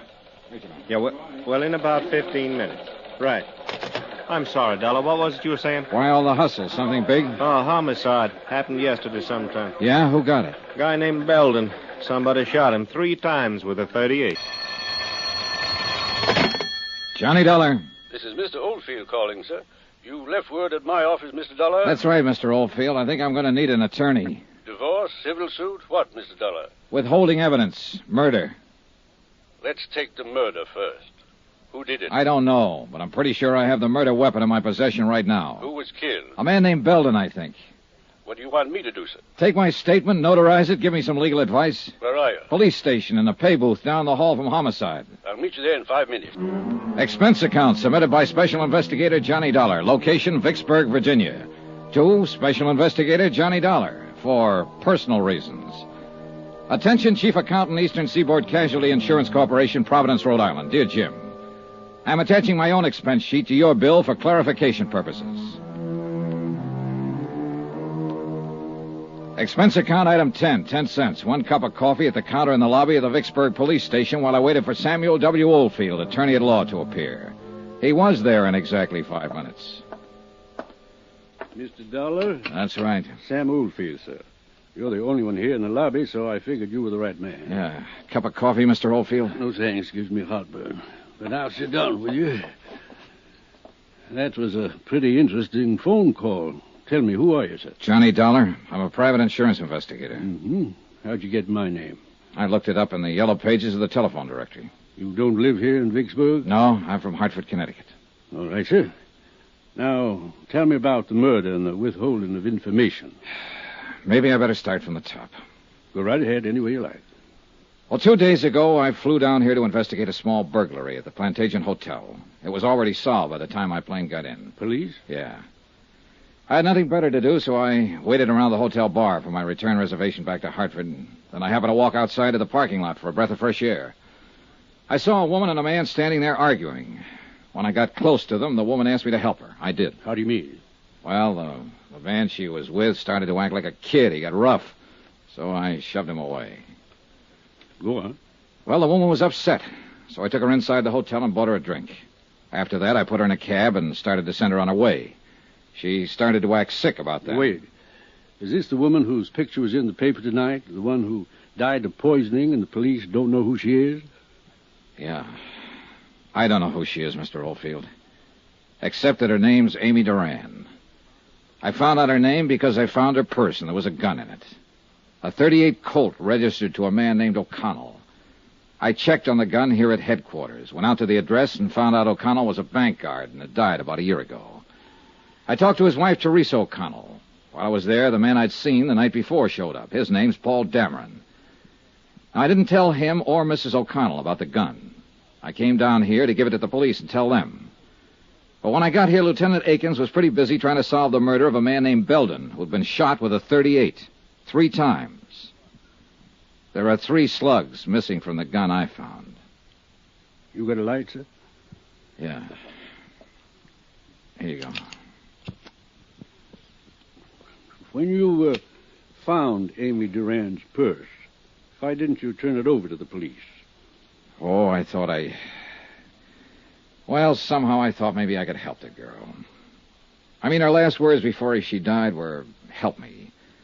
And for some reason or other, I thought maybe I could. You have any cards or letters, anything like that? Something that says you're what you say you are, sir? Yeah, sure. Let's see. Okay, Dollar. Now, as I see it, you probably hooked up with someone who did some shooting. And that's what worries you. I want you to take my statement and notarize it before I turn the gun in. That'll protect you some. If they want to get nasty, they can, though. You know that. Yeah, I know. Well, as I see it, the main job here is to try to keep you out of trouble. And the statement explaining your motive for participation in the whole affair might help. That's why I called you. All right, then. Now, Dollar. Yeah? You didn't shoot anybody, did you? No. Okay, then, sir. Let's go over to my office.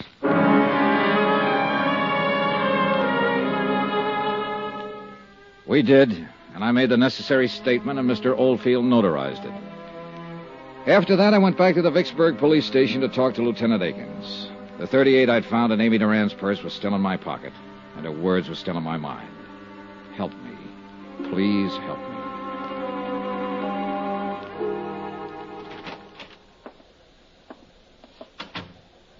Thought you was going back to Hartford, Dollar. Oh, I decided to hang around and see what came up. Mm-hmm. Nothing so far on the girl. No one's recognized a picture in the paper. Had to turn that over to missing persons. This murder case going to eat up all my time. What happened, Lieutenant? Old maid at the apartment house where this man Belden was staying found him late this afternoon. He'd been dead about 24 hours, shot with a .38. You sure? I'm sure. We did a postmortem right away. It's a pretty set case. You know who shot him? Have a pretty good idea. See, this Belden, he was an auditor working on some books at a firm of textile wholesalers here. Richmond Limited. The papers scattered around his apartment show he'd found a $10,000 shortage going over their books. And the chief accountant for this Richmond company is missing. Yeah, well, that does make it seem pretty clean. Yeah, all we have to do is find that accountant. Had an APB out for half an hour now. I think we'll pick her up pretty soon. Her? Who? Well, her, Dollar. The chief accountant for Richmond Limited. She's a woman. Name of, Amy Duran. To all appearances, Amy Duran had been guilty of embezzling money and murdering the auditor Belden who had discovered the shortages in her books. I didn't tell Akins that his suspect was the girl lying in the morgue at the moment unidentified. I knew that it was only a matter of minutes before her sister or Paul Dameron would be down to identify her. And for the third time, I didn't tell Lieutenant Akins about the gun. I knew if I turned that over to him, it would be a closed case all around. And somehow I didn't want it closed on Amy Duran. Not that way. For that reason, I went back to my hotel room for a couple of hours, and then about 9 o'clock that night, I found myself over on Polk Street at Teresa O'Connell's house once more.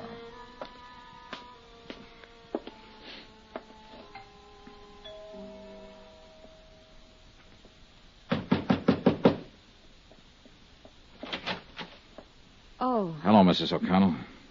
Oh, Mr. Dollar, isn't it? Yes. Oh, Mr. Dollar, I had the most awful news tonight. My sister Amy, she's dead. You'll have to excuse me. Oh, I'm sorry. May I come in? I'd like to talk to you about your sister, Mrs. O'Connell. Well, Paul came in with tonight's paper and showed me Amy's picture. He went down to the morgue to identify her. I couldn't bear to. Sure. I feel somehow, in some way, that you're a friend, Mr. Dollar. Mrs. O'Connell, I am a friend in a way. But mostly I'm an insurance investigator. What? You thought I was a friend of your dead husband when I came here earlier. I'm not. I never even knew him. But, Mr. Dollar, I don't understand. I met your sister Amy last night. I was the last one to speak to her before she died. I took her to the emergency hospital last night. Well, wait. This is all very confusing. You say you're an insurance investigator? Yes. Now, Well, I got your address from a gun I found in your sister's purse. I traced it through the license to carry. This gun, Mrs. O'Connell. Your husband was licensed to carry it when he worked for a banking firm. Do you recognize it? Oh, yes, I suppose I do. I think it's one of Ray's guns. Now, please, let me find something out first. Believe me, I do want to help. Did you know your sister had this gun? Oh, no, what would Amy want with a gun? I mean, well, she could have picked it up here any time she came over, and probably did. But why would Amy have a gun in her purse? Sit down, please. Now, Mrs. O'Connell, you better listen to me carefully. Sometime late yesterday afternoon or early evening, a man named Belden was shot and killed. Clarence Belden? Yes. Why, he worked with an auditing firm. Amy spoke of him. Mr. Dollar. Wait. Listen to the rest of this. Belden had been working on books for Richmond Limited. As I understand it, your sister Amy was responsible for those books. Right now, the police have enough evidence to figure that your sister stole $10,000 from Richmond Limited. Amy? Oh, no. Now, hear me out, that's Mrs. O'Connell. They have that evidence in bulk form. They certainly have reason to assume, and they are assuming, that your sister shot Belden to keep him quiet about the shortage. How can you say those things about Amy when she's not here to defend herself? Please, I'm just telling you what's going on downtown, what they've found. This gun they don't have yet. I've withheld it. It has been fired 3 times recently. Belden was shot 3 times. By now, your sister's body has no doubt been identified. They've already established that she died of poisoning, and they halfway have the idea that she committed suicide. No. Oh, don't you see? They'll say she shot Belden to cover up and keep it quiet, and then saw how useless it was, took poison and killed herself to escape punishment. You're horrible. Horrible. Go away. Go away from me. I'm sorry, but in the face of all this, I want to help her if I can, if it isn't too late. I want to help you. But, Mrs. O'Connell, you'll have to help me. Now, why? Why would your sister steal? Why? I don't know. I think you do know. Tell me, please, for her sake, Mrs. O'Connell. Why? What have you got to do with her? I met her only for a few minutes, but in that few minutes, I got the idea that she was a pretty nice person. She didn't strike me as a thief. She didn't look like a killer. And most of all, she didn't look like a woman who'd take the suicide way out of things. Now, that's all I have, except that she asked me to help her. And I'm trying to do that now. Believe me, I want to help her if I can. I've always been an awful child, Mr. Dollar. When Ray died, I tried to kill myself. Amy saved me. I remember then, at the hospital. She was beside my bed, and she said to me, I'll make you want to live again. I'll make you. Amy was always like that, kind and decent. You weren't wrong about her. She was decent, thoughtful, good. She did everything for me. She gave me these clothes and a car, introduced me to nice people from her office like Paul Dameron. Yes. That must be where all the money went to. Not on herself, but on me, for me. I'm the only reason I can think of that she'd take money from the firm. Yeah. I didn't know she was stealing from me. I didn't know. I wouldn't have let her do it. She didn't have to pamper me that much. I'm not that much of a child. She didn't have to do it. She didn't have to do it. Wait a minute.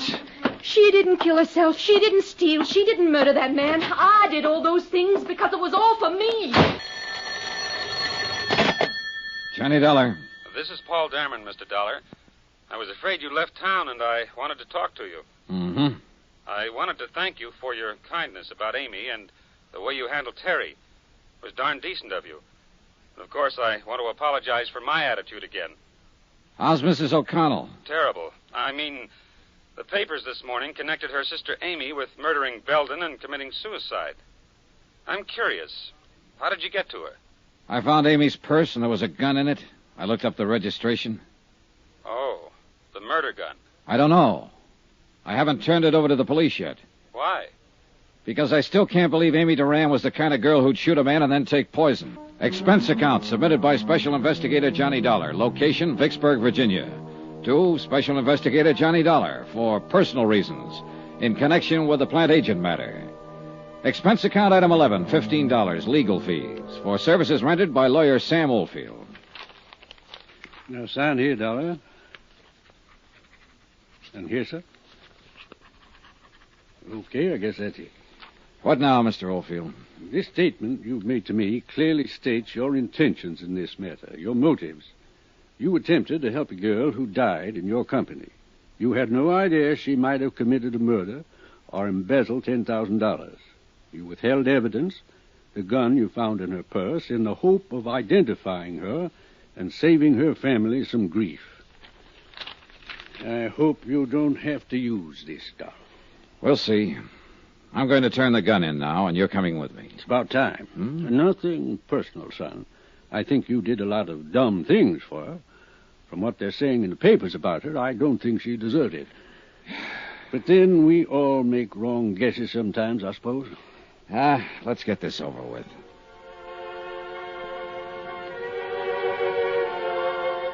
Lawyer Sam Oldfield accompanied me downtown to police headquarters where we sought out Lieutenant Akins and turned over the .38 automatic. Oldfield handed the statement over to him and he read it through. Then he called in his ballistics man to make an immediate check of the gun. When he'd done that, Akins asked Oldfield and myself to wait. He left. An hour later, he came back. You are a lucky boy, Dollar.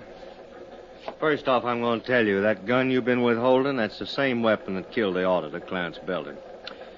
Okay, now, you played it as safe as you could, and you hired this lawyer to protect you when it came to turning it in. Well, you didn't need him. Huh? Any other time, I'd have put you in the poker so fast you'd have thought you was born there. This time I'm feeling generous. You can go, Mr. Oldfield. Me? You. No charges against Mr. Dollar of withholding information? No, not this time. I got my Jane Doe identified. I know her motive for killing the auditor. I know why she took the poison.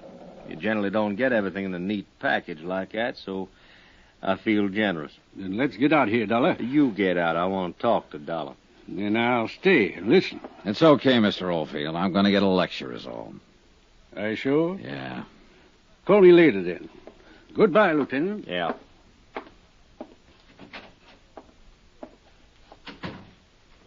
One thing more, Dollar. We found an empty bottle of paramythol in Amy Duran's medicine cabinet, and that cinches that suicide part, in case you had any doubts. It's a closed case. Uh-huh. But you didn't help me close it, Dollar, and you could have. You worked with the police for years. You were an officer yourself once. What makes you think you can come down here and run around doing all these things you've done and get away with them? Why didn't you turn that gun in with the purse as soon as you found it? All right, I'll tell you, because I... Oh, it doesn't make any difference now, Lieutenant. You've got your case. And you're lucky, darn lucky boy I don't have you, too. Because you know just as well as I do that... Oh. Lieutenant Akins. Okay, right away. Dollar, I got business to take care of. Next time you're in my town, you take it easy. I will. But I don't think I'll ever come to your town again. On general principles. Well, I guess I know how you felt about that girl.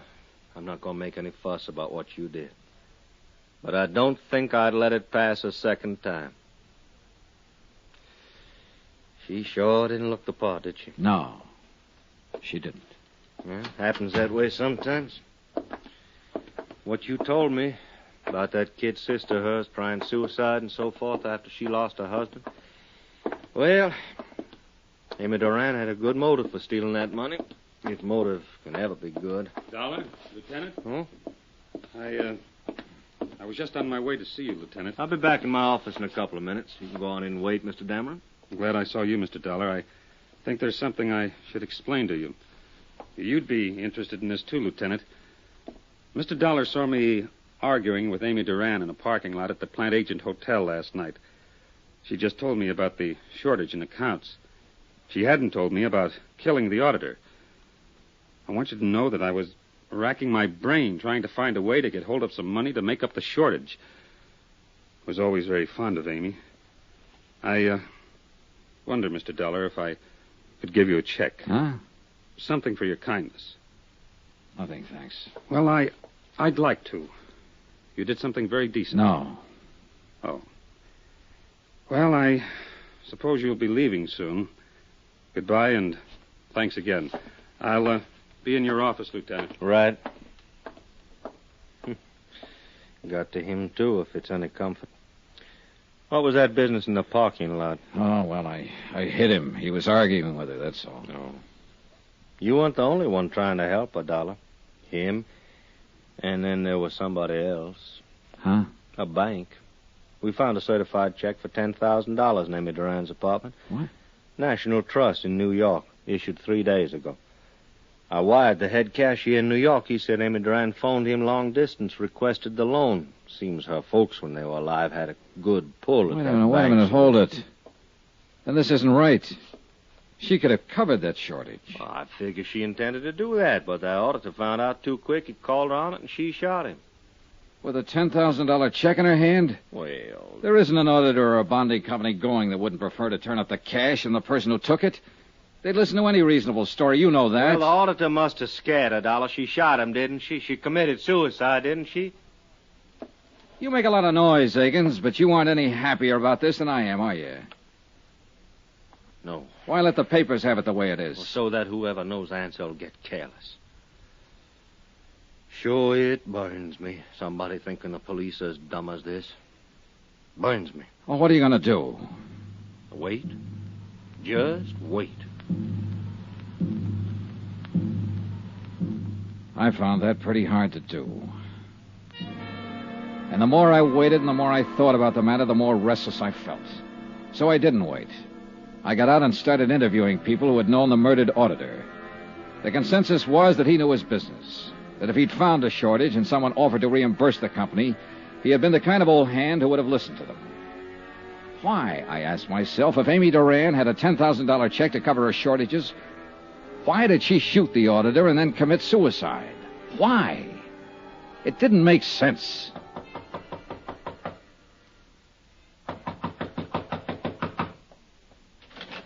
Oh, Dollar. Hello, Dameron. Come in, Dollar. I'm glad you dropped by. I thought you'd left town, gone back to Hartford. Well, I've stayed over so long waiting for all this to get cleared up, I thought I might as well stick around a while longer. Sure.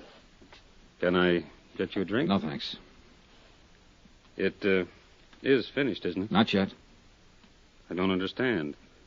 I talked with Lieutenant Akins today after I saw you with him.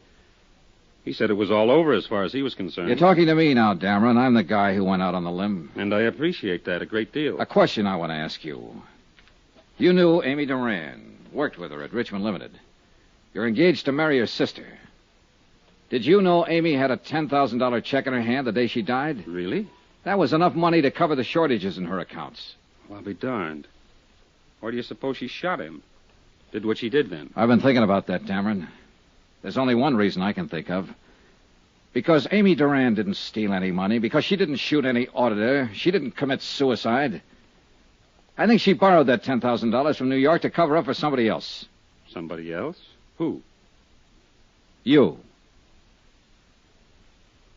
Maybe you better leave here. You're upset. That auditor was a smart guy. He'd been in the business a long time.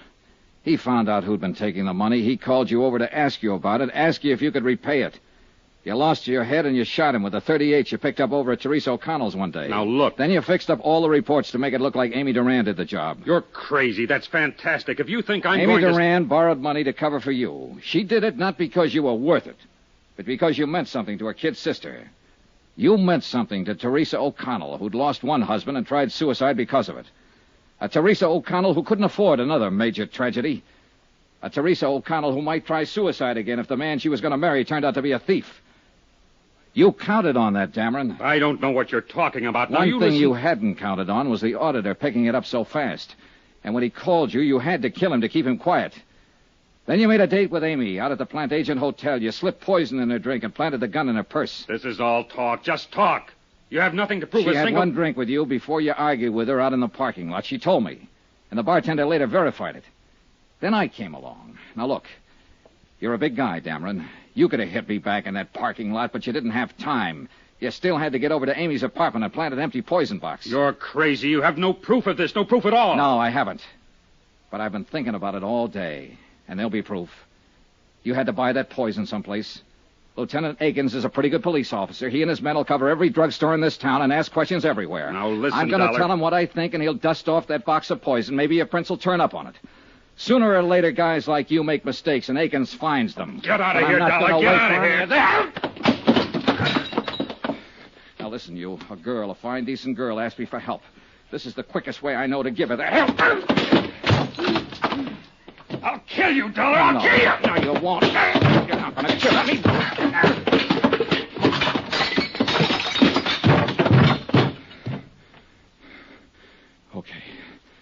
Okay, come on. Get up. Get up. I've had enough. I want you to tell it now, right now. Over there. Pick it up. Go on, pick it up. Okay, here. And you know who to call.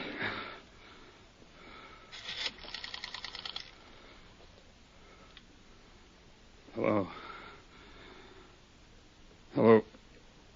Give me the police.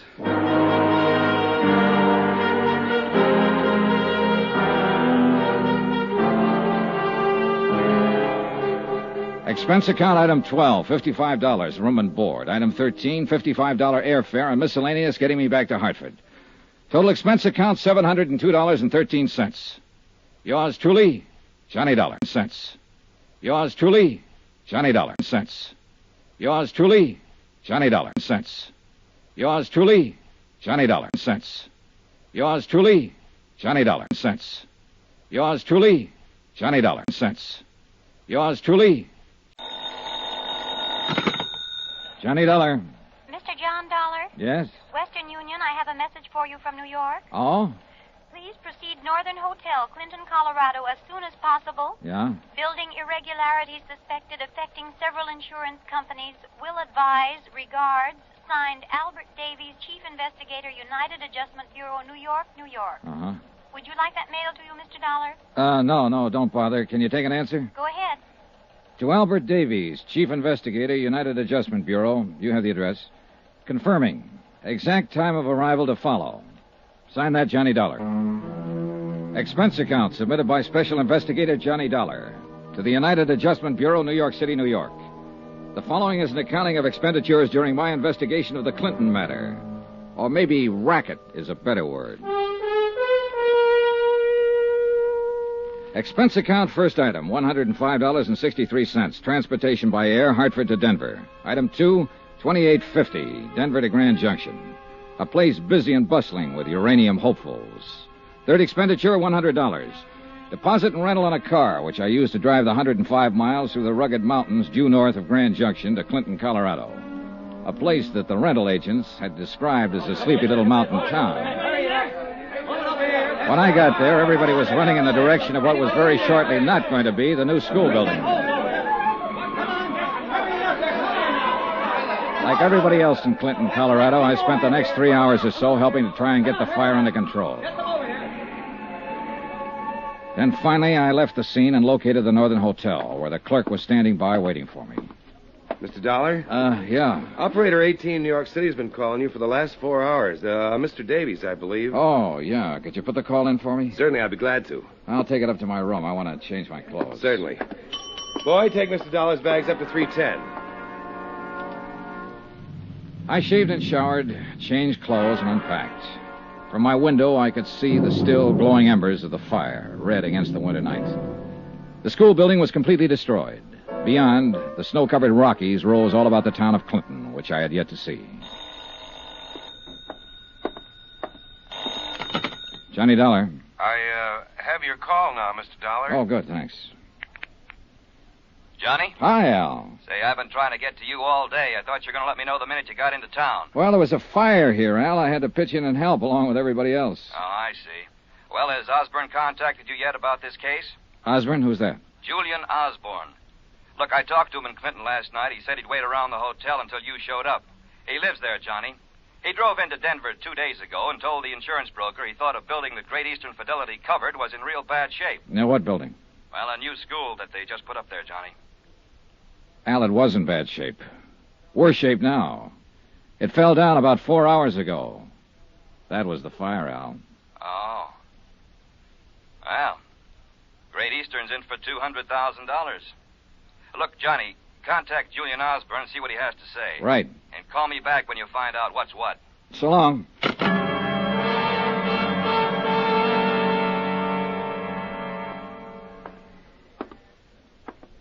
Yes, Mr. Dollar, may I help you? Yeah. Do you have a city directory here in Clinton? No, we aren't that small.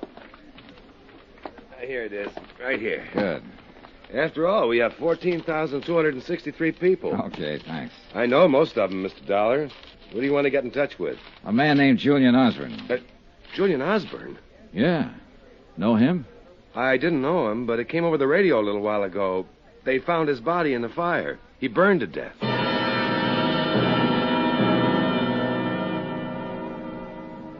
A 4-block walk down the icy streets of the town took me to the sheriff's office, and face to face with a heavy-set, owlish-looking man named Doherty. Sheriff Paul Doherty. He smiled professionally until I got around to inquiring about Julian Osborne. Oh. Well, you his family? No. I made the trip here to Clinton to see him especially, though. I just heard he was killed in the fire. Yes. Yes, too bad about Mr. Osborne. I don't quite understand about it, though. He was school janitor. Oh. What was your business with him, Mr. Dollar? Insurance investigation. Oh? Yeah, Osborne reported the possibility of something wrong with the new school. He did? To who? To our brokers in Denver. That's why they sent me out here. Well, your trip was for nothing, then. Maybe. Well, you'd think if he had anything like that on his mind, he'd have come to me, wouldn't you?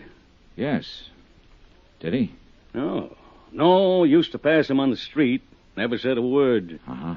Where's the body? Morgue. I wouldn't go over there, son.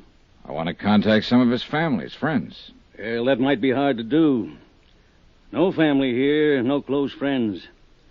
Used to prospect for a living until he got kind of old. Then he took the job janitoring.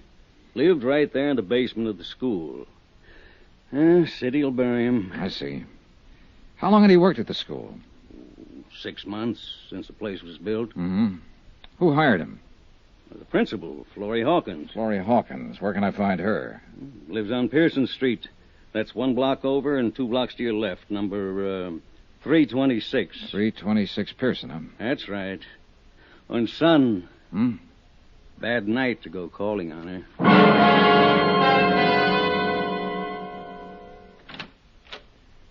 I'd like to see Mrs. Hawkins, please. I'm Miss Hawkins. Well, I'm an insurance investigator. My name's Johnny Dollar. Insurance? Yes. Well, why do you want to talk to me? Well, I'll be frank with you, Miss Hawkins. I came to Clinton to talk to Julian Osborne. Oh, You heard he died in the fire. yes, I heard. Tragic. I'm so thankful school wasn't in session today. Come in. Thank you. I know this has been a pretty grueling day for you, for everyone in this town, Miss Hawkins, losing your school and all. I wouldn't call on you except I feel it's important. Excuse me, please. Sure. Hello? Who? Yes, Sheriff. Yes, he is right now. Yes. Good night. There's just a couple of questions I'd like you to answer about Julian Osborne so I I'm can afraid get... I can't help you with anything, Mr. Dollar. What? You'll have to go now. Well, look, now, wait a minute. If you'd only... I don't want to be impolite, but I'm tired. Very tired. Yeah, sure. That phone call wore you out. Please. All right, I'll go, Miss Hawkins. But I think you should know why I came here. I can assure you, Mr. Dollar, whatever the reason, I'm simply not interested. I was sent here because Julian Osborne advised the insurance company that he suspected certain building irregularities had gone into the new school. Miss Hawkins, did Mr. Osborne ever mention anything like this to you? No. Now, will you Do you have an idea to whom he might have confided such information here in Clinton? No. I rather think he was imagining things. You noticed nothing irregular yourself? No, of course not. Mm-hmm. Would that call you just had from Sheriff Doherty cause you not to notice anything? Is that all? I'm dreadfully tired. Thanks for your time. Oh, Miss Hawkins. Yes? If Sheriff Doherty calls again, tell him I'm at the Northern Hotel. Northern Hotel. Good night, Mr. Dollar. Expense account item 4, $10.80. One long-distance call to New York.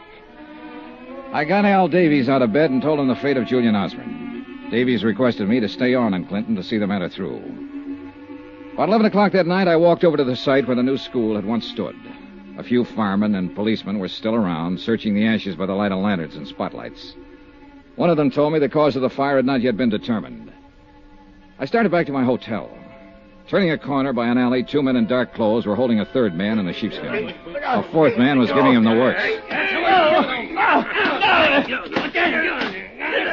Hey, just a minute here. Come on, let's get out of here, boy. There, easy now. You need some help, mister. Everybody needs help. Let me tell you who I am before you help me. Maybe you won't want to. Easy, just take it easy now. I'm David Baines. You're from out of town, aren't you? Yes. I thought so. I architected that school that isn't anymore. Well, don't you understand, Samaritan? Don't you see? That group of citizens who were working me over just now have kids. The kids could have been in there when the fire broke out. You're easy now, I'm afraid. I'm afraid they feel I don't design especially good buildings. I took David Baines over to my hotel room, still half unconscious from the beating. I sent the bellboy out for bandages, iodine, and something to take off the chill. While I was patching him up, I was thinking how he'd stood there and taken that beating. Stood there in sight of half a dozen policemen and firemen and let them do that to him. Yeah, try a little more. Thanks. Who are you? Johnny Dollar, insurance investigator. I came here about the school. I see. Do you want to beat me up, too? Company you're working for will be liable. Want some more of this? What'd you say your name is? Dollar. Johnny Dollar. Mr. Dollar, I'm in a curious position. I designed the school. I planned every feature of it. But I had nothing to do with the building. You don't believe me? I wish you'd explain that. A week before they broke ground, a very important thing happened to me, Mr. Dollar. I went to Europe. I couldn't pass it up. It was a chance to study for another year under some men I'd admired all my life. Consider it a scholarship, Mr. Baines. That's what he said. Who said? The man who paid my way to Europe. His name was Roy Vickery. So I went to Europe, and I studied. I came back, and my building was all built. Now it's burnt down. I'm a local boy who's made bad. Very bad. Who's Roy Vickery? The contractor who built it. I better talk to him. Yes, talk to him by all means. You represent a rich and powerful company, Mr. Dollar. But in Clinton, you're wasting your time. You'll learn no facts, no information, nothing helpful from anyone here. Particularly Roy Vickery. You're in a tight, hot, mean little burg, Mr. Dollar. All right, let's have it. Was that building fired on purpose? I just told you. You won't find out anything in this town. Johnny Dollar. David Baines. Hi. How's it going this morning? I'm staying off the streets. I don't want to be beat up again. I'd advise you to do the same. I can't very well do that. The city of Clinton has filed claim for their school building. I have to make an investigation. You're bucking a rough crowd, Mr. Dollar. Wait till you meet 'em all. I intend to. I admire you, but I think you're foolish. Good luck. Just a minute. What? Not only did a school building burn down yesterday, but a man died in that fire. If there was something wrong with it, I want to get to the bottom of it. I expect help from you, too. I'll stay here until I hear from you. Expense account submitted by Special Investigator Johnny Dollar to United Adjustment Bureau, 418 West 61st Street, New York City. The following is an accounting of expenditures during my investigation of the Clinton matter. That's Clinton, Colorado. Expense account item 5, 80 cents, telegram to Dodd and Company, Denver insurance brokers, who would handle the policies covering the new school building in Clinton. I requested them to forward copies of the policies.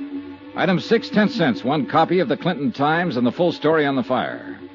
It was believed by Fire Chief Hanley that the fire had started because of overheated boilers in the heating system. Dollar, is it? Yeah, that's right. I'm an insurance investigator. Yep. Well, what can I do for you? Tell me about the fire yesterday. You sound like you're carrying a chip on your shoulder, Mr. Dollar. We had word that building irregularities were suspected in that school, Chief. The word came from the janitor, Julian Osborne. He burned to death in that fire yesterday, and the building's gone now. You get as head up as you want it, boy. I got my own troubles. I'll tell you what we think, and you can take it, whether you like it or not. We think old Julian Osborne might have passed out, got drunk, or had a heart attack in that building. We think something like that happened, and the boilers kept right on going and built up the pressure. We think the boilers exploded, the fire started, and that was that. And why do you think the whole place went down? Because it spread so fast. Why did it spread? I didn't build the building. I just took care of the fire. You're going to have to change your attitude around here if you want anybody to cooperate with you. All right, then tell me this. Why, on a day when school wasn't in session, would those boilers be fired up at all? I don't know.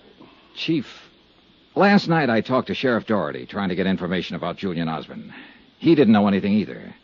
I also talked to Florrie Hawkins, the school principal. She didn't know. Now you don't know anything. Who does? I've done my job, boy. I've determined cause. You've also given me a chance to look at you, which was about the only reason I came here. I'll get information elsewhere, Chief. There's some people in this town who want to talk and tell me things. You and your sheriff and whoever else is involved can't keep every mouth in this town shut. And I'll tell you like I told Miss Hawkins. I'm at the Northern Hotel, in case you remember anything. I can't hear you, boy. Not one word.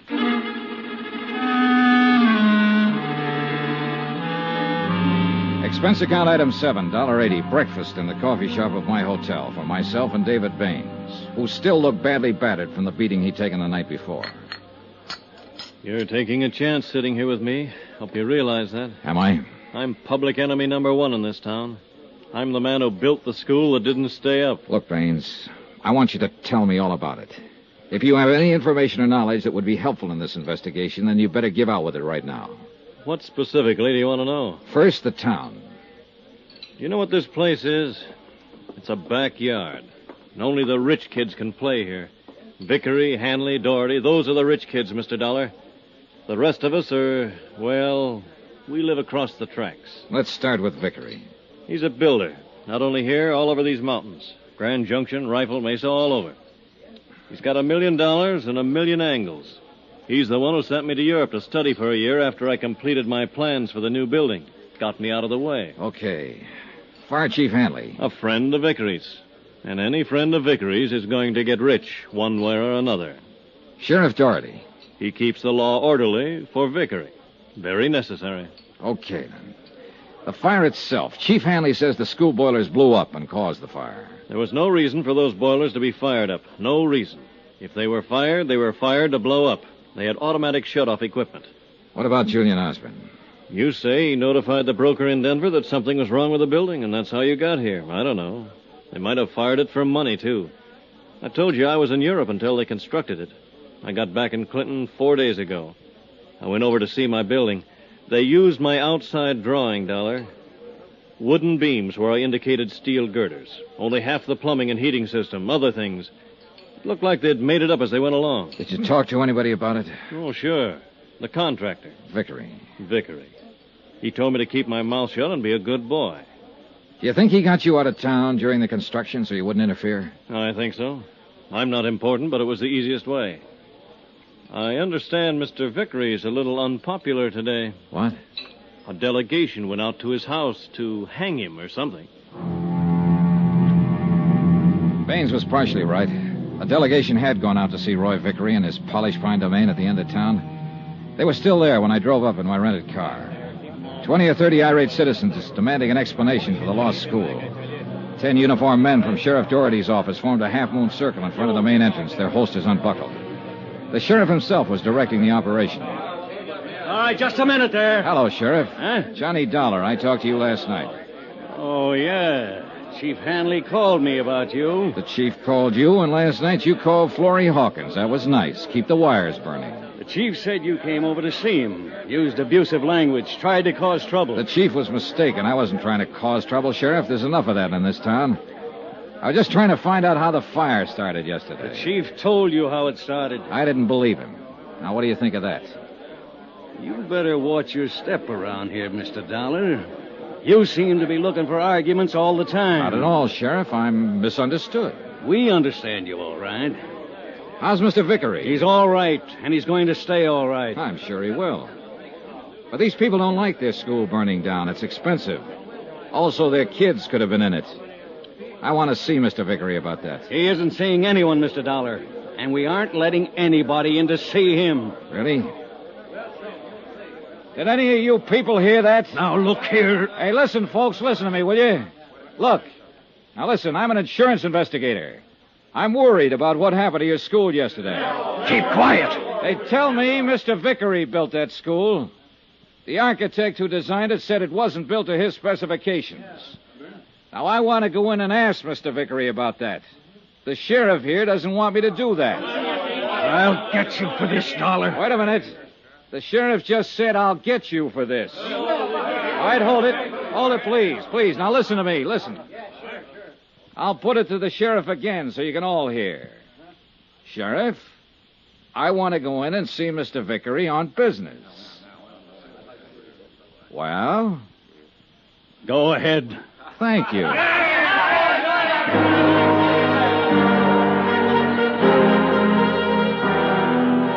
At a direction from Sheriff Doherty, the wedge of deputies opened up long enough for me to walk through the wrought iron gate and up the steps to the Vickery mansion. A tall man in a white jacket answered the door and ushered me into a den that was stocked with good liquor and big leather chairs. Finally, a big man in a blue suit walked in. He had lots of good teeth, and there wasn't an ounce of fat on his 230 pounds. I'm Roy Vickery. It was quite an act with Sheriff Doherty just now. I watched you from upstairs. That's a good, safe place to watch from, Mr. Vickery. Now that you're in, what can I do for you? Tell me everything you can about that school building. Mm-hmm. Has the city of Clinton made a claim yet? Yes, $200,000, building and contents. You got in town pretty fast. We heard there might be something wrong with that building before the fire. Apparently there was. Now, who told you a thing like that? Julian Osborne. He's dead now, you know. Oh? Well, 2 boilers explode, and there's something wrong with the building. Is that the way you people figure? Yeah. Well, so do we, and we couldn't find anything wrong. Who's we? Officially, we're the Civic Construction Department. We just had a meeting. We thought we ought to. Yeah. I figure those people hanging around outside should be worrying. Well, they don't worry me, and you don't worry me. A drunken janitor goes to sleep and lets the boilers kick up, and the joint blows apart and burns down. That's what we decided in the meeting. It was a terrible accident. We'll have to use an old garage or something for a school, but then we'll get around to building another school with the insurance money we have coming. And that's that? That's that. Mr. Vickery, I'd like a copy of the specifications that went into that building. Sure, anything at all. There you are. Okay? That'll do for now. Good. Now, you can get out of my house, Dollar. You smell smoky. There were 50 pages of specifications on the building materials used in the construction of that school. They looked all right. They also looked as though they could have been forgeries. Expense account item 8, $6. 1 bottle of whiskey for David Baines and myself in my hotel room. Baines went over the specifications page by page. Okay, what do you think? These are my specifications, more or less. This is what's on paper that went into the building. How about what actually went into it? Well, the little I saw, they cut corners everywhere. The outside was just a shell of this stuff. You sure? These are my notes. I can remember this much. Can you remember it in front of a notary? I want a sworn statement. I don't know. You what? Well, don't look at me that way. You can get my statement and possibly a half a dozen other statements. On paper, you'd have a case. Then what would you do? Go to the district attorney? We haven't got a district attorney. We got a county attorney who's elected for a 4-year term. All right, I'll go to him. Vickery? Then I'll go to somebody else, the insurance commission. You try to go any farther, they'll kill you, Dollar. Well, let me worry about that. Now, will you make a statement? Sorry. That'd kill me, too.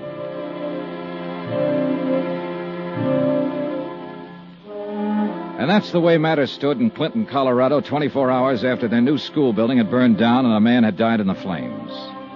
Everyone seemed to know it was all wrong, but no one was willing to do anything about it. Johnny Dollar. Hello, Dollar. Roy Vickery. Well. You go over those specifications? Yes, I did. Very thoroughly. Well? I think they're fakes, Mr. Vickery. I didn't ask you your opinion, Dollar. But you've got it. Well, I'm sure you're entitled to it. When are you leaving town? Not for a while. I was kind of hoping you'd be leaving like in about an hour. You'd make good connections then. Sorry. I haven't really gotten around as much as I want to yet. You saw me. I can tell you anything. Oh, I'll get around to you again. Get out of town, Dollar. Now. Vickery, there are times when I don't hear good. Johnny Dollar. This is Florrie Hawkins, Mr. Dollar. Oh, yes. You were the principal of the school. I'd like to talk to you if I could. All right. Would you care to meet me for a cocktail? There's a place called the Trader's Inn not far out of town. I could be there in an hour. All right. Miss Hawkins. Yes, Mr. Dollar. What changed your mind about talking to me? Well, I've heard how you've gone about this. I mean, you forced Sheriff Doherty to let you in to see Roy Vickery. You defied Chief Hanley, and, well, you don't seem frightened of any of them. Also, I suppose I'm a little sick of everything I've seen around here. Okay. I'll see you in an hour. I'll be there. Expense account submitted by Special Investigator Johnny Dollar to the United Adjustment Bureau, 418 West 61st Street, New York City. The following is an accounting of expenditures during my investigation of the racket in Clinton, Colorado.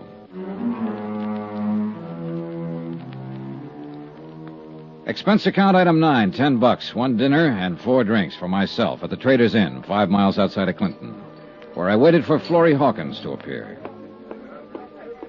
I'm sorry I'm late. Oh, well, that's all right, Miss Hawkins. Sit down, please. Would you like something to eat? A drink, maybe? No, thank you. What's the matter? What is it? Oh, I can't help looking around. I hope no one sees us together. I mean, that would be difficult to explain. To explain to whom? Your friend, Sheriff Doherty, for one. Oh. Last night when you came to inquire about Julian Osborne, Sheriff Doherty called and told me to get rid of you and not answer any questions. Yeah, I guessed that. Did he tell you what would have happened if I had stayed and you had answered some questions? No. I can imagine it would have been something that would have barred me from teaching for the rest of my life. That sounds incredible? No, not too. I've been looking at your little town, Miss Hawkins. A school building can be made of paper, go up in smoke, a man can be killed, and none of the responsible people, the man who built the building, the fire chief, the sheriff, seem to care too much. You asked me about Julian Osborne. I knew he wrote your insurance company, or called them, and told them the school building wasn't right. He told me he was going to do it. I see. I knew it wasn't right, too. Everyone who worked in there, who worked on the building, knew it wasn't up to specifications. Then I'll contact some of those people. Well, that may be difficult. Julian Osborne spoke up, and he burned to death. Yeah, but that doesn't mean you can't speak now, or any of the others. I'm willing to speak about that building now. Now I'm willing to help you. I don't know about the others. Will Mr. Baines help you? Well, he's frightened of going up against Vickery and the others. But I think I can talk him into it. That would be two of us. Yeah, that's right. 2 people speaking out. And then there'd be others. Once it gets rolling, it won't stop. Unless I've missed my guess about the townspeople of Clinton. You seem to know a lot about people, Mr. Dollar. How to say what will stimulate them at the right time or make them speak out. I have to confess you did that to me. You looked hurt and bewildered last night when I insisted you leave me alone. I realize, you know, very deeply, I realize there could have been 1,400 pupils in that school when the fire broke out. I didn't sleep last night thinking of it. Yeah, I guess that was the only good feature of it. No children died. But as you say, Miss Hawkins, it could have happened the other way. Now, look, besides yourself and possibly Mr. Baines, can you think of anyone else who might be able to supply information about the construction of the school? I don't know. Let me think. Somebody who'd have evidence in hand, possibly. Wait. Yes, I can think of someone. Who? The building inspector, the one who approved the building. Oh, well, that doesn't seem likely. If he passed that building, he must have been in with them. Well, what's his name? His name is Richard Hobb. Oh, I've known him for years. Oh, he is in with them in a way, but I know he'd get out of it if he could. He was a very decent man when I knew him well. I think he's still decent. Richard Hobb. All right, who else? Well, that's all I can think of. Well, that's a start. Well, what will you do? I'll ask you to take a plane to Denver, register at the Cosmopolitan Hotel, and wait until you hear from me. What? I want a statement from you before you go, but I want you to be safe. I'll get around to Hobb and Baines. All I want are sworn statements to the effect that Vickery built a bad school, that he violated insurance specifications. That'll start it rolling. Oh, when do you want the statement? Tonight, right here. All right. Let's get busy.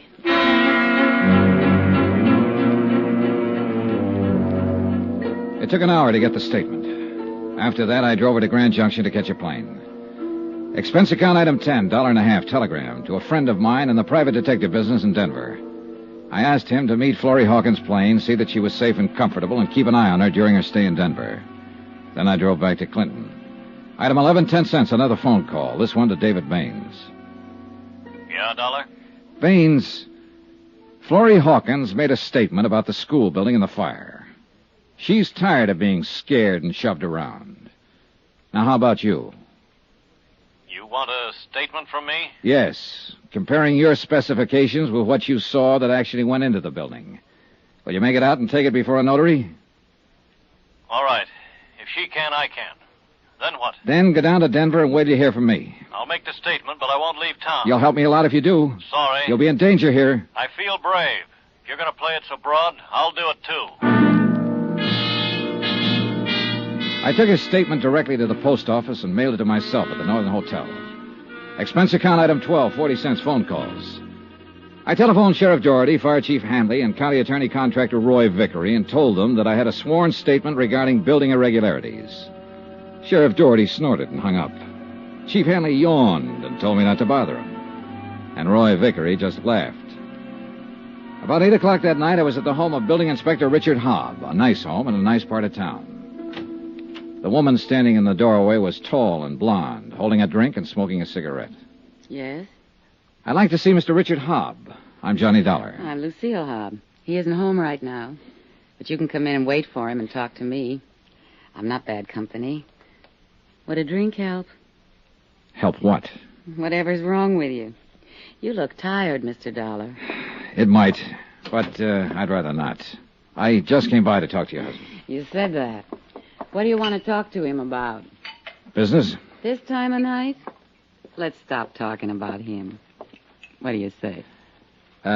Look, you probably missed your dinner tonight, and you've been getting all of your nourishment out of a bottle, so I'll come back later. You're afraid Dick will walk in. No. I'm not afraid of that, Mrs. Hobb.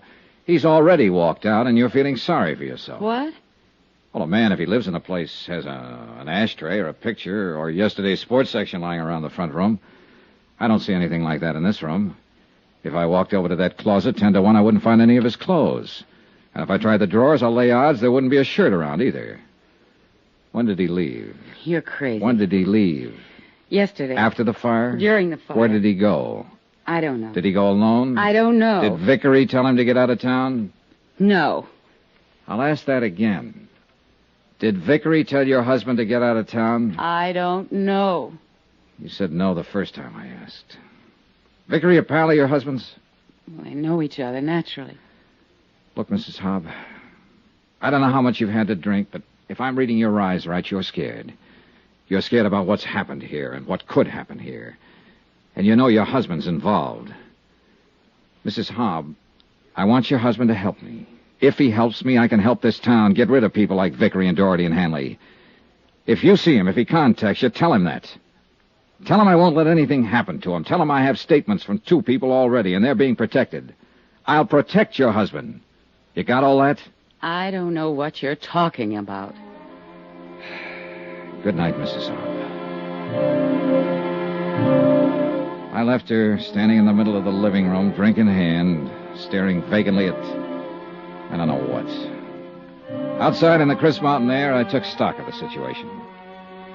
Richard Hobb, building inspector, who had passed the school building, would be the most important witness I could find to make a statement. The others, from Florrie Hawkins and David Baines, would help. But Hobbs' information would be essential to an investigation. I was just going into my rented car when a sleek, dark limousine pulled up, and Roy Vickery leaned out the window. Come here. Why not? Pretty cold weather to be out so late at night. Yeah, but then I've got a lot to do. You've been in to see Mr. Hobb? Yeah. How's Richard these days? I wouldn't know. I only spoke to Mrs. Hobb. I see. Lovely girl, isn't she? Well, she's a little sad right now. Her husband's missing. He left town during the fire yesterday. Do tell. Yeah, I have a feeling he might have been ordered out of town. Sooner or later, people will be asking the building inspector embarrassing questions about their school. Uh-huh. Were you going to ask him some embarrassing questions, that is? Yeah, sure I was. I was going to ask him why he passed it. I was going to ask him how much he was paid to pass it. I was going to ask who paid him to pass it. And then I was going to ask him to make a statement. I figured you might have had something like that in mind. Well, it's been nice talking to you, Mr. Vickery. I hope I see you real soon. In jail. Hey, Dollar. What? I know you're trying to earn your money and you're working very hard. But I'd stop it if I were you. I admire a man like you, someone who calls a spade a spade. Or a liar a liar. Or a liar a liar. But, Dollar, it just won't do you any good here in Clinton. Tell you what, you worry about your problems and I'll worry about mine. Have it your way.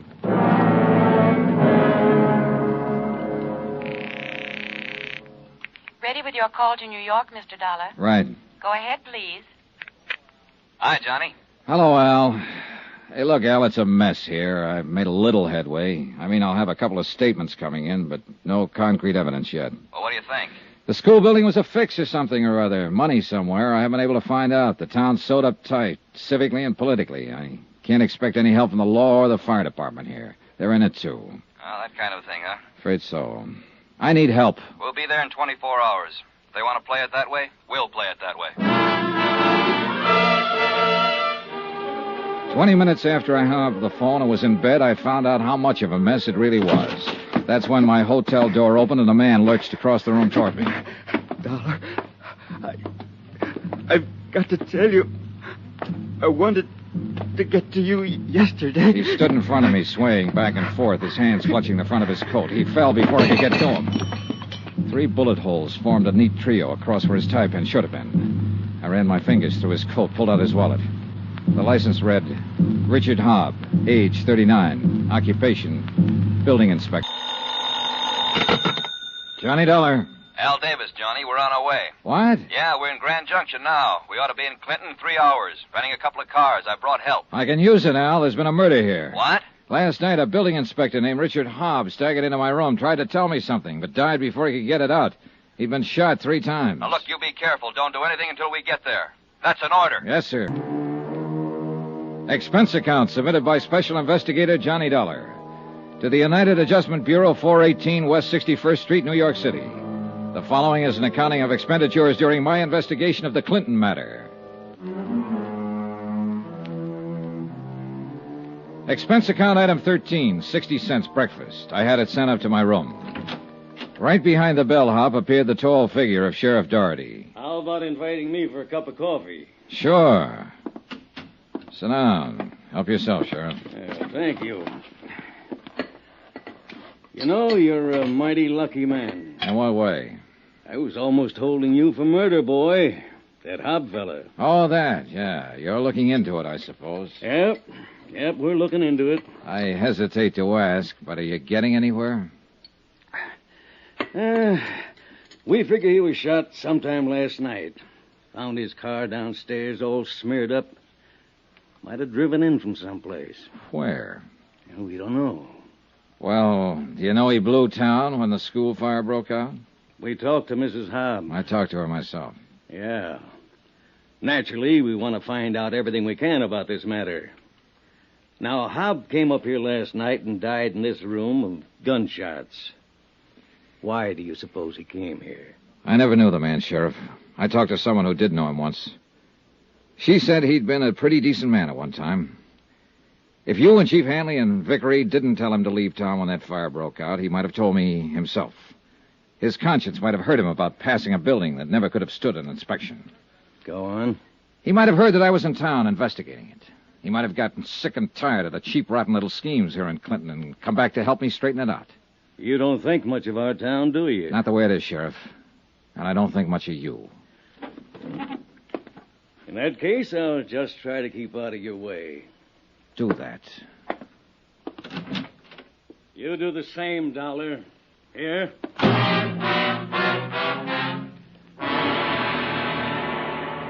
2 hours later, Al Davies and a contingent of special operatives arrived in Clinton. Toby O'Brien from Continental States Insurance. Rob Schwartz and the Minx twins from Columbia Adjustment, giving us a friendly hand. Todd Weaver, who just finished a case with the Canadian Adjusters Limited. Lou Doniger and Thad Thomas from Chicago. A pretty imposing group of expert investigators. Well, Johnny, you look okay. Yeah, still in one piece. Hiya, Thad, Lou. Fine. You want to get the door, Toby? Now, sit down there, sir. Now, this isn't any vacation trip, boys. We're all going to have to roll up our sleeves. All right, Johnny, you want to break it down? Yeah, all right. Well, this is a big one, fellas. If you'll all sit, I'll bring you up to date. Yeah, sure. No, sit right there. 3 days ago, I came here on a tip that building irregularities were suspected in the new school building. The man who tipped the insurance company was the janitor, name of Julian Osborne. I never talked to Osborne because he died in the fire that destroyed that building. I did talk to the man who designed the building. His name is David Baines. He claims none of his specifications were followed in the construction. So that's why it caught fire and went down so fast. His statement right here. Now, I talked to the school principal, Florrie Hawkins. She supports Baines' statement. I wanted most of all to get a statement from the building inspector who passed the building, Richard Hobb. Hobb was murdered last night. No wonder you need help. All right, now, the sheriff, the fire chief, and the building contractor are all in on it. And there are too many leads for one man to follow, too many people for one man to talk to. The sheriff is making an investigation of Hobbs' murder, but we'd better make our own. Now, You, Toby, and you, Thad, Hobbs, your job. Find out everything about him, his bank account, his friends, his troubles, everything. Especially who killed him. His widow's Lucille Hobb. I met her last night. Leave it to him to find the woman. Okay, now. Rob? Yeah? Your man is the building contractor, Roy Vickery. He's big and tough and shrewd, and he talks softly. He owns and runs the whole show, if I'm guessing right. Now take Toby and run Vickery down. Bank accounts, purchase orders, what kind of money he spends, and so on. Jim and Al Minks? Yo. All right, you two, find out everything you can about Julian Osborne, the janitor who was burned to death. I want Lou Doniger to stick close to Fire Chief Hanley. Same thing. Everything and anything you can get on him. Al, you can handle Sheriff Doherty. The rest of you spread out. Start talking with anybody in town who might know anything. When you find one who's sick and tired of watching their town being run by a pack of hoodlums, send them up here to the room. We'll try to get statements from them making specific charges, Al? Yeah. I want to guarantee every one of them security. So take them down to Denver, give them protection until it's safe to walk the streets here. If that's necessary, I'll arrange it. It's necessary. All right, now report back to me anytime you want. Don't push anybody around. Don't let anybody push you around. Okay, let's get to work.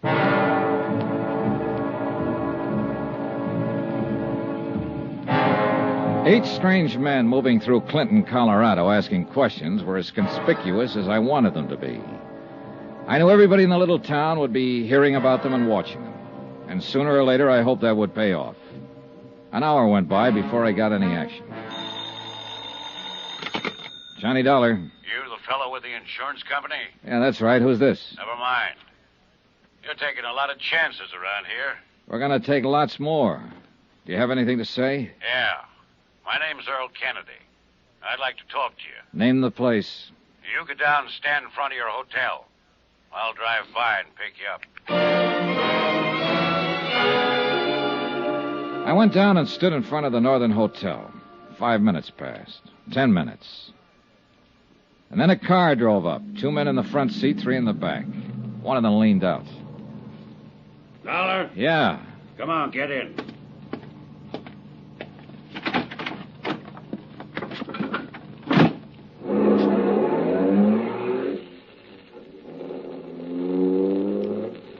Better turn here, Earl. Head out toward Conifer. Yeah. Oh, I'm Earl Kennedy, construction foreman on the school. Hi. I thought you were going to be alone. Man next to you is Frank Gibson. I'm the city editor of the Clinton Times. Those 3 boys in the back are Chuck Borden, Pete Geiger, and John Newton. They all worked for me on the construction. Hi. We seen the guys you brought into town. Really?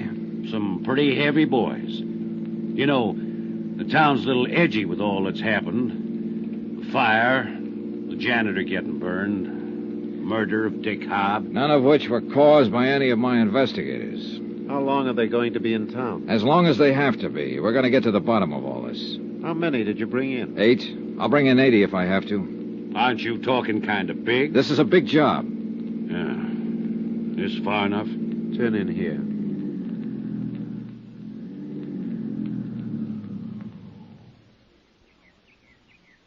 Now what? Just want to talk to you. Earl? Yeah. We're all willing to make statements, Dollar. I can charge Vickery with shortchanging the city on materials. These guys in the back seat will tell you the same thing. They came to me to ask my advice. I told them to talk to you, see what kind of man you are. I'll print anything that's the truth. Well, that'd help a lot, Mr. Ibsen. The paper's at your disposal, provided it's the truth. Fair enough. All of you be willing to testify? I am. Okay. Now, a couple of other things. First, about Richard Hobb. You tell him, Frank. Hobb had big ideas, and he played ball with Vickery and the rest of them. It also looks like he was murdered because he was going to try to make it right. Now, about Roy Vickery. He was born here in Clinton, brought up here. He's built about 1/3 of the structures in this town. Every one of them standing today. Every one except the school. Any angle on that? Your insurance, $200,000. Okay. Where can I get a copy of the actual purchase orders used in the building? From Vickery, but I don't think he'd let you have them, if he's still got them. Well, he gave me specifications that look like forgeries. I want the real thing. I'll have to have the real thing. Well, let me look around. Now, when and where do we make the statements? Let's go over to my hotel room and do it right now. Better use the newspaper office. You're probably being watched by now, Mr. Dollar.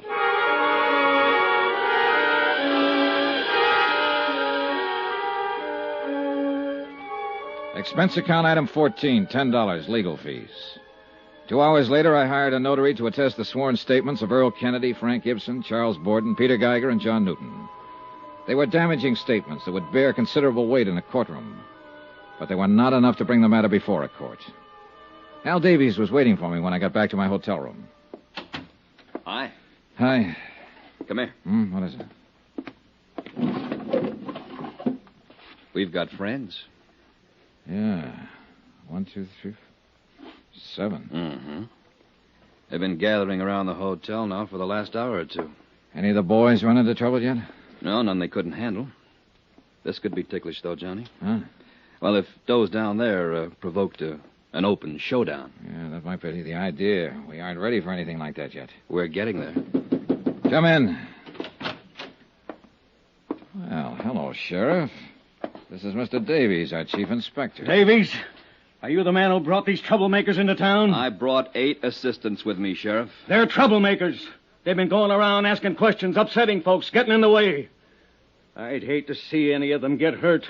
Like with those out there on the street? Those men out there are a group of indignant citizens who came to see me in a body and protested this investigation and the way it's being handled. They look more like hired bully boys, Sheriff.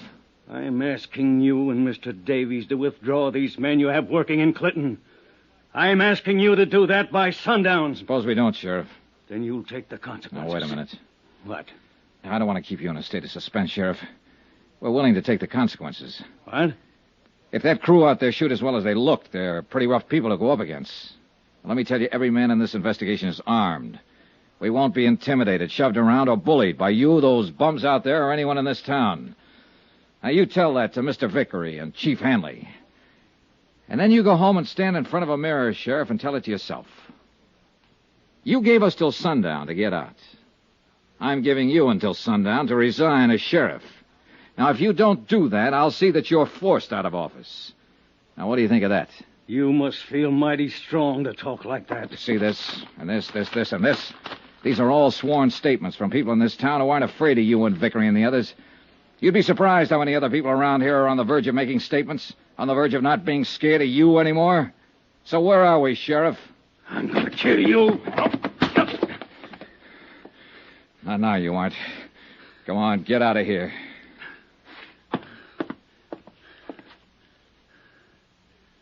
I'll kill you, Dollar. Johnny Dollar. Toby O'Brien, Johnny. Heard you had a run-in with Sheriff Doherty. They say you gave him till sundown to resign his office. Yeah, I don't think he will, though. He'll have to do something close to it. I got some information on Richard Hobb, the building inspector who was murdered. Yeah? Hobb deposited $20,000 in the bank last year. What's that? Now, wait. Hobb's salary as city building inspector was $7,500 per annum. The $20,000 went in 4 $5,000 deposits. Holy. And now, wait. There's more. Those deposit dates coincide with OKs Hobb made on the school building. He was paid off after each inspection. Johnny, we got it on paper. We got some other things on paper, too, Toby. Hold on. Keep digging. Expense account submitted by Special Investigator Johnny Dollar. Location, Clinton, Colorado. To United Adjustment Bureau, 418 West 61st Street, New York City. The following is an accounting of expenditures during my investigation of the Clinton matter. Expense account item 15, $45 for photostatic copies of deposit slips in the account of Richard Hobb, building inspector, lately murdered. Furnished by one of my operatives, Toby O'Brien. Here you are. Okay. I got a feeling this whole town's coming apart at the seams, Johnny. The sheriff threatened you openly. Everybody who's anybody around here is trying to cover up the school burning down and the way it was built.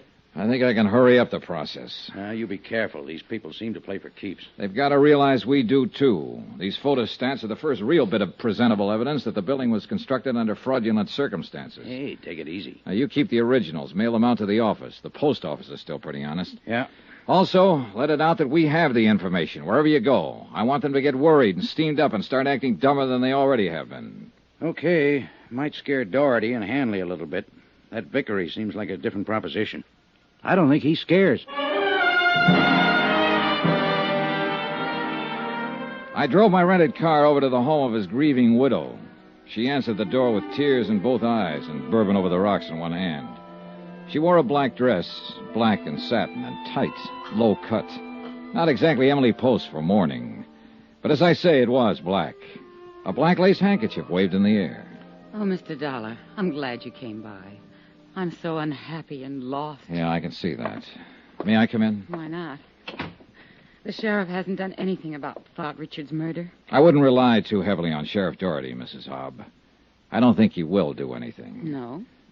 Well, don't look so surprised in your hour of bereavement, Mrs. Hobb. You know he won't do anything. I don't know anything of the kind. Why don't you sit down and let's talk? I want you to help me. Well, I'm not sure I can help you. I'm so broken up. Oh, now, if you're not careful, you might drown in those tears. What are you trying Relax, Mrs. Hobb. All right. So I can't really cry about Richard. I never have. But I thought it was expected of me. Some people might expect it. I don't. Now, look. This setup creaks from top to bottom. Your late husband made $7,500 a year and deposited $20,000 in 6 months. Here. Figure? I don't know anything about his money. All I know is the bank told me he had only $300 left. What did he do with it? What do you think? He spent it on other women. Then why the tragic act? I'm not very good at it, am I? Not the best. And it's funny, Johnny, because I really mean it. Oh, I know how foolish I look in these clothes. I wanted to cry because, well, I really loved him once, and he loved me, but we kicked it away because we both wanted more excitement than this town or his salary could give us. He was always out spending his money on other women, being a big shot. What about the money? He got it for falsifying the inspection papers, didn't he? Yes. Who gave it to him, Mrs. Hobb? I don't know. Probably Roy Vickery. Who do you think killed him? I don't know that either. What do you know? Johnny, he didn't leave insurance. And I have to live the best way I can. If I stay in this town, I have to keep friends. If I don't want to keep them, I have no choice but to move. And that takes money. I wonder what could possibly be going on in your mind. Your company handles insurance, doesn't it? 263 different kinds. Are you particular what kind of premiums you collect? Well, we pay off on a lot of things. Just what kind of insurance were you thinking about? $2,000 endowment. Got your pen? No, but my word's good at the cashier's cage. What do you got? And I'm trusting you. Richard got that $20,000 from the Clinton Gravel Company for services rendered. Know who owns the Clinton Gravel Company? Roy Vickery? That's close enough. Last night after you were here, Richard came back. I told him what you'd said to me. He said Vickery and the others were going to make a patsy out of him. So he left to see you. And got shot up. Hey, wait a minute. Vickery was outside your house when I left. He might have done it himself. That's all I can tell you. Now, do I get my insurance? If what you say is true, Mrs. Hobb, I'll have to check first. Well, you'll find out. Say, where do you come from, anyhow? Hartford, Connecticut. Connecticut. Say, I got an idea. What's the housing situation in Hartford? Rough. For you, Mrs. Hobb. Very rough. I finally tore myself away from the grieving widow and headed back for the hotel. On my way down the main street of Clinton, someone with a wrinkled coat and bourbon on his breath stepped out and stopped me. David Baines, the architect. Dollar. Well, hi. I told you I was going to stick around and do something brave. Oh? I finally got up courage enough to do something decent. Decent for me, anyway. For anybody else, it'd be too low to talk about. What was it? Well, I'm not much of a lawyer, but they say there's a statute in the books that says a private citizen may commit a crime to prevent a greater crime from being committed and still go free. Is that right? I wouldn't know. Well, I committed a crime. 2 crimes. Dishonor to my noble character, disappointing the trust of a young woman. That was the first one. Then engineering a theft. I'm a Fagin. That's what I am. Under the guise of loving a young female secretary eternally, I have, well, here, the purchase orders from Roy Vickery's office. The actual purchase orders for the school. What? She stole them for me. For you, with my best regard. I looked at them. They were as advertised. Purchase orders complete down to the last 10-penny nail. Expense account item 16, 48 cents, postage. Not being a technical expert, I sent them down to Denver for perusal by the original brokers. 14 hours later, the verdict came back in a long telegram. The materials used in the school construction were not passable. The insurance company would never honor the claim of the city of Clinton. This text I turned over to Frank Ibsen, publisher of the Clinton Times. He promised it would be in the late afternoon edition. There were other developments. Toby O'Brien again. Yeah, Toby. We located 2 witnesses to the Hobbs shooting. Vickery put Hobb out of the way himself. Get their statements and get them on a train to Denver right away. Right. Then you better gather up the rest of the boys and come over here. Right.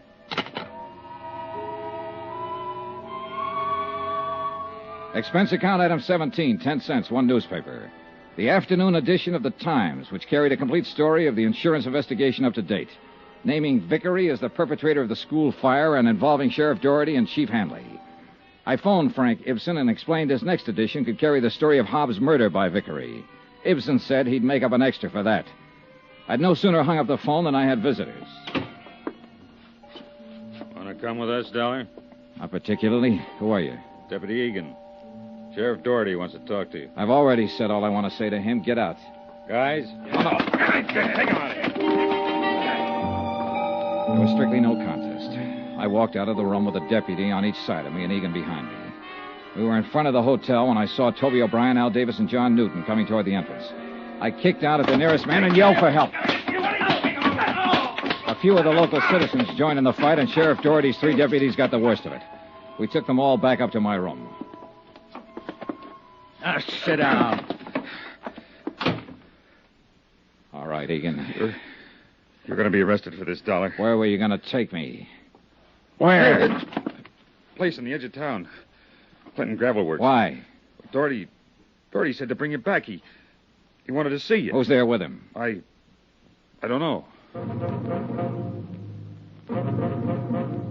The Clinton Gravel Works was a large building and tall shaft set on the edge of a frozen lake. Parked near the entrance was a long black limousine, such as a well-to-do contractor might drive.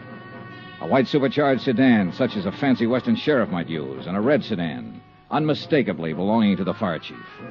We covered all the exits, and Toby O'Brien and I went in the front way. We were halfway up the steps when things began to happen. You all right? Yeah, come on.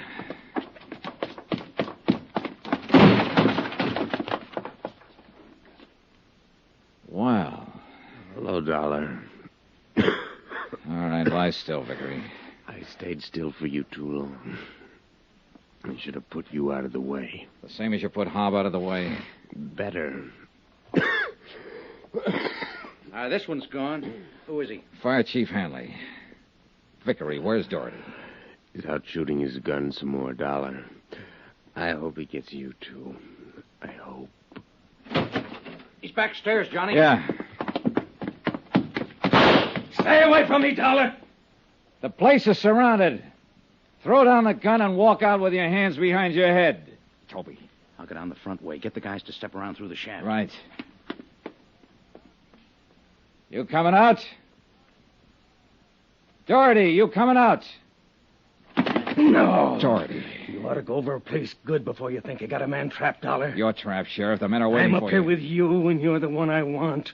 I told you I'd kill you. I've still got my gun in my hand. Vickery had his gun, and so did Hanley. Look at them. Yeah, you did pretty well. Made it look like they shot each other. And now it's your turn, Dollar.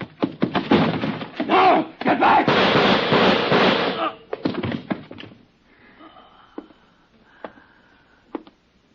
Okay, Johnny? Yeah, just a nick. Hey, get a doctor, will you? Yeah, sure. Well, Sheriff? I guess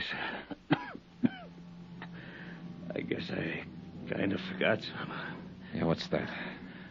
Part about the falling out among thieves, Dollar.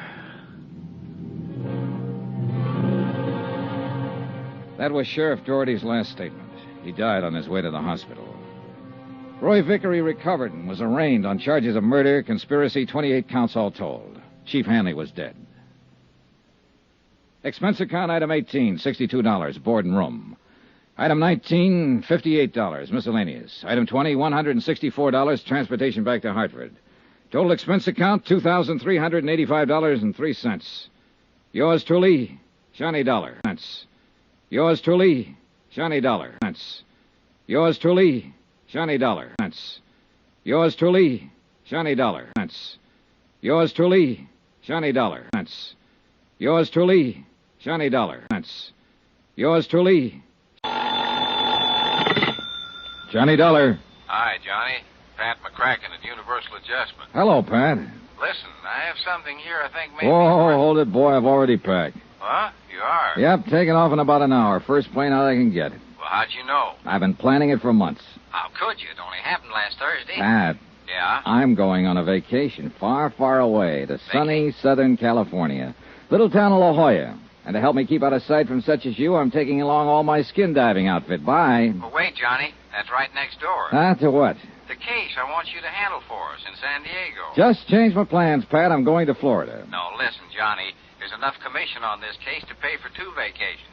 And as long as you're going to be right there in Southern Cal anyway, look, why don't you drop in on me before you take off? Okay, sucker. What? Just talking to myself. I'll see you. Expense account submitted by Special Investigator Johnny Dollar to the Universal Adjustment Bureau, Hartford, Connecticut. Following is an accounting of expenditures incurred during my investigation of the Jolly Roger fraud. Expense account item 1, taxi for myself and my vacation luggage to the offices of Universal Adjustment, 436 Parley Street, Hartford, in the hope I could argue both Pat McCracken and myself out of taking on the case. The last 2 cases I'd handled for Pat had almost cost me my life, and I was beginning to be a bit superstitious about anything he had a hand in. But trying to talk him down was like trying to talk down your mother-in-law. Maybe your skin diving trick will help you crack the case. But the main thing is you're going to California anyhow. This way you can put your whole vacation on expense account. Pat. And, baby, if I know you run down the case in about 2 days, come up with a swindle sheet for a couple of weeks. Pat. To say nothing of the commission I mentioned over the phone. Listen, will you? You see, the Jolly Roger was insured by Southwest Maritime Insurance and Liability for 460 G's. Bert Parker, in their San Diego office, can give you all the dope on it. Bert Parker? Sure, you remember him. Handed you the Molly K matter a few months ago. A very profitable case for you, wasn't it? Well, wasn't it? Yeah. Yeah, but now look, So you'll clean up on this, too. The Jolly Roger, you know, was one of the finest seagoing yachts on the West Coast. No, I didn't know. But, Pat, I'm not going Big diesel job, 110 feet long. Floating palace. Probably the most luxurious wooden hull job built since the... Wooden hull? 110-foot diesel job? Yeah. Hull? And that, unfortunately, is why she burned to the waterline before the weight of her engines carried her down to Davy Jones's locker. Total loss, huh? Total. $460,000 gone. That's too bad. Well, Pat, it was nice seeing you again. Now I got to get my plane to New York to get my plane for the coast. But I haven't even told you why we want you to look in on this thing, Pat, I am going to the coast on a vacation, remember? But I told Bert that you were on your way. You told what? Sure. Phoned him right after I talked to you. Well, you dog. Sure. He's promised to contact the Mexican authorities that you may need to help you and have everything all...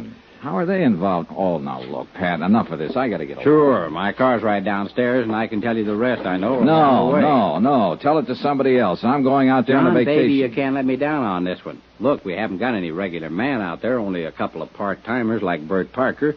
You know, sell the policies with one hand and act as adjusters with the other. I got to go. Sure. You see, here, I'll take that back. And this one. You see, that works out all right on small accounts, but on these big ones...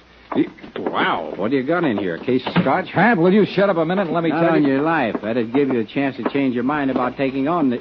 Here's the elevator. Oh, excuse me, lady. Sorry. Now, I still haven't told you why we smell something wrong in this whole case. It's simply and clearly this, young boy.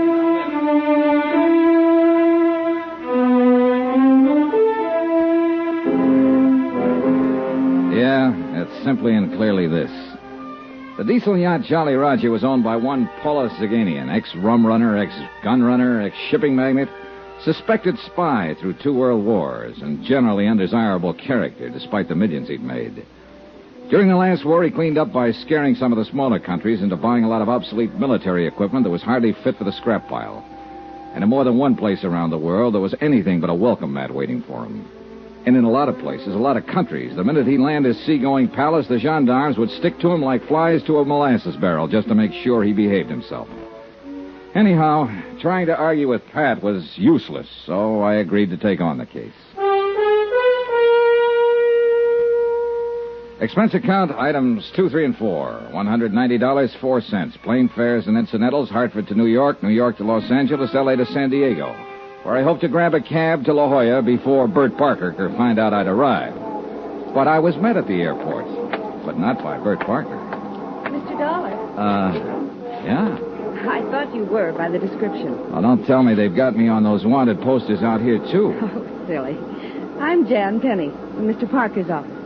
You know, Southwest Insurance and Liability. Maybe I ought to take the case after all. I'm going to work with you on it. Oh, no, I'm sure I will. You see, Mr. Parker's in the hospital. When he received Mr. McCracken's wire about your time of arrival, he asked me to meet you here. Hospital? What's the matter with him? It's supposed to have been an accident. Hit and run. Well, what do you mean, supposed to be? Bert thinks they tried to run him down deliberately. Who? I think he'd better tell you about it. Yeah, I think somebody better.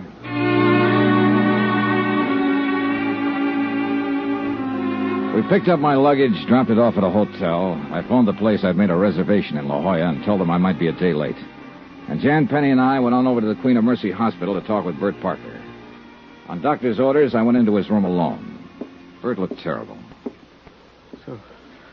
So glad you could make it, Johnny. Hey, you sure you ought to be trying to talk, Bert? Look, why don't we forget it now? I have to talk. Oh, well, I can, Johnny. They try to kid me, tell me I'll be out of here in a couple of days. And lying, I saw the chart. Internal bleeding. Hey, Bert. Bert, take it easy, will you? Look, the doc said you have to take it easy. Well, why can't your gal Jan tell me all I need to know on the case? She can't accept this getting run down. Yeah, she said she thought it wasn't an accident. She thinks. I know. Yeah? Phone calls. Threatening phone calls. Threatening? About what, Bert?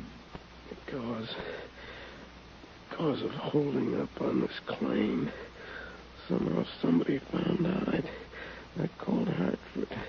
Asked for investigation. Who? Nagin denies that he...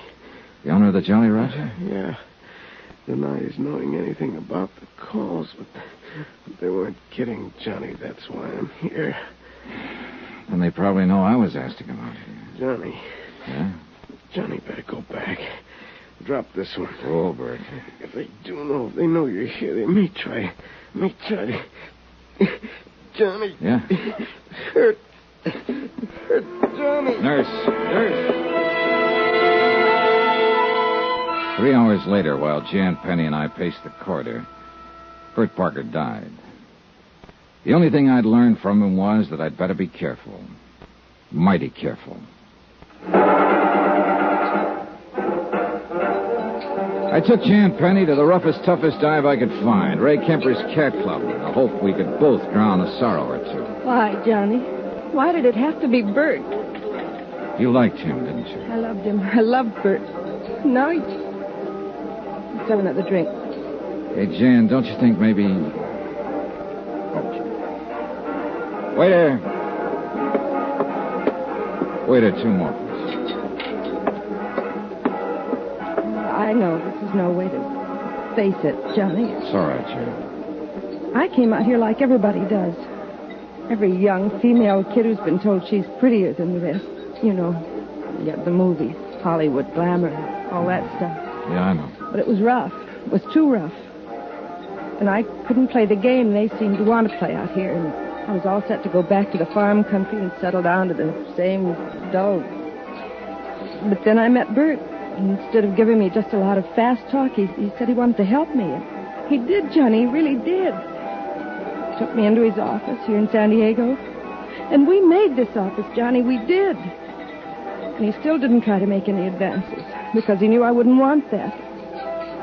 But what he didn't know was that I loved him for it. That I loved him. Now he's gone. Hey, look, Jan, there's nothing we can do about it. Except try to finish the job he started on the case that, well, that put us here drinking too much and trying not to think of him and thinking of nothing else but him. Oh, thanks, bud. Here, keep the change. Johnny? Yeah?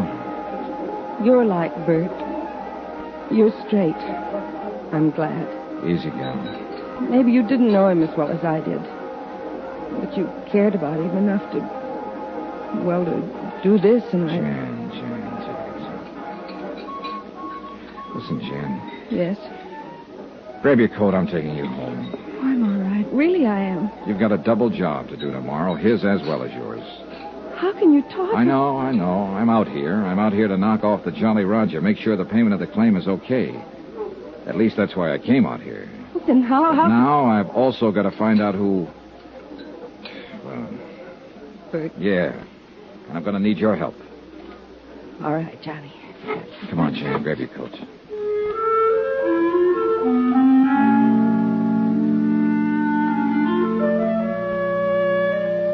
I took her home to her little apartment on East Drive. I didn't go up for the usual nightcap because I didn't want to.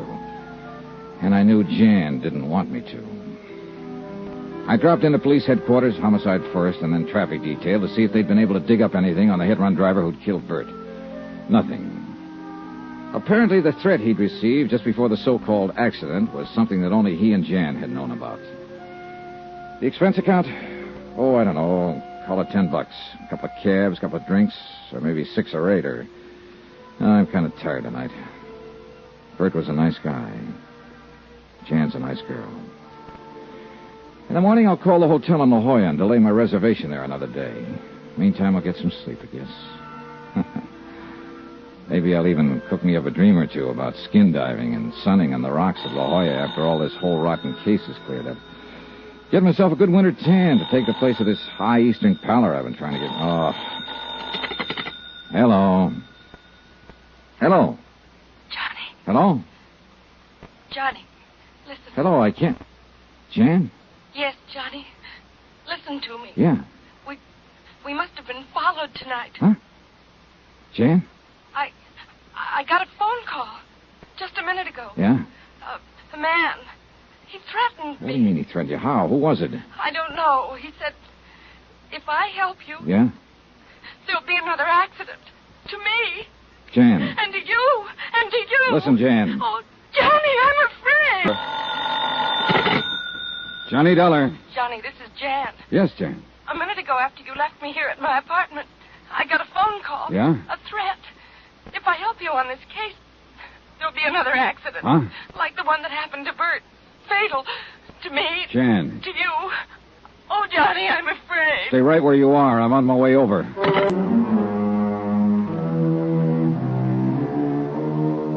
Expense account submitted by Special Investigator Johnny Dollar.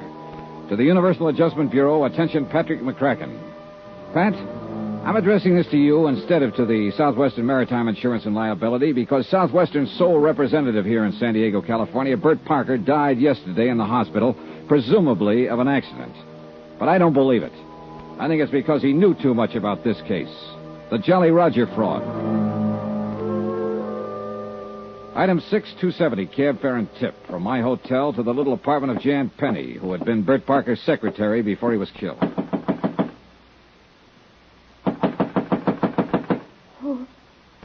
Who is it? Johnny Dollar, you all right? Come in, Johnny, quick. Okay. Easy now. Who was it threatened you over the phone? Did you recognize the voice? Yes. Well, who was it? I don't know. Huh? It was the same voice that called Bert at the office and warned him before he was run down by that car and killed. But you don't know who it was? No. Oh, Johnny, I'm so scared. Please hold me. All right. No, I don't mean that. It sounds like I'm trying to... It's okay, Jan. It's okay. Just take it easy. Here we are. Come on. Sit down. Here. Have a cigarette.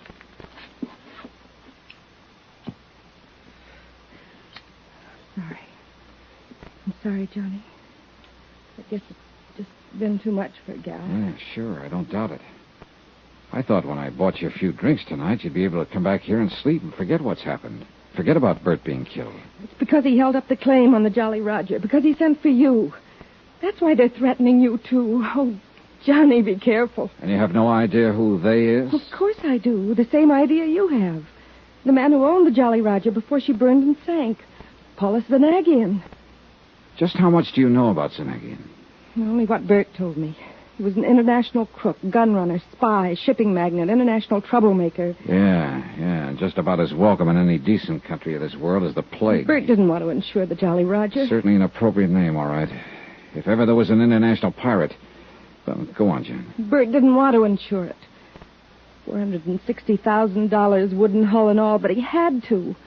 Southwestern is a small company, Johnny, and the premium, 2 years premium in advance, was too much to turn down. So that was the clincher. Yes.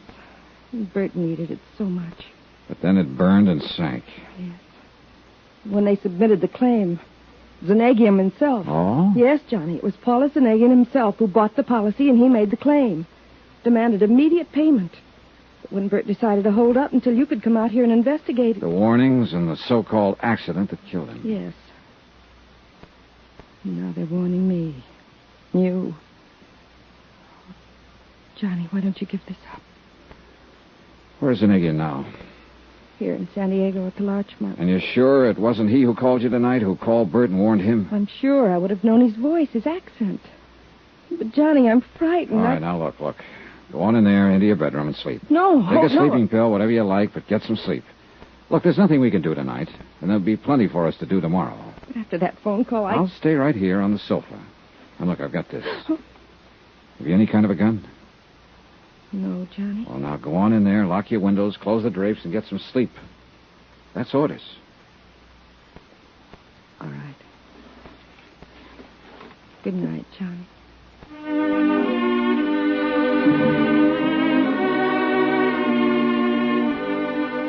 I hope Jan slept better than I did. Expense account item 7, 90 cents. Taxi to police headquarters, first thing in the morning. I spent a solid hour talking with Detective Sergeant Joe Franklin. Yes, they were working on the hit-run death of Bert Parker. No, they hadn't come up with any leads. All he knew was that Bert had left his office late, was shortcutting his way through an alley to where his car was parked, had been knocked down when he reached the end of the alley. No witness, no tar marks, nothing. They'd questioned Jan Penny about possible enemies and come up with the same answers I did, but no evidence. Item 8, taxi to the Larchmont, where the desk clerk announced my arrival to the penthouse suite. Come in, sir. I've been waiting for you to call on me. Mr. Zanagian? Terribly distressing news about your colleague, Mr. Parker. I feel... Oh, sit down, won't you? Thanks. Tell me, sir, have the police found any clue as to who ran down and killed the poor man? Oh, you know that he died last night? Oh, yes, of course, within a few minutes of when it happened. But was Sergeant Franklin able to give you no inkling of who might have done it? Oh, do not look surprised, my boy. I not only know of your visit to police headquarters this morning, but of everything else you have done since your arrival here in San Diego. Well, that's very interesting, Mr. Zanagian. Yes, isn't it? But I'm sure the reason for it is very obvious. Is it? Of course, my friend, of course. I am depending on you to see that prompt payment of my insurance on the Jolly Roger is made. After all, that is the only reason for your being sent here. Who told you Therefore, that? I feel it my obligation to see that nothing happens to you, that you are given, shall we say, adequate protection during the time you are here acting in my behalf. Mr. Zanagian, before you That go is any... why I have made a trusted man responsible for watching over you at all times during your stay. Uh-huh. I suppose that's just a polite way of saying that you've had somebody tailing me since I got here. Oh, by the way, a lovely girl, Miss Penny, isn't she? And she was so devoted to Mr. Parker. Terrible shock to her, his death. Your solicitude to her is to be highly commended. You really keep tabs on things, don't you? But now, let us get down to the business at hand. Yeah, let's. The loss of the Jolly Roger came at a most inopportune moment. My crew were testing some new equipment in preparation for a somewhat lengthy trip abroad. When the accident occurred, they sent her to the bottom out near the Coronado Islands. Just what kind of an accident was it? Oh, forgive me, dear man. I forget you have not yet contacted the Coast Guard for the details of the whole affair. That's right, but how did you... But I am certain you will. So why should I bore you with information you will only have to hear all over again from them? Suffice it to say, dear sir, that the loss of my beautiful yacht was due to some mechanical failure, so to speak.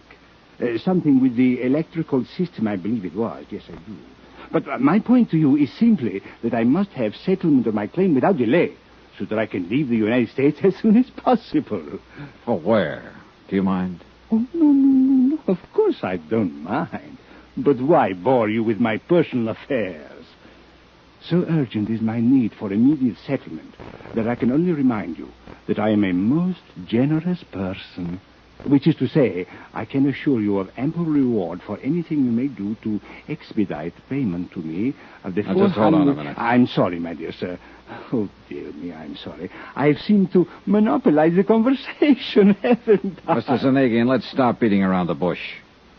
An insurance claim for $460,000 is investigated in any event. Bert Parker seemed to think there was something wrong with this claim. He said so, and apparently it cost him his life. The same threats that were made to him have been passed on to his secretary, Jan Penny, and to me. And if that doesn't make the whole case smell to high heaven... Oh, my dear all right, sir. all right, now. Now you're trying to bribe me to make a quick settlement. So, mister, if I weren't suspicious of the whole thing before, you can believe me, I am now. Oh, my dear Why man. anyone with your reputation for millions should be in such a hurry to get his hands on a few $100,000, I don't know. But if I were you, I'd sit back very quietly and prepare for a long wait to see if you get it at all. Oh, how unfortunate this attitude for you. That a threat? No, dear boy, not at all. I am simply thinking of how much easier it could be for you. And, of course, profitable. Now, perhaps you will change your mind. Not a chance. Then, sir, since settlement of my claim seems to rest entirely on your shoulders at the moment, and since someone, I can't imagine who, has seen fit to threaten you, and please, don't forget that, dear boy. Mr. Zanagian. Yes? I don't scare easy. It was pretty obvious that Paula Zanagian was used to having his own way, would stop at nothing to get it. Bert Parker had been right. I'd have to watch my step. I checked with Jan, then grabbed a taxi to pay a visit to the Coast Guard. Lieutenant John Smith, believe it or not. You can take your choice, Dollar. Read the report on the burning and sinking of the Jolly Roger here, or the copy I let Bert Parker have. I take it you talked to him. Parker's dead. What? Yeah, hit and run, after he received a couple of threats to lay off this case. You locked up Zanagian yet? On what charges? Well, who else? Oh, that's a lot to go on. If he didn't sink that boat himself, I'm a wall-eyed monkey. You find out anything to back that up? Oh, not a thing. The Jolly Roger sank in about as bad a spot out there as could have been picked. It's deep, bad current, dirty water from onshore silt. We tried to send on divers, got nowhere. Hey, wait. I thought she went down in Mexican waters off the Coronados. Yeah, she did, but we supplied the divers, or tried to. International cooperation, that sort of stuff. But we got nowhere. How'd you find out about it in the first place? One of our planes on routine patrol saw the puff from the explosion out over the water. By the time it actually got there, the hull was nothing but a mass of flames. Sank 10, 15 minutes later. What about the crew? The crew were lost, except for one kid, a cabin boy. Yeah, where's he? Mexican fishing boat out of Rosarito picked him up. He was in bad shape. The explosion had blown him clear. He's in a hospital in Tijuana. Well, look, wait. Hasn't anybody talked to him? He was too badly hurt at first. But I spoke with the hospital just before you got here, and they think he might be able to talk by sometime this afternoon. Well, what are we waiting for? Come on, let's get down there. And I can't until later. Look, have you got a car? No. You want mine? Well, sure, let's go. How far is it? Even within the speed limit, you can make it in a half hour. Out this way. The car's out in the lot in the back. Hey, look, you're mighty generous, Smith. I'll try to make this up to you somehow. Forget it. I'd like to see you get the goods on Zanagian just as much as you would. I didn't like having him come into port here in the first place. And then when I learned that both Holland and Switzerland had tied up all of his funds... They what? Sure. In early last week's papers. That's why he needs the money. Here's my car. If you can learn anything down there, if I can be of any help, I'm on pretty good terms with it. Hey, Dollar. Oh, Mr. Dollar. Oh, about that. My car and excellent chauffeur Ortiz here would have got you to Tijuana much more rapidly and comfortably than you might drive, I am sure. Now, wait, just a minute. Which is why I came to meet you here. I knew you'd want to talk with the cabin boy who survived the accident to my ill-fated Jolly Roger. Oh, you did? Yes. However, I fear it is too late. What do you mean? As I was leaving my hotel, I heard from one of my, shall we say, associates. He informed me that he had just learned from one of his, shall we say, contacts in Tijuana. Well? Alas, the poor cabin boy died only a few minutes ago. Pity, sir, isn't it? Johnny Dollar. I have your call to the Corazon de Los Angeles Hospital in Tijuana, Mexico. Good, operator. One moment. Hello? Oh, this is Dr. Fernando Hernandez. I'm Johnny Dollar, investigating the wreck of the yacht, the Jolly Roger. The only survivor reported was a cabin boy, and I understand he just died in your hospital. Yes, but under most unusual circumstances, Senor Dollar. That's exactly what I wanted to know. Also, Senor, there are some things he told me earlier that I think you ought to know. Doctor, I'm on my way down there to Tijuana to see you. Expense account submitted by Special Investigator Johnny Dollar. Location, San Diego, California.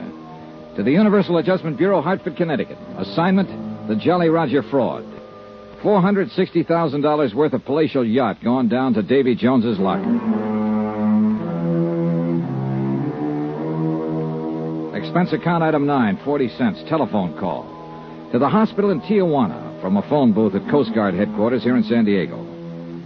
Because of the knack Paula Zanagian seemed to have for knowing everything I did, everyone I talked to, even on the telephone, I was afraid to let my call go through, even the Coast Guard switchboard. But before leaving for Tijuana, I checked with Jan Penny and talked briefly again with Lieutenant Smith. You mean you think Zanagian had somebody put that cabin boy out of the way before you could talk with him, Dollar? The doctor only said that he died under unusual circumstances. But yes, that's exactly what I think. What's more important right now is that apparently the lad told the doctor a thing or two before he died. So I'm going on down there. You want to use my car? Well, Zanagian seemed to know I was going to use it before. He'll probably expect me to use it now. So you better give me a rental car. Have it delivered to my hotel, service entrance, under your name. Okay. Zanagian made no bones about it when I talked to him. He's having me tailed. And he'll probably try to do the same thing to me that he did to Bert Parker, once he's sure I'm trying to block his $460,000 claim. Dollar. But me, I aim to stay alive. Until I can not only prove his claim of fraud, but see him sent up for murdering Parker and the lads who went down with the Jolly Roger. Dollar, why don't you get the police in on this with you? If your life's in danger... I want to do it alone. Hey, one more thing. Yeah? You're sure that Zanagian needed money? I thought from all I've ever heard that international racketeer was loaded. According to the papers, both Holland and Switzerland locked up his bank accounts just within the last week or so. That's why he needs a pot full of cash to get over there. That's why he sank his ship, so he could collect from your insurance company. Accident. Some mechanical failure. Is that what he said? Uh-huh. Something to do with the electrical system, to use his own words. But if the cabin boy was the only survivor of the explosion, and he didn't talk to anybody... Except this Dr. Hernandez I'm going to see. Right, then how could Zanagian know what made his yacht burn and sink? What's your guess?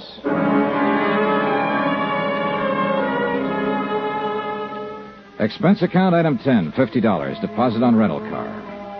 On the way back to the hotel to pick it up, I kept looking for somebody that I could identify as the tail Zanagian had put on me. But if he was there, I couldn't tag him. And as I drove the few short miles from San Diego to Tijuana, I began to wonder if maybe I was just too small fry for Paula Zanagian, shipping magnate, munition maker, international spy to bother with. Nonetheless, I still kept an eye out for a familiar face, or more to the point, for a familiar car that might be following me. Midday traffic on the big broad highway was astonishingly sparse. A handful of tourist-type cars loaded with families on the way across the border for a quick look-see at Mexico. A handful of movers who were on their way to see how far and how long their American dollars would keep them in favorably exchanged Mexican pesos. Some smart Cadillacs, some of them towing outboard runabouts and filled with eager-eyed fishermen. And the usual run of trucks, big trucks and trailers. The boys who made a living behind the wheel, the best drivers on the road, wherever they were, loaded with goods for transport between states or countries or what have you. I drove fast, I drove slowly, and I still didn't see any car that might have been following me. To make sure, I took off on a gravel side road, drove a mile or more, and waited. Nobody followed me. So I finally gave up and went back to the main highway. At the border, I asked the guards where the Corazon de los Hongales hospital was, drove the car to it, parked in back, and asked the first nurse I could find, and I should have stopped right there because she was beautiful, asked her where Dr. Hernandez hung out. Hernandez spoiled a beautiful romance in the budding and led me into his office.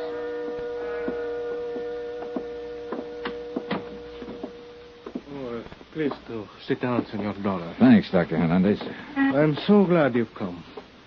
We here at the hospital, I must confess, were somewhat concerned when the fishermen brought in the poor young cabin boy who survived the wreck of the... what was his name? The Jolly Roger. Yeah, that's right. Zanagian couldn't have picked a better one. So? Jolly Roger's the name of the flag that pirate ships used to fly, skull and crossbones. I suppose you know. See, I know. He was a glorified pirate preying on the whole world. I'm a student of history, senor, modern as well as ancient. In his small, selfish way, I realize that Polisanegian has looted the whole world. A dangerous man. You say you were worried when his cabin boy showed up. Because there was a man who called and wished to visit him. Insisted on it. Oh? See, but... Of course, because of his condition, we could not permit it. The explosion of the ship had done a great deal of damage to his small body. When he was brought in here, I could see that immediate surgery was necessary to save his life. Well, go on, Doctor. So I operated. And as I did so, realized that divine providence would permit me to save the life of this poor unfortunate. My operation was a success. But you told me over the phone that he died. We are a poor hospital, and usually we're not able to provide such things.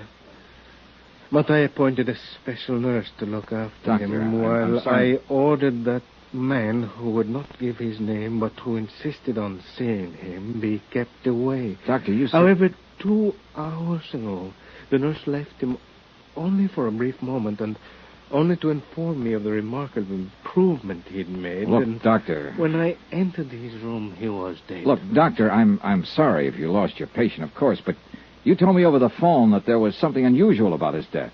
That's why I came down here. He would have lived. He would have lived, Senor Dollar. Yes, I know. Except that someone got into the room with him during the brief moment he was left alone. Got into him and killed him with this. Well, what is it? A knitting needle? I think so. He would have been well again, Senor, but he was killed. Murdered. Have you told the police about this?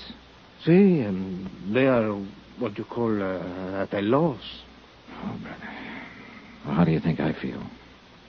I was going to tell them what I knew about the unfortunate boy when your telephone call came. Then I decided perhaps I'd best talk to you first. Well, just what is it you know about him? It is what he knew about the sinking of the boat. The Jolly Roger. See. Thanks to adrenaline and other stimulants I administered even before we began the anesthetic for the operation that saved his life. Only it didn't stay saved long. See. He regained consciousness long enough to talk with me. He talked a great deal. Well, Doctor, what did he tell you? My notes. I kept very careful notes in this drawer. And... What is it, Doctor? What's the matter? The notes I had, they're gone. Gone?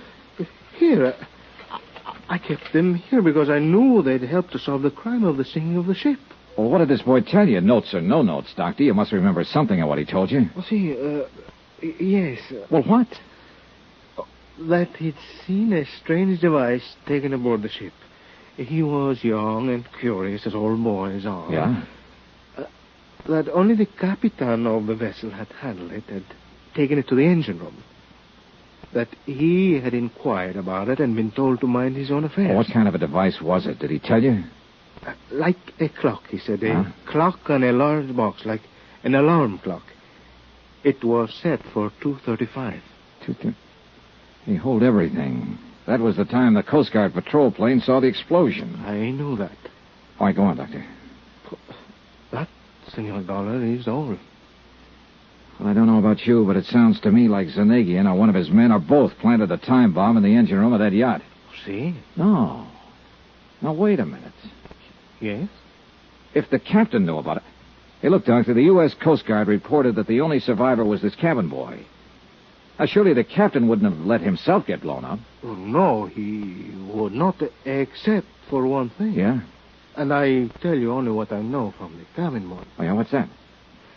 This trip was a test. Before the ship, the yacht, was to go on a long trip. It had many new devices on it. Uh-huh. A large, tall mast for what you call a radar. Yeah, go on. The captain, when they reached a point of the Coronado Islands, ordered a small boat put, over the sand. Yeah, that's right, go on. But in doing so, the radar mast, fell down, and the captain was struck by it. Therefore... Doctor, now listen carefully. Tell no one you've talked to me. Tell your local police if you like what you learned from the cabin boy. Report it to your Coast Guard or whatever you have to do down here in Mexico. But don't, under any circumstances, let anyone know you've talked to me. I do not understand, senor. You wonder where your notes on the cabin boy are?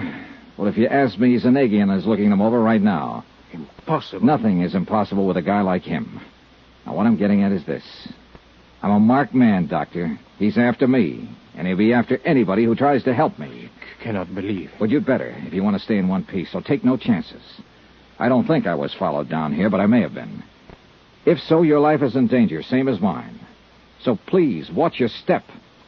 Until I can pin whatever it takes on Zanegian to send him up for life. This is fantastic. Yeah, sure it is. But outside of you and a girl named Jan Penny and...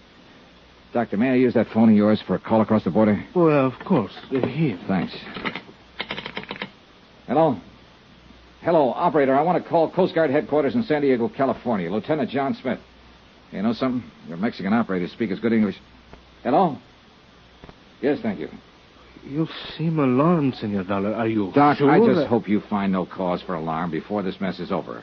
But I say it again. Watch your step. The mere fact that you've talked with me... Hello? Oh, where can I reach him? Well, sure, I'll talk to anybody there at headquarters. Hello, I'm calling Lieutenant John... I see. Thanks. What is it, Mr. Dollar? Lieutenant Smith is dead. What? A hit-and-run accident. About an hour after I left him. Watch your step, Doctor. See. And you too, Senor Dollar.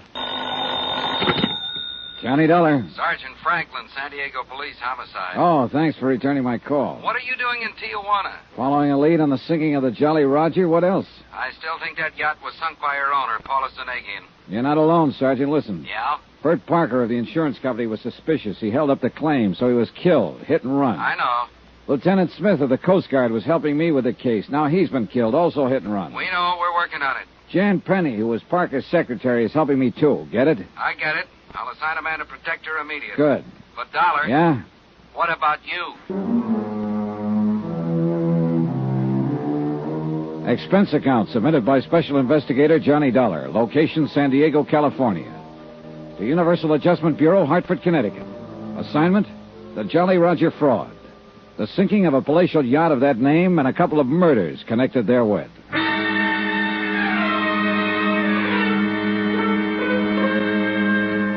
I thought I was going to Southern California for a vacation. You know, a couple of easy weeks at La Jolla, sitting around in the sun, doing a bit of skin diving. Maybe even some personal investigation to see if the publicity pictures of the contents of some of those bikini bathing suits were really true. But I ran headlong into what looks like a very, very fraudulent insurance claim. $460,000 worth. Claimed by an international troublemaker named Paulus Zanegian for the loss of his yacht, the Jolly Roger. Only the crew were aboard when it headed out toward the Coronado Islands on a test run. A tryout for a lot of new radar equipment. After a big explosion that caused the Jolly Roger to burn and sink, only one man came back. I told what I knew about him to Sergeant Franklin at San Diego Police Headquarters. And then the poor lad died there in the hospital in Tijuana, huh? Yeah, but not until he told the senior medico a couple of things that make me surer than ever that the owner, this Paula Zanegian, planned the explosion and sinking. Evidently, Sergeant, the captain took a time bomb on board. And let himself get blown up with a yacht? Now, look, Dollar. No, not that easy. He'd have been able to get off before the time bomb exploded. If he hadn't been hit over the head by a falling radar mast. Oh, I see. But what I don't see is why Zanegian had his ship blown up in the first place. Well, if you've read the papers, you know that the Swiss and Dutch governments have put all of Zanegian's funds under lock and key. Oh? Yeah. In spite of the millions Zanegian has made off his international arms smuggling rackets, his fomenting of revolutions among the smaller countries, he suddenly found himself without enough money to get over there and do whatever is necessary to free his money. Somebody finally caught up with this international racketeer. That's right. His credit, of course, isn't any good anywhere. Big yacht, sure. But he didn't have enough money to pay his way back to Europe. Unless he could collect for the loss of the Jolly Roger. And when Bert Parker tried to stall on settling the claim... Parker didn't last long. Then I came into the picture. I talked to Zanagian. Yeah? He told me if I didn't see that his claim was settled immediately, well, he casually mentioned Bert Parker's sudden demise. Dollar, I wonder if there isn't some technicality on which we can hold that guy. Jan Penny, who was Parker's secretary. Yeah? Jan has been helping me on the case. Result, a warning threatening both her and me. And you know what happened to Lieutenant Smith as a result of his giving me a hand. Have you got somebody keeping an eye on Jan? I'll get Tommy Golden, one of the best men on the force. Good. And he's smart enough to keep her from knowing he's watching over her. Fine. Things have happened so fast since I got here that I haven't had time to check thoroughly with her on the background of the whole case. Well, it really shouldn't be too disagreeable a job, Dollar. Huh? I've seen her. What's your next step? Well, first, what progress have you made in finding out who ran down Lieutenant Smith? Same story we got when your friend Bert Parker was run down and killed. Yeah? The few witnesses just weren't on the ball. In each case, it was a black Buick sedan, 54 or 55. Nobody saw a license plate. You mean there was none on the car? Apparently not. Traffic Division's going to have something to answer for. Unless the license plates were hidden just during the time of the... Well, murders is probably the right word. Possible, probable. So forgive your traffic detail. Needless to say, we're checking every public garage in town and every car on the streets, but beyond that... Dollar, we're just as sure as you are that Zanagian himself is behind all this. He's not only a man, he's an international organization. Oh, brother, don't tell me. For all I know, you're one of his boys. Oh, now, wait a minute. He's known every move I've made since I got here, almost before I've made it. When he met me outside Coast Guard headquarters and tried to stop me from going down to Tijuana, I thought, heaven help me, that maybe Lieutenant Smith was one of his boys, until Smith was killed.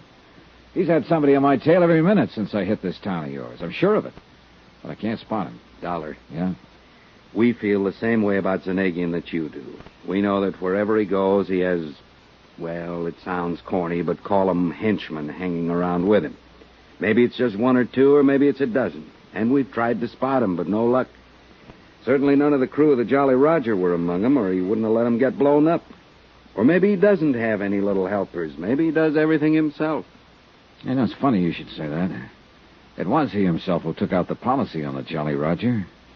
It was he who personally made the claim. It was he who drove his car around to meet me at Coast Guard headquarters. As a matter of fact, it was... that's impossible. Can you tell me why? Oh, because he alone couldn't have known about my coming out here, my every movement. He'd be crazy to drive the hit-and-run cars that killed Parker and Smith. And after all, there were a couple of husky characters standing around quietly in the corners of his penthouse suite when I called on him. One of them 6'2", black hair, and a scar from his right ear nearly to his chin? Yeah. He's been watched every minute he's been out of Zanagian's hotel room ever since they got here. A short, heavy-set, wormy little man? That's right. Him, too. We got nothing on him. Except that we know they're working for Zanagian. What's your next move, Dollar? Oh, if I had any sense, I'd do what I came out here to do. Have myself a vacation over in La Jolla. Forget this whole thing. Let the insurance company pay the claim on the Jolly Roger. Let Zanagian get out of the country and forget it. You'd be able to forget the threats on your own life, Dollar? Yeah, and I'd be able to... Hey, wait a minute. What about Jan Penny? I told you I'll have a man looking after her. Oh, yeah.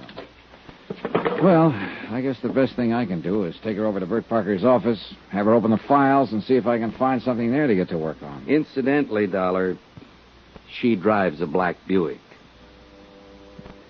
I hate to say it, Sergeant. Have you checked it out?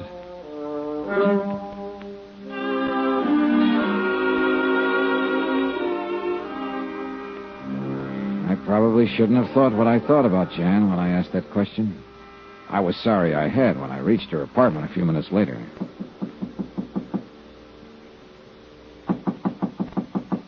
Who is it?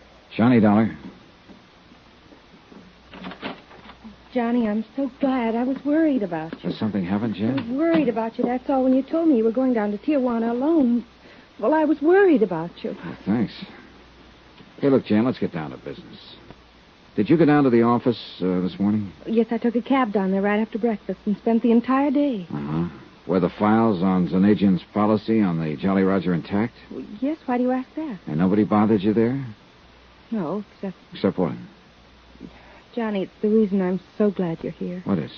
All day I've had the feeling I'm being followed. Well, maybe you are. Because of the warning over the phone. The one I told you about. And you still don't know who it was? No, but Johnny, the warning was for you, too. if you don't lay off this case. Is that the way the voice on the phone put it? Yes, and it threatened me if I helped you. Look, Jan, you want to back out while you're still in one piece? You know what happened to Bert Parker when he tried to buck Paulus as an agent? I love Bert, Johnny. He was the kind of man you are. Honest and good and... Oh, Johnny, why don't you get out of this case? Pay him off, anything. But don't risk your life on it, too. You really mean that, don't you? Oh, you're fine. And don't you see this madman Zanagian will stop at nothing to hurt the people who oppose him. And if you keep on... Even if it means forgetting about finding out who killed Bert Parker? Yes, Johnny, yes. If it means putting your own life in danger, settle his claim, anything. How about you? I'll go away. I'll go somewhere else and try to forget the whole thing. Oh, Johnny, listen to me. I'm listening. It isn't worth it to take the risk you're taking. Jan, it's my job. Look, why should you worry about me? Because even if I have only known you a few days, I don't know, maybe it's rebound. Maybe I'm acting like a baby, but since Bert was... Oh, Johnny, I'm so alone and I'm so lonely.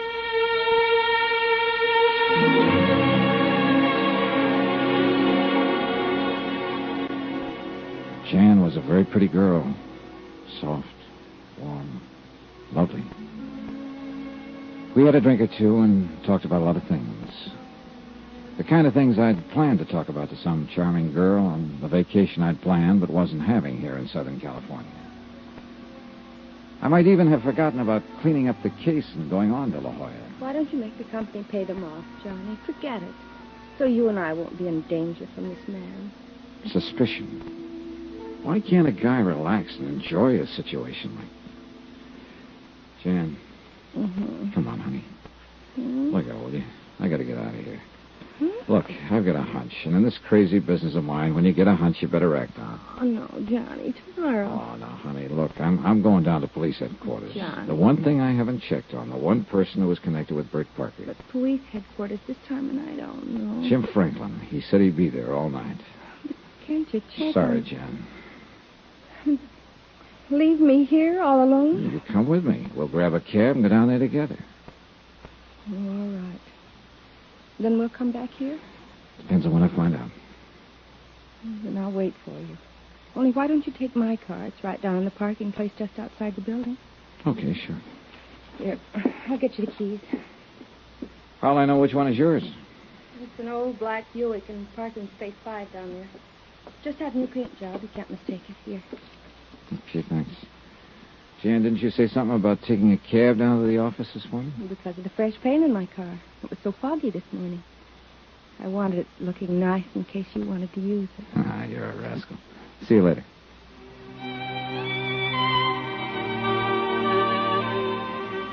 I kissed Jan goodbye for the time being and left. I hadn't the least idea in the world of contacting Sergeant Franklin at that time of night. But I had to think this thing out. Suspicions, pure and simple, about a lot of things that might explain how Zanagian had known my every move since I arrived in San Diego. Yeah, that was it. Get out on the road in the fresh air alone and think a bit. The black Buick was parked in the lot in Space 5, all shiny in its new coat of paint. Yeah, new paint.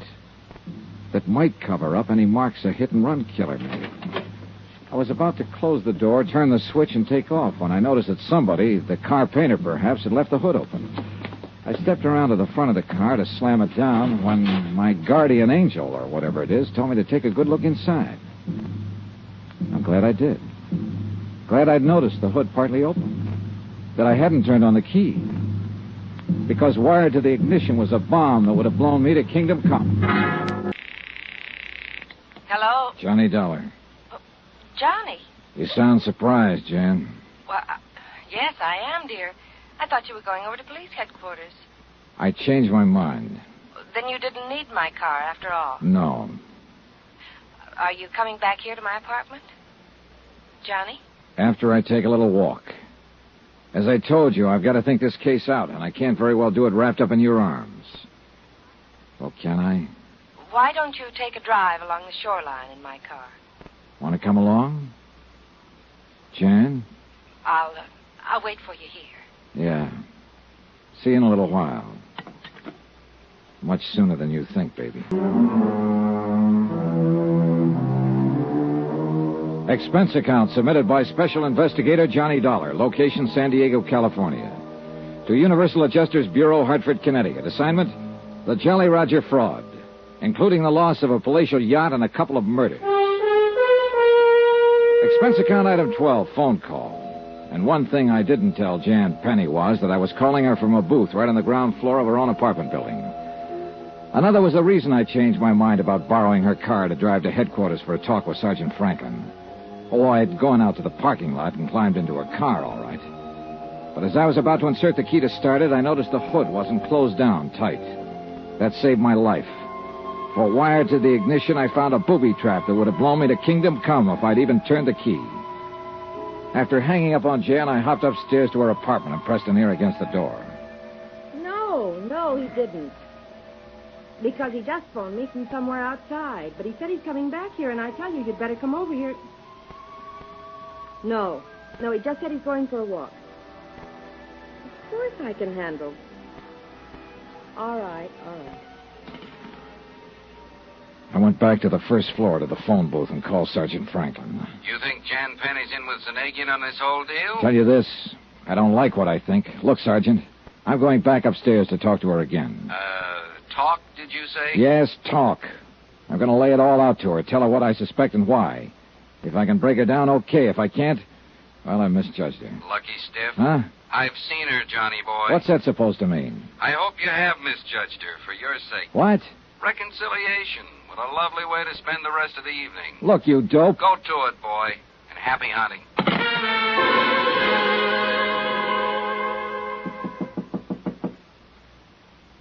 Who is it? Johnny? Yeah. My, that was a short walk. But I'm glad. Are you? Or are you sorry I didn't stay away longer so you could get some help? Help? Sit down. Sit down, Jan. I want to talk to you. Oh, how masterful. Here? As you know, I didn't borrow your car after all. Sit next to me, darling, and let's continue from where we left Because off. fortunately, somebody goofed, left the hood partly open. Closer, Johnny. That's why I discovered the booby trap that would have gone off as I turned the ignition key. Closer, Johnny. Booby. What are you talking about? That's why you didn't hear the expected explosion right after I left you. Oh, no. Then they are after me, too. The warning over the phone. If I didn't stop helping you in this case, they... Oh, Johnny, what'll I do? Johnny. For one thing, take your arms back to yourself and move over to your own corner of this couch so I can pull a gun if any of your pals... My dear Mr. Dollar. Zanagian. I fear it's too late. Ortiz here will pull the trigger if you so much as move a hand toward your gun. He's an excellent shot. Yeah, I'm sure he is. Awkward coming in the service entrance, but I was concerned lest your phone call in the lobby might have been to the police. Here now. Permit me to take charge of your gun. Just a minute, Zanagian. I should. Yeah, thank you. Oh, yes, this is Ortiz, the man I've had following you since your arrival here in San Diego. You don't recognize him, dear boy? Yeah, I keep him from seeing me. You never know I follow him. Oh, yeah. Yeah, Ortiz, you've been pretty good at it. But as long as we've been introduced now, why don't we shake hands? Go back, or I shoot. Oh, and the wood, my boy. And the, I believe you call it a silencer, would obviate any undue noise. Wouldn't you be happier if he did pull the trigger, Zanagian? But I wish to talk with you, dear Mr. Dahl. I don't think we have anything to talk about. Oh, but we have. You see, dear boy, I'm curious to know why you suspected Jan here of complicity in our little plan. Lovely girl, isn't she? Pretty obvious, isn't it? Now? Oh, forgive me. I realize in a situation like this, it is usually the detective, or in this case, the insurance investigator, who at the point of a gun extracts a confession from the, shall we say, criminal. However... Okay, I'll tell you. Apart from the threatening phone calls, which nobody but Jan seemed to know about. Terrible story for her to make up. You warned me in the beginning you'd have somebody tailing me while I was here in San Diego to make sure I didn't spoil your plan to collect some $460,000 insurance on that yacht you burned and sank out near the Coronados. Quite right. But I must ask you to be brief in case that phone call you made was to the police. You see, with only Ortiz and Jan left of my staff and crew, I can't very well afford Sure, that call was to the police. That's why I'm trying to stall you with a lot of talk. Thank you. For if that were true, dear boy, you would never admit it. But do continue. All right. I've been followed before. I know, or at least I hope I do, every trick in the book for dodging a tail. Too good. Ortiz, you shouldn't admit he got away from you. Yeah, too good. But now I make him sorry. Ortiz, please. I wish to hear more from Mr. Dollar, and I wish to speak to him. As a matter of fact, dear Mr. Dollar, there is really no need for you to continue. You are a very intelligent young man. Oh, thanks. You realize that no one but our little Janet could have provided me with all the information I had. You're coming out here to investigate the sinking of the Jolly Roger, your touching deathbed scene with Mr. Parker, your conversations with Lieutenant Smith of the Coast Guard, and... Oh, she did dispose of him quite well, didn't she? Jan? Who else, Johnny? Who else could have run down Bert Parker without leaving him? You ought to have your neck... No. Ortiz, please. I wish to talk with Mr. Dollar. No wonder you insisted I drive your booby-trapped car tonight. Really, darling, I'm glad that you didn't. Because if you'll listen... Yes, dear boy, listen to me. You are intelligent, as I said before. You even learned why I am in immediate need of funds, so that I may finance a return to Europe and free the money of mine that has been frozen there. Millions, dear boy. And as the lovely Janet will attest, those who work with me share with me. It's true, Johnny. Regardless of his reputation, when it comes to the people who will work with him... Like the crew of that yacht and whoever else was working with him. He admitted that only you and this trigger-happy character here were left. Oh, tools, my dear boy. Quite unlike the intelligent colleagues such as yourself and Janet, whom I wish to keep close to me. Oh, artist boy, that means you better watch your step. What do you mean? Nothing, artist, nothing. My dear Mr. Dollar. Yeah, I get it. All I do is report that your claim should be paid, and I'm on your team. And you will never regret it. Not only money, more than you ever dreamed of, but... Janet, my pearl. You do like our Mr. Dollar, do you now? You dirty rat. Oh, get back. You admit you sank the Jolly Roger yourselves in again. But of course. And all the men who went down with it.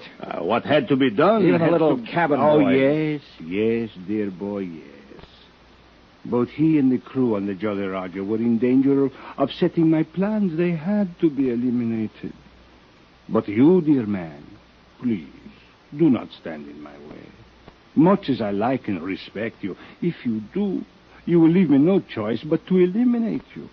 Even as I had to rid myself of Parker, the Lieutenant Smith, the cabin boy... Look, Finnegan, what if I were to say, okay, I'll go along with you? To say the least, it would get me out of this present pickle I'm in. And much more. I still wish that gorilla of yours would aim his gun the other way. Oh, Ortiz, I think you might relax a bit for the moment. But I watch you. Go on, dear boy. Okay. What kind of assurance do you think you'd have that I wouldn't double-cross you? There is the factor of fear. Fear? Oh, my dear man, don't you see? The choice is as simple as this, and the choice is yours.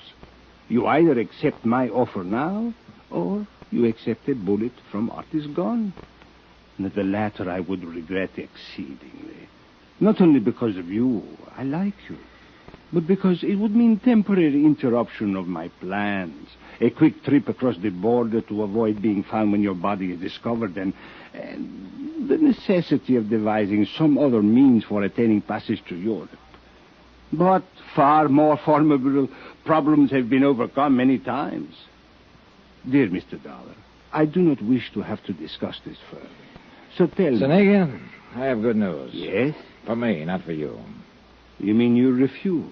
No, dear boy. No, I mean you aren't going to have to discuss this any further. You won't be able to. But, my dear... Much as I'd like to tie up this case with a big fancy ending, a real dramatic tagline... I do not understand you, all of your boy. long-winded confession a minute ago might just as well have been stated in court. What? As a matter of fact, you'll probably hear it in court, word for word. I do not understand. You and this homely trigger man of yours aren't the only ones who know about the service entrance to this apartment. What do you mean? You may as well give up quietly, because the gentleman standing in the doorway directly behind you is Sergeant Franklin of the San Diego... Oh, no, you don't, Artie. I've been wanting to... Do not Help me! Help!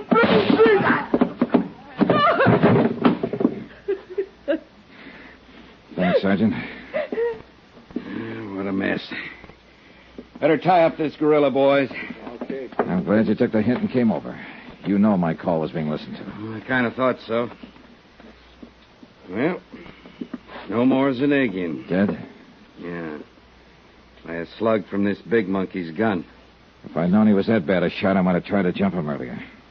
Come on, Artis. Up. After the way you hit him, he'll sleep for a long time. Well. Johnny. Huh? Johnny, listen to me. Oh, shut up.